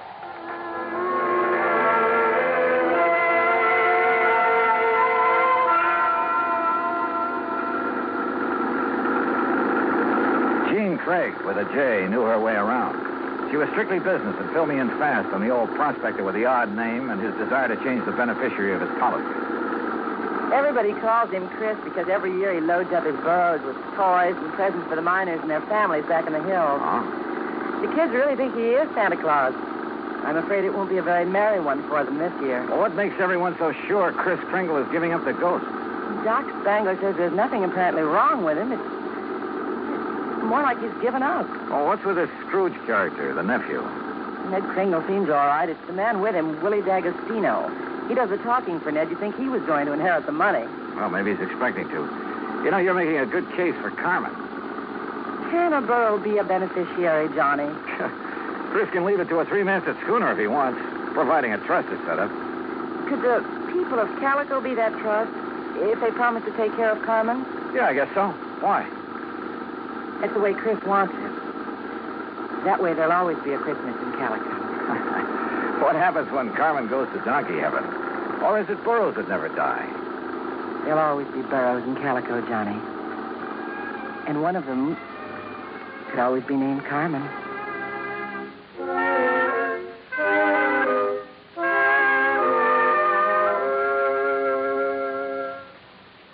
Act two of yours truly, Johnny Dollar, in a moment. Act two of yours truly, Johnny Dollar, and the Carmen Kringle matter.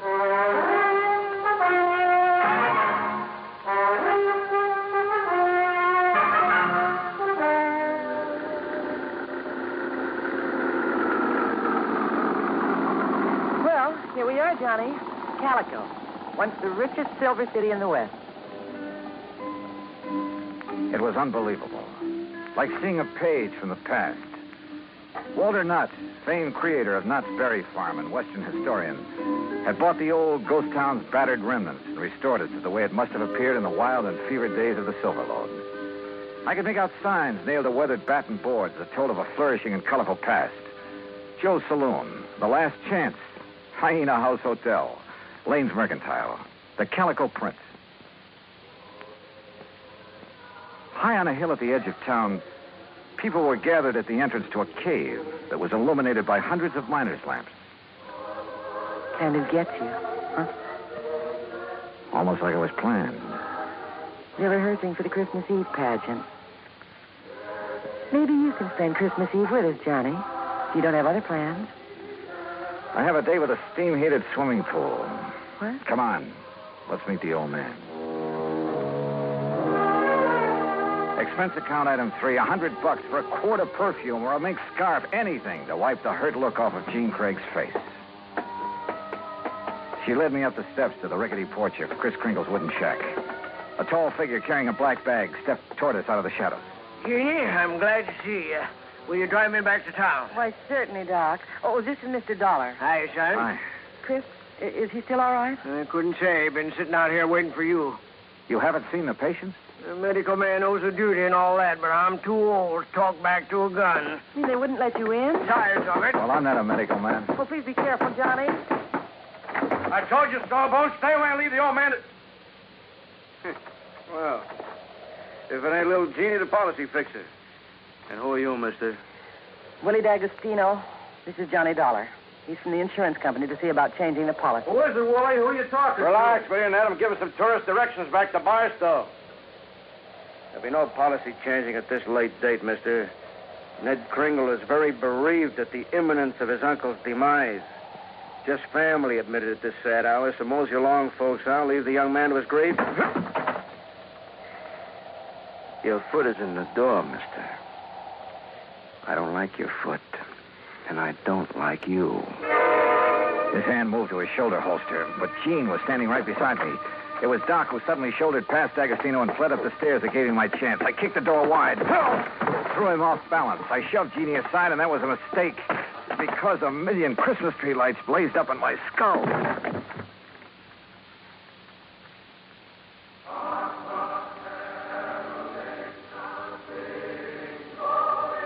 Then slowly the tree lights faded away, and I saw Jeannie fussing over me and looking worried. A young, nice-looking fellow was seated next to a marble-top table.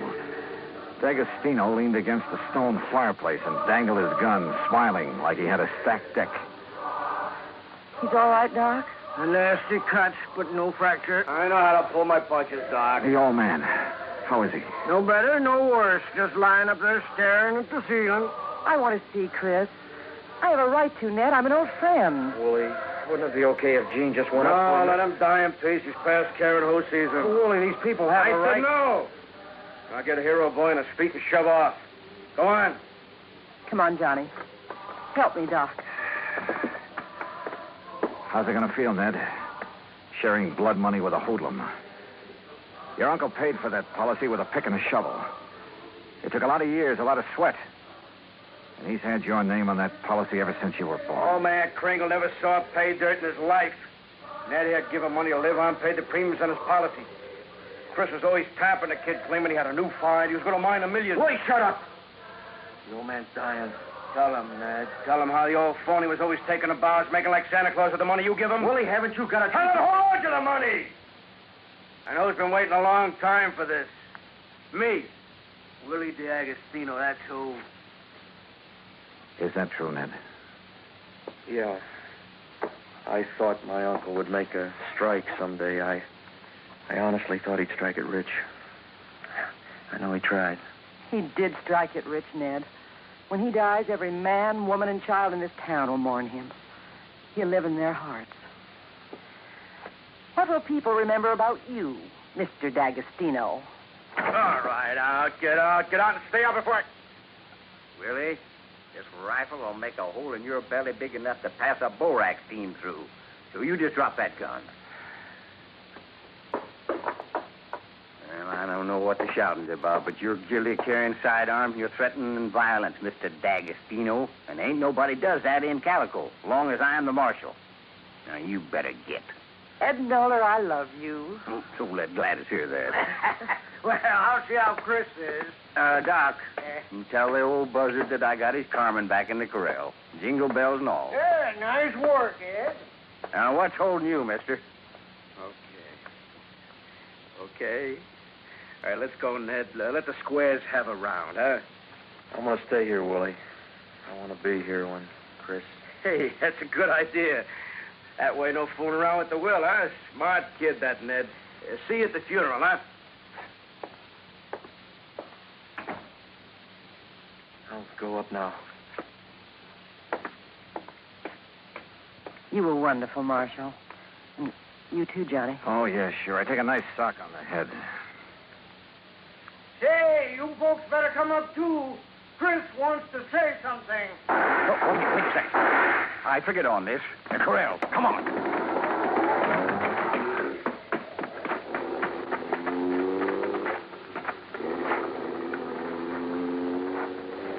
D'Agostino must have had another gun in his car. One of the bullets had found the mark he intended. Willie Boy wasn't taking any chances that Carmen Kringle would inherit $50,000. We found the burro lying on her side, quite dead. Jingle bells and all.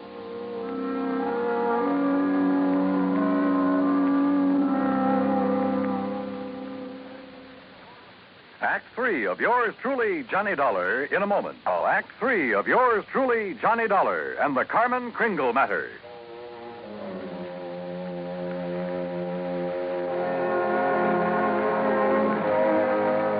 Oh, Marshal. Johnny, how could you have been so cruel? Carmen dead. It's just not right. Yeah. I figured D'Agostino might be mean enough to try killing Chris's pet burro. We can't tell him about it. It would kill him for sure. You'll have to know the truth, Gene. You'll have to decide about the will. Yeah, truth is always the best. And easy this time. Easy? Huh? Yeah. I'll just take these bells off of this poor little feller, and I'll put them where they belong. Carmen? What? Carmen. Oh. Mosey over here now. Well, you pulled a switch. You put these bells on another book. Yeah. I didn't trust that greasy character, and I was right. And nice girl, Carmen. Oh, great.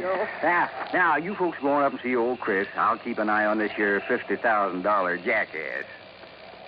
That's the way it's going to be, ain't it, Johnny? Yes, sir. That's the way it's going to be. But I was wrong. The roly-poly little old man in the four-poster bed with his white whiskers resting on the quilt changed his mind again. Even after hearing about how the marshal saved Carmen. I wasn't going to scratch Ned's name off of that insurance, Mr. Dollar. I tried to shake that D'Agostino, figuring he'd take his hooks off of Ned if he thought my Carmen was going to get the money. Oh, I was scared for a while that I just might have to up and die to square my nephew's gambling debts. I'm sorry, Chris. I'll work my fingers raw paying every cent I owe, but I'll pay him back with interest. I want you around. Yeah. Okay, Mr. Dollar. Yeah, Chris. Lift the lid on that footlocker and fetch me one of them bags in there. They're pretty heavy, but you look strong. Oh, they're sure heavy enough. You got them stuffed with silver? It's better than silver. Open it up there. Yeah, that's it there. Yeah, recognize it, Doc? Yeah. Maybe you'd better have a good sleep, Chris. This here is plain old gravel. Oh, plain gravel. It's uranium, Doc. Huh? The last batch assayed at $900 a ton. And I got a mountain of it staked out. In both our names, Ned. You don't say why, Chris. Mr. Dollar, if you and Jeannie check with the Barstow Bank, you'll find that they'll extend credit on the strength of that assay. You reckon you can spend 2 days buying enough presents so as we won't disappoint the folks hereabouts?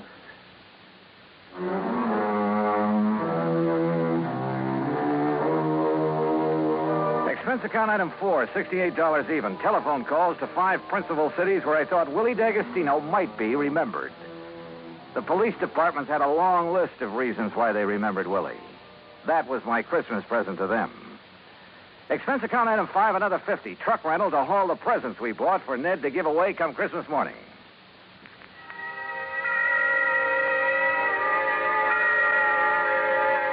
And then it was Christmas Eve. We sat on the Kringle's porch and watched the procession up to the Maggie mine. The flickering lights from the miners' lamps reflecting on the faces of the happy children.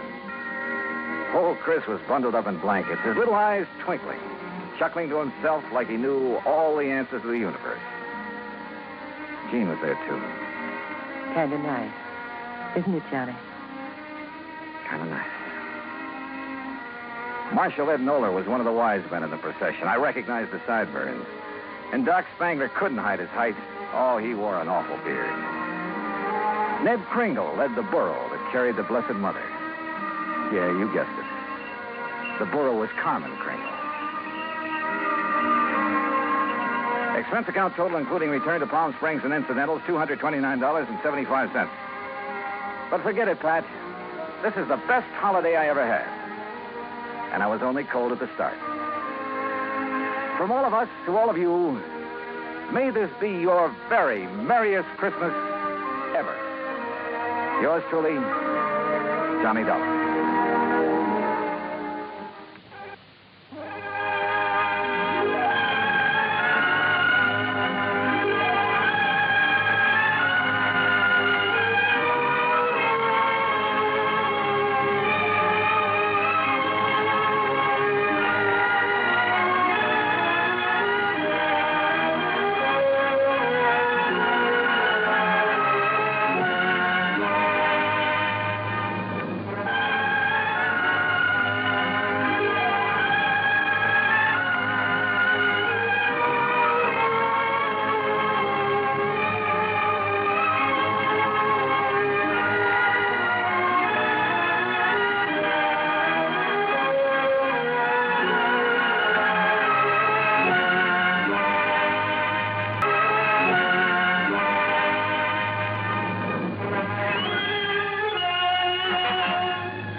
Good evening, friends.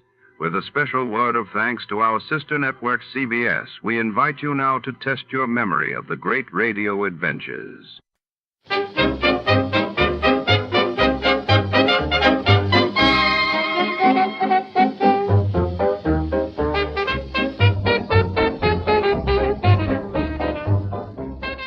In the shadowed heart of the Andes, an American mountaineer stumbles into the fabled country of the blind, a remote mountain village untouched by sight for generations. Surrounded by towering stone walls and ancient terraced fields, he finds a civilization whose people have adapted to darkness, and where sight itself is a dangerous secret. Can an outsider survive in a world where vision is considered madness?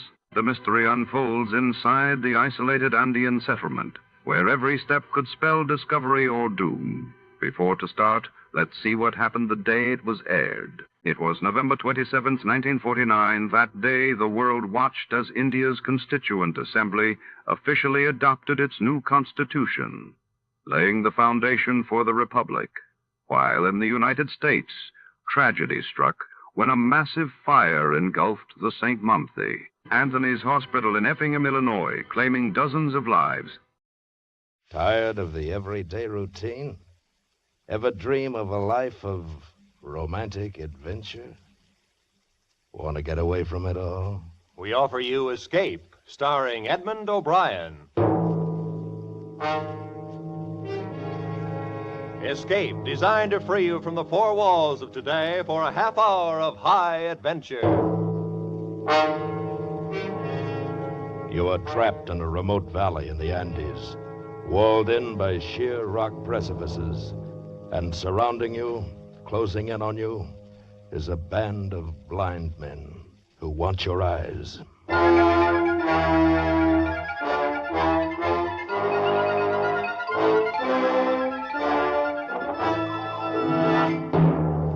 Today, with Edmond OBrien as Nunez, we escape to the mountains of Ecuador and to a remarkable world where sight is unknown, as H.G. Wells imagined it in his gripping story, The Country of the Blind.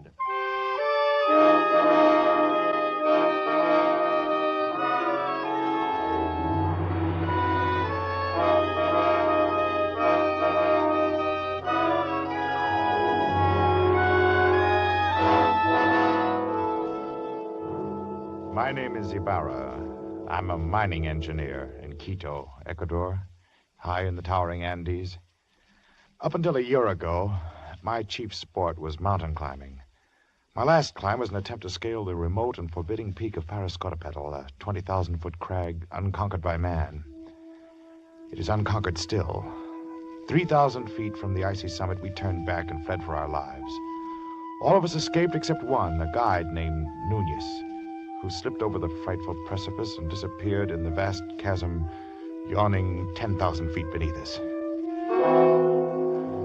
The horror of that man's fall has terrorized my dreams for a year. Because of it, I've forsaken mountain climbing for the rest of my life. And that decision still stands, even though today I have seen Nunez. He was sitting on the steps at my shack when I arrived at the mine this morning. At first, I didn't recognize him. He was so much changed. I thought he was some ragged beggar. Is it you, Senor Ibarra? My name is Ibarra, yes. What do you want? You do not know me, senor? Well, no, well, you look like a man I knew once, but He's dead. Dead on the slopes of Parascotopetl. Nunez. Nunez. That is my name, senor. At least, that is the name I remember. But you fell. I saw you fall. Yes. It's impossible that you could have lived. Perhaps the gods of the mountains had some reason to spare me. Nunez, if we'd had any idea that you were alive, but you went down thousands of feet. We couldn't even attempt to find your body. I know. I do not blame you. You could not have reached me. And if you had, I should not have welcomed you. At first. But then, later. What do you mean? Senor, you will not believe what I have to tell. I can hardly believe I'm seeing you, talking to you. Tell me what happened to you. You remember that night, the night I fell? We had been toiling all day, inching our way up a steep ice wall. And as darkness came, we found a narrow ledge, barely 3 feet wide.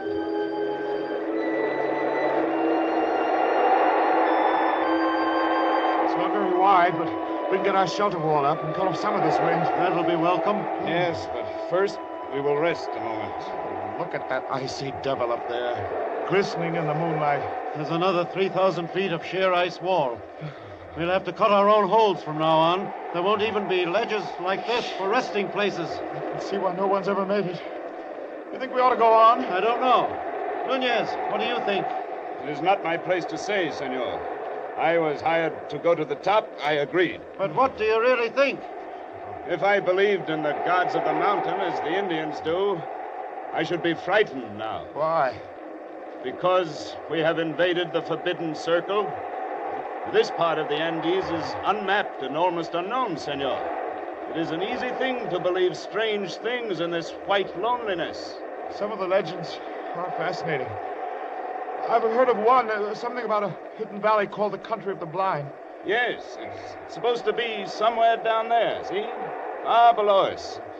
A fertile valley which was settled many centuries ago and then cut off by the great landslide of Morocco. But why the Country of the Blind? Well, even before it was cut off, the people developed a strange illness. All of them slowly went blind. After that, their children were born blind. The legend is that the valley was the home of the mountain gods.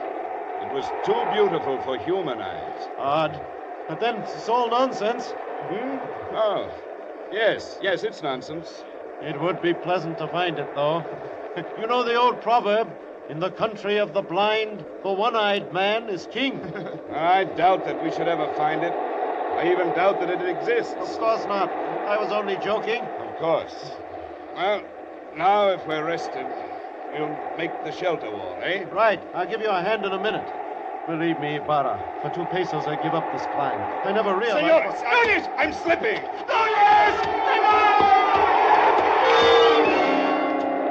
In one horrible instant, my foot slipped on the treacherous ledge and I had gone over.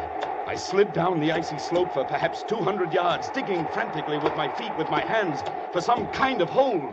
And then I went off, falling far out into the icy black night, falling down. I fell perhaps 1,000 feet, and then I felt the heavy, stinging impact of snow.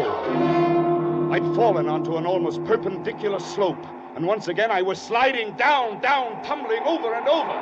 But now, around me, over me, an immense avalanche of snow was rumbling, sliding with me. Suddenly I realized that my own motion had almost stopped, and it was the snow that was moving. I was riding the avalanche. At almost the same moment, I went over the second precipice. It was higher than the first, much higher, perhaps 4,000 feet. I fell with the snow for what seemed minutes, every second, expecting the terrible final impact. But the impact never came. Miracle of miracles. That sheer wall blended almost imperceptibly into another slope.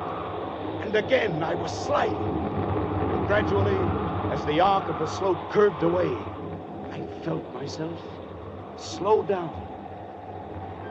I was whirled along on top of the avalanche, and then, as it subsided, out onto the gentler snow, upon a gentler slope, and finally, I rolled to a stop and lay still.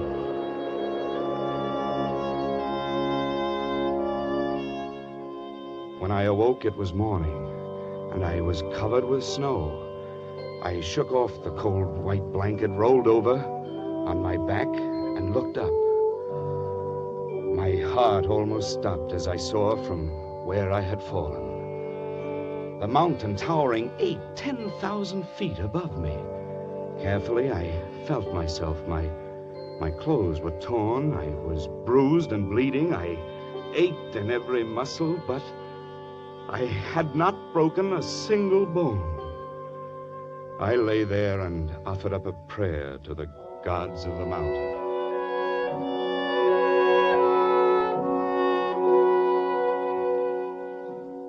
Far below me lay a lush valley sparkling in the morning sunlight. I could see the stately trees and green meadows fresh with dew. I started down, but it was still an arduous descent. The farther down I got, the more I realized the beauty of the scene. This was a hidden paradise I'd fallen into. And I was the first man ever to see it. So I thought. But I was wrong. I realized that first when I saw the cultivation in the meadows, and then the walks, well-kept stone walks laid in a symmetrical pattern all over the valley. And then I saw them. There were men and women lying under the trees, resting. Nearby, a collection of windowless huts marked the village, and the plastering of the houses was done in a wild variety of colors. I thought to myself, the plasterer who did that must have been blind as a bat. Then I saw two of the men quite close to me. They were standing on a bridge over the little stream. They were dressed in odd, loose clothing, and there was a strange look about their faces. They failed to notice me as I approached until I shouted. Suddenly, they looked up attentively in my direction. I waved wildly at them, but they took no notice. Why, the fools must be blind. Blind? Could it be that I had fallen into the country of the blind? In the country of the blind, the one-eyed man is king. I walked towards the men by the stream, and I spoke to them. Hello! You needn't be afraid. I won't hurt you.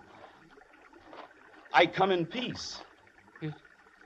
It is a man, or a spirit come down from the rocks. I'm a man, all right, just like you, but I've had a miraculous escape, and now I find myself here in your valley. Valley? Come hither. Let me feel of you. Well, certainly. Here. My arm. My face. You see, I'm indeed a man, like yourself. Yes. My lips, they move with speech. And my eyes. Oh! Careful, they're gently on the eyes. Eyes? That is strange. Feel this, Correa. Yes, I feel. Careful. You feel my eyelids flutter? He is but imperfectly formed. Some strange bulge there.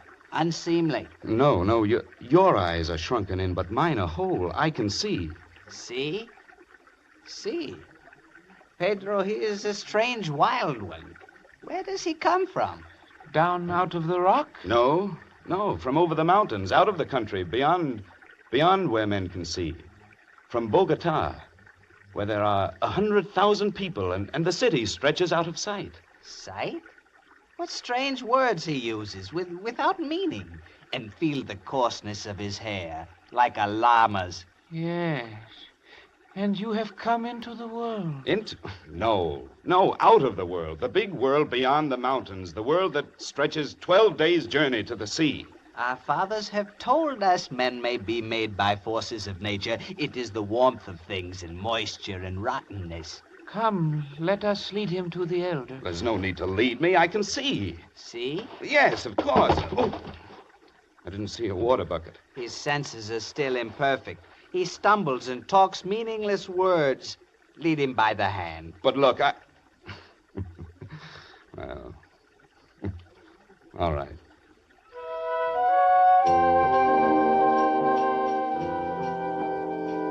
These people had been blind for centuries. They had forgotten even the words associated with seeing, and they thought I was an idiot, only half-formed, especially when they led me into the pitch blackness of one of their windowless huts, and I stumbled over something. Oh, 1,000 pardons, Medina Sorote. It is nothing. He is a clumsy one. I'm sorry I fell down. I couldn't see in the darkness. Who is this, and what is he saying? He is but newly formed. He has come down from the rocks. He stumbles as he walks and mingles words that mean nothing with his speech. He is a wild man out of the rocks. No, I come from Bogota, over the mountains. You hear? Bogota. He uses wild words. His mind is hardly formed. He has only the beginnings of speech. Bogota? Yes, I come from the great world where men have eyes and see. That must be his name, Bogota. He stumbled twice as we came thither. He must be taught. Now, don't you understand? I can see, but not in the dark. To you, darkness or light, it's all the same. But to me, to us who can see, to us outside in the world beyond the mountains... Mountains?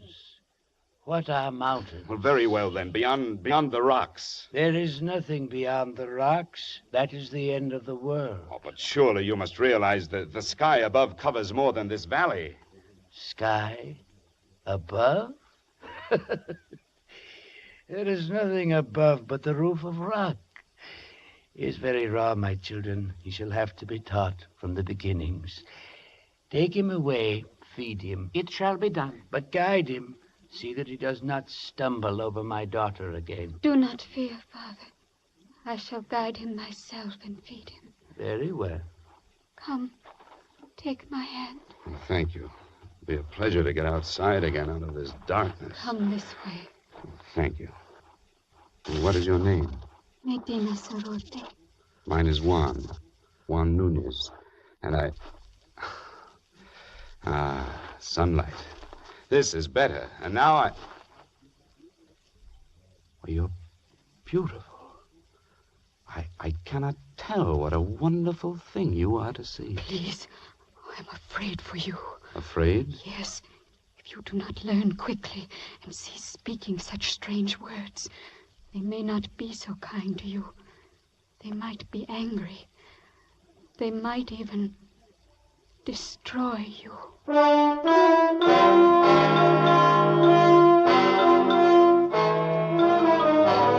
This thought had not occurred to me before, and suddenly I had a twinge of fear. Still, the proverb kept running through my mind. In the country of the blind, a one-eyed man is king. But try as I would, I could not make them understand my wonderful gift of sight. They simply could not comprehend it. Worse, they were not impressed. They thought me stupid and untaught, almost an idiot. Day by day, I learned their peaceful ways, but they could not learn mine. It was getting on my nerves, and theirs too, perhaps. Bogota? Bogota, come hither. Bogota, you move not. No, and I won't, you old beetle. I'll show you. I'll leave the path. Bogota, trample not on the grass. It is not allowed. How did you know I stepped on the grass? I heard, of course. Heard? But I didn't make a sound. Why do you not come when I call you? Can you not hear the path as you walk? I can see it. There is no such word as see. Cease this folly and follow the sound of my feet. My time will come. You will learn. There is much to learn in the world. Has no one ever told you, in the country of the blind, the one-eyed man is king? Blind? What is blind? Oh, never mind. Go on. Bogota, I must warn you. Just keep quiet and learn. And stop this nonsense about seeing. Nonsense, is it? Well, I'll show you. I've taken enough of your insults. Unformed mind, got no sense yet. I'll be king here. I can see and I'll be king. Bogota, stop it. No, I'm through with your orders. I'll show you what an advantage sight can be.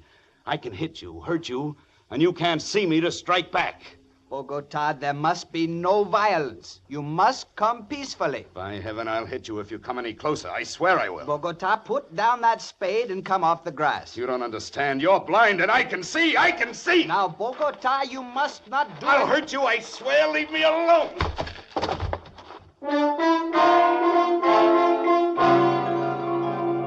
I hit his arm, turned and ran over the wall, outside their valley, back to the rocks, to the precipitous cliff I'd come down.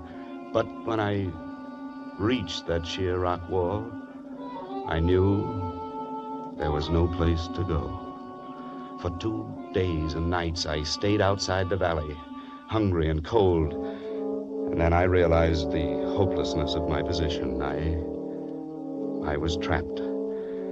I must spend the rest of my life here. There was no way out. So I went back.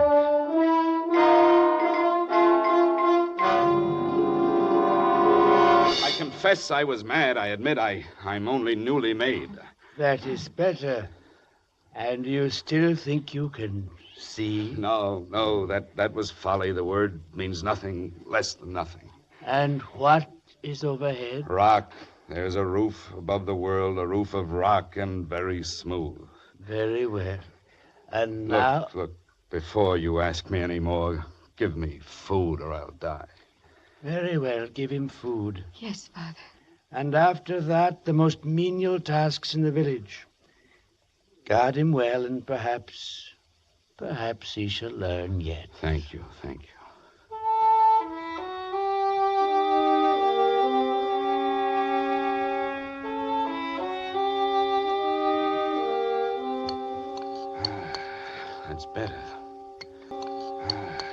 That's better.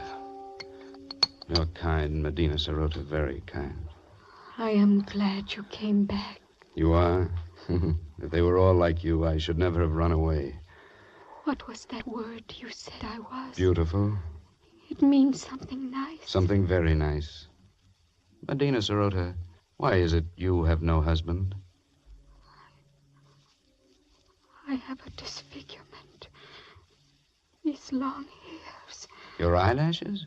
But they're beautiful. They're considered a disfigurement. Why, you're the loveliest girl in the valley. But they wouldn't know, would they? And so you have no lover? No. Medina Sirota, what do you think of me? Do you think of me as an idiot like all the rest? Oh, no. You have much to learn, but you will learn it, I'm sure. And you are kind and gentle, and your voice is soft. You speak the words that are soft and warm. No one has ever spoken such words to me. I shall speak them often, Medina Sirota. You are the only one in this valley, in this world, I care for.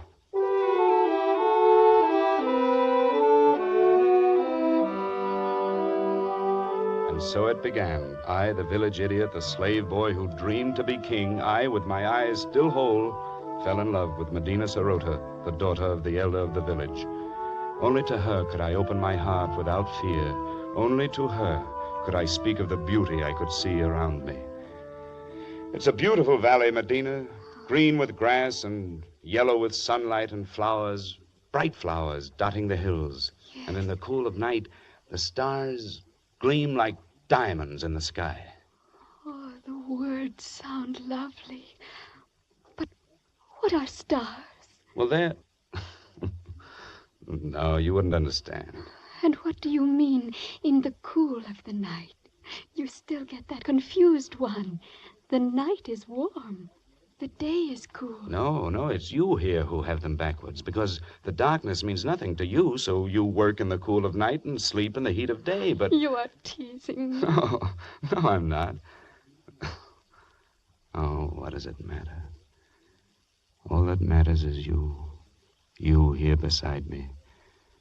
Medina Sirota. I love you. And I love you. I know they still think me an idiot, but you listen to what I say, and you don't think me an idiot, do you? Oh, I like to hear you speak. Then, will you marry me? I would be very happy.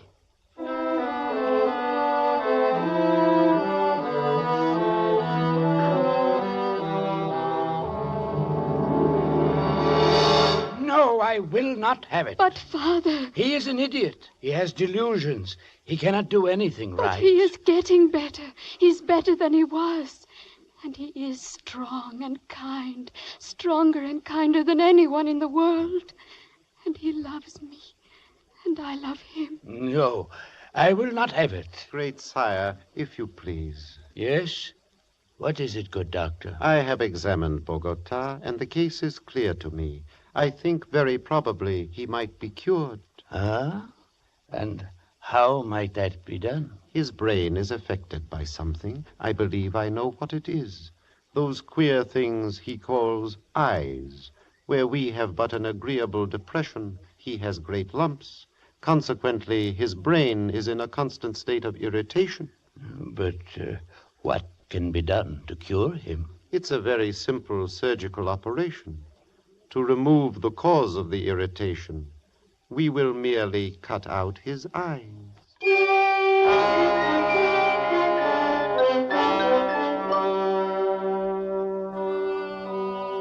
But they say it will make you well. You don't understand, Medina Sirota. My world is sight.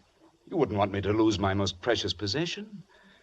I don't know. There are so many beautiful things to see. The flowers, the far sky with its drifting clouds, sunsets, stars, and you. Just to see you, it's good to have sight. And I would never see you again. I wish sometimes you would not talk like that. Like what? I know it's pretty. It's your imagination. I love it. But now... Now? You want me to... Medina Sirota, if I were to consent to this... Oh, if you would, if only you would. What else can I do? My dearest one, my dearest with the tender voice, I will repay you. Oh, Medina. Be brave and carry my voice in your thoughts. Now I must go. And tomorrow. Yes?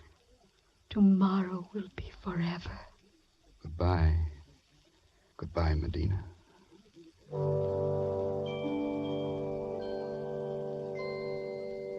I suppose I knew it then when I said that. I only meant to go up on the rocks and look out over the valley, to spend my last day feasting my eyes on the wonderful, beautiful world of light and color. But when I got there, it was too beautiful, too lovely. This valley, this home of the mountain gods, beautiful and forbidden. I drank it in, the green of the fields, the blue of the gently curving stream, the orange of the lichen and the rocky crevices. Then I climbed higher to see the great snow-capped peaks towering above and away to the distant sky, and higher as the shadows turned the snow to purple and crimson and deep blue. The valley was far below and as beautiful as a painting. But like a painting, it looked unreal. Medina Sarote was small and far away, a distant dream, and the world of sight was here, all around, overpowering, wonderful. I turned and began to climb up that sheer rock wall.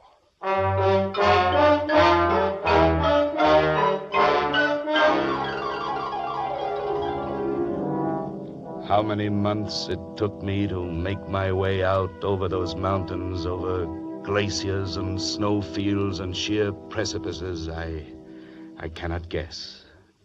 How I lived through the cold and the hunger of it, I cannot tell you. But I am here at last, back from the country of the blind. Good heavens, man. What an experience. Terrible and wonderful. But you're not sorry you came back. Sorry? I see her face clearly now. It's the only thing I see. Nunez, come. You need food. Here, take my hand. Thank you. Where is it, Senor Ibarra? Nunez. Yes, the gods of the mountains have had their revenge. Those months of crawling over the snow and ice with the sun glaring down, yes, I am blind.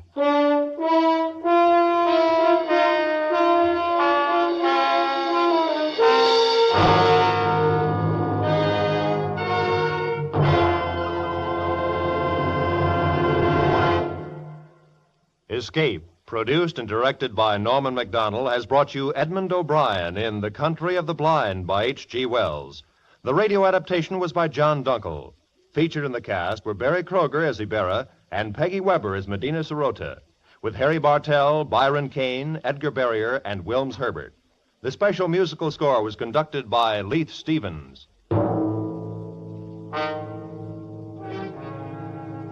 Next week. You are prisoner in the magnificent mountain retreat of the richest man in the world, yet in love with his beautiful daughter. While haunting you, terrifying you, is the certain knowledge that the only sure escape would be death.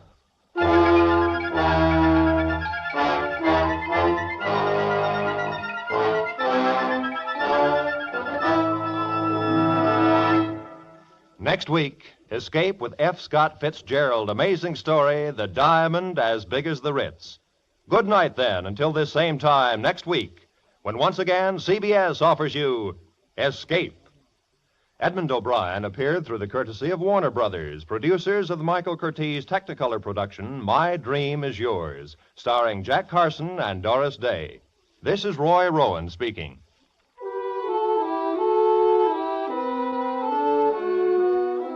In just a few moments, the laughs start rolling on CBS's great Sunday Night of Stars.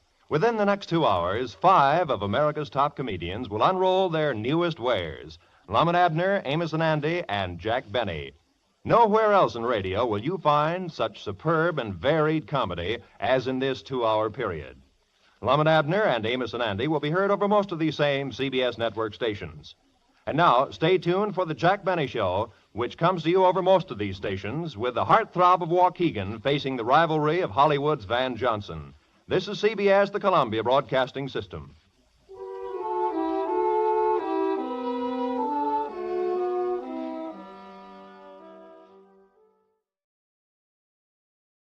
Tonight's broadcast comes to you with special thanks to our friends at CBS. And before our next mystery unfolds, here's a question for the sharpest listeners in America.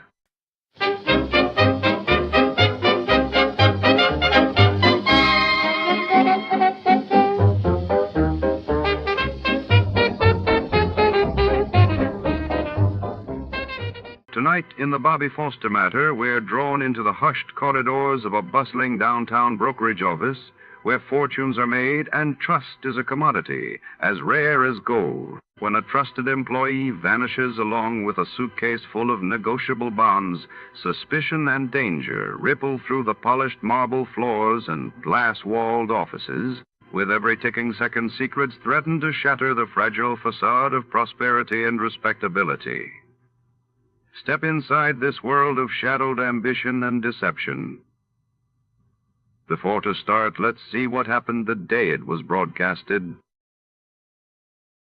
It was August 19, 1956. That day, the world was gripped by the dramatic resolution of the Suez Crisis as leaders debated the fate of the canal while in the United States. Headlines buzzed with news of Elvis Presley's explosive performance on national television, stirring both excitement and controversy. John Lund as Johnny Dollar. Walter Jackson, Johnny. Oh, hello, Mr. Jackson. How are you? No, not too good, Johnny. That is, our company isn't. If you're not on a case, I'd like you to conduct an investigation for us. I'm at your service. Good. Our company writes a group health and hospitalization policy at the Riggs Bearing Company. Where's that? In Riggs City, Florida. Employs 3,000. We cover the employees and their families. And? We've just received a claim on behalf of a Bobby Foster, the child of a machinist of Riggs. For what? An operation involving a team of neurosurgeons and technicians that had to be flown to Riggs City by chartered plane from Boston. Now, what do you want me to do? Dr. Grant Howell, director of the Riggs City Hospital, attached a report to the claim. A report which we think bears investigation. Okay, I'll get right on it. Fine, Johnny. And don't spare any expense. If Dr. Howell's report bears out, there's a vicious racket spreading. A racket which victimizes children.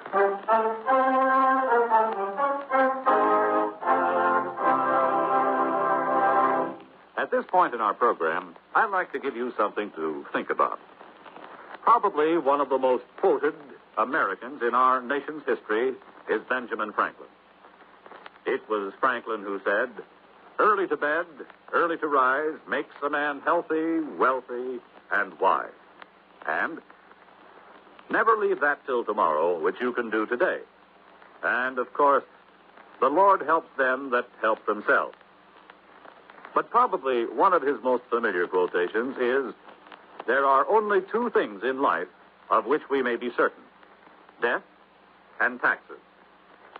Of course, what bothers most of our taxpayers is that death and taxes don't come in that order.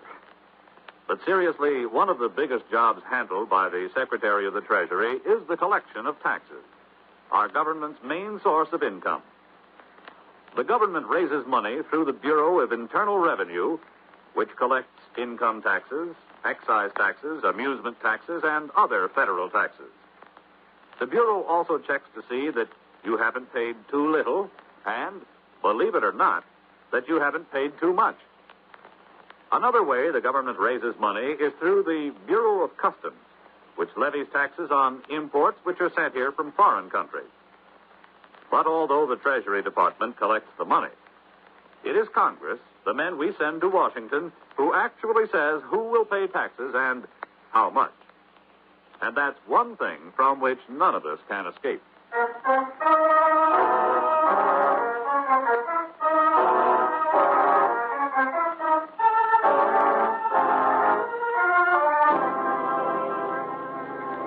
Expense account submitted by Special Investigator Johnny Dollar to Home Office, National Medical and Hospitalization Insurance Company, Hartford, Connecticut.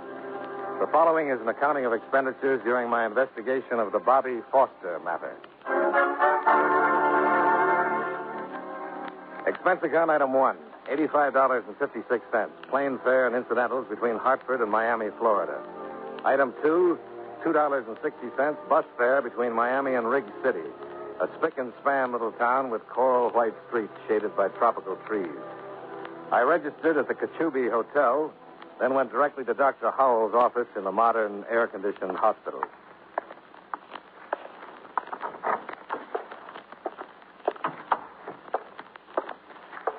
Good afternoon. Hello. May I help you? I'd like to see Dr. Howell, please. Well, the doctor doesn't see patients after 5. I'm afraid you'll have to return tomorrow. Unless it's an emergency. Well, I understand it is. My name is Johnny Dollar. I'm representing National Medical. Oh, I see. I'm sorry. That's all right. Is the doctor in? Well, he's looking in on a patient, Mr. Dollar, but he expects you. Oh? The insurance company phoned you were coming. I see. It's pretty awful what happened to little Bobby Foster. I've never seen Dr. Howell so upset. Just exactly what did happen. You don't know? Not the details, no. Well, if Dr. Howell is right, it's terrible. But he'd better tell you. Well, won't you sit down, Mr. Dollar? Oh, thanks. Cigarette? Oh, thank you. You see, I heard some matches. Oh, here you are. It worked. Hang out the flags. Well, how do you like Rig City, Mr. Dollar? Well, I haven't been here long enough to know. How do you like it, Miss... Rogers. Flo Rogers. I haven't been here very long myself, just a little over 2 months. Oh? Oh, I like the sunshine, the clean streets. But what? It gets a little dull. Well, is that so? Well, maybe something can be done about that, Miss Rogers. It is Miss, isn't it? Oh, yes, definitely. Sure. I'm glad you approve. I not only approve, I applaud. Oh, on behalf of the spinsters of America, I thank you. Oh, that must be Dr. Howell. Excuse me? Reluctantly.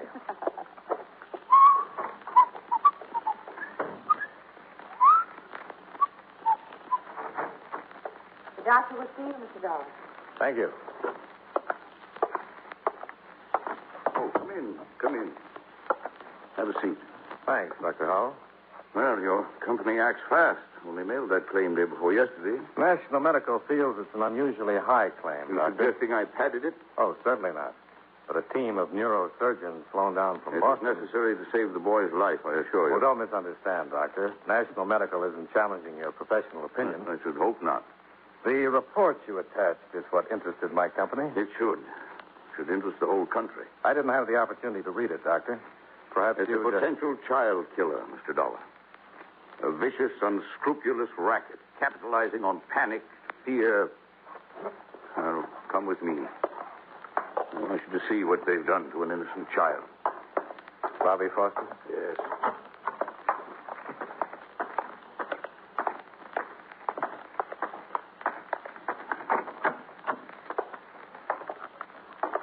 Any change, nurse? No, Doctor. Well, there he is, Mr. Dollar. A 5-year-old boy, victim of a panic-stricken parent and a criminal operator. What are his chances? We won't know until he comes out of coma, if he does. And then? For complete recovery, no chance. For partial recovery, a fair chance. Bobby Foster will be paralyzed. You said a criminal operator. Who? If I knew, Mr. Dollar, I wouldn't bother with reports to insurance companies. I've been a doctor 40 years now. Seen a lot of pain and tragedy. But this... Let's go back to your office, Doctor.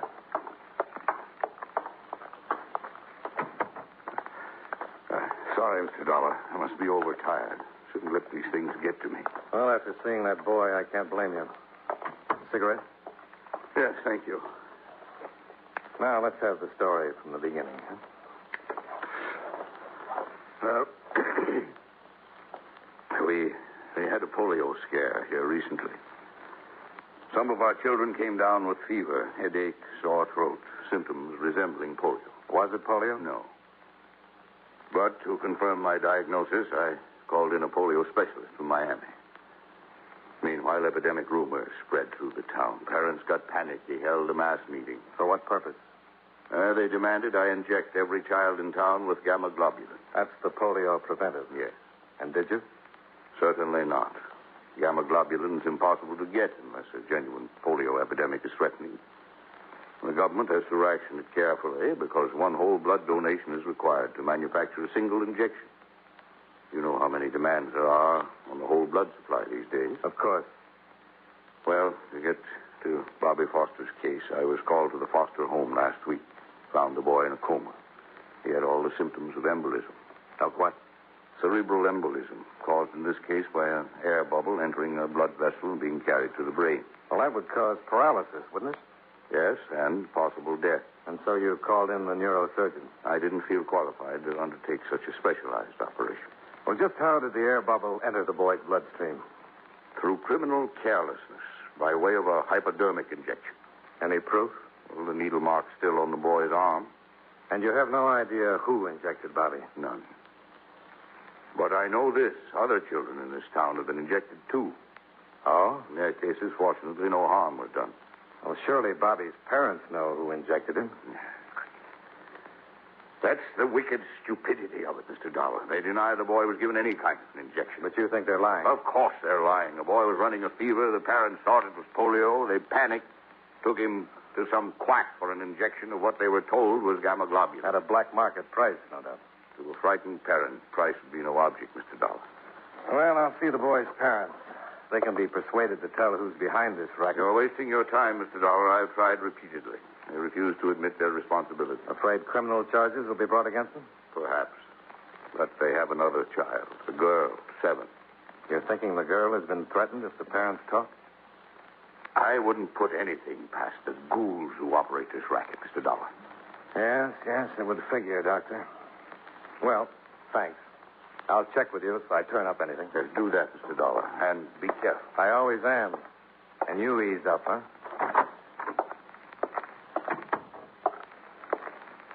He's very perturbed, isn't he?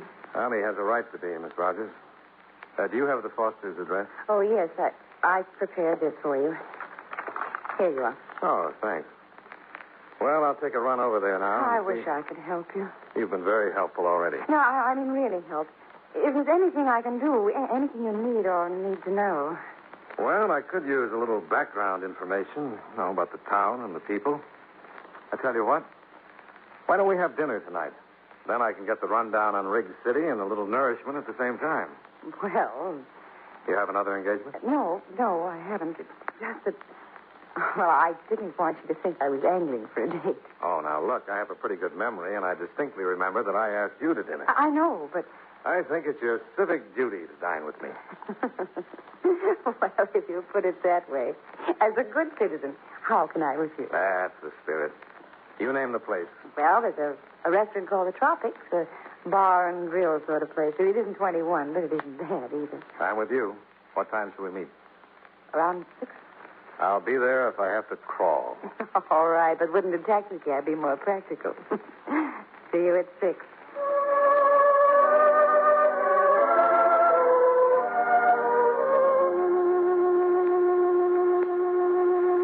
I left the hospital with the sound of Flo Rogers' laugh still rustling in my ears. It occurred to me that Riggs City might be a very pleasant place under different circumstances. I hailed a cab and ran up expense account item 3, 75 cents. Fare and tip to the Fosters' bright little cottage, a stone's throw from the beach.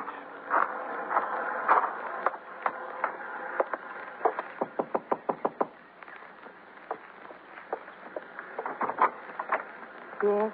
Mrs. Foster? Yes. I represent the National Medical Insurance Company. We have insurance where my husband works. Just a minute, Mrs. Foster. Please.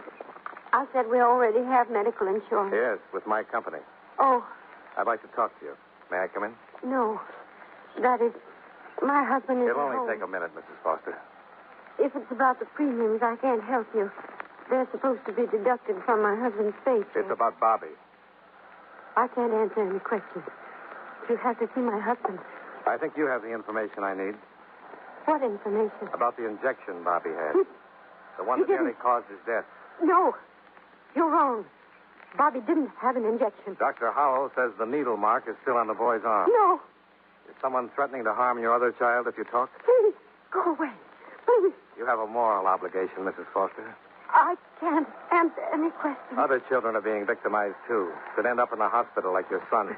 Only half alive because their parents were panicked into buying phony drugs from the black market. We were so worried that Bobby had polio. So worried. Who gave Bobby the injection? I can't tell. I can't. You've got to tell. But our little girl, Margaret. Please send me. That's enough. I didn't tell him anything, Edward. Get inside. Where's Margaret? Inside, I said. Oh. So you're Bobby's father. That's right, mister. I'm Johnny. I Dollar. know who you are, insurance company detective. Investigate. Have it your way, but get off my property. Did they threaten your little girl if you talk? I'm warning you. You can get police protection, Foster. Just name the man who gave Bobby that shot. I don't know what you're talking about. Now, you get off my place. Use your head, Foster. You're covering up for the worst kind of scum. Talk. You owe it to your son, to the other kids that are being victimized. All right, Dollar. I warned you to get out. Now, don't be a fool, Foster. I warned you. Get up. I didn't come here to brawl with you, Foster. I'm investigating... I said get up. Get on your feet and clear out of here. If you ask me so nicely, sure.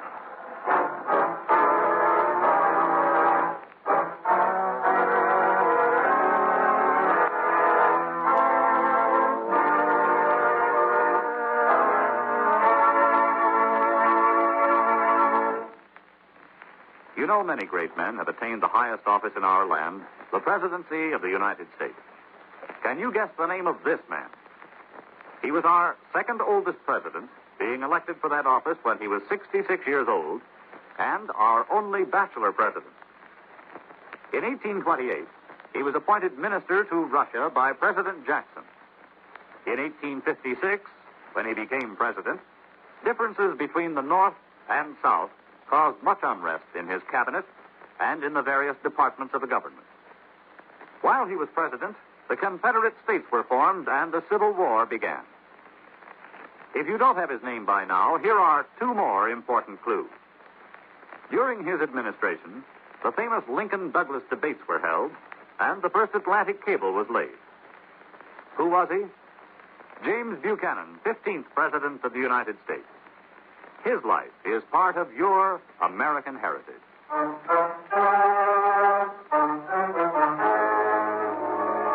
And now, with our star, John Lund, we bring you the second act of yours truly, Johnny Dollar.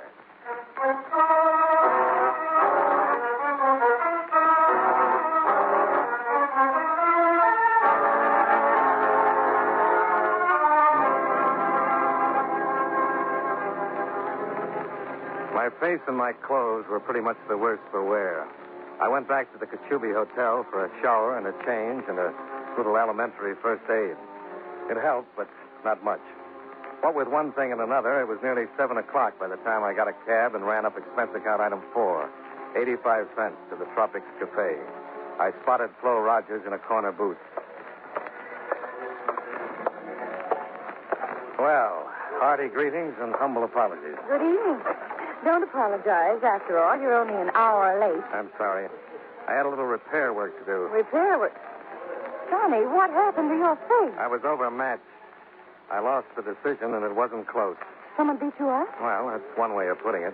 Mr. Foster did the honors. But why? He thought I was a little too inquisitive. Oh, Johnny. He must be an awful man. No, he's a frightened man, frightened out of his wit. His little girl's life has been threatened. What? How do you know? Mrs. Foster was on the verge of admitting it when her husband barged in. Oh. Oh, well, what are you going to do now? Starting tomorrow, I'm going to question every parent in town. Do you think other children have been infected? Well, Dr. Howell thinks so, and it figures. A group of grifters move into a family town, spread polio rumors around, then make a killing selling phony gamma globulin shots to parents who are scared silly for their children's health. Johnny, Yeah? you're going on with this investigation? Why, certainly. In spite of what's happened to you already, you're determined to go on? Why, sure I am. What are you driving at, Flo? I guess I'd better tell you then. Tell me what? Well, tonight when I first came in, I sat at one of those little tables near the bar. See, that one over there, behind the jukebox. Yeah? So? I heard the bartender whispering to a man. Well, what did he say to him?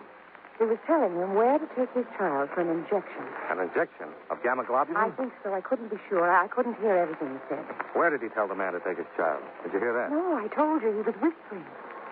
The man he was talking to, is he still around? No, I don't see him. Did you know him?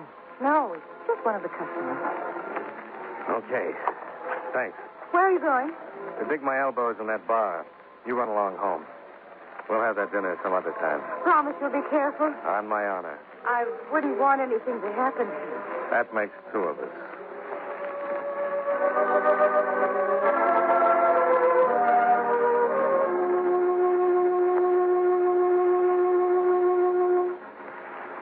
I settled on a stool at the bar and ran up expense account item 5, $10.70, for more than a few double bourbons, with which I slowly drank myself into a mood so dark that my neighbors moved to the other end of the bar.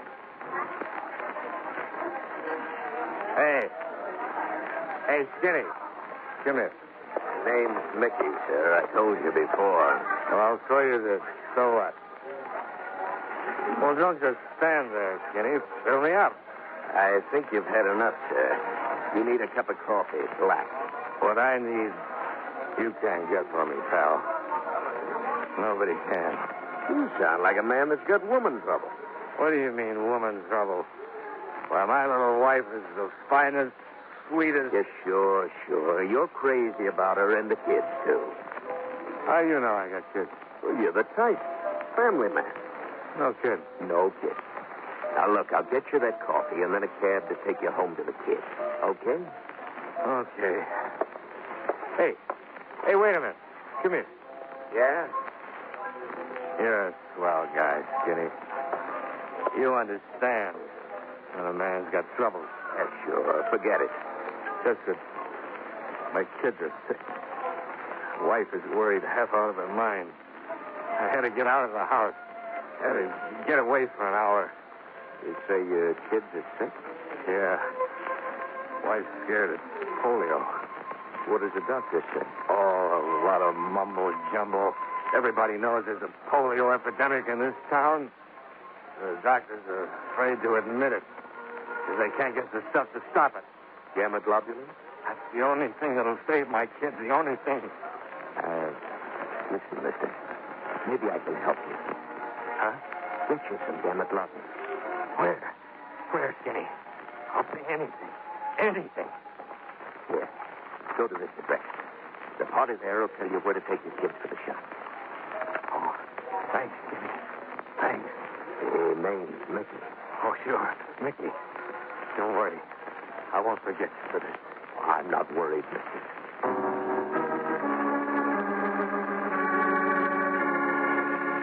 I left the Tropics bar and piled into a cab. On the way to the address Mickey had given me, I stopped at a highway diner and ran up expense account item 6, 30 cents for a carton of steaming black coffee. Not that I was in need of sobering so much. I just wanted something to take the sudden chill off my spine. If you've ever had a date with a grave robber, you know what I mean. It was 2 a.m. when the cabbie dropped me at the driveway of what looked to be a deserted beach house. I paid him off, expense account item 7, $1.20 tip and fare, and started up the drive toward the vine-covered gate. That's far enough, Dollar. Who's there? Oh. Just shut up or I'll snap your neck, Dollar. Foster! That's right. Don't give me any trouble. Okay. Ease up. Whatever you come along easy and no funny business. Yeah. All right. Put your hands behind your head. Clasp them. And don't turn around. Okay. Where's your gun? I didn't bring one. You got less sense than I thought, Dollar. I had my reasons. Let's go out the gate. My car's down the road.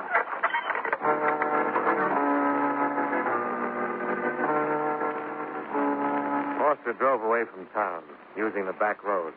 A tire iron clutched in one huge hand in case I got ideas. Once, out of the corner of my eye, I thought I saw the big guy's lip tremble, like a scared kid.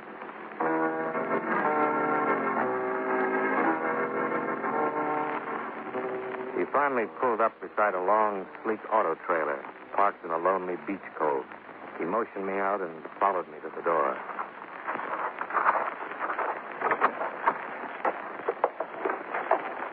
Hello, Johnny. Well, Flo.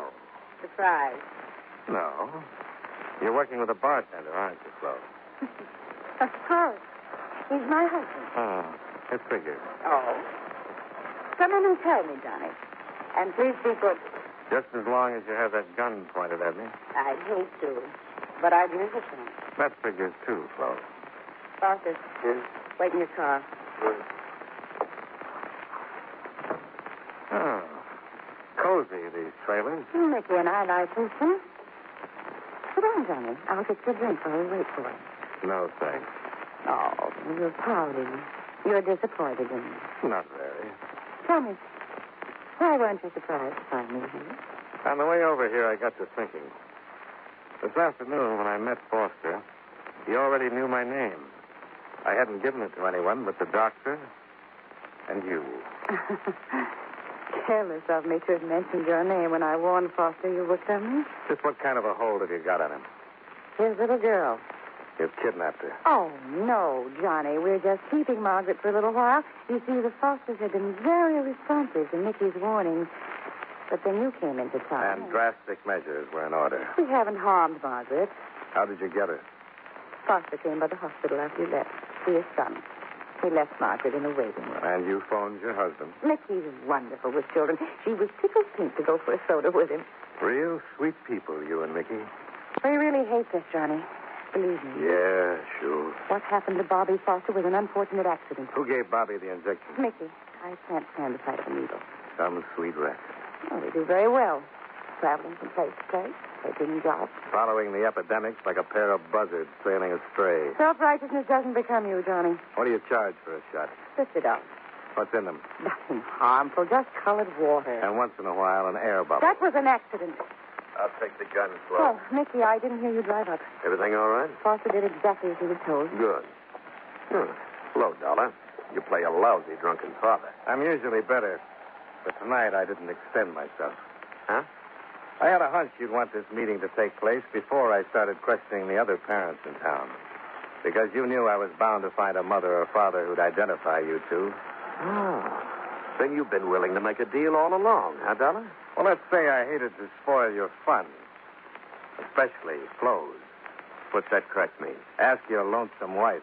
Don't listen to him, Mickey. She plays a very convincing bachelor girl. He's trying to make trouble. A little too convincing. Shut up, Dollar. And she talks a lot. Talk? She told me everything just now.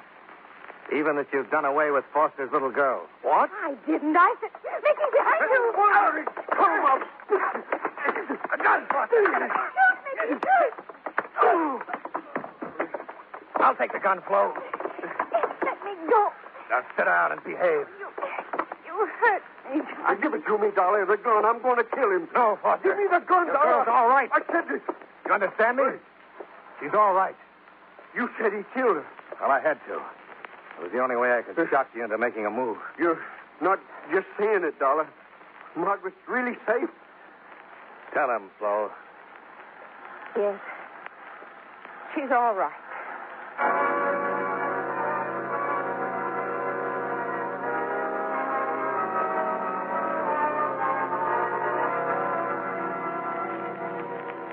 This case deserves publicity, Mr. Jackson. Lots of it. Scared parents make easy dupes for operators like Flo Rogers and Mickey. And when innocent kids end up the victims, it's intolerable. Dr. Howell tells me that all the gamma globulin manufactured goes to the Office of Defense Mobilization, where it's distributed to local health departments, who in turn pass it on to MDs only.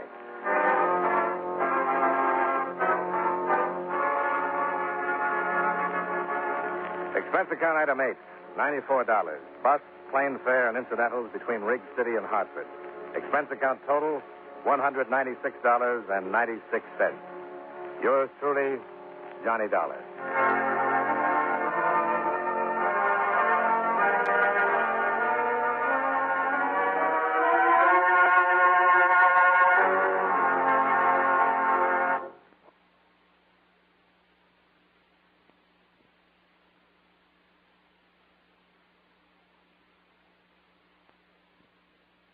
Here at Escape Radio, we proudly thank our partners at CBS. And now, folks, a quick challenge before the next thrilling chapter.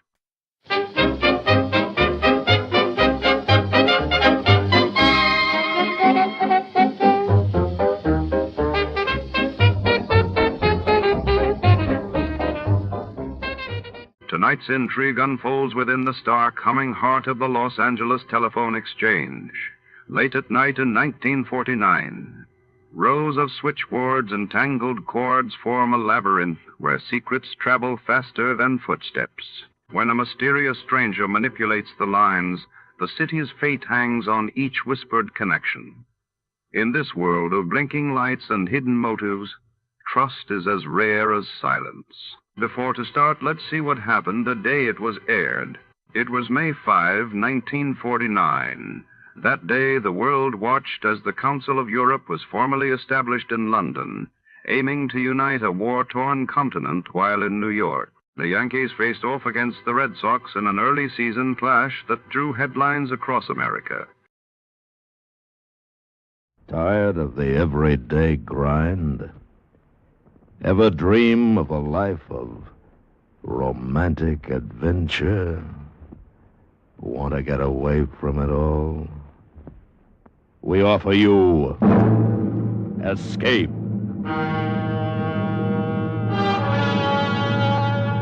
Escape, transcribed to free you from the four walls of today for a half hour of high adventure.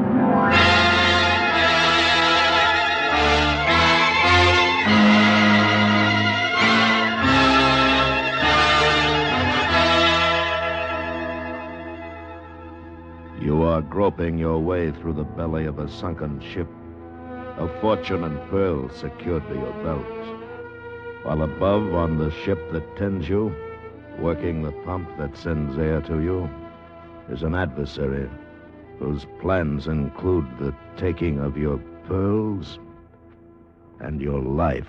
Listen now as Escape brings you John Russell's story, The Adversary.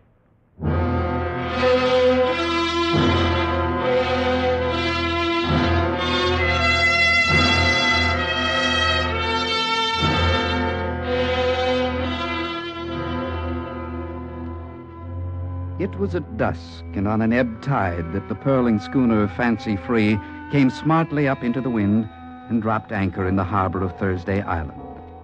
And it was after dark when her master came ashore and paid off his Kanaka crew. He was a big man, this captain, with a crop of black hair, a smooth, long jaw, and gray eyes. As he went swinging along the waterfront, the crowd parted right and left before him. Now, news of any arrival travels fast on Thursday Island, and with such a figure as this, the conversation at the Portuguese bar had been going on for some time. One thing I know for certain, he's got the trimmest lugger in these parts. And where's he from, Smike? First time I ever laid eye on him or his boat was this evening. If he was from these parts, Portuguese, Captain Smike would know him. Well, wherever he from, he be like the rest of you, up to no good. Oh, you've no use for pearlers, have you, Portuguese? You're all cut from the same cloth. Thieves, drunkards, brawlers, and worse. Ah, you fat devil. You're no better than the worst of us. I know and can account for my shortcomings. It is not so with you, who make a living like so many sea gypsies. What's he saying, Captain Smike? Alf, drink your drink. I only wanted to know. The stranger, Smike. He's another pearler, perhaps. Yes, he could be. I'll find out more when he comes for his rum. Pour me a drink, Portuguese. And one for little Alfie. Well, a toast to Thursday Island. Thursday Island? Where the only honest man to grace its shores came by land. You there! At the bar. Cool. Look at the size of that one. My name is Smike, if it's me you're talking to. My name is Weatherby. John Weatherby. I'm master of the Fancy Free. That's the lugger in the harbor, ain't it? And so, Captain Weatherby? I've come to spend some time with you. Captain Weatherby, what is your pleasure? But first I'll have my say. That's your right. Moment back, you drank a toast to which I take exception. That's so.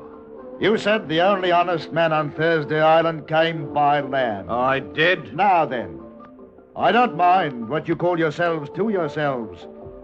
As long as I'm in your midst, anyone that says I'm not honest and can't prove it, I'll knock the 7 bells out of him. Since you're a stranger here, Weatherby, I'll tell you something. I'm senior captain on Thursday Island, and I say what I wish when I wish. And it's like I said before. The only honest man on Thursday Island came... Lummy, he never even got it said. You, little fella, go give your friend a hand. He'll need help for a while yet. My name is Alf, and I ain't finished my drink. Go. Yes, sir. Now, I'll have that rum. Right away, Captain Weatherby.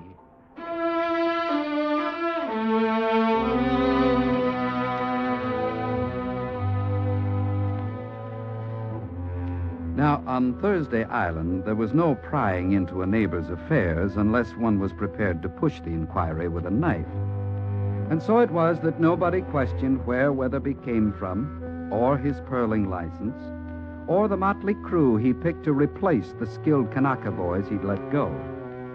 His new cook was Chinese, his head diver a Manila man, and his mate a giant North African who went by the name of Buttermilk. But questions or no, as the months passed, a legend was growing about Captain Weatherby. Oh, he'd chase you right across the Pacific to pay you tuppence he might owe you. That's his sort. You never had tuppence in your life, Alfie. 5 nights ago, he was in here, and he drank 5 hard cases under the table. And when they left, he squared the whole bill himself. Honest Weatherby, they call him. Honest Weatherby, he's up to something. They say nothing but good about him. You're right as rain, Portuguese. Last month he stayed in quarantine voluntary-like, just because of that island steamer and the cholera scare. Then paid his crew their monthly wages anyway. His crew? A good master wouldn't allow a one of them to set foot on deck. Well, they ain't been exactly trained by the Queen's Navy. What I want to know is this. Why's he got the fastest lugger in these parts manned by that collection of trash? You still hold that blow against Weatherby's smart. But he's all right. Harbour authorities, pilots, and other masters, and the whole lot. They all like I him. don't. Listen, that will be the Brisbane steam. It's trying to get her bloody passengers back aboard. She sails at midnight. Australia. I wish I was going. I'd like to see Australia again. Yes, they'd probably like to see you, too. Oh, now, Captain. Like as not, it's her pilot the Fernshaw's blowing for. Pilot? Ever since she put in here, Weatherby and that ship's pilot been trying to drink the island dry. I wonder where he is now. Down at the docks, like as not. Pouring his pilot friend aboard the steamer. Another rum, Portuguese. And another for little Alfie. And in truth, Weatherby was down at the docks, his coat turned up against the squalls that were blowing wet from the ocean. He was standing in the shadows by some packing crates, watching from a distance the yellow cargo flares that showed the loading of the Fernshaw was still in progress. Then, just as Captain Weatherby was turning away, another figure slipped from the shadow and moved to confront him. Captain Weatherby? Yes? I'll take halvers, if you please, Captain Weatherby. What? I said halvers. Now, don't move, Captain. I've got you well covered, and I'm not afraid to shoot. Deacon! After all these years, the Deacon. Bless me if I didn't think I'd done you in. I should have died, but I didn't. No thanks to you. And what are you doing on Thursday Island? I dropped in from Samurai, meaning to catch the Brisbane steamer. Huh? I've been doing some diving up the way, but I'm only a fair diver, and my luck's been poor. Until tonight. Until tonight? And why the change, little beetle? Because I chanced to see you, my old friend. And I was strolling along the front, and I made inquiries, and I heard what they call you in these parts. Honest Weatherby. Why, you wasp. You have it in mind to blow on me? To tell what I know of you and have you go to jail, not a chance. That would do me no good. What then? I just want half of your new speculation. Your latest deviltry. You sneaked your crew out of town tonight. Your lugger's ready to slip cable this minute. And, most important, I happen to know what the Fernshaw's carrying aboard of this trip. Oh, the devil you do. The season sweep of pearls, £20,000 worth. Suppose I was after those pearls. How would I get them? That's for you to do, and me to profit by. Oh, so you'll let me do the dirty, and then take ours, That's right, Captain Honest Weatherby. Blast me if it isn't hard to know whether you're with me or against me, Deacon. Thus saith the Lord, an adversary there shall be, and he shall bring down thy strength from thee. All right. All right then, Deacon, I'll put up with your blackmail and piracy. And I'll take you on as an adversary. And you'll be part of the enterprise. Good. And now, Weatherby, tell me this. How are you to get the pearls that are aboard the steamer there? Eh? I shall have to dive for them, Deacon. Dive for them? And like it or not, since you've declared yourself in, you'll be a party to it. You mean you're going to sink her? That's exactly what I mean, Deacon. Within 2 hours of sailing, the Fernshaw will be resting on the bottom of the passage.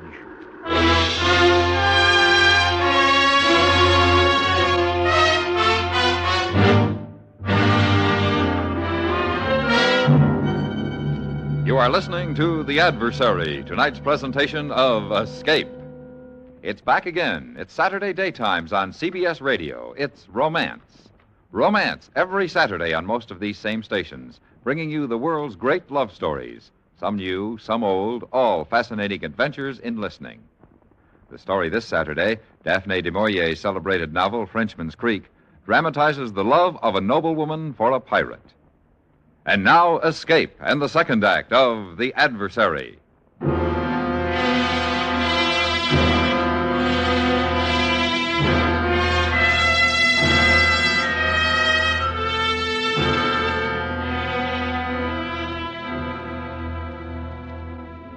Within half an hour, the little lugger Fancy Free was standing out to sea.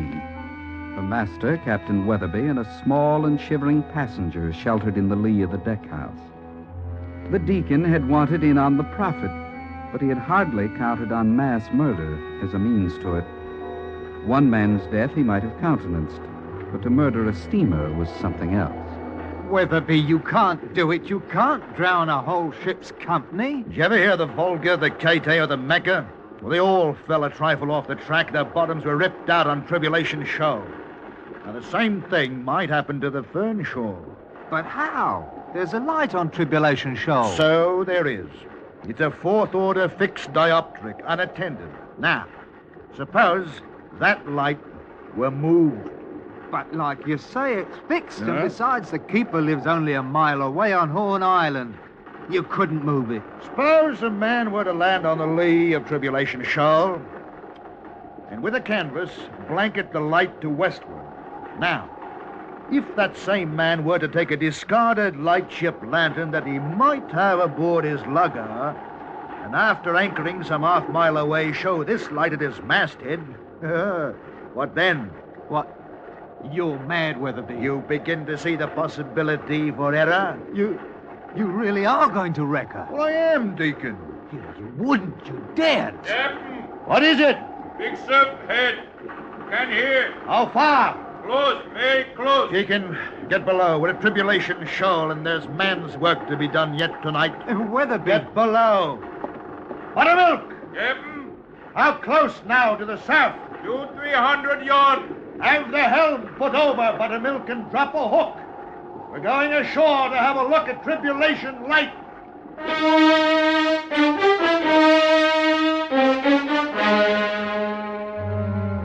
Now, it is a fact that no one knows or is ever likely to know the actual explanation for the wreck of the Brisbane steamer, which left Thursday Island and came to grief some 2 hours later on Tribulation Shoals.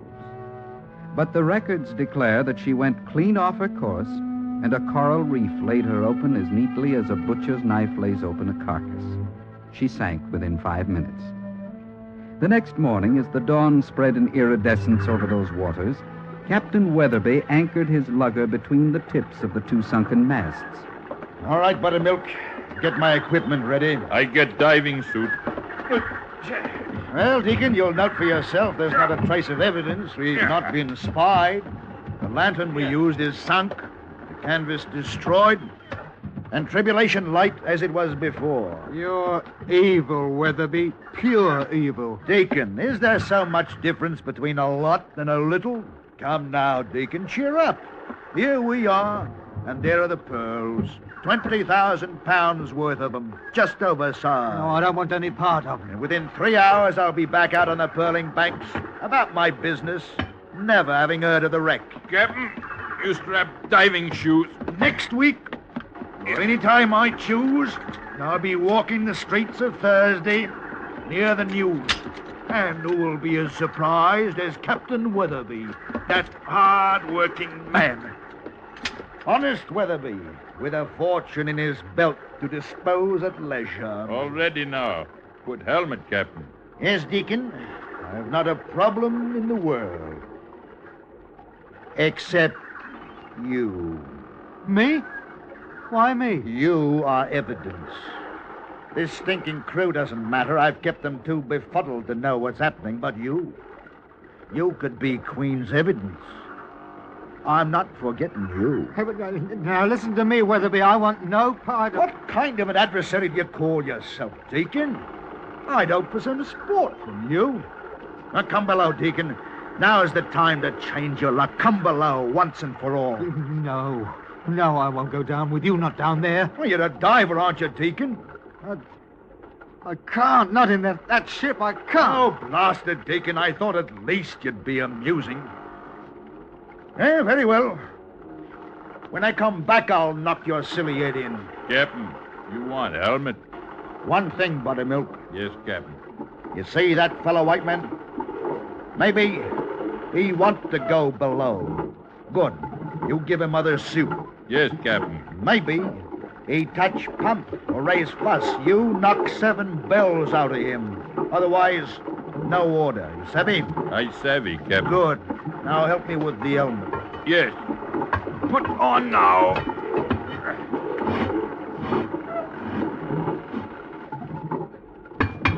You okay now, Captain? You murderer! You filthy murderer, Weatherby! Captain no here. Not in helmet. You white fella, move away. Captain go waterside now.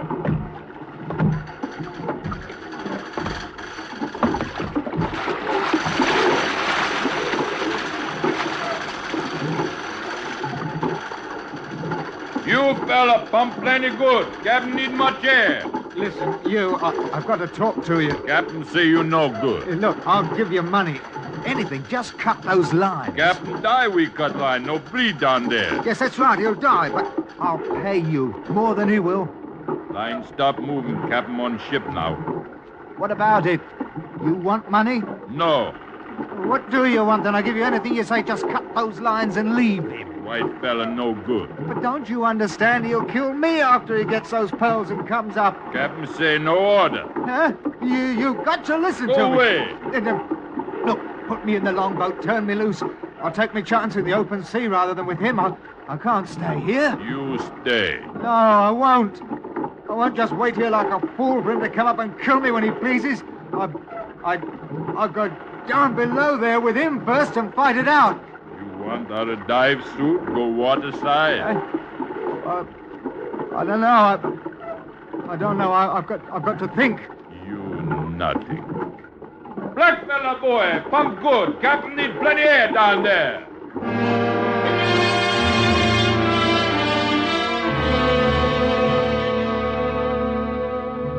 And down below, everything went exceeding fine for Captain Weatherby. In a matter of 20 minutes or less, he had found the strongbox, broken it open with an iron bar, filled his canvas sack with pearls, and was making his way back towards the companionway through which he had entered the ship. The light was getting stronger as he came back. Then suddenly he stopped. A dim form was facing him. A man as tall as himself, clad in a diving rig. and Weatherby was smiling as he thought, Same type helmet as mine. Same shape. Only other like that is on Fancy Free. What? By all that's holy. Oh, it's the deacon. It's the deacon. So you come down, deacon, after all. So you're going to dispute the prize with me, eh? Claim your vengeance. All right. I was going to kill you one way or the other. One crack on your helmet with this bar, deacon, and your eardrums are gone. You'll be just an unfortunate diver who drowned while working. But at least you proved an adversary worth his salt. Now, I'm moving at you, deacon. Good. You move too, eh? We're going to fight it hard. Good. A little closer. That's it. And now I'll split your skull.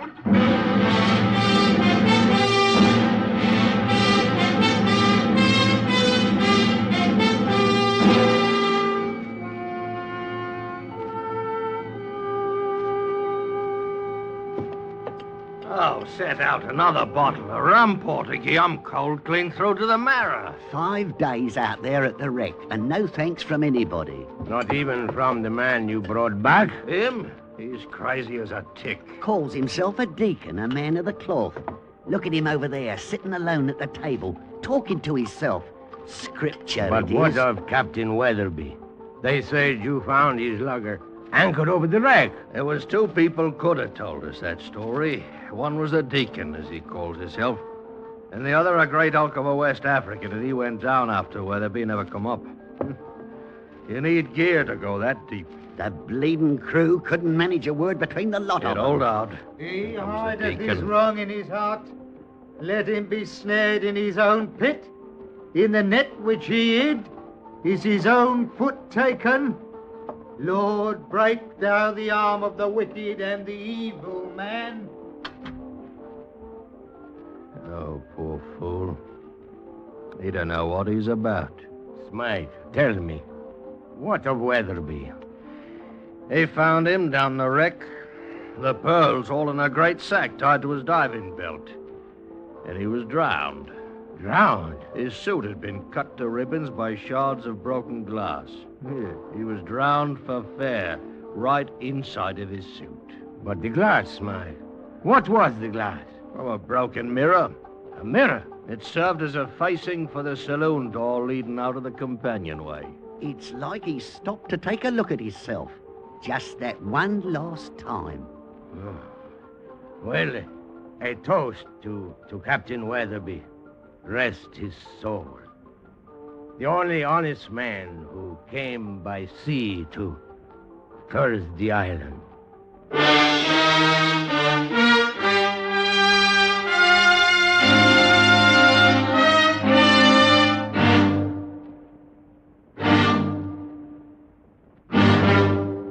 Under the direction of Norman MacDonald, Escape has brought you The Adversary by John Russell, specially transcribed for radio by Mr. MacDonald.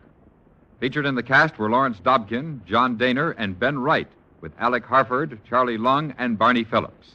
The narrator was Vic Perrin. Your announcer, George Walsh.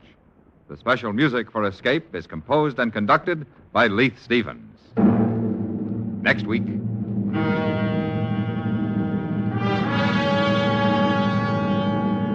You are running through the alleys of a Mediterranean village, the blackness of the Italian night confusing you, while somewhere in the dark behind you, coming closer as they search for you, are a man and a beautiful woman who mean to take your life.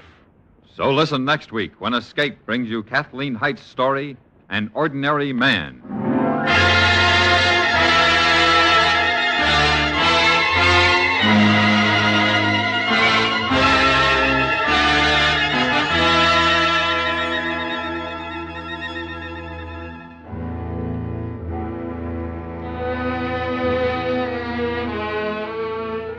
This Sunday night, Lionel Barrymore opens the doors to the Hall of Fame, turning the spotlight on another little-known drama of American history, whose workings were instrumental in shaping the nation's destiny.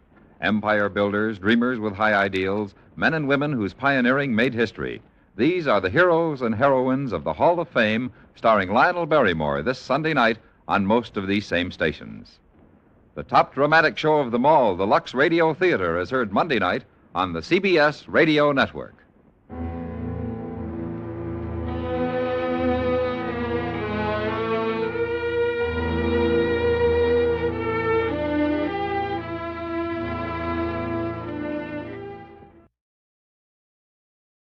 Good evening, friends.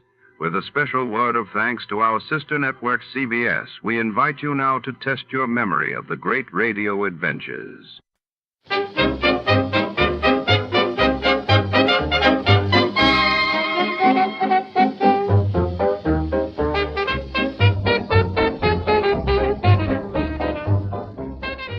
Tonight, the shadows lengthen inside the echoing halls of the Egyptian Antiquities Room at the Metropolitan Museum of Art, New York, 1946. Among priceless sarcophagi and ancient relics, a night watchman uncovers a secret that will drag him into a web of obsession, immortality, and revenge. As secrets buried for centuries stir in the moonlit corridors, a chilling mystery unfolds beneath the cold gaze of statues and the ticking of ancient clocks. What dark magic lingers in the Ring of Thoth? Before to start, let's see what happened the day it was aired. It was June 21st, 1946, and that day the world watched as peace talks between the Allies and Italy made headlines in Paris, while the United States celebrated the first successful test of a transcontinental television broadcast.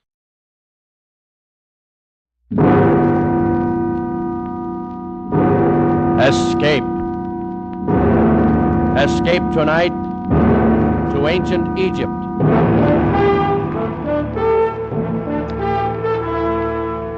The Columbia Broadcasting System and its affiliated stations presents Escape, a new series of programs of which this, the sixth, is The Ring of Thoth by Sir Arthur Conan Doyle, produced and directed by William N. Robeson.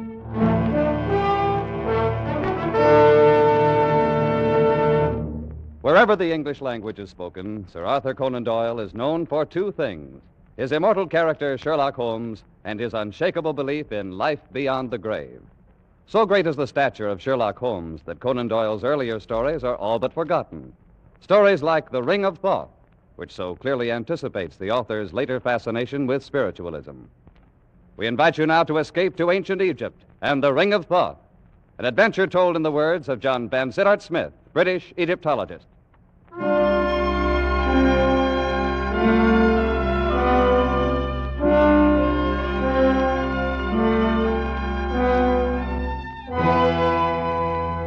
I arrived in Paris on the 3:14 express from Dieppe and went immediately to my hotel in the Rue de Lafitte. My actions so far had worked out according to my planned schedule. I slept for exactly 2 hours, got up and dressed, donned a greatcoat, walked down the Avenue de l'Opéra, and entered a side door of the Louvre. Once inside, and amid surroundings entirely familiar to me, I made my way immediately to the Chamber of Egyptian Relics, or more specifically, to the cabinet in that chamber which contained the El Kab collection of papyri. Drawing out the particular roll I wished, I placed it on a nearby table, sat down, began to study it, when I noticed one of the museum attendants who was polishing some brasswork across the room. His face struck me as being curiously Egyptian. On sudden impulse, I decided to cross the room and speak to him. Approaching closer, I was impressed at once by the appearance of his skin. Drawn tautly across temple and cheek, it seemed as glazed and as shiny as varnished parchment, and out of narrowed slits there glowed two green and vitreous eyes, misty with a dry shininess, eyes of a kind never seen in a human head before. I beg your pardon. I need one of the papyri from the Memphis collection. Could you tell me where it is? You'll find it in the last cabinet at the end of the room, monsieur. Thank you. You're Egyptian, aren't you? No, monsieur. I am a Frenchman. But, I thought perhaps If that... monsieur will excuse me now. I have other work to do.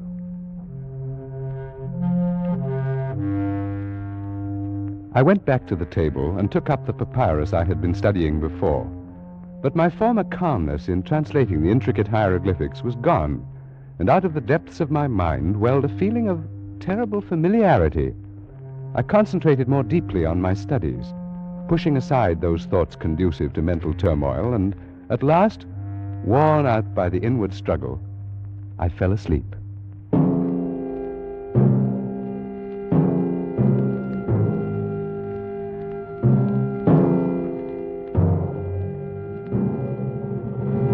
I awoke with a start, not remembering where I was. It was quite dark for a moment. Then gradually my eyes focused on the glints of moonlight reflected from the glass tops of specimen tables, from the shiny varnish of the mummy cases. And I realized with a feeling of sudden dread that I was alone in the Egyptian room of the Museum of the Louvre, locked in for the night.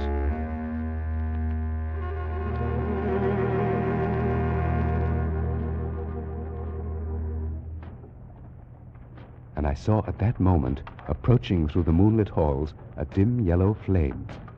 Nearer and nearer it came until I could perceive above it, as though floating in the air, the eerie, glistening face of the man I'd spoken to earlier. I shrank into the dark shadow of my corner, and he passed without seeing me, stopping before the mummy cases a few yards away. Scarcely daring to breathe, I watched him place the light on a table and begin feverishly to examine the tags on the specimens. In a moment, he gave a cry of delight, and, drawing one of the mummies from its resting place, laid it on the table in the full glow of the lantern and set to work. He was unwinding the wrappings from the head of the corpse. A few turns revealed a tumbled cascade of black curls. A few more, the snow-white brow, then the delicate nostrils, and at last, the full, warm, passionate lips, the face of the most beautiful woman the world has ever seen. Ah, ma pauvre petite, so long it has been, so very long. You must forgive me, beloved. I could hardly believe my eyes. The man was obviously in love with this mummy. After a while, he left the body, turning his attention to one of the glass cases filled with an assortment of rings. From a pocket of his garment, he'd taken a small glass bottle containing some kind of liquid, and he used this now to test the rings, rejecting them one after another. Then, at last... This is it. It's the one. At last I found it. The Ring of Thoth. In his excitement, he dropped the bottle, and I gasped in surprise at the sudden sound. Who's there? I beg your pardon. So it is you. No, do not move. I didn't mean to spy on you. I fell asleep. Who are you, monsieur?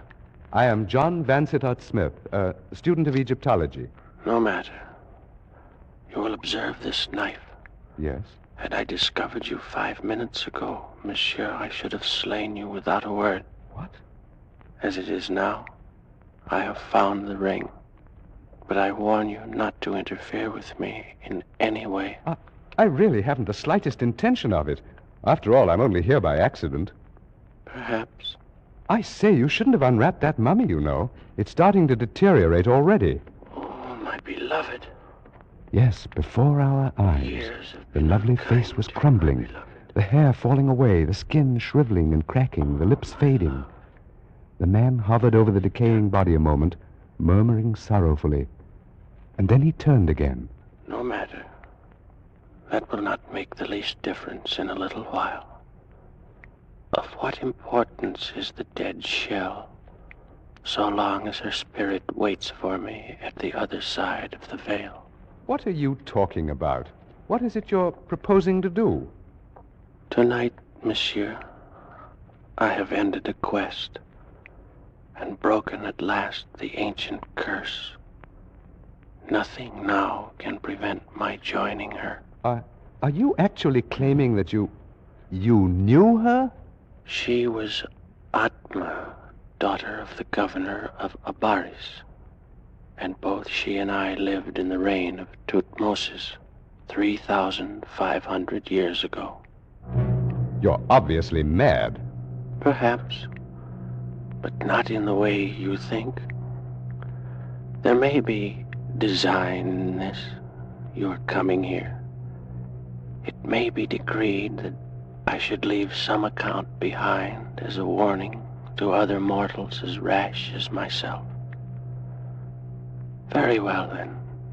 So be it.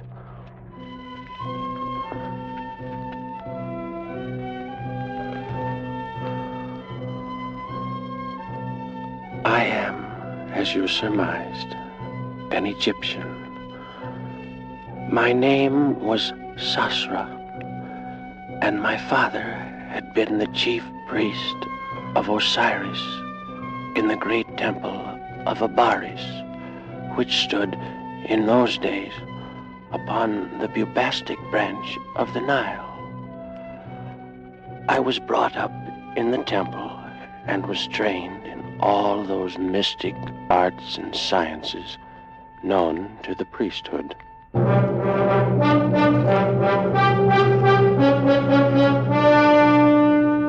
Of all the mysteries that I studied, none intrigued me more than the question of life and death. And even to this question, in time, I found an answer. But for a man to live beyond his allotted span of years, Master Sastra, the gods have not so ordained it. Then perhaps they will have to revise their ordinances now that I've discovered their secret. 'Tis not well to jest. I tremble, for though I've labored in your service for a year, I knew not the goal of your endeavors. May Osiris forgive me. Ah, what a pity you look upon it this way. For I'd thought that in return for your assistance, I should grant you, too, the gift of centuries of indestructible life. I would not have it, Master Sastra, and I beg that you, too, forgo it. Forgo it? I introduced the fluid into my veins 1 month ago.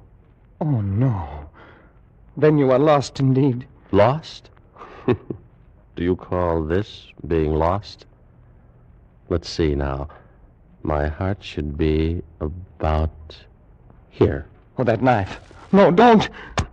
Master, you've killed yourself. Not at all. See? It bleeds a little. But in a while, the wound will close up. And that's all. It's immortality. No. I shall not live forever. But for 5,000, perhaps 6,000 years, I shall be immune from all dangers of violence, poison, disease, starvation. You cannot die? Now, with this fluid in my veins, nothing in this world can end my life. Dothra, are you there? Someone calls. It's Parmes, the priest of Thoth. In here, my friend. Enter. Oh, greetings, Sosra, master of sciences, and his worthy assistant. If you will excuse me, masters, I go to make my peace with Osiris. What's wrong with your helper, Sosra? The thought of a well-nigh eternal life has frightened him into gibbering superstition. Then you still believe in the discovery? Believe in it? Parmes, my friend. Look. By the heavens, what a scar. It pierces the heart. It was done only a moment ago with this knife. See? I can put it back in the wound. So. You suffered no ill effects? None whatever. And if I turn the knife in the wound, that would do you no harm? You may try it. I feel nothing. I walked last week in the snake pits by the river, was struck innumerable times. It caused no harm. By the great Anubis. Will you have it then? Out of all Egypt, I have chosen only you, my friend, to share the gift. But the choice is yours. I'd be a fool to refuse, Sosra. I'll have it. And now, what must I do? First, we must open a vein in your wrist, like this. Then, we drip the elixir slowly into your bloodstream. Steady now. I don't feel anything. There is no sensation. It is done. So simple? There is nothing more? That's all. And now done, it can never be changed. It seems incredible, supernatural. It's no more than a chemical discovery, but with it, while all this about us passes away, you and I, Parmes, will live on for 50 centuries. Think of it, my friend. 5,000 years of life. 5,000 years. Only the two of us. Listen, that noise. Some procession must be passing in the street. I have an idea what it may be. Come on over to the window. Beloved of heaven, clear the road, stand back and make way for the loveliest pearl of Thebes. She's being carried on the shoulders of slaves, Parmes. She must be some woman of rank. Her name is Atma. She's the daughter of the new governor. Her curtains are drawn back. Perhaps we'll have a look at her. Oh, Parmes. Mm-hmm. Is she not beautiful? She is the most desirable, the only utterly desirable woman I've ever seen in my life. Yes. I saw her yesterday at the temple. Then you're most fortunate, my friend. You've had 24 more hours to dream about her than I have had. I must know her, Parmes. I must make her love me. I'll send gifts. I'll call on her tomorrow. Oh, it has to be then. I couldn't wait any longer than tomorrow. A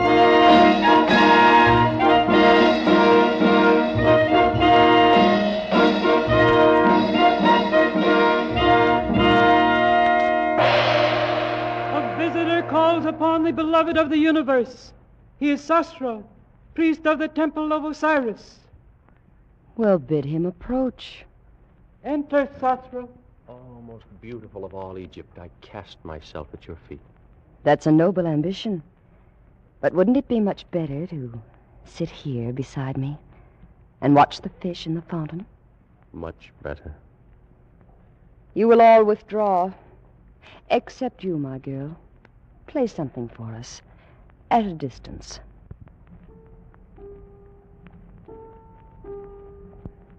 Well, Sasra, for so I understand you're called, am I to deem this an official visit by a master of the temple? Oh, Atma, my beloved. That is, no, it is not official. Oh? Perhaps then you wish to see my father on personal business of your own. Oh, no. No. I shall pay my respects to him at some other time. Then could it be I you've come to see? Yes, yes. And since you've said the visit's not official, your reason must be a personal one. Oh, it is. Well, what is it? Atma, I have known women who are famed for their beauty throughout the valley of the Nile. But not one, not all of them, are so lovely as you. How thoughtful of you to come here and tell me. Atma, I've no wish to intrude my desires, my hopes, beyond such extent as you may wish to hear. But, oh, I'm finding this very difficult. Sasra, I've been told that you're a master of science, that you've unlocked the secrets of the universe, learned all the mysteries of nature itself. Your informants have been most generous. Yes, I'm inclined to think so. What? Because you've discovered nothing at all about such a simple thing as a woman's heart. What do you mean? I come from Thebes, and the women of Thebes are warm-blooded, passionate, and we know what we want. Atma. I saw you first 3 days ago. Why do you think I told my bearers to carry me down that street beneath your window?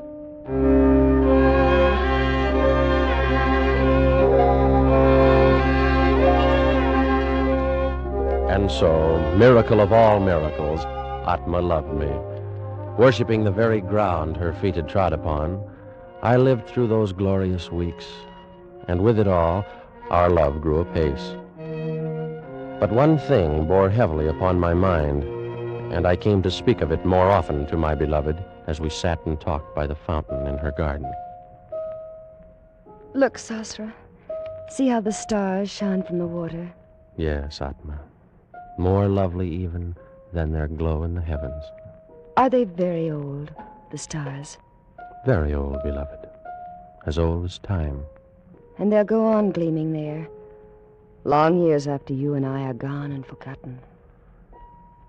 Atma, my dearest, we've talked of this before, and I know it distresses you to think of it. No, Sasra. Tonight everything is beautiful. We shall not talk of death. Not of death, but of life. They're only counterparts of one another. Oh, if we could only live together, grow old together and die in the same instant. But how much better to live and love 5,000 years? Will you not do it? Does so long a time seem too great for the love you feel for me? Beloved, no. The time would pass in an instant, and the loss then be no easier borne than now. Then why draw back? Will you not take the elixir now, tonight? I'm afraid, Sasra. We'll anger the gods. We will outlive the gods. They will have their revenge. Whatever occurred, we'd be together. Yes, I've thought of that. Were it not so, I'd not even consider doing it. Then you'll do it. Atma, you'll do it. I need more time, only a little more to assure myself. How much? Tonight, Sasra. Give me tonight. Every hour you live without the elixir is another hazard. All right, then. Tonight. And may Isis herself guard over you until the fluid courses in your veins.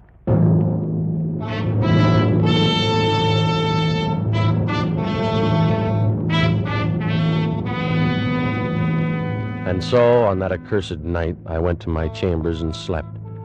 And while I slept, the moon of Isis shone over the delta of the Nile. Shone but to light as foul a scene as was ever done on earth. Some hours had passed away. Master Sorcerer, awaken! Master, awaken at once. You know, who is it? Oh, what a terrible thing has transpired this night. You're one of Atma's slaves. Why do you come here? Oh, Master, Master. What has happened? What's the matter? Speak. It is she, the light of the world. Tell me what has happened to her. Master. Brigands came in the night. She is dead. You lie. You lie. Oh, Sasra, the slave speaks the truth. Parmes, my friend. What foul joke's behind these words of his? It's not a joke. Atma is dead. You, slave, depart from us. Yes, masters. By your gracious leave, I depart. Such a thing cannot be. Oh, of course. The two of you planned it together, sought to frighten me out of my wits. It's very amusing, really. But I was terrified for a moment. Atma no longer lives. She was stabbed to death only a short while ago. No. Oh, no. She can't be dead. She is dead, Sosra, and for all eternity. I must go to her. Surely something can be done. I killed her. What is it? What has happened?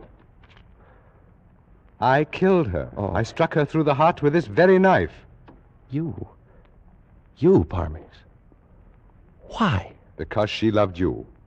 Why? And because I loved her. You, my friend. She would not look at me. And for that you would lose her to both of us forever? To both of us, Sosra? I think not. By the living Osiris, give me that knife. That's it. Strike. Again. Here's the heart. Here, strike. Again and again, Sosra. Wait. What foolishness. I cannot kill you. You're wrong, Sosra. You have killed me.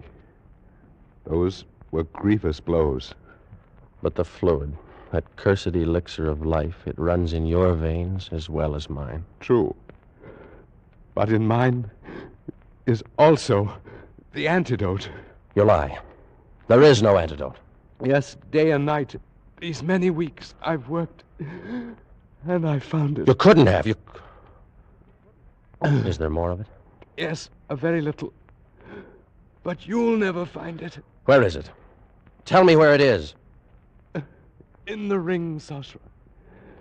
In the Ring of Thoth. And you'll never find it. I will. I must. Go on. Live your 50 centuries. And every hour of them, think. It was your hand that struck me down. With the same knife that took her from you. Think while I go to join her. Oh, no. You're not dead. You're not! No! No! No! No!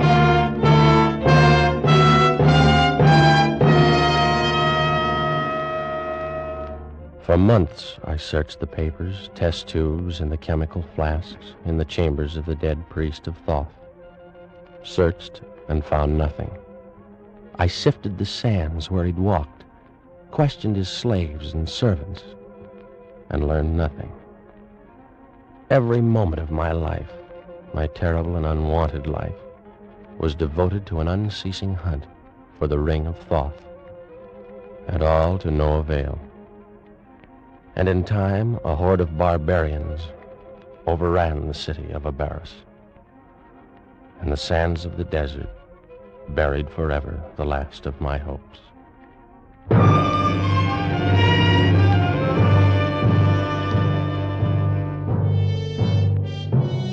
And so began the deadly march of the centuries.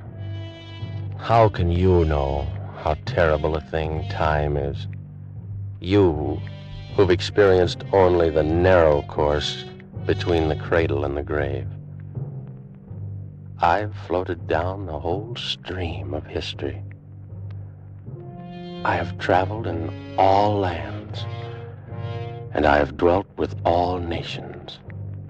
Every tongue is the same to me. I need not tell you how slowly the centuries drifted by. Centuries without end, years without number. And so I came to be one day, a few weeks past, in San Francisco, where I came across a certain item in a newspaper.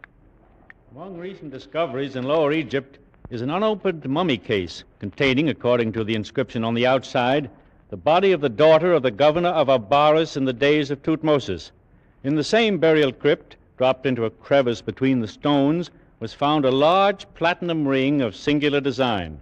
Both specimens have been sent for examination to the Louvre in Paris. So, I presume you came here to Paris, obtained this position of attendant in the Louvre with the idea of... Only yesterday, Monsieur Smith. As you may imagine, I had little difficulty in convincing the director of my knowledge of Egyptian relics. The ring, then? The one I saw you remove from the case is the Ring of Thoth? Without question. You've discovered how the ring must be used? The secret is obvious. See, the stone is hollow, and drops of liquid move within it.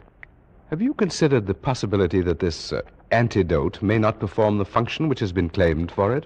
It will, monsieur. And there'll be no need of a knife to strike me down. My death was due in a time long past, and only this damnable fluid that runs through my veins supports the weight of my years. I delay no longer. I go to join her where she waits for me in death. No, don't. Oh. Too late. I've broken the gem.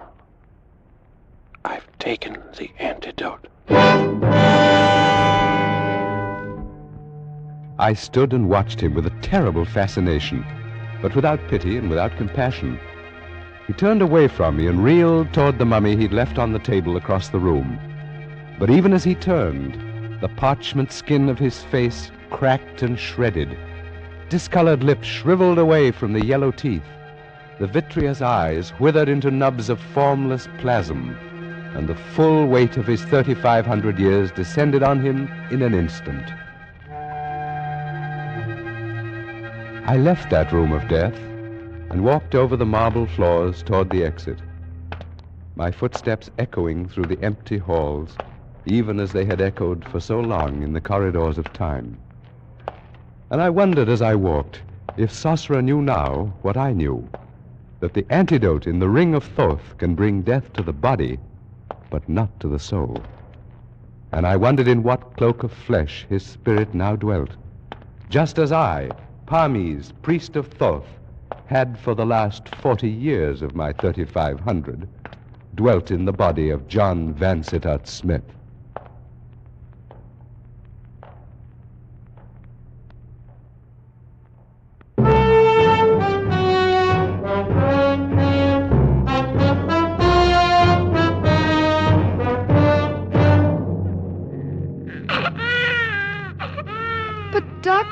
so little and so red. Well, now, he's only 2 days old. But he doesn't look a bit like either his father or me. Give him time, my dear.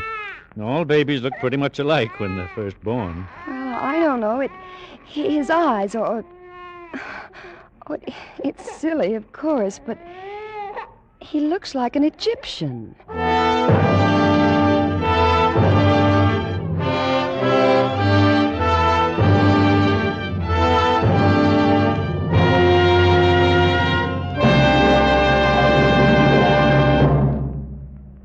Produced and directed by William N. Robeson, The Ring of Thoth by Sir Arthur Conan Doyle was adapted for radio by Les Crutchfield, with Jack Webb as Sosra, Thomas Freebairn Smith as Van Sittart Smith, and Joan Banks as Atma. The special musical score was conceived and conducted by Cy Fewer.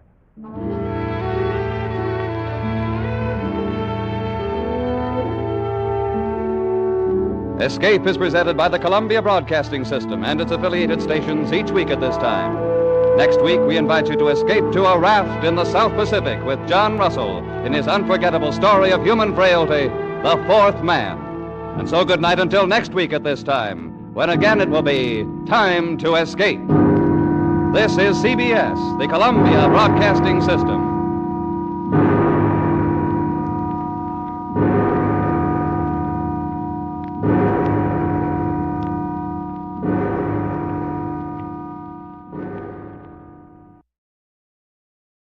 You're listening to Escape Radio with special thanks to our friends at CBS. Stay right there. The next episode follows a quick test of your radio knowledge.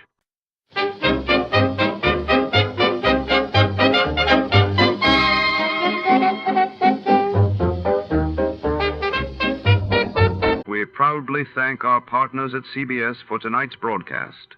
And now, before our next mystery comes alive over the airwaves, here's a touch of music to set the mood.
Tonight, under the neon haze of the city skyline, the tantalizing scent of forbidden fruit draws our hard-boiled detective into a web of deceit. When the priceless apple of Eve vanishes from a high society gala, shadows lengthen and secrets come alive. Who wanted it gone and why? With every step, danger and desire walk hand in hand. Stick around, the truth has a bite. Before we begin, let's see what happened on the day it aired. It was March 12, 1947. On that day, President Truman unveiled his doctrine to halt Soviet influence in Greece and Turkey, while across the Atlantic, Britain faced a crippling coal shortage as workers and industries braced for blackouts.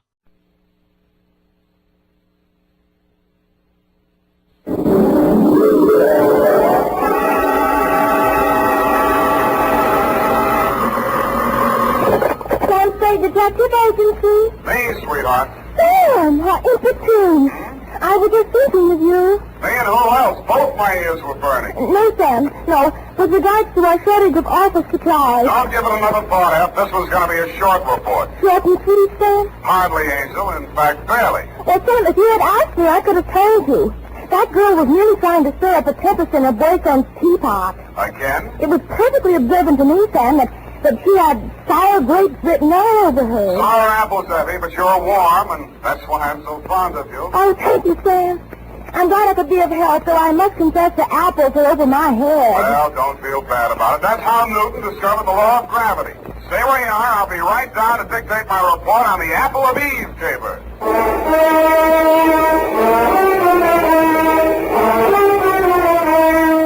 Dashiell Hammett, America's leading detective picture writer and creator of Sam Spade, the hard-boiled private eye, and William Spear, radio's outstanding producer-director of mystery and crime drama, join their talent to make your hair stand on end with the adventures of Sam Spade. Presented by the makers of Wild Root Cream Oil for the hair. Now, with Howard Duff starring as Spade, Wild Root brings to the air the greatest private detective of them all in the adventures of Sam Spade.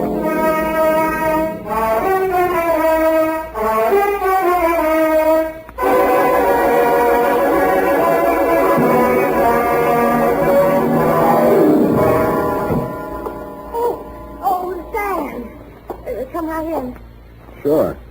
Why are you so nervous? Oh, nothing, really. I'm just glad to see you, dear. Oh, I'm glad to see you. That's all. Come on, out with it. What are you hiding behind your back? Well, it's a surprise, Sam. So you just run along into your office, and I'll be right with you. Surprise, huh? Let me think. Father's Day? No, surely not. Oh, no, Sam, no. It's just as regards our shortage of office supplies. I do hope you'll be able to mince your words. What's all that junk you got stuffed in between the pages of your notebook? Where? Oh, well, Sam, you see, improvisation is a child of necessity, so, to stretch our supplies, I just cut up some old strips of waste paper in case we run out of the genuine. Well, very ingenious. Shall we commence? Yes, but not too many corrections, Sam. I'm afraid this eyebrow pencil might not last. Well, don't bear down on it. Where was I? Okay, Sam. Date? I already have that, Sam. Oh, this one goes to... Hey. Yes, Sam? The calendar, where is it? Calendar? Which calendar, Sam? You know perfectly well which calendar. It's been hanging there on the wall for 3 years. The one from Harold's Club in Reno. Oh, that old calendar. It was out of date anyway, Sam. That calendar was timeless. It was not, Sam. It was vulgar. That's a lie. I met the girl who posed for it. In more modest circumstances, I hope. Put it back. Now, Sam, don't. What did you do with that calendar? You mustn't excite yourself, Sam. Let me see that notebook. Yes, Sam. Uh-huh. Old waste paper, indeed. An art treasure mutilated, and for what? To serve your own base purposes. Just because you were too absent-minded to order a few office supplies. But I frequently alluded to our dwindling resources, Sam. But no, you were too proud. Take these and put them in a safe place. You can put it back together with Scotch tape on your own time. Oh, we're out of Scotch tape, Sam. We've got a first aid kit, haven't we? Well, you don't. Use the adhesive. Date, June 19, 1949. I won't soon forget that. 2, Detective Lieutenant Dundee, Homicide Detail, San Francisco Police, from Samuel Spade, license number 137596. So Subject, the Apple of Eve Caper. Dear Tender. The start of it was yesterday when Eve Adams first walked into my office. She was angry and she was terribly, terribly hurt. In fact, she had a shiner, a swollen jaw, and somebody had bitten her on the arm. And furthermore, she had the audacity to suggest that there was something shady between I and Mr. Hagen, when it is an item of public information that her and Gorse Hagen was voiced up practically before they started. And I might just add in passing... Just a minute, Miss Adams. You say this girl came to your apartment in a jealous rage and attacked you without provocation. None whatsoever. I never opened my talk to her, except to remind her that it would have been a blessing to the human race if her old man had never met her old lady. And if she thought those 3 layers of pancake on her puss could fool a blind man at her true age, and seeing as what her mouth was, she should never open it for fear of what might come out. I see. And the girl's name? Down at that flea bag where she works, she's billed as Dream of Love. And is she ever a nightmare? Dream of Love. That's D-R-E-A-M-A? It says there, but I do not intend to take this episode lying down on my chin, Mr. Spade. Why, if it had not been for the timely arrival of my concierge, that cheap mare would have brained me with my own gin bottle. I see. Landlady broke it up. And you say she threatened to return with a gun and blast you if you continued seeing Mr. Hagen. That is a fact. And she is just cheap enough to try some low trick like that. Mm-hmm. And what do you want me to do, Miss Adams? I want you to pay a formal call on that dame and tell her that upon the very next occasion of any violence or threats thereof out of her, I'm going to yell cops. In fact, Mr. Spade, I am placing my life and limbs in your hands, and if you are anything of what you're cracked up to be, you'll have no difficulty in giving that creepy crow the bum's rush straight out of my life. Pardon me, Miss Adams. My secretary seems to be calling me. Out of my way. I know who's in there, and I'm going in. Out of my way. Mr. Spade is here. Keep it off. You should have hired the 4th Marines, dearie. Now, ladies. Ladies, please. Break it up. You all show you who to get tough with. You don't call me shamus, or I'll let you have it. Now, ladies, please. Now, let's talk this over calmly and sensibly. Okay, you asked for it. Now, ladies. Oh. Please.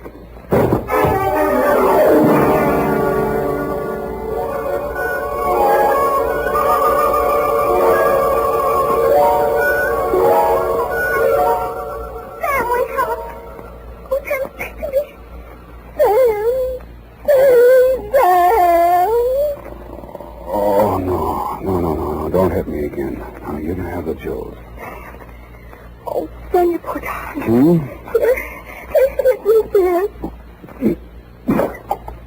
What is it? Tastes awful. Water, Sam. Oh. Where'd they go? Well, they chased each other down the hall. I thought you'd gone out. I did. What did she hit me with? Well, she took a sack out of her purse and let fly before I could prevent it. Yeah. But you were still on your feet when you told me to close the door. Fine thing. Help me up. Oh, yes, Sam. Easy. Oh, and I think of you lying in here unconscious all that time while I went out to lunch. What? If anything had happened to you, I'd never forgive myself. You call this nothing? Oh, poor dear brave boy. Now, you just sit down and relax. Now, the ambulance will be here any minute. Ambulance? Don't you know these things cost money? Oh, I'm sorry, Sam. I lost my head. When I saw you lying there overheat. Forget it. What's that gadget there on the floor? Oh, it's lipstick. She dropped out of her purse when she opened it with a sap. Huh. Apple of Eve. It's a ghost color, Sam. Apple of Eve. Unique Garage, Harry speaking. Spade, this is Dream of Love. Keep your distance. Look, you left your lipstick, but don't bother to come after it. I'll mail it to you. What kind is it? Apple of Eve. Sorry, I've never used it. Good, then I won't give you another thought. Oh, but you've got to. She's dead. Eve Adams? Yeah. She jumped into a taxi in front of your building. I went straight after her. But I got caught in traffic where they're tearing up Market Street. That could be anywhere between the Embarcadero and Twin Peaks. Fine alibi. What comes next? Well, I'm at her apartment now, and she's dead. Sam! Hold on. Yaffee? There's your ambulance. Can I send him away? What's like doing? Well, it's $10 now anyhow. I'll use it for a taxi. Hello, Miss Love? Yeah? Stay there and don't touch a thing. I'll be right over.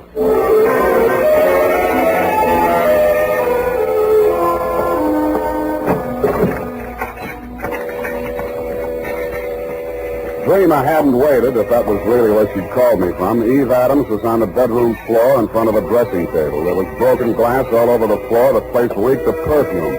The front of her negligee was splashed with red. I looked for the wound, but I didn't find any. Then I looked at her hand. All the nails on her left hand and 2 on the right were the same color as the stain on her clothing. Evidently, she'd been seated at the dressing table putting on nail polish when the murderer entered the room.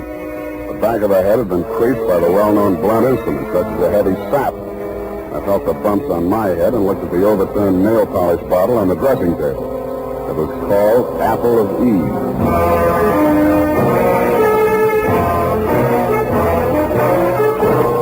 The makers of Wild Root Cream Oil are presenting the weekly Sunday adventure of Dashiell Hammett's famous private detective, Sam Spade.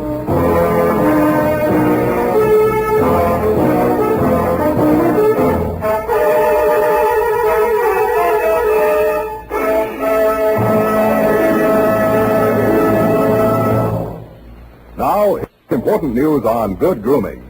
If you want the well-groomed look that helps you get ahead, socially and on the job, listen. Recently, thousands of people from coast to coast who bought Wild Root Cream Oil for the first time were asked, how does Wild Root Cream Oil compare with the hair tonic you previously used? The results were amazing. Better than 4 out of 5 who replied said they preferred Wild Root Cream Oil. Remember, non-alcoholic Wild Root Cream Oil contains lanolin. It grooms the hair naturally, relieves dryness, and removes loose, ugly dandruff. So if you want your hair to be more attractive than ever before, get the generous new 25-cent size of Wild Root Cream Oil, America's leading hair tonic, on sale at all drug and toilet goods counters. It's also available in larger economy bottles and the handy new tube. By the way, smart girls use Wild Root Cream Oil too, and mothers say it's grand for training children's hair. Get Wild Root Cream Oil. Again and again, the choice of men and women and children too.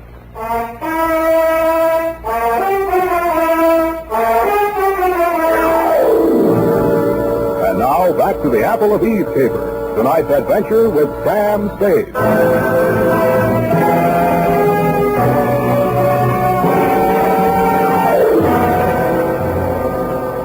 Second time around the murder apartment, I noticed something I hadn't caught the first time. Some smears of Apple of Eve nail polish that didn't show very distinctly against the rust-colored carpeting, but left a clear trail across the kitchen linoleum. When I opened the back door, I smelled burning cloth. There was an incinerator just outside, and from it I fished a man's shirt, partially burned. The initials in the pocket were still intact, so were the red stains under them. The initials were G.H. The stains were, you guessed it, Lieutenant dear, Apple of Eve.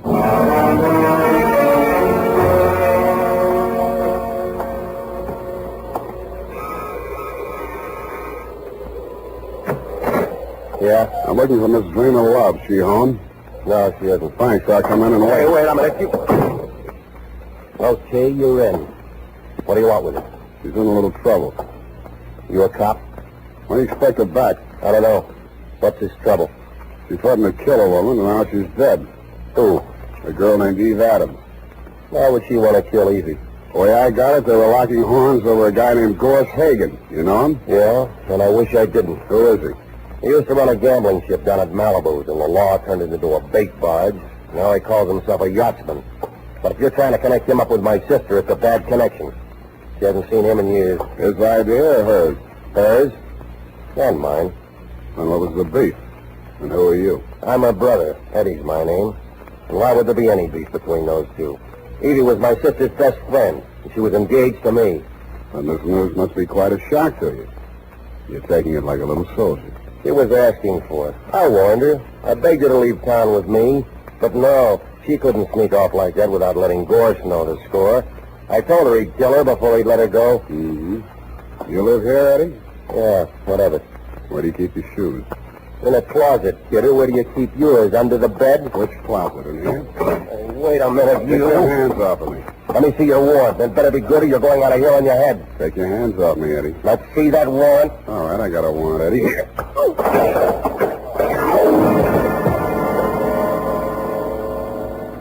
I didn't find what I was looking for, a pair of crepe-soled shoes with traces of Apple of Eve nail polish on them, but in one of his coat pockets I found a sales slip from a department store cosmetics counter. There were several items, but the one that interested me said, 1 lipstick nail polish set, Apple of Eve. About then I smelled brandy and a voice behind me said, What happened to the kid? Huh? Oh, he asked for my warrant. Well, when you come to see me, I'll know better. Your name is Gorse Hagen. I'm headed for your place right now. What are you looking for? A pair of shoes with crepe soles. What do you want with my deck shoes? I thought maybe they'd match up with this piece of the shirt with your initials on it. Give me that. That's a fact. Where'd you get that? In the incinerator at Eve Adams' place. Well, that don't prove anything. Lots of people got the same initials. Have you talked to, George Howard? He's alibied. He's out of town. That proves it's a frame. I don't know any George Howard. I thought so. Okay, let's cut out the monkey business. Give it to me. It's evidence. Give it to me. All right, I'll give it to you. I did, but he gave it right back to me. I was only losing on points until I tripped over poor old Eddie and lost my balance. That's when he gave me the coup de grace. I wasn't quite unconscious, but somehow I just didn't feel like getting up. And when the apartment door opened, I opened my good eye just wide enough to see Dream of Love walk in.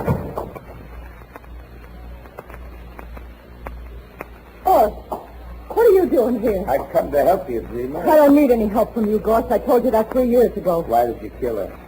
I don't know what you're talking about. You killed Eve Adams. Why? You're wrong, Goss. I haven't seen Evie in ages. Why did you kill her? All right, I did it. Yeah? Why? I was jealous. Seeing the two of you together after all we'd been to each other. Go on, laugh at me. I committed murder out of love for you. It's very funny, isn't it? I'm very fond of you, Dreamer. My poor little Dream of Love. I'd give you anything, honey. The shirt from my back. Here. Here's a piece of it on account. What? I see you're impressed. Me too.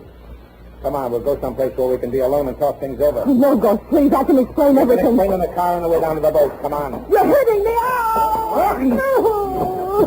Come on, out the door.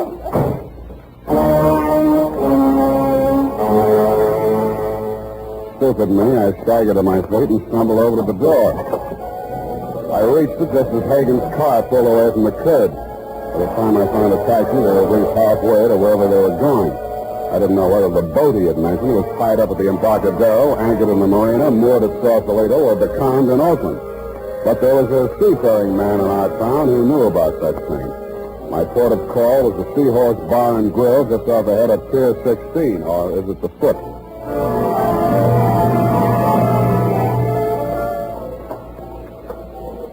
Captain Pasoldi? He is silent, son, as in profound. My mistake. Salty benave, salty benature. And the one salty thing I can't abide. Saltwater coffee and Matisse, you know. Here, have a lifesaver. Well, thank you, sir. You're very generous. No, it ain't money maker, but it's straight from the mint. A joke, wasn't it? What's up, Sonny? You in the hole again? Catch my drift? Yeah, what do you know about a yachtsman named Gorse Hagen? Oh, nicely put, matey. If there's nothing lower than a yachtsman, he's it. Mm-hmm. Where does he keep his boat? Well, now, she's still afloat. She'd be dragging her hook summers off Sausalito. Now, she's a converted PT, you know, because of the Sea Queen. Mm-hmm. He had her bottom planks ripped out in the battle of the Coral Sea, and he patched her up with plywood. Well, she's got 2 diesels, she has, and twin screws, 2-to-1 reduction gear. Yeah. What's the quickest way of getting out to her? Well, now, there's not much crowd for trout to hear about this time of night, you know. There's that Novak fella, but just at present he's sleeping 1 hour. Figures. Might not be worth your while anyways. Why not? If Hagen stopped by here 20 minutes ago looking for his engineer. Said he was casting off on-side engineer or no engineer. And what about your boat? My boat? Well, now, maybe on a plotted course you'll stand up to any double-ender Monterey Dory in the cloud. Yeah. Without a head sea, that is. Then on the other hand, you put her in the bottom rate. Buck and a quarter swell. Yeah. How much? How much? $5 an hour. And that's with you, man, in the bilge pump. Okay, let's go. This, Hagen fella now. You onto the trim of his sails? Sails on a PT boat? Not the boat. Send me the man. Cut of his jib. No, I didn't notice that, but he was wearing crepe-soled shoes. I'll tell you about this Hagen, matey. Fella once tried to board him. A customs officer, no less. What's that? Picked him up 4 days later in a gill net with a fish gaff goes clean through his neck. Here, have another lifesaver. You may need it.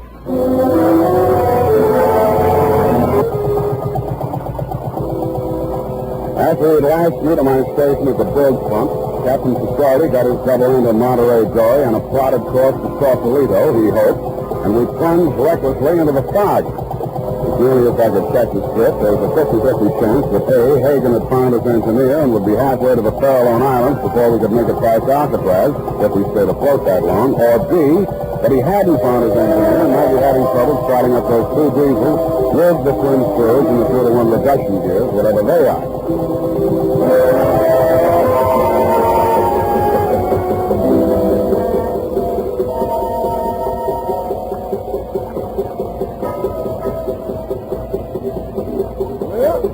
Rise, Major. Which one? About 5 points across. The gray one with the high freeboard. You get up on the foredeck, Major. The ladder's round on the landing side. Now swing round and put you on it.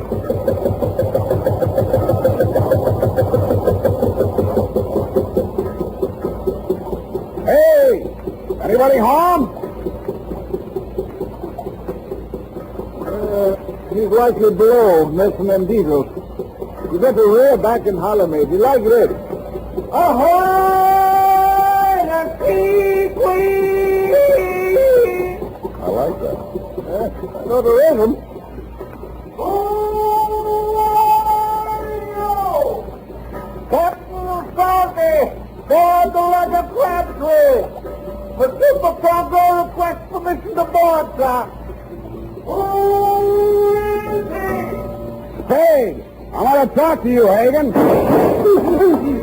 Captain Salty. What down, you clumsy lover?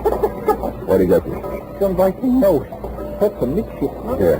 How do you learn this thing? I got to get you to shore. That's Sparkle. There's a Ford gear. Don't pull it back all the way. She'll die. And that's some fun. You lie still. What are you looking for? Jump the bucket. Lifesaver. In case you need it. I don't know more. The wings on your after quarter make you remember that. Take it easy, Captain. Keep a balance. Don't let your jib ruffle. Keep it on course, matey. Keep. Hey, Captain Salty. Sour racket.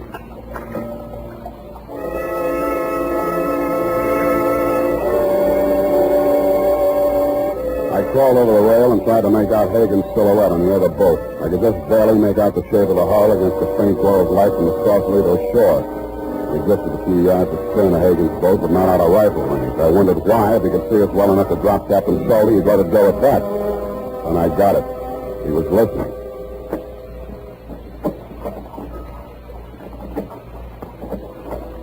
Somebody was pulling out from shore in a rowboat. I didn't waste any more time listening. I dug into Captain Salty's jumper pocket, fished out a waterproof pouch. I took the seaman's papers out of it. He didn't need them anymore. Wrapped it around my gun. And I took off some clothes and eased myself over the side. I didn't swim for speed, but for distance. Stopping now and then to make sure the man in the boat was still covering for me. I felt my way around the hull till I found the anchor rope. Just as I grabbed it, I heard him rest his oars. Hagen, who's that? Eddie Love. What do you want? I've come after my sister. Go on home and eat. She's sailing with me. That's the way she wants it. No lying. Wait a second. Come on out there, Beaver. What's happened? Your brother's down there in the boat. Talk to him. Well, what am I doing? Talk to him. All right. Eddie! What's he done to you, sis? I'm all right, Eddie. Everything's all right. Bruce and I decided... Go on home, Eddie. He's lying to you. He knows you framed him. If you stay out with him, you won't come back. No, Eddie. I'm coming aboard. He knows. He's got free. No, Eddie. Drop it, Hagen. Oh, drop the rifle. Go up. You lousy. Damn it. Stop.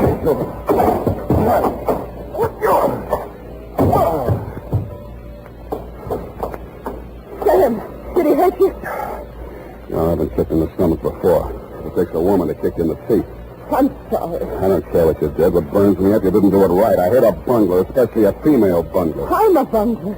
You're the one. It would have worked if you hadn't gone poking in the incinerator. I should have called the police. They'd have known what to do with evidence like that. They've been wanting to get something on Gorse ever since repeal. Listen, Angel, any flatfoot could have seen through that setup. Eve Adams was sitting in front of a mirror when she was maced. She saw the murderer enter the room. She got it in the back of the head. That means she trusted whoever walked up behind her. That also means the evidence of a struggle was fake. But the nail polish on Dorsey's shirt. You put that nail polish on her fingers after she was dead, laid that trail to the incinerator with a pair of Dorsey's shoes where any flatfoot was supposed to think he'd try to destroy the incriminating shirt. But the dumbest thing you did was lying to me about that matching lipstick you dropped in my office. That made you look guiltier than anybody, because anybody could have planted that fake evidence. I didn't kill her. I'm not a murderer. Your brother might have got off easy. Crime of passion. Please don't say that. I can't bear the thought that after everything I did, it's all come to nothing. Here. Have a lifesaver. You may need it.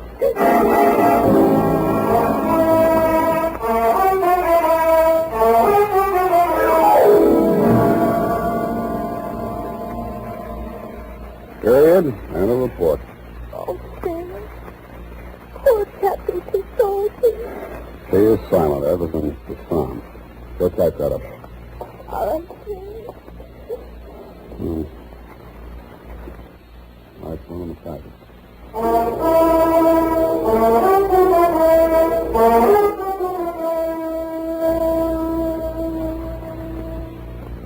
And now, listen to this. There's nothing like it, friends. There's nothing like Wild Root Cream Oil to groom your hair neatly and naturally. To its...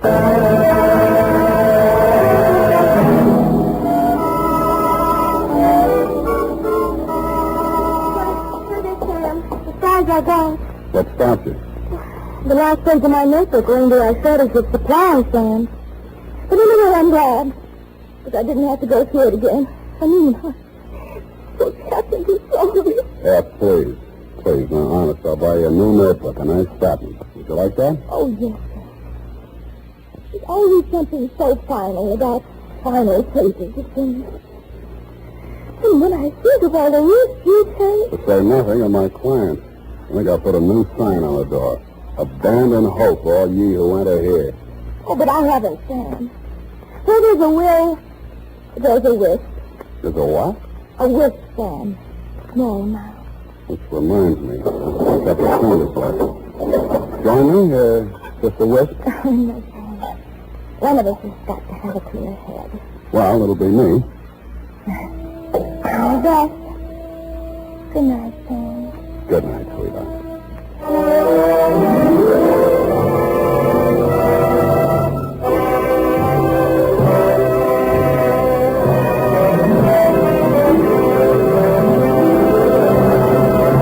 The Adventures of Sam Spade, Dashiell Hammett's famous private detective, are produced and directed by William Spear. Sam Spade is played by Howard Duff. Lorene Tuttle is Effie. The Adventures of Sam Spade are written for radio by Bob Tallman and Gil Dowd, with musical direction by Lud Gluskin. This is Dick Joy, reminding you that next Sunday, author Dashiell Hammett and producer William Spear join forces for another adventure with Sam Spade, brought to you by Wild Root Cream Oil. Again and again, the choice of men who put good grooming first.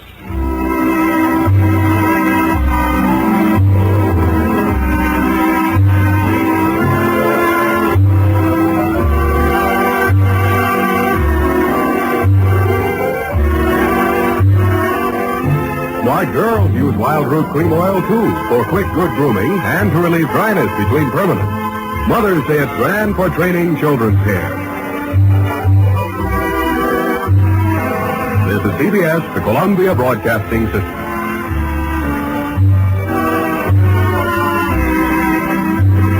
Here at Escape Radio, we proudly thank our partners at CBS. And now, folks, a quick challenge before the next thrilling chapter.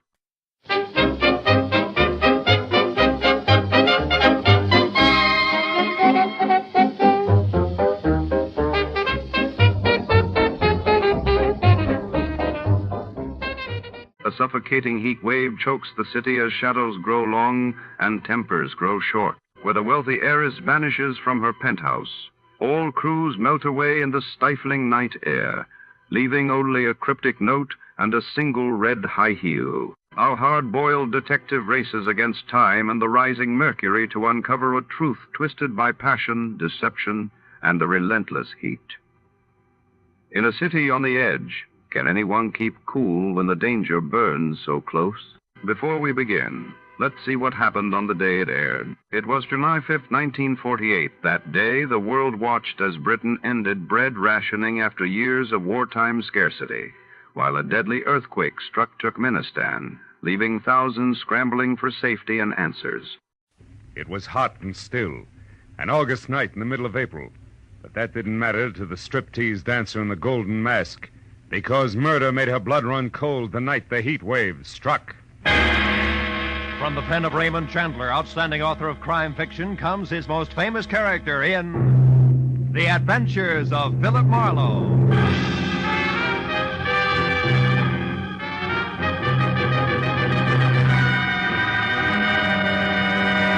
Now, with Gerald Moore, starred as Philip Marlowe, we bring you tonight's exciting story, The Heat Wave.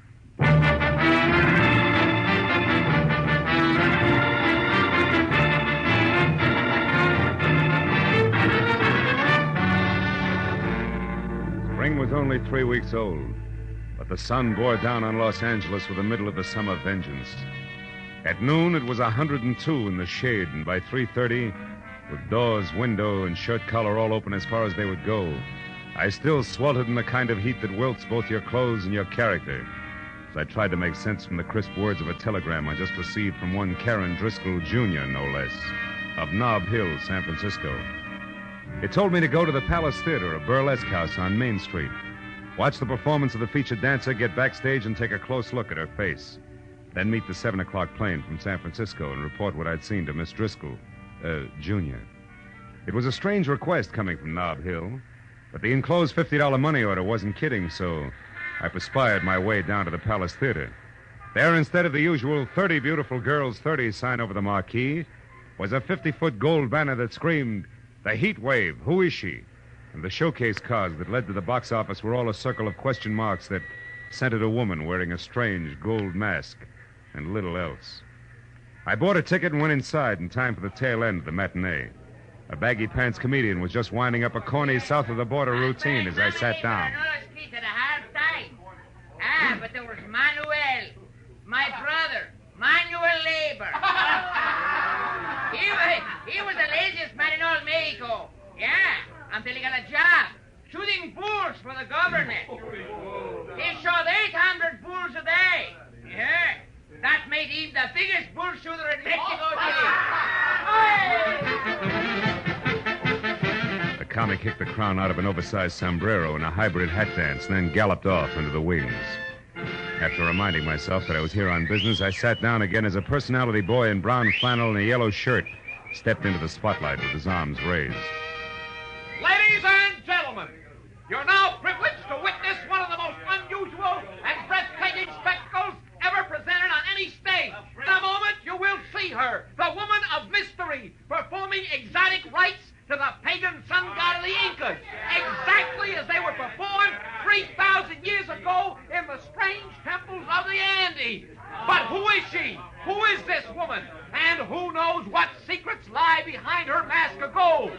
The Palace Theater presents the masked marvelous, the beautiful, the dazzling, the mysterious Heat Wave.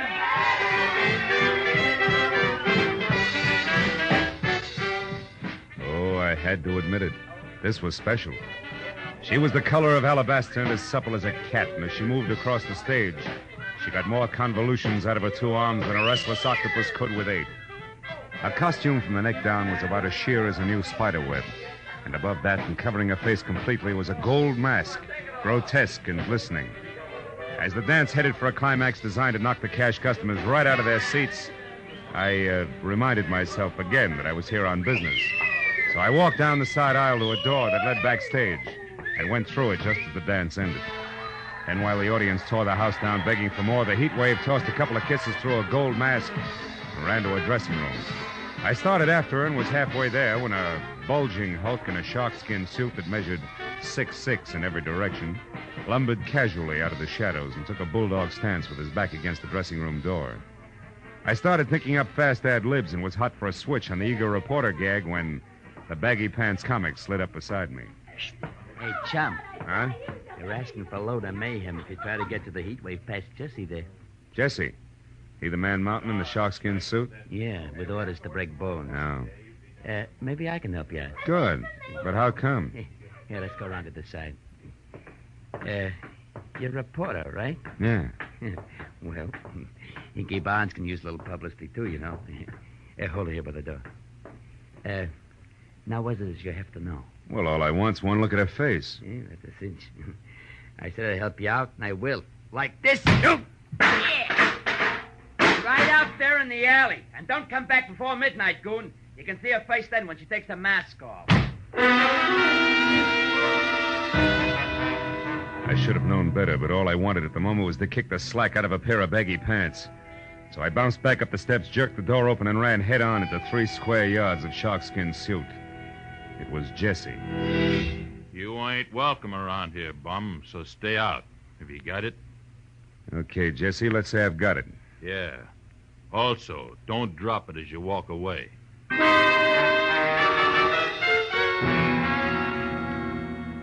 I was glad to remember that I had a client to meet at the airport. So in spite of the fact that the Heat Wave's face was still a well-kept secret behind a gold mask, I took Jesse's good advice and left.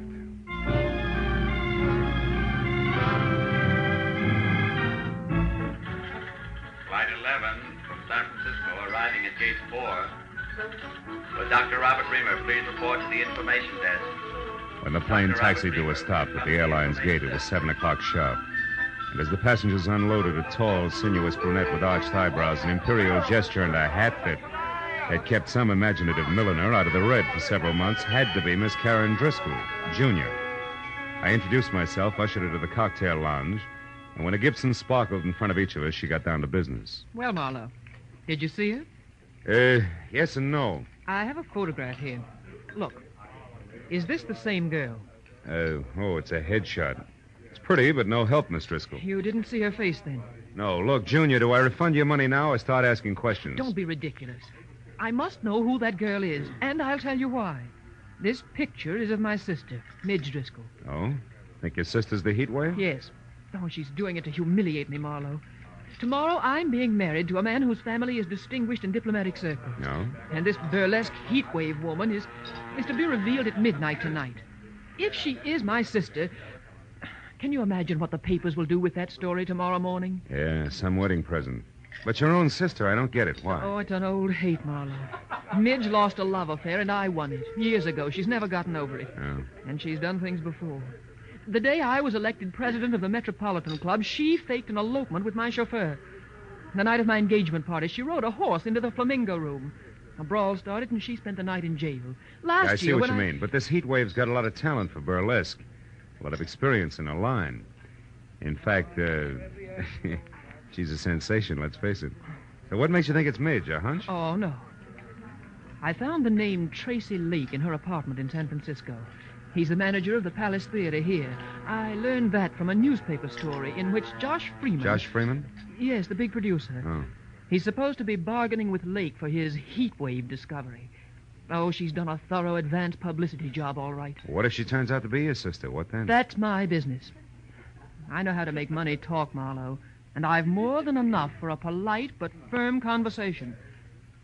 Your job is merely to find out for sure, between now and midnight, if my sister actually is this Heat Wave. I'll take care of everything else.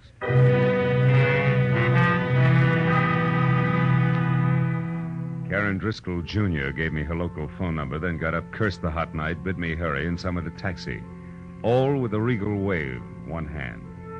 And I was left to my own devices in something less than 5 hours to make them work in, so I drove back to the Palace Theater, which was stalling until midnight by showing a triple feature movie. Paid another admission and slipped backstage again. It was deserted except for 2 electricians tied up in pinochle under the switchboard light. The Heat Wave's dressing room was locked. Jesse was nowhere in sight, and I was about to leave again when I heard a familiar voice cooing into a dark nook that turned out to be a phone booth. It was Hinky Barnes, the baggy pants comic. Beauty to the beautiful, you know. Hey, listen, baby. About that other deal, did you talk to her? She won't. You sure? Yeah. Yeah, well, look, I gotta talk to you. How about dinner? You can't? Well, I know you got things on your mind, but... Yeah, honey, I know you're tired. Well, okay. Don't worry, things are gonna be okay. You'll see. Bye-bye, baby. Hey, Hinky. Oh, you again. Yeah, that's right. That brings us up to date, even Steven. Now get this. First, I'm not a reporter. Second, I represent Josh Freeman's office. And third, I haven't got all night.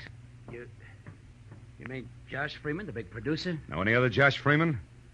I want to talk to Tracy Lake about the heat wave, but I want to see her before I talk. Is she here? No. She won't be back until the big midnight show. Where's Tracy, then? He's home. The Toppet House on in Wilshire. About 2 blocks down from Arthur Murray's. Hey, but listen, tell me something. Is Josh going to make a star out of her? With a talent like hers? What do you think, Hinky? I left Hinky with his mouth hanging open and the fire of ambition burning like an alcohol lamp in each eye as I drove out to the Toppet House on Wilshire. Leaning on the bell at Tracy Lake's apartment, I got ready to be a hard-hitting, practical-minded producer's right-hand man. Yeah, what is it? Tracy, my name's Marlowe out of Josh Freeman's office. Caught the heat waves act this afternoon, willing to wrap her up and take her home right now. But not sight unseen. Who is she? Wait a minute. Huh? You say you're from Josh Freeman, Marlowe? That's right. And I got a blank check right here in my pocket. Authorized to fill it out unless you're completely unreasonable. I see. Well, now, look, Marlowe, this heat wave thing is going over 1,000% better than any of us expected. Yeah, I know. But you see... The price is high already, and the bids have only started to come in. Oh, excuse me. I just opened a bottle of Porroh Man over there. Help yourself, Marlowe. I'll be right back. A perfectly good telephone sat within an arm's reach of Lake. But instead, he went down the hall to an extension and closed the door behind him. It was distinctly malpractice, but time was running out on me, so I picked up the phone and listened. Is Mr. Ridgely the jeweler? Oh, yes. What is it, Ridgely? The bracelet you selected is ready now. We can deliver it immediately. Fine. It goes to Miss Nita LeVar, 44 Edgewood Terrace. Oh, enclose a card. Don't worry, darling. You're my real heat wave. Sign it, Tracy. Lovely, lovely. And the engagement ring? The sunburst? Yeah, that's for Miss LeVar, too. But deliver that to the theater at midnight. You got it? Yes, indeed, sir. Thank you. And congratulations. Tracy Lake and Nita LeVar. Who might she be? Sorry, Marlowe, a little personal business. Now, you were saying... Yeah. I was saying I can hand you a nice fat check if this mass marvelous is really okay. You're building up to quite a surprise, Tracy. You must have something. Yes. Indeed I have, old boy. Plenty. Yeah? I can't reveal the lady's name until midnight. All right. Play coy. What's her background? Has she got class? Class? Marlowe, you wouldn't believe it. Not blue book stuff. Society girl in burlesque? Why, anything's possible, Marlowe. Sure. She could even be from Nob Hill, huh?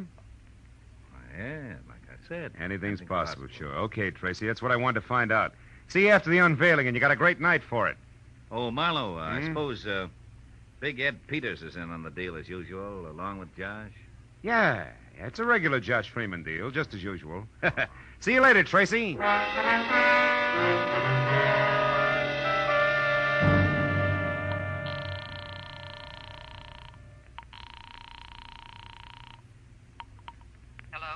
This is Marlowe, Jr. I just wound up an interview with Tracy Lake. When I threw Nob Hill at him, he turned green. But it's not official yet. The odds are high that it's your sister Midge, all right, who's knocking him dead as the heat wave. I knew it. That horrible, vindictive little tramp. What else, Marlowe? Did you find out where she is? Yeah. She's going under the name of Nita LeVar and staying at 44 Edgewood Terrace near MacArthur Park. But listen, it's not positive yet, so I'm going there to check right now. Where are you calling from, Marlowe? A phone booth at a closed gas station out here on Wilshire. But Oh. What's the matter? What is it, Marlowe? I am about to start earning that fee of yours, baby. 300 pounds of muscle in a sharkskin suit just walked up. Goodbye. Hello, Sonny. Well, my Piltdown pal. So the boss was right. You're just a cheap, nosy reporter, after all. It's cramped in there, ain't it? But you're not getting out, bub. Now, wait a minute, Jesse. It's a hot night. Let's not work up a sweat, huh? Don't you worry about that. Mr. Lake pegged you as a phony nosy, and that's bad. What do you mean, phony? You said Big Ed Peters was in on a deal with Josh Freeman. All right, what about it? Big Ed's been dead for 12 years. And you know what? He's still gonna look better than you are 30 seconds from now. Oh!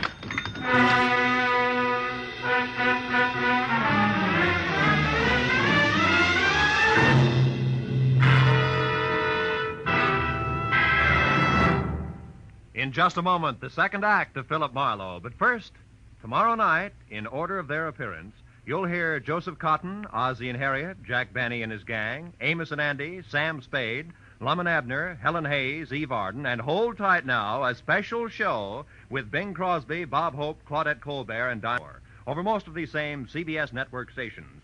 And Jack Benny with Mary, Phil, Dennis, Don, and Rochester will be heard over them all.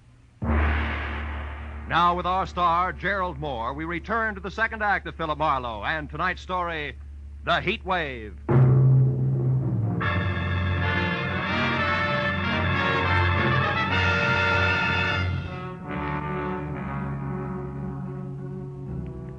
When the little man in big iron boots who were kicking at the lining of my temples finally quit, and I dragged myself back up to the vertical, Gargantua was gone.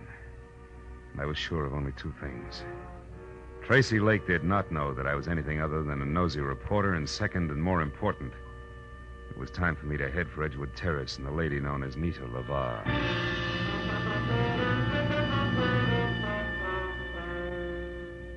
As I started for the front door of number 44, which was an all-alone stucco under tile L-shape that showed a single light, the little men in iron boots went to work again.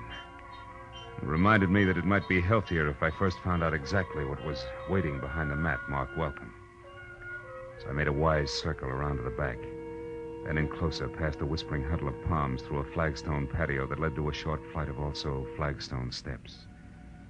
But there, when I was only a few feet from an uncurtained window, I stopped at the sight of something I hadn't expected. It was the body of a woman lying in a twisted heap at the bottom of the stairs. When I moved closer, I saw that the ugly cut on the side of her head that had killed her had come from the jagged edge of the last step. I also saw that the woman was Midge Driscoll. Next to the body, there was an overturned, crushed sprinkling can, which meant that she could have fallen to her death accidentally. Also, it could have meant that if murdered, a killer had overturned and crushed the sprinkling can as well. I was somewhere between the two thoughts when I heard a car brake to a stop in front of the house. Then high heels on a cement walk. I quietly moved around to where I could see something tall and blonde who, in a better light, would have been better looking. Good evening. What? Who's there? Name's Philip Marlowe. Mean anything? Nothing. Then try this. I'm a friend of Midge Driscoll's. Midge? I never heard of anyone by that name. I'll bet. Step up a little closer, honey. Now, wait a minute, Mr. Bright Eyes. Midge! Yeah, Midge. And Driscoll. Name you never heard of, remember? Now, what do you say? Do we play it straight? Yeah. I'm Nita LeVar, Mr. Marlowe. Baby, you're getting in deeper by the minute, and by that I specifically mean that Midge Driscoll here and Nita LeVar are one and the same. Oh, you're crazy. I know my own name. It is and always has been Nita LeVar. That's Midge Driscoll. All right, since you've grown so cooperative, maybe you can tell me why she's dead. Could be that she fell down those stairs. An hour before her unmasking is the heat wave? Heat wave? You know an awful lot, mister. How come? It's strictly business. I'm a private detective with client. We'll talk about that later. Right now, it's time to go in and call the police. And don't tell me you can't find your key. Don't worry, private detective. I won't. Here, catch. Got it. Now, let's get inside. But let's not call the police, huh? Why not? Are you afraid that they'll... Oh, I see what you and that pretty little gun mean. I'm glad. I'd hate to have to shoot you. Why, want a night your quota? Don't be funny. I didn't kill Midge. Then why no police? For a very good reason. Until tonight, Marlowe, I've been the heat wave. The substitute heat wave for Milady there, who didn't have the time or the talent for the build-up to the great joke she was going to pull on her sister. You mean you were the one I saw today? The one everybody saw every day. And liked. Liked so much that business boomed and all the heads in the front row weren't bald. Which has what to do with me calling the police? In general, everything. In particular, my career. I tried to get that crazy kid there to back off and let me go on with the act that she'd kill after one performance, but no. Miss Bunny Moneybanks wouldn't hear of it. Now that she's dead, you're in, is that it? Solid. And that's also the reason why I don't want to spend the next 2 hours talking to cops. So go on, put the key in the lock, turn it, open the door, and walk in. What happens then? Then, Mr. Marlowe, we call Tracy Lake and arrange for a playmate for you. Playmate named Jessie, maybe. A playmate named Jessie.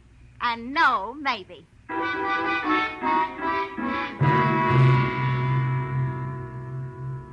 got inside, Nita Laval, who handled the prisoner with the finesse of a Marine Guard detachment, took my gun, threw it across the room, put me into a faraway straight-back chair, and got through to Tracy Lake without once taking her baby blue eyes off me. Then when she told the man she called Darling all about Midge's death, which could have been for my benefit, she placed a rush order for the monster. After that, she hung up, sat down, lit a cigarette, and waited. But a second later, she was back on her feet. When I said that friend Jessie was fast, she said I should shut up and more. Listen, Marlowe. You do exactly as I say. Coming! Now stay right where you are and don't so much as open your mouth. Who is it? It's me, Nita. Hinky. Oh, good.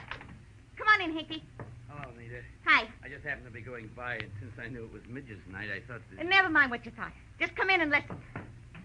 It isn't Midge's night, Hinky. It's mine. And don't ask questions now. Here. Ooh, what's the gun for, Nita? What's the matter? A private detective, but public nuisance named Marlowe. Marlowe, a detective? Mm-hmm. He told me he was from Josh Freeman's office. He was lying. Now get this, Hinky. Midge Driscoll is out and back, dead. But why? I don't know why, and I care less. But Marlowe here is crazy for calling the cops, which would leave me at midnight doing my big number for the desk sergeant. Great. So use that gun, see, and hold him here until Jessie shows up, which should be any minute. Now goodbye, and be careful, Hinky. So long, bright boy. Gentle soul, huh, Barnes? Never mind, Marlowe. Save the gab for Jesse. He's a great listener. I doubt if he'll give me the time, considering that I know it's an odds-on bet it'll be a couple of slugs in my belt buckle before he's even in the room. Jesse, kill you? Why would he do that? Because he works for Tracy Lake. And Tracy Lake has to kill me, Barnes. I know he's a murderer. Midge Driscoll was murdered? You sure of that? Just about. Doesn't figure any other way. Nita herself told me how much this chance means to her and how hard she tried to get Midge to back off. But Tracy, how does he tie in? 2 ways. The money he'll get out of the show continuing indefinitely, and better than that, the fact that he and Nita are going to be married. Those two get married? You're nuts, Marlowe. No, it's straight, Barnes. I know because I overheard Tracy talking to a jeweler about the ring he ordered. Now, you mind if I have a cigarette? Hey, Barnes, can I reach for a cigarette? Oh, yeah, okay. Hey, Marlowe, you sure of this? Everything you just said, I mean, about them getting married, no? Sure I am. Why, a little disgusted with your buddies? Yeah, a little. So as of right now, you can do as you want. I'm leaving. No, you're not, Mr. Barnes. Jesse, hey, Jesse, don't shoot. I won't, Mr. Barnes. Unless, of course, you or Buster try to get out of here. Oh, who, me, Jesse? Yeah. You were going to let Marlowe go, Mr. Barnes. I don't think Mr. Lake would like that. I'm sure he wouldn't, Jesse. So why don't you just save everyone a lot of time and start pulling that trigger? While you can still see what you're doing. Hey, the light! Get going, Barnes! You dirty louse. I'll fix you. You'll never get out of here alive. Where are you? Come on, talk. Where are you? Where are you? Answer me, do you hear? Answer me! With pleasure. Oh, you stinking slime. I'll tear you apart if I get my hands on you. Which, Jesse boy, is the trick? And now for our meeting in a phone booth, flowers, you big ape, bars and all.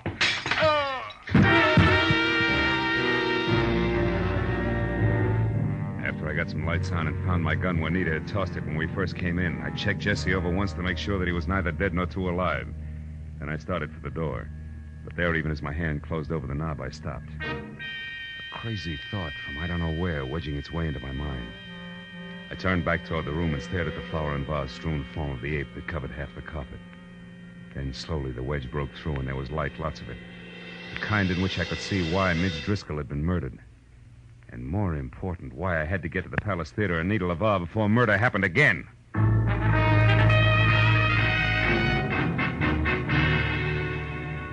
I lurched from the curb in front of Nita's at 20 minutes to 12. When I screeched to a stop downtown at the Palace without somehow hitting or being hit along the way, those 20 minutes were gone. And I was worried because midnight meant that Nita would already be on stage for the unmasking. I raced past the general at the door and then across the lobby and into the theater where I figured I could get down a side aisle to the wings. That was figuring wrong. Because fire laws notwithstanding, the place was strictly SRO and packed tighter than the 7th game World Series. Between the backs of perspiring necks, I could see that Nita, who was across stage from Tracy Lake himself and in the center of a single spotlight that could have opened a supermarket, was still masked.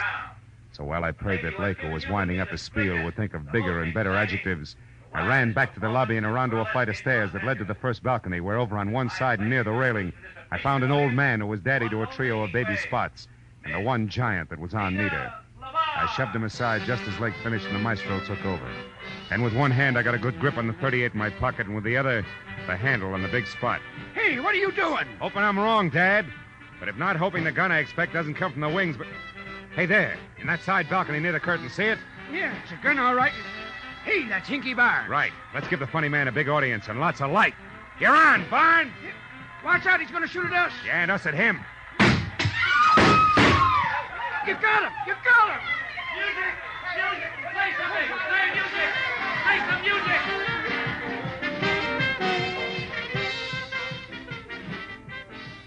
It was 20 minutes of bedlam. Police, music, and 2 quick numbers by Nita LeVar, all of whose shaking was not routine.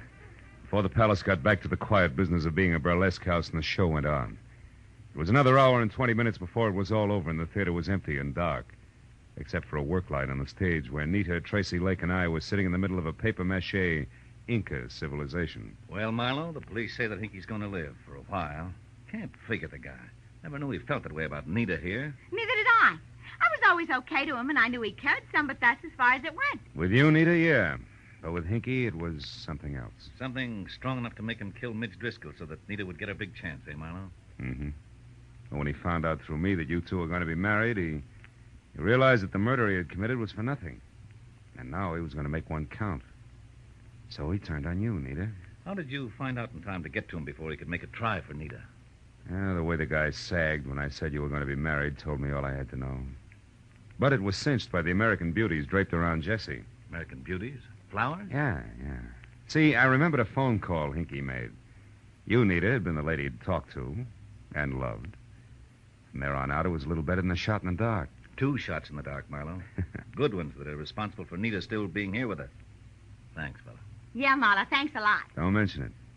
After all, I was paid for my work, and besides, that dance you do, Nita, belongs to posterity. Good night.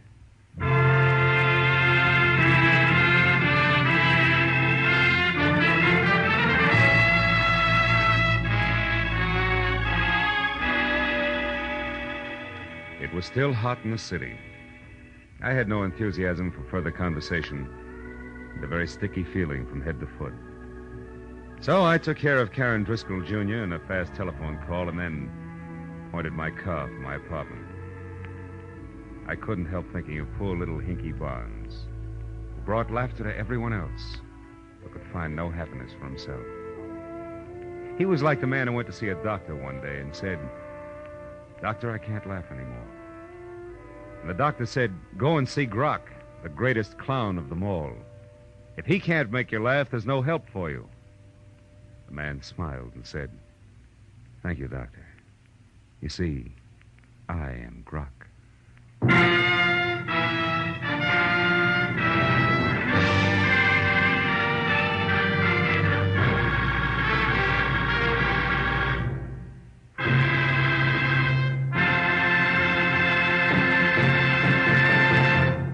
The Adventures of Philip Marlowe, created by Raymond Chandler, star Gerald Moore, and are produced and directed by Norman MacDonald. Script is by Mel Donnelly, Robert Mitchell, and Gene Levitt.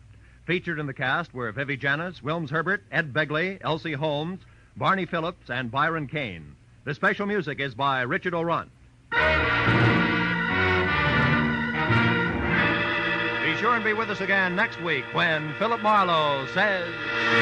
It started at dawn in Los Angeles taxi and wound up that night on a cliff in the middle of the Pacific. All because of a Dutchman with $50,000, a corpse in a lily pond, and an Oriental with a chauffeur who wanted a cloak made of nothing but feathers.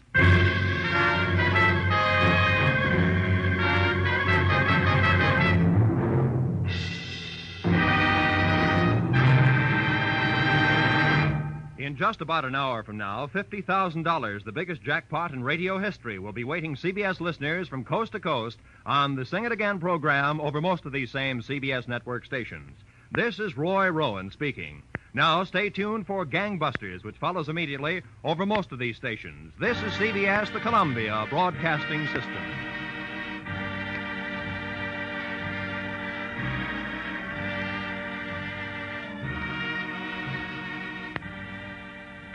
This is Escape Radio speaking, with our thanks to the fine folks at CBS.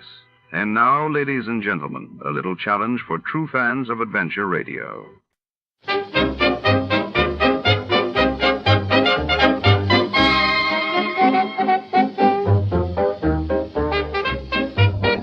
Tonight, our story unfolds behind the imposing marble columns and echoing corridors of the Los Angeles Superior Court.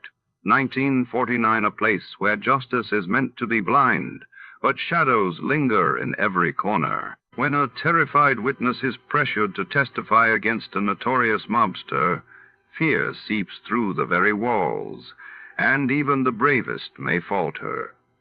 Secrets, threats, and the heavy weight of conscience collide under the harsh glare of courtroom lights. Will courage prevail, or will silence become the greatest betrayal?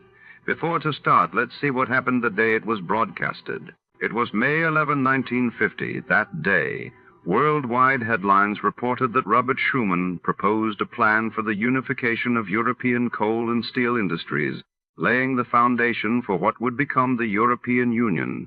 While in the United States, the trial of suspected Soviet spy Klaus Fuchs dominated the front pages, heightening Cold War anxieties. Tired of the everyday grind? Ever dream of a life of romantic adventure? Want to get away from it all? We offer you Escape. Escape, designed to free you from the four walls of today for a half hour of high adventure.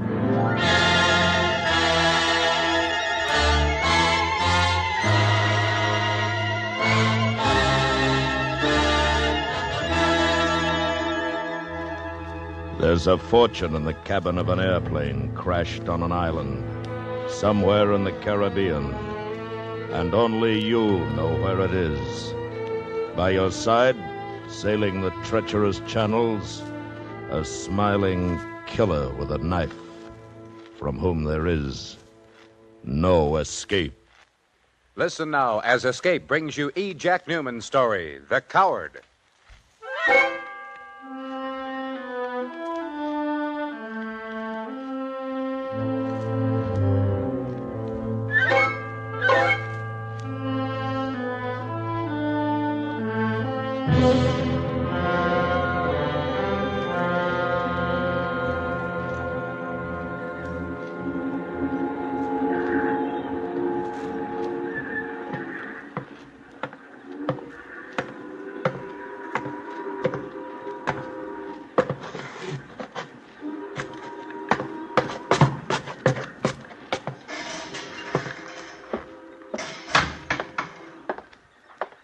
You.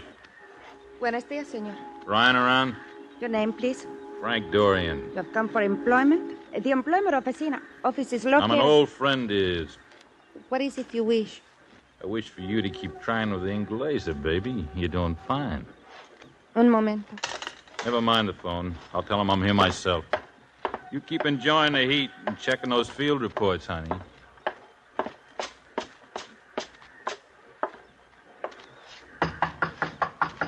Janet. Frank Dorian. Dorian. Thought you were dead. I'm not. It's a nice little secretary you got there, Ed. Can she spell? Maria does fine. Come on in.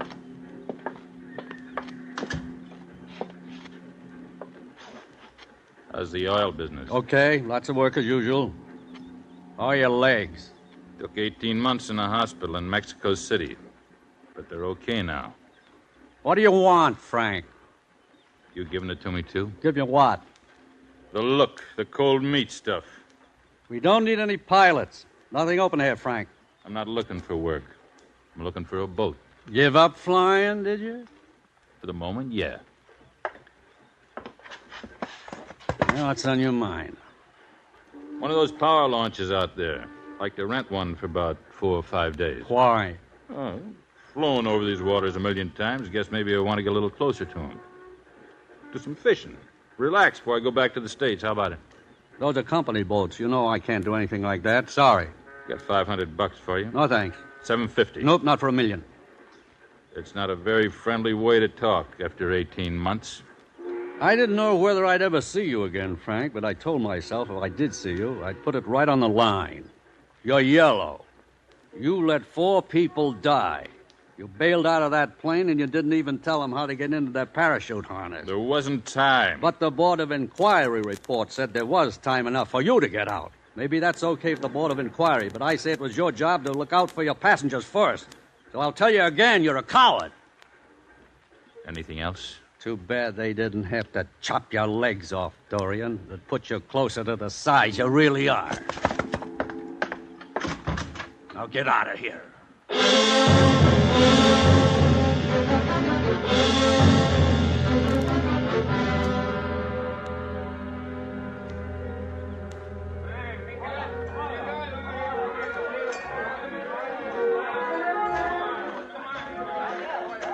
Well, I thought I'd find you here.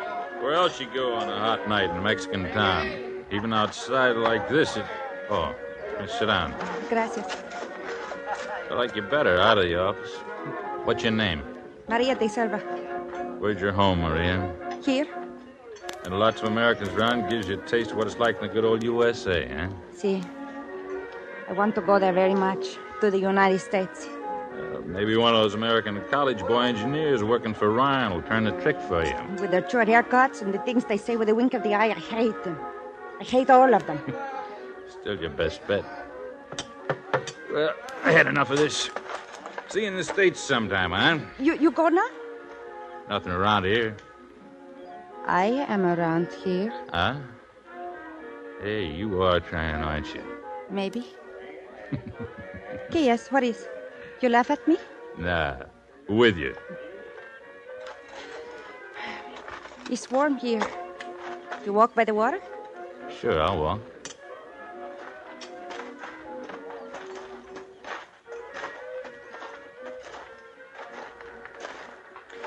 It's funny. What's funny? The way you came into Senor Ryan today and asked about the boat. You tell me about it later. Yeah, Ryan and his lousy I boats. think about this all day. That is why I find you. I think you want to rent a boat bad. Very bad. You talk like you got one. In a little way, I do have one. What you got, a fishing jig? Your papa, your brother got a little squirt of a bark that I can stand up and take through the surf? No. It is a power launch. Like those over there. Power launch? Belongs to someone I know. He buy it from one of the old company 2 years ago and make it over. Use it for big fishing. It's a good boat, very good. Maybe he ran it to you if I ask him. Where is it?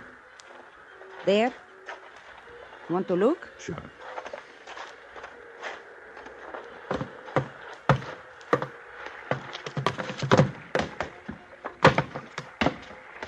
Where's your friend? He's away now. Calls this a boat, huh? It's good enough for fishing. That is why you wish a boat. Yes? You see good engines. Yeah, I'd have to hear him. You can't tell by looking. He go out many times in this boat. 4, 5, 6 days at sea. Well, Maria, I'll tell you what you do. You tell your friend I'm interested in renting it for 5 days. Tell him I'll give him $300. He would laugh at you. You can take it or leave it. He would leave it. And I guess it's no deal. Thanks for showing me. This is the only boat around here that is not owned by the Salazar Oil Company. You do not take this one, you take nothing. All right. Nothing. How will you go fishing? Huh? Maybe I should say, how will you get to the island without a boat? 2 months they searched for the plane, and then it was decided to crash into the sea. But it did not go into the sea. It's still out there somewhere on one of those islands. And you need a boat to get there. You're crazy. I know there was a payroll on that plane. $80,000. Ah. You got it all figured, haven't you? Suppose what you say is true and I took this boat. What then? Half. And suppose I just let it lay. Suppose I didn't hear what you just said. Suppose it means nothing. Then I go to the police and tell them what I think. You think they'd listen? If I told them how anxious you are about a boat. The police here and the insurance company and the bonding company and the oil company have asked all the questions they want. They were on me for 3 months while I was in the hospital with my legs in the hoist. So maybe you haven't got such a good thing at that. Oh. So we know where we stand there. Now, what about your friend? I would pay him for my half. All right. Sunday morning, 6 o'clock. Enough fuel and food to last for 5 days. If this thing's in shape, if your friend's okay, and if I feel like it, I might take a trip.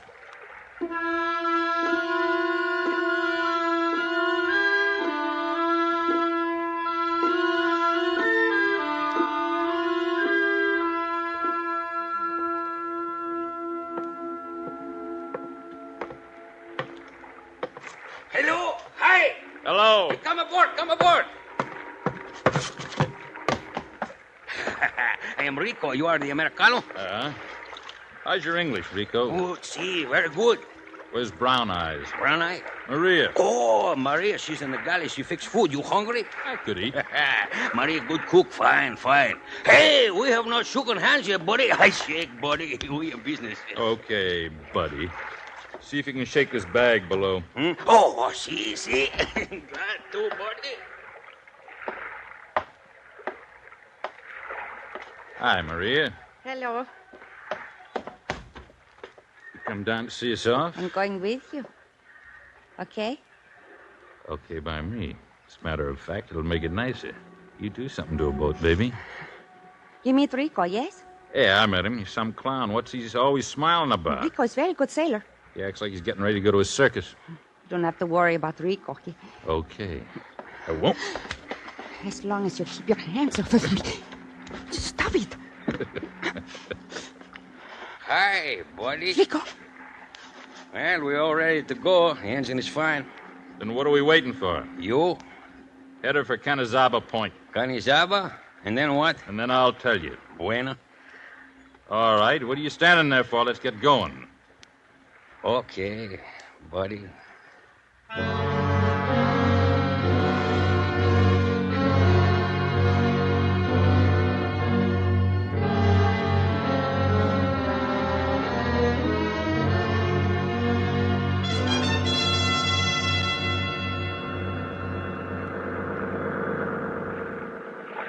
Frank. Huh? I am afraid. What now? Rico, he's dangerous. He don't like the way you act to me. And the way you make him embarrassed. He'll live. But will you? He wants to get to that island, doesn't he? See? And I'm the only one who knows where it is. That is true, but... But what? But I am thinking of the time after we have been there. Think he's feeling that, huh? Come here. What? Let's settle it now. Rico? See? Give me a match. Hmm? Fosforo, Sabrillo. Match. Oh, I know how much. I do. Here. Light me. Light yourself. Get up. Now light me. Okay, buddy.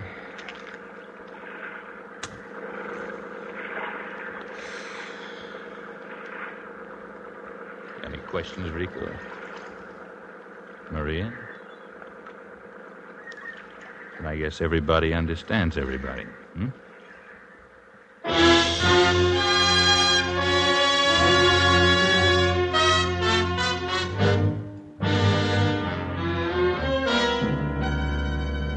You are listening to The Coward, tonight's presentation of Escape. French, German, Italian, Swedish. Nobody has trouble understanding the language when the language is music. Tomorrow, CBS Radio presents the classic works of the composers round the world on our World Music Festivals. Hear it tomorrow on most of these stations. And now back to Escape and the second act of The Coward.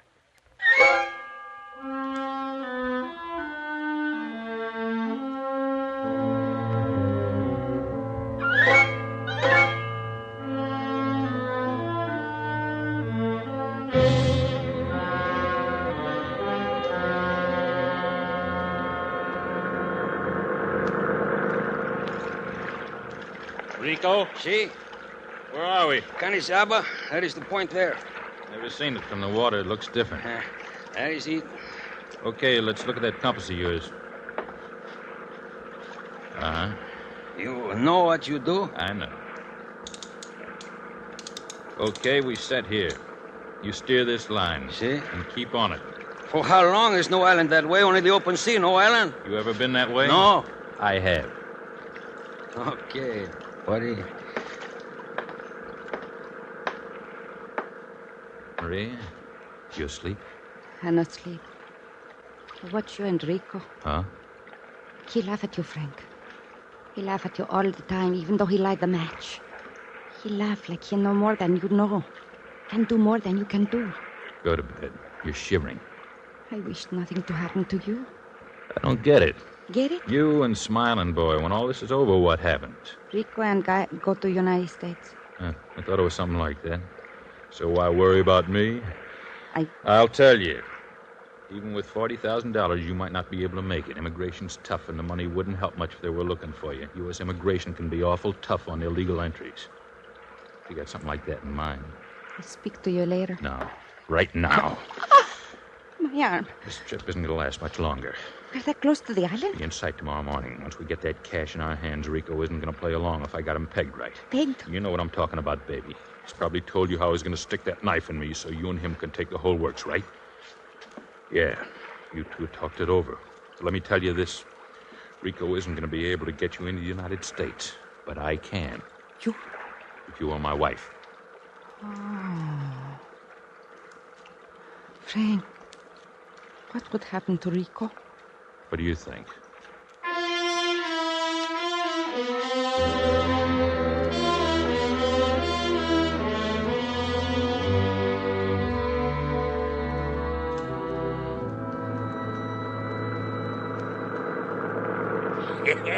By golly, buddy, you right.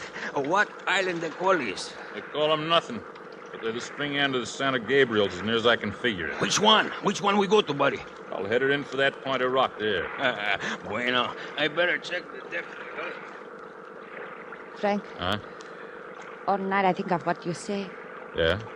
I am with you. Okay. What you do with that gun? I need it. Why? Get rid of him right now. We don't need him anymore. But the boat? I can handle it. Hey, buddy, come here quick. What's the matter? Come here quick.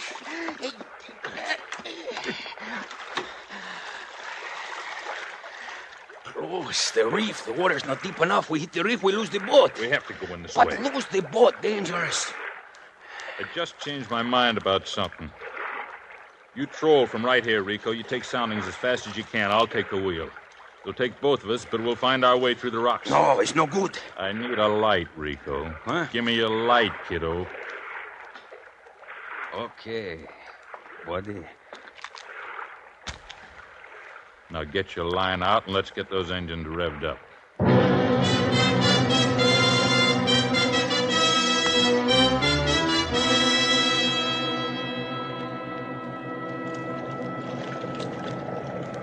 Seven. Now 6.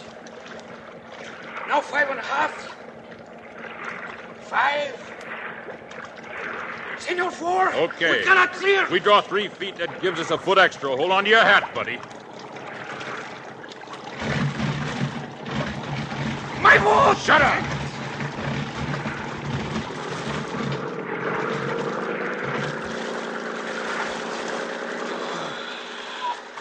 Oh, by golly, after this, I hope you picked the right island, buddy. It's the right one, all right. I hate to think I'm doing all this for nothing. Look! Hey, there, the island, the plane. Yeah. Just the way I thought you. By golly, buddy, a long time I think maybe this is just a trick. You're not sure the plane did not burn, but you want to look. I want to look, too. Now I see. You okay, buddy? We all be rich, eh, Maria? See? That is what you want, Carita? See. Well, by golly, we have it now. It's getting late. Let's hustle it up and get out of here. I don't want to spend the night on that island. Why not? Nothing to eat, nothing to drink. It's hot day and night. Rico, take her in as close as you can, and we'll wait. Okay, buddy. Frank. Yeah? It's all right? Fine. Nothing to worry about now. Nothing at all. What do you mean? You and I could bring it back through the rocks alone.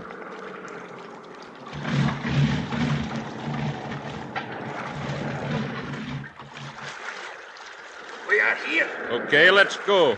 I'll give you a hand over the side, Maria. Gracias. Here. Why is it the planes not find her? They didn't look in the right place. And she's half buried in a loose rock. How you doing? Bueno.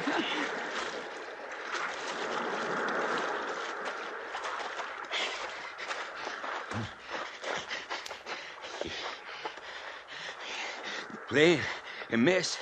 Where in it is the money, buddy? In the baggage compartment. I go pull the door open. I go pull the door open. By golly, she stuck hard. I'll give you a hand.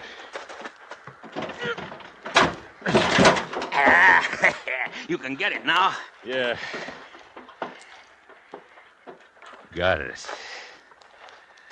It's locked. Give me your knife. Huh? Oh, here.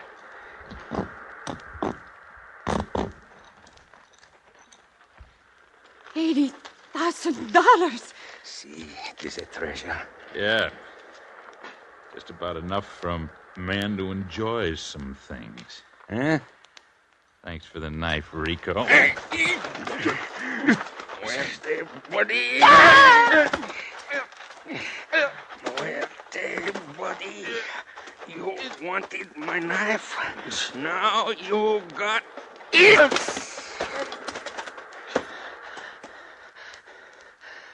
Adios, buddy. You kill him. A little. All of it will happen to him, an hour, two. And he has stuck you also. You bleed. Scratch only, querida. But he, my buddy, he will die. I think it nice you should stay here and watch. You can die with him. No, Rico, no! It is what you wanted, to be with him. You have him now. No.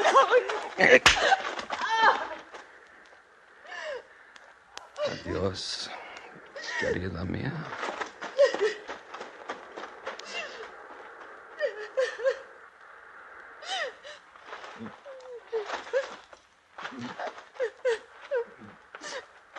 Maria. You hurt bad, Frank. You telling me?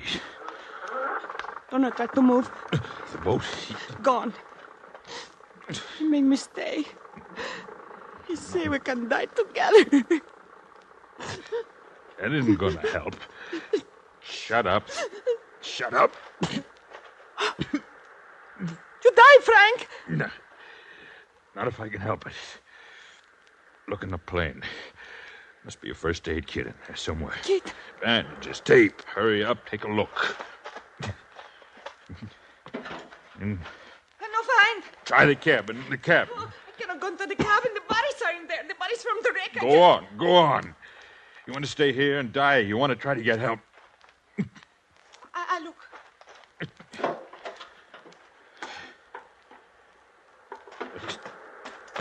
Right, Frank. This is it? Yeah. Come on, get it open. You all right? I'm all right. Okay.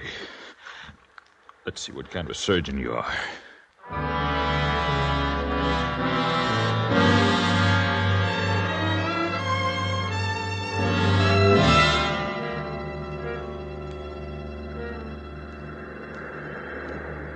Better now? Yeah.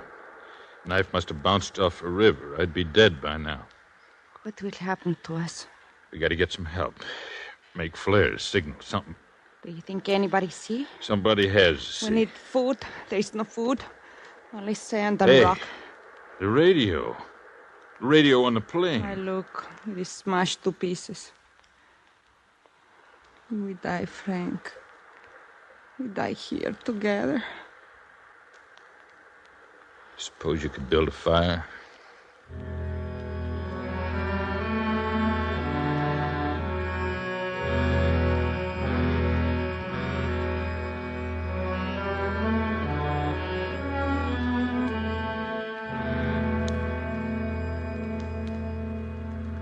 You awake, Marie? Si. I keep dozing off.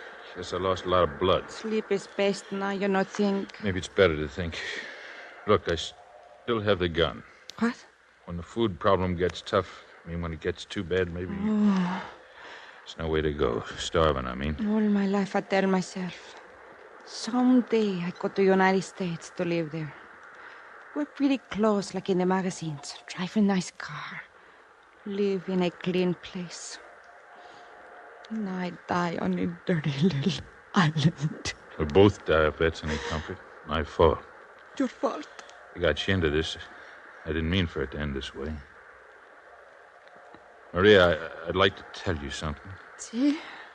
When that plane ran out of gas, I tried to tell those 4 workers how to get into the chutes. I really tried. They didn't speak English, and I didn't speak their language, and it just wasn't time. I could have stayed with the plane and died then. Maybe it would have been better, but I bailed out, and I saw it crash here. In the hospital, I got the idea about the money. Why you say this to me? I hate to drag you with me. You don't deserve it. You're just a kid who wanted to go to the States. I'd have been proud to take you there.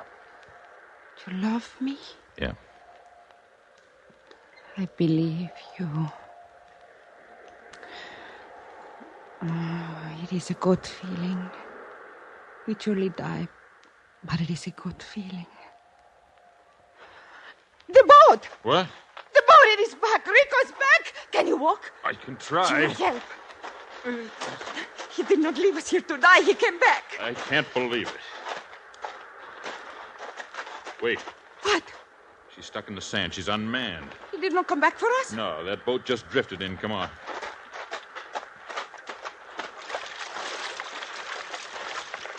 Oh. What? On the railing. He couldn't get out. Couldn't get through the reef alone in the knife fight. He bled. He's dead, Maria. And now we will live.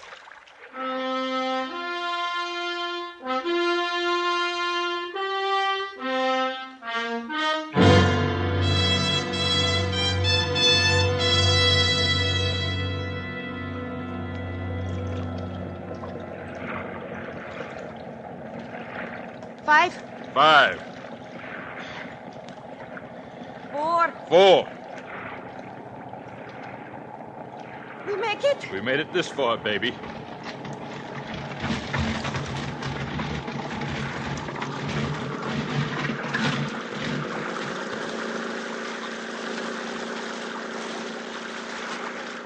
We're clear now. Open sea ahead. Open sea. We're safe. What happens when we get back? You mean the money? See?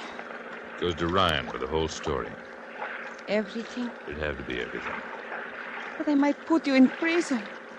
If they did, I wait. I will wait for you. we haven't got anything to worry about, Maria. Take the wheel.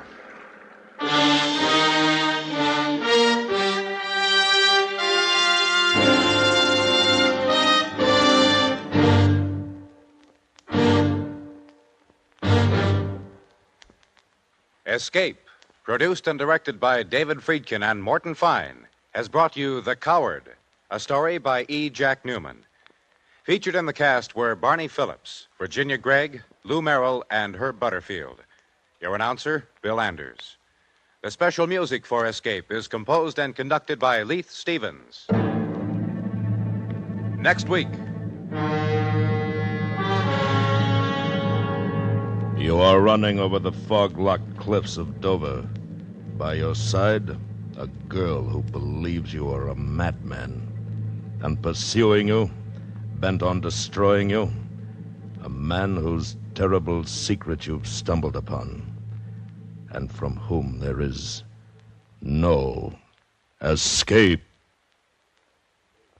So listen next week when Escape brings you Walter Brown Newman's story, 2 and 2 Make 4.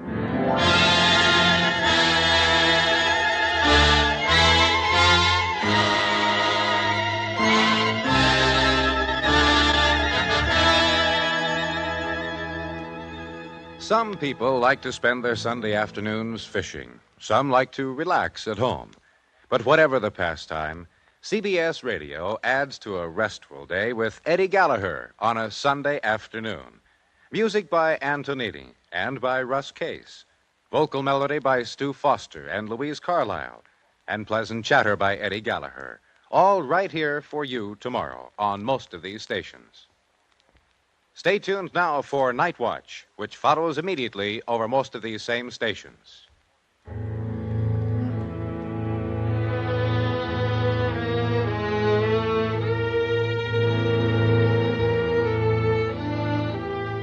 America listens most to the CBS Radio Network.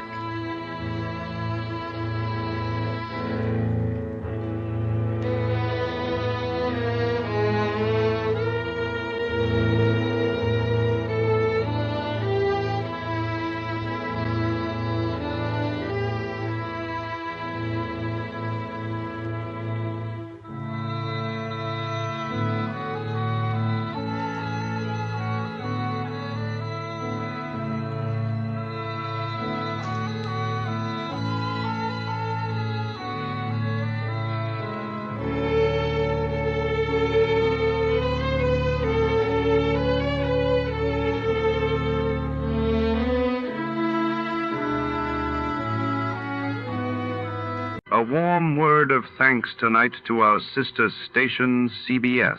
And before the next thrilling episode begins, let's see how much you know about your favorite radio heroes.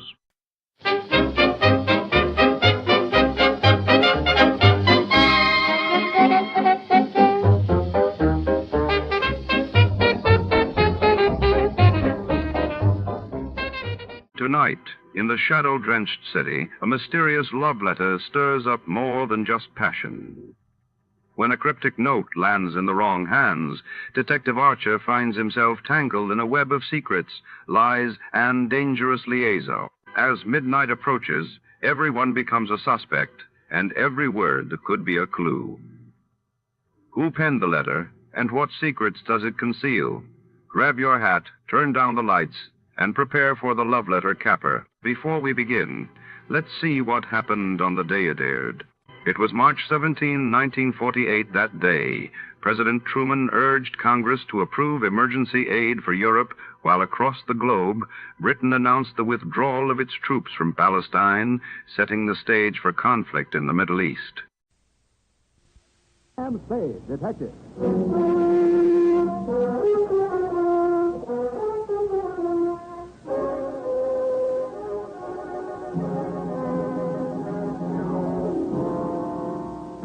Since the world began, woman was meant for man. I must say, this is a sort of honeymoon night, Jim. After you've been keeping something from me. Oh, I wouldn't blame myself if I did. It didn't exactly telegraph this part. Come on in, Angel, and I'll tell you as much about it as I think you should know. And what, may I ask, is a large parcel with a pink ribbon around it? Love letters, what else? Well, I must say, for a whirlpool romance. Whirlpool? I mean, writing all those letters. When did you find time to get acquainted? Stop pulling at that blouse. What's the matter? Does it itch? Oh. Now that your marital status is no longer quo, well, Sam, these little routines will marry you.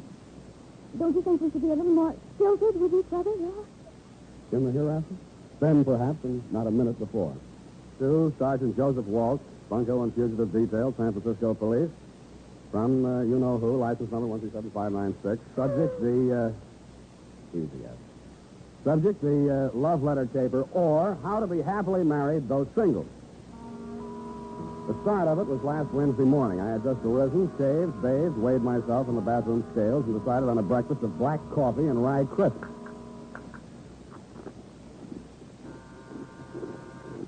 Noise and stuff. Oh. Special delivery. Sign here. Oh, hold this, will you, Sonny? What do you call this? Some kind of Italian soda crackers? Rye crisp, low in calories. Take a bite. Oh, you could okay. lose a pound or two yourself. There you are. Eat the change. Thanks. I'll smoke it after dinner.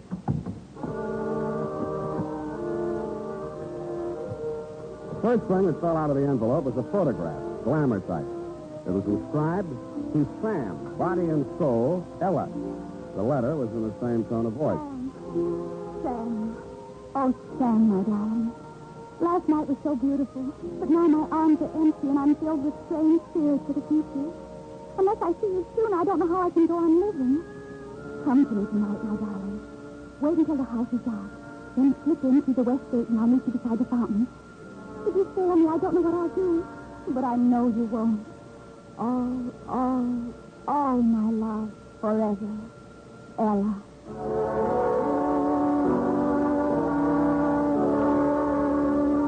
I read it over again, looked longingly at her picture, and shook my memory down. I couldn't even remember ever meeting a girl named Ella, but I did remember that last night was definitely not beautiful. In fact, I had dropped $35 in a blackjack game, not deductible. After I had tested the letter for invisible ink, codes, and ciphers, etc., with negative results, I decided it was either A, a crank letter, or B, bait, or C, a camouflage call for help from a damsel in distress. I took another look at said damsel's photograph and decided I would investigate her distress. I then phoned my secretary and told her to look up the night bus schedule to Atherton, the return address on the envelope containing said love letter.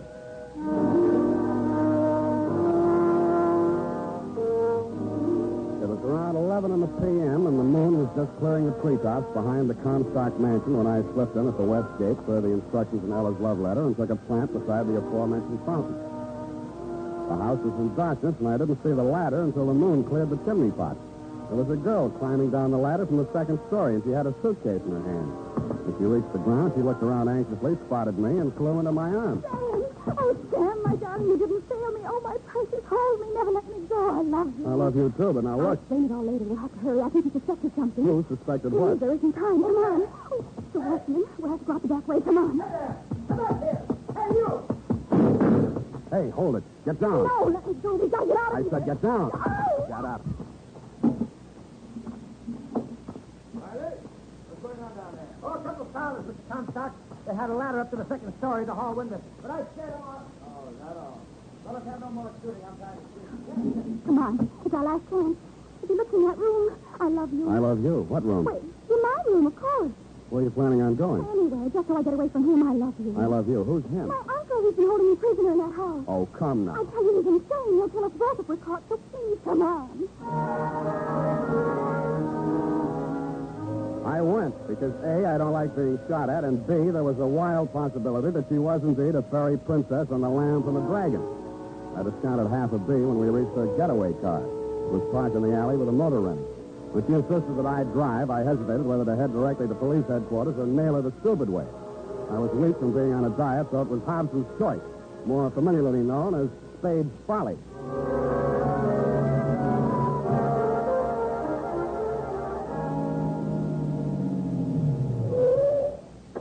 What is this place? It's where I live. You wouldn't lie to me. Not about that. Look at the address. Your love letter arrived here. Come on. Here, let me carry your bag. No, it's all right. I'll carry it. Come on. It's okay. No cops, no booby traps.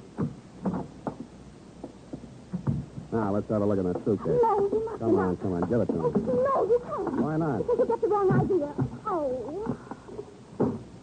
Well. What have we here? I knew you'd get the wrong idea. The only thing you seem to have missed is the Hope diamond. That jewelry is mine, every piece of it. It's all I have in the world. Poor kid. Let's see now. Diamond bracelet, not more than 10 grand. Emerald necklace, second hand, of course. All told, I don't imagine this stuff will net you a penny more than $100,000. I know, but I'll just have to get along as best I can. I don't have any money of my own. Yeah, why did you write me that crazy love letter? Because my uncle reads all my news. And I didn't want him to know I was hiring a detective. Why did you? I couldn't very well walk around with all these jewels without some protection, could I? Oh, my uncle, he followed me here. Suppose it's a cop. Oh, no, it's he. I know it. Where can I hide? In here? Don't you have a bedroom? Yeah, but it has a window and a fire escape in here. Go on. Go on. Spade? Yeah. I suppose she's told you about me. You or Uncle? Oh, good heavens, no. I'm Stuart Mason. I'm her fiancé. Or was, till she ran away with you. Maybe you'd better step inside, Mr. Mason. Thank you. Sit down. I'd like to... No. I just brought a few things I'd like to leave to Ella. Here. This bundle of letters. They're love letters to me. I suppose she'll want to destroy them. Now, wait a minute, Mr. Mason. Don't jump to any rash conclusions. I saw her come down the ladder. I saw her throw herself into your arms. Yeah, but... I can't blame her. I've been a coward. I told myself it was for her own sake that I discouraged her from escaping with me. But now I know that, well, it was at least partly fear for myself. But I might die as the others did. Yeah, but, what others? The men she's known. They've all died under mysterious circumstances, and didn't she warn you? Well, all she told me was that her uncle was insane and wouldn't let her out. Crazy like a fox. As long as she remains unmarried, he controls her money. $3 million of it. Uh-huh. Well, only the brave deserve the fair, alas. If you'll just give her these letters and tell her that I... You tell her yourself. Come on out, Ella. Stuart, why did you come here? Your letters, my dear. And I wish you every happiness. Stuart. You too, old man. Good night. Oh, Stuart, darling, I can explain everything. Don't try, my dear. Stuart, come back. Hey, Ella. Hey, Ella, your jewelry. Your love letters. Hey, we'll take care of those letters, Spade. Keep the gun on him, Riley. Inside, you. Over there, sweetheart. What do you want?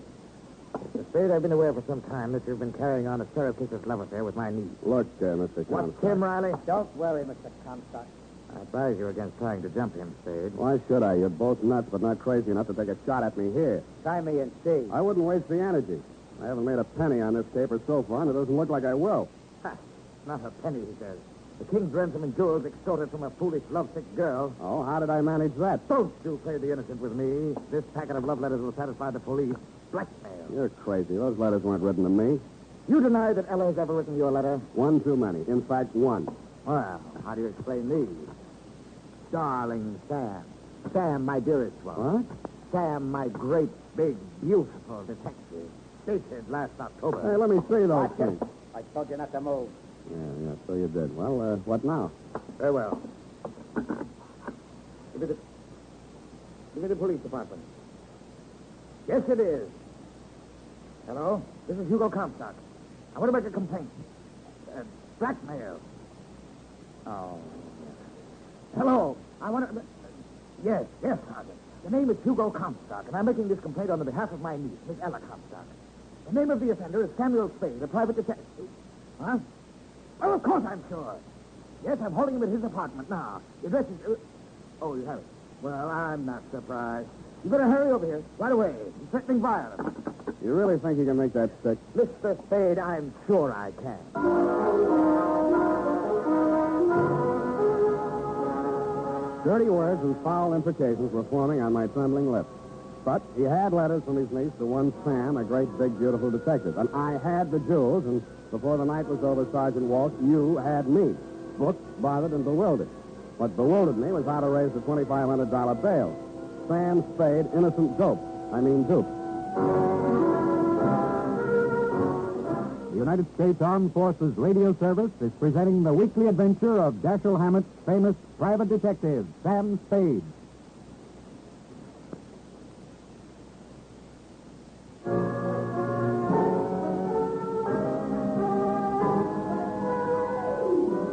Up the Times for my breakfast of rude prison fare. They didn't serve any rye crisp, but what they did serve was even less fattening. I thrust my emaciated arms through the bars of my cell and clawed at the lapels of a passing bondsman and begged him for succor. He says I didn't need any because I was it. I hurled him aside and sat down to think. About then, you, Sergeant Walsh, hove to in front of my cell. Okay, Sam, get moving. You're free. Gee, thanks. Who stood my bail? Great kidder, aren't you? Sergeant, am I to understand that the charges have been dropped? Get out of here. All right, I know when I'm not wanted. Mine not the reason why. And don't come back. Your inhospitable words cut me to the quick, Sergeant, but I bit my lip, swallowed my pride, very low calorie, and strode bravely out into the sunlight a free man. I thought, until I bought a newspaper. Right there on page 1, it said, Heiress reveals secret marriage to private detective.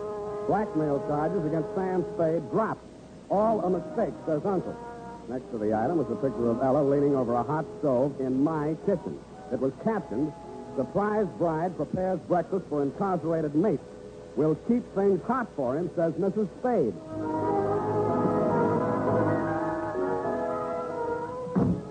Darling, your breakfast is ready. I'm on a diet. Take off that apron and sit I down. did it for your sake, Sam. Wouldn't it have been simpler just to have dropped the Oh, charges? it wasn't difficult. The nicest man forged the license and the certificate for only $10. I know a guy who would have done it for $5 and thrown in some fingerprints for free, but that's not the point. Darling, don't you see? If you'd just gone free without being married to me, Uncle Hugo might have done something worse to you. Like kill you. Nuts. Who are these ex-admirers of yours who are supposed to have been knocked off by your uncle? Name 3. Well, there was Ralph Bettington. He died of vapor loss. Of what? It happened in the mountains. Something went wrong with his car, but they couldn't prove it because it blew up and burned after it went over the cliff. And then there was poor Freddie Poor. They called him the piggy bank suicide. Why? He found $5 worth of pennies in his stomach. Oh. And then there was poor Nicky Nato. He was a ballet dancer. That's enough. Now about those letters. Why was your friend Mason sending love letters you'd written to some detective named Sam? Well, that was just coincidence. He always went by his initials, you know, like GBS for George Bernard Shaw, SAM is for Stuart Andrew Mason. Stuart Andrew is his pen name. He writes detective stories. And the rest of the coincidence was that love letter you inadvertently mailed to Sam Spade detective, thereby sending your uncle out gunning for Sam instead of SAM. What should I do after he read my diary and my confessions to myself about SAM? And the references to his brilliant mind on criminal subjects. You were a natural stand-in for SAM. Pronounced SAT. But I wasn't going through with Sam. Not after I met you. Why not? Because the moment I saw you, I knew that all those things I'd said in that love letter were really true. Really? Last night was so beautiful? I think I must have dreamed of you. Exactly. Oh, Sam, darling, I'm so lost and frightened. You know. You don't know what my life has been. Oh, I can imagine. Boyfriend's dropping dead right and left. You're the only one who can stop it. If Uncle Hugo thinks we're really married and he can't use my money anymore, then he'll stop having accidents happen to people. Won't you please be my husband, Sam? Is that so much to ask after what I did for you? Yeah. Go on. You spring me out of that blackmail frame so I can help you compound a felony. But, Sam, what am I going to do? You forge the marriage, go forge the divorce. Where are you going? Back to jail. I'll see you there. Oh, dear me. It's your foot, is it? Cast iron. Don't make them like that nowadays. My foot. Yes, your foot. I meant the strong box. Oh. Coming in or going out? I think I'll sit down for a minute. Oh, Sam, you poor dear boy. Here, let me take off your shoes so it can swell if it wants. Get away from me. I only wanted to help. I love you. Well, I don't love you anymore. Oh, first little fat, is it? Who is this guy? Oh, Sam, I'm sorry. This is Curtin. You can say that again. Curtin. Harwood L. Curtin. L. for Lacey. Attorney at law. I represent the estate of the late Gertrude Comstock, Ella's mother. You, Mr. Spade, have married into, shall we say, money. Look, Curtis, it's time to raise the blinds on a couple of things. In the first place... Please. As you know, Ella, your grandfather, the late Commodore Ezra Comstock, left his fortune to be divided equally between his legitimate heirs, that is, your mother and your Uncle Hugo. Upon your mother's death, the residue of her part of the estate was left to be administered by your Uncle Hugo as he saw fit until your marriage, at which time it should go to you. Well, where is it? Yeah. All in good legal time. First, here is this old strong box. Strong box? Containing family mementos handed down to you from your grandmother. It was your mother's wish that this be delivered into your hands upon this auspicious occasion. Here is the key, in addition to which I leave with you both my best wishes for your future happiness. Good day. Mr. Spade, I shall forward along to you the statement of my fees for services in this case. Wait a minute. Who's paying my fee? No more questions, please. Good day. Well, I guess we might as well open it. Oh, I'm sleepy. Oh, no. Let's see what's in here. All right. Let's. It didn't take long to go through Grandma Comstock's mementos, and I got more and more wide awake as we went along. The strong box contained 4 items: a teapot, a bundle of letters, a photograph album, and a family skeleton. The letters were love letters from one Elmo Pinckney. There was a tin type that said Pinckney in the album. He was a dead ringer for Uncle Hugo, which might have been a coincidence, but wasn't. I started scanning through the love letters. Find any money yet? Huh? Well, there's a Confederate 10 spot. I'll let you know if I hit any pay dirt. Well, at least he left me a pot to make tea in. What? But if there wasn't any money, why wouldn't Uncle Hugo let me get married? Now, look, why don't you go and wash out that pot and make some tea, huh? Probably leaked. Oh, something in it. Hmm? No money. His grandmother's marriage certificate and Mother's and Uncle Hugo's birth certificate. Let's see those. Oh, it's cracked. I might have known. I wonder who that is. That will be your Uncle Hugo. Well, that doesn't need to worry us anymore, does it? Here, put these things back in the teapot and put the teapot on the mantelpiece. But it's cracked. So am I, so do it anyway. Come right in, Uncle Hugo. You too, Cousin Riley, you fool. Very funny. Now, don't be silly, Riley.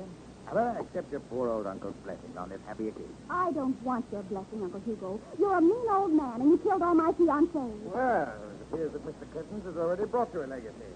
I believe I recognize your grandmother's strongbox. Mementos of a strange romantic chapter in the history of a great family, Mr. Spade. You, who have joined that family so unexpectedly, will have a privilege that even I was never granted. Oh, how come? My mother was a strange woman in some ways. I'm sure she was. I suppose we shall never know what prompted us to leave these personal oddments to Ella's mother, nor why my late sister chose to keep their contents a secret from me. I don't suppose I might be allowed to just a peek into that Pandora's box. Go ahead, help yourself. Really? Well, there's nothing but a photograph album and a bundle of letters. Love letters, Uncle Hugo. They seem to run in your family. Would you like to read them? You have no objection, Ella. Why should she have? And I can give the whole story to you in a nutshell, Uncle Hugo. It seems that Grandma Comstock fell in love with a handsome rascal named Pinckney, a deserter from the Confederate Army, and eloped with him to New Orleans. Her family pursued her there, had Pinckney arrested, got an annulment, and whisked her back home in time for her scheduled wedding to Ezra Comstock. These letters were written to her by Pinckney while he languished in prison awaiting court-martial. Here's the last one. Read it for yourself. Oh. Lydia, my darling, in a few hours I face a firing squad. Please, no tears, no regrets. I'm glad that you are married to a man who is worthy of you. Comstock will be a better father for our child than I would ever have been. Farewell, my love. So that was it, Patricia. Nothing so extraordinary about that. I think it's very tragic. Think of her married to a man she didn't love, about to have a child, and her lover facing a firing squad. Nonsense. Sentimental nonsense. What do you know about such things? I should know a little. After all, I was that child. Oh, I'm sorry, Uncle Hugo. Ah, wow. Fine old piece of spode. What? The cheaper. I don't remember seeing this. Fine old piece of spode. What? The cheaper. I don't remember seeing this here before. Just something I picked up in a junk shop. It's a very rare piece. Do you mind if I look at the mark? Go ahead. Indeed. Genuine example. Pity crack. Oh! Now, that was clumsy of me. Well, it's no good saving the pieces. I'll just toss them in the fire. Wait a minute, Comstock. I'll take care of it. Oh, it's no trouble. Well, what's this? It's your birth certificate, Uncle Hugo. Give me that. Oh, no. What are you going to do with it? Put it back where it came from. Righty. Yeah, Mr. Comstock. Spade, I'm going out of here, and I'm taking that strongbox with me. And don't think I won't kill you to get it. He will, Sam, just as he did the others. And you, too, if you don't shut your trap. Hand it over, Spade. Sure. Come and get it. Okay, let's have it. There you are. Riley, what's wrong with you? Oh, my foot is broken. Oh! Sit down and rest it. Oh! Hold it, Comstock. I've got the gun now. Well, Spade, seems you've won the day. How does it feel to be a rich man? You'll have to tell me, Comstock. The reports of my marriage to your niece are slightly exaggerated.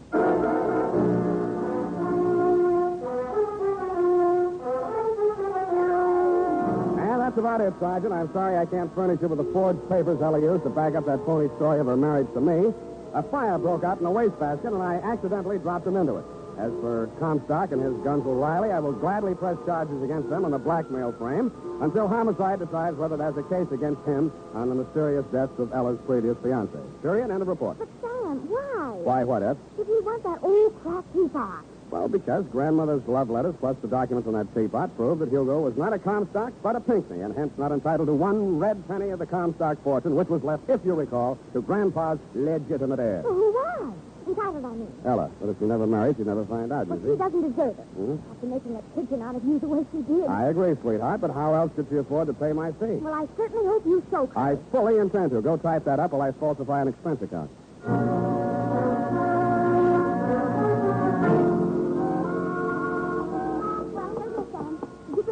No, still a couple of fingers in there. Break out another glass. No, I meant the expense account. Oh, that. Well, it was nothing much, just bus fare.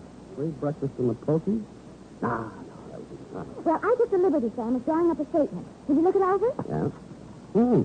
New letterhead. Well, it's only a sample I had done in Up? sending your approval. Do you? Well, yes, very classy. I like the coat of arms, but I'm not quite sure about the motto. Oh, but Sam, you are the greatest private detective of them all. You know best, Effie. And then, for an extra $100, we could have it printed in Raby ink. In what? Luminous ink, Sam. Shines in the dark. Even as you and I. Oh, Sam. I'm glad you chose that, too. Go home, all the same. Good night, Sam. Good night, sweetheart.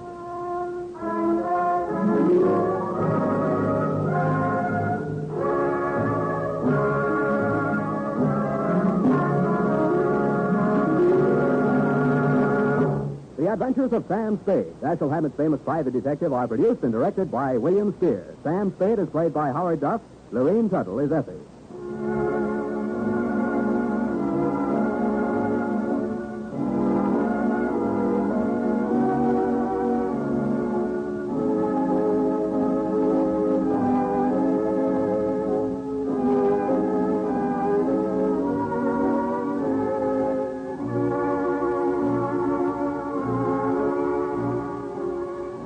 Adventures of Sam Spade, Private Detective, is a presentation of the United States Armed Forces Radio Service, the voice of information and education.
Before we continue tonight's excitement here on Escape Radio, we'd like to thank our friends over at CBS. And now, a quick quiz for our loyal listeners.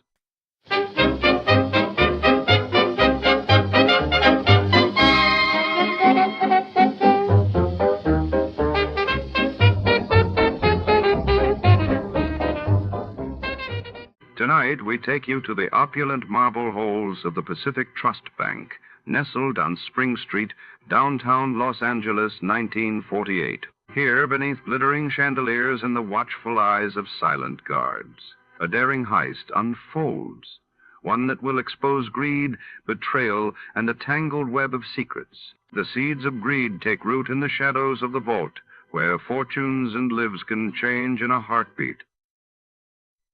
But before to start, let's see what happened the day it was aired. It was March 8th, 1951, and that day the world awoke to headlines of the sensational trial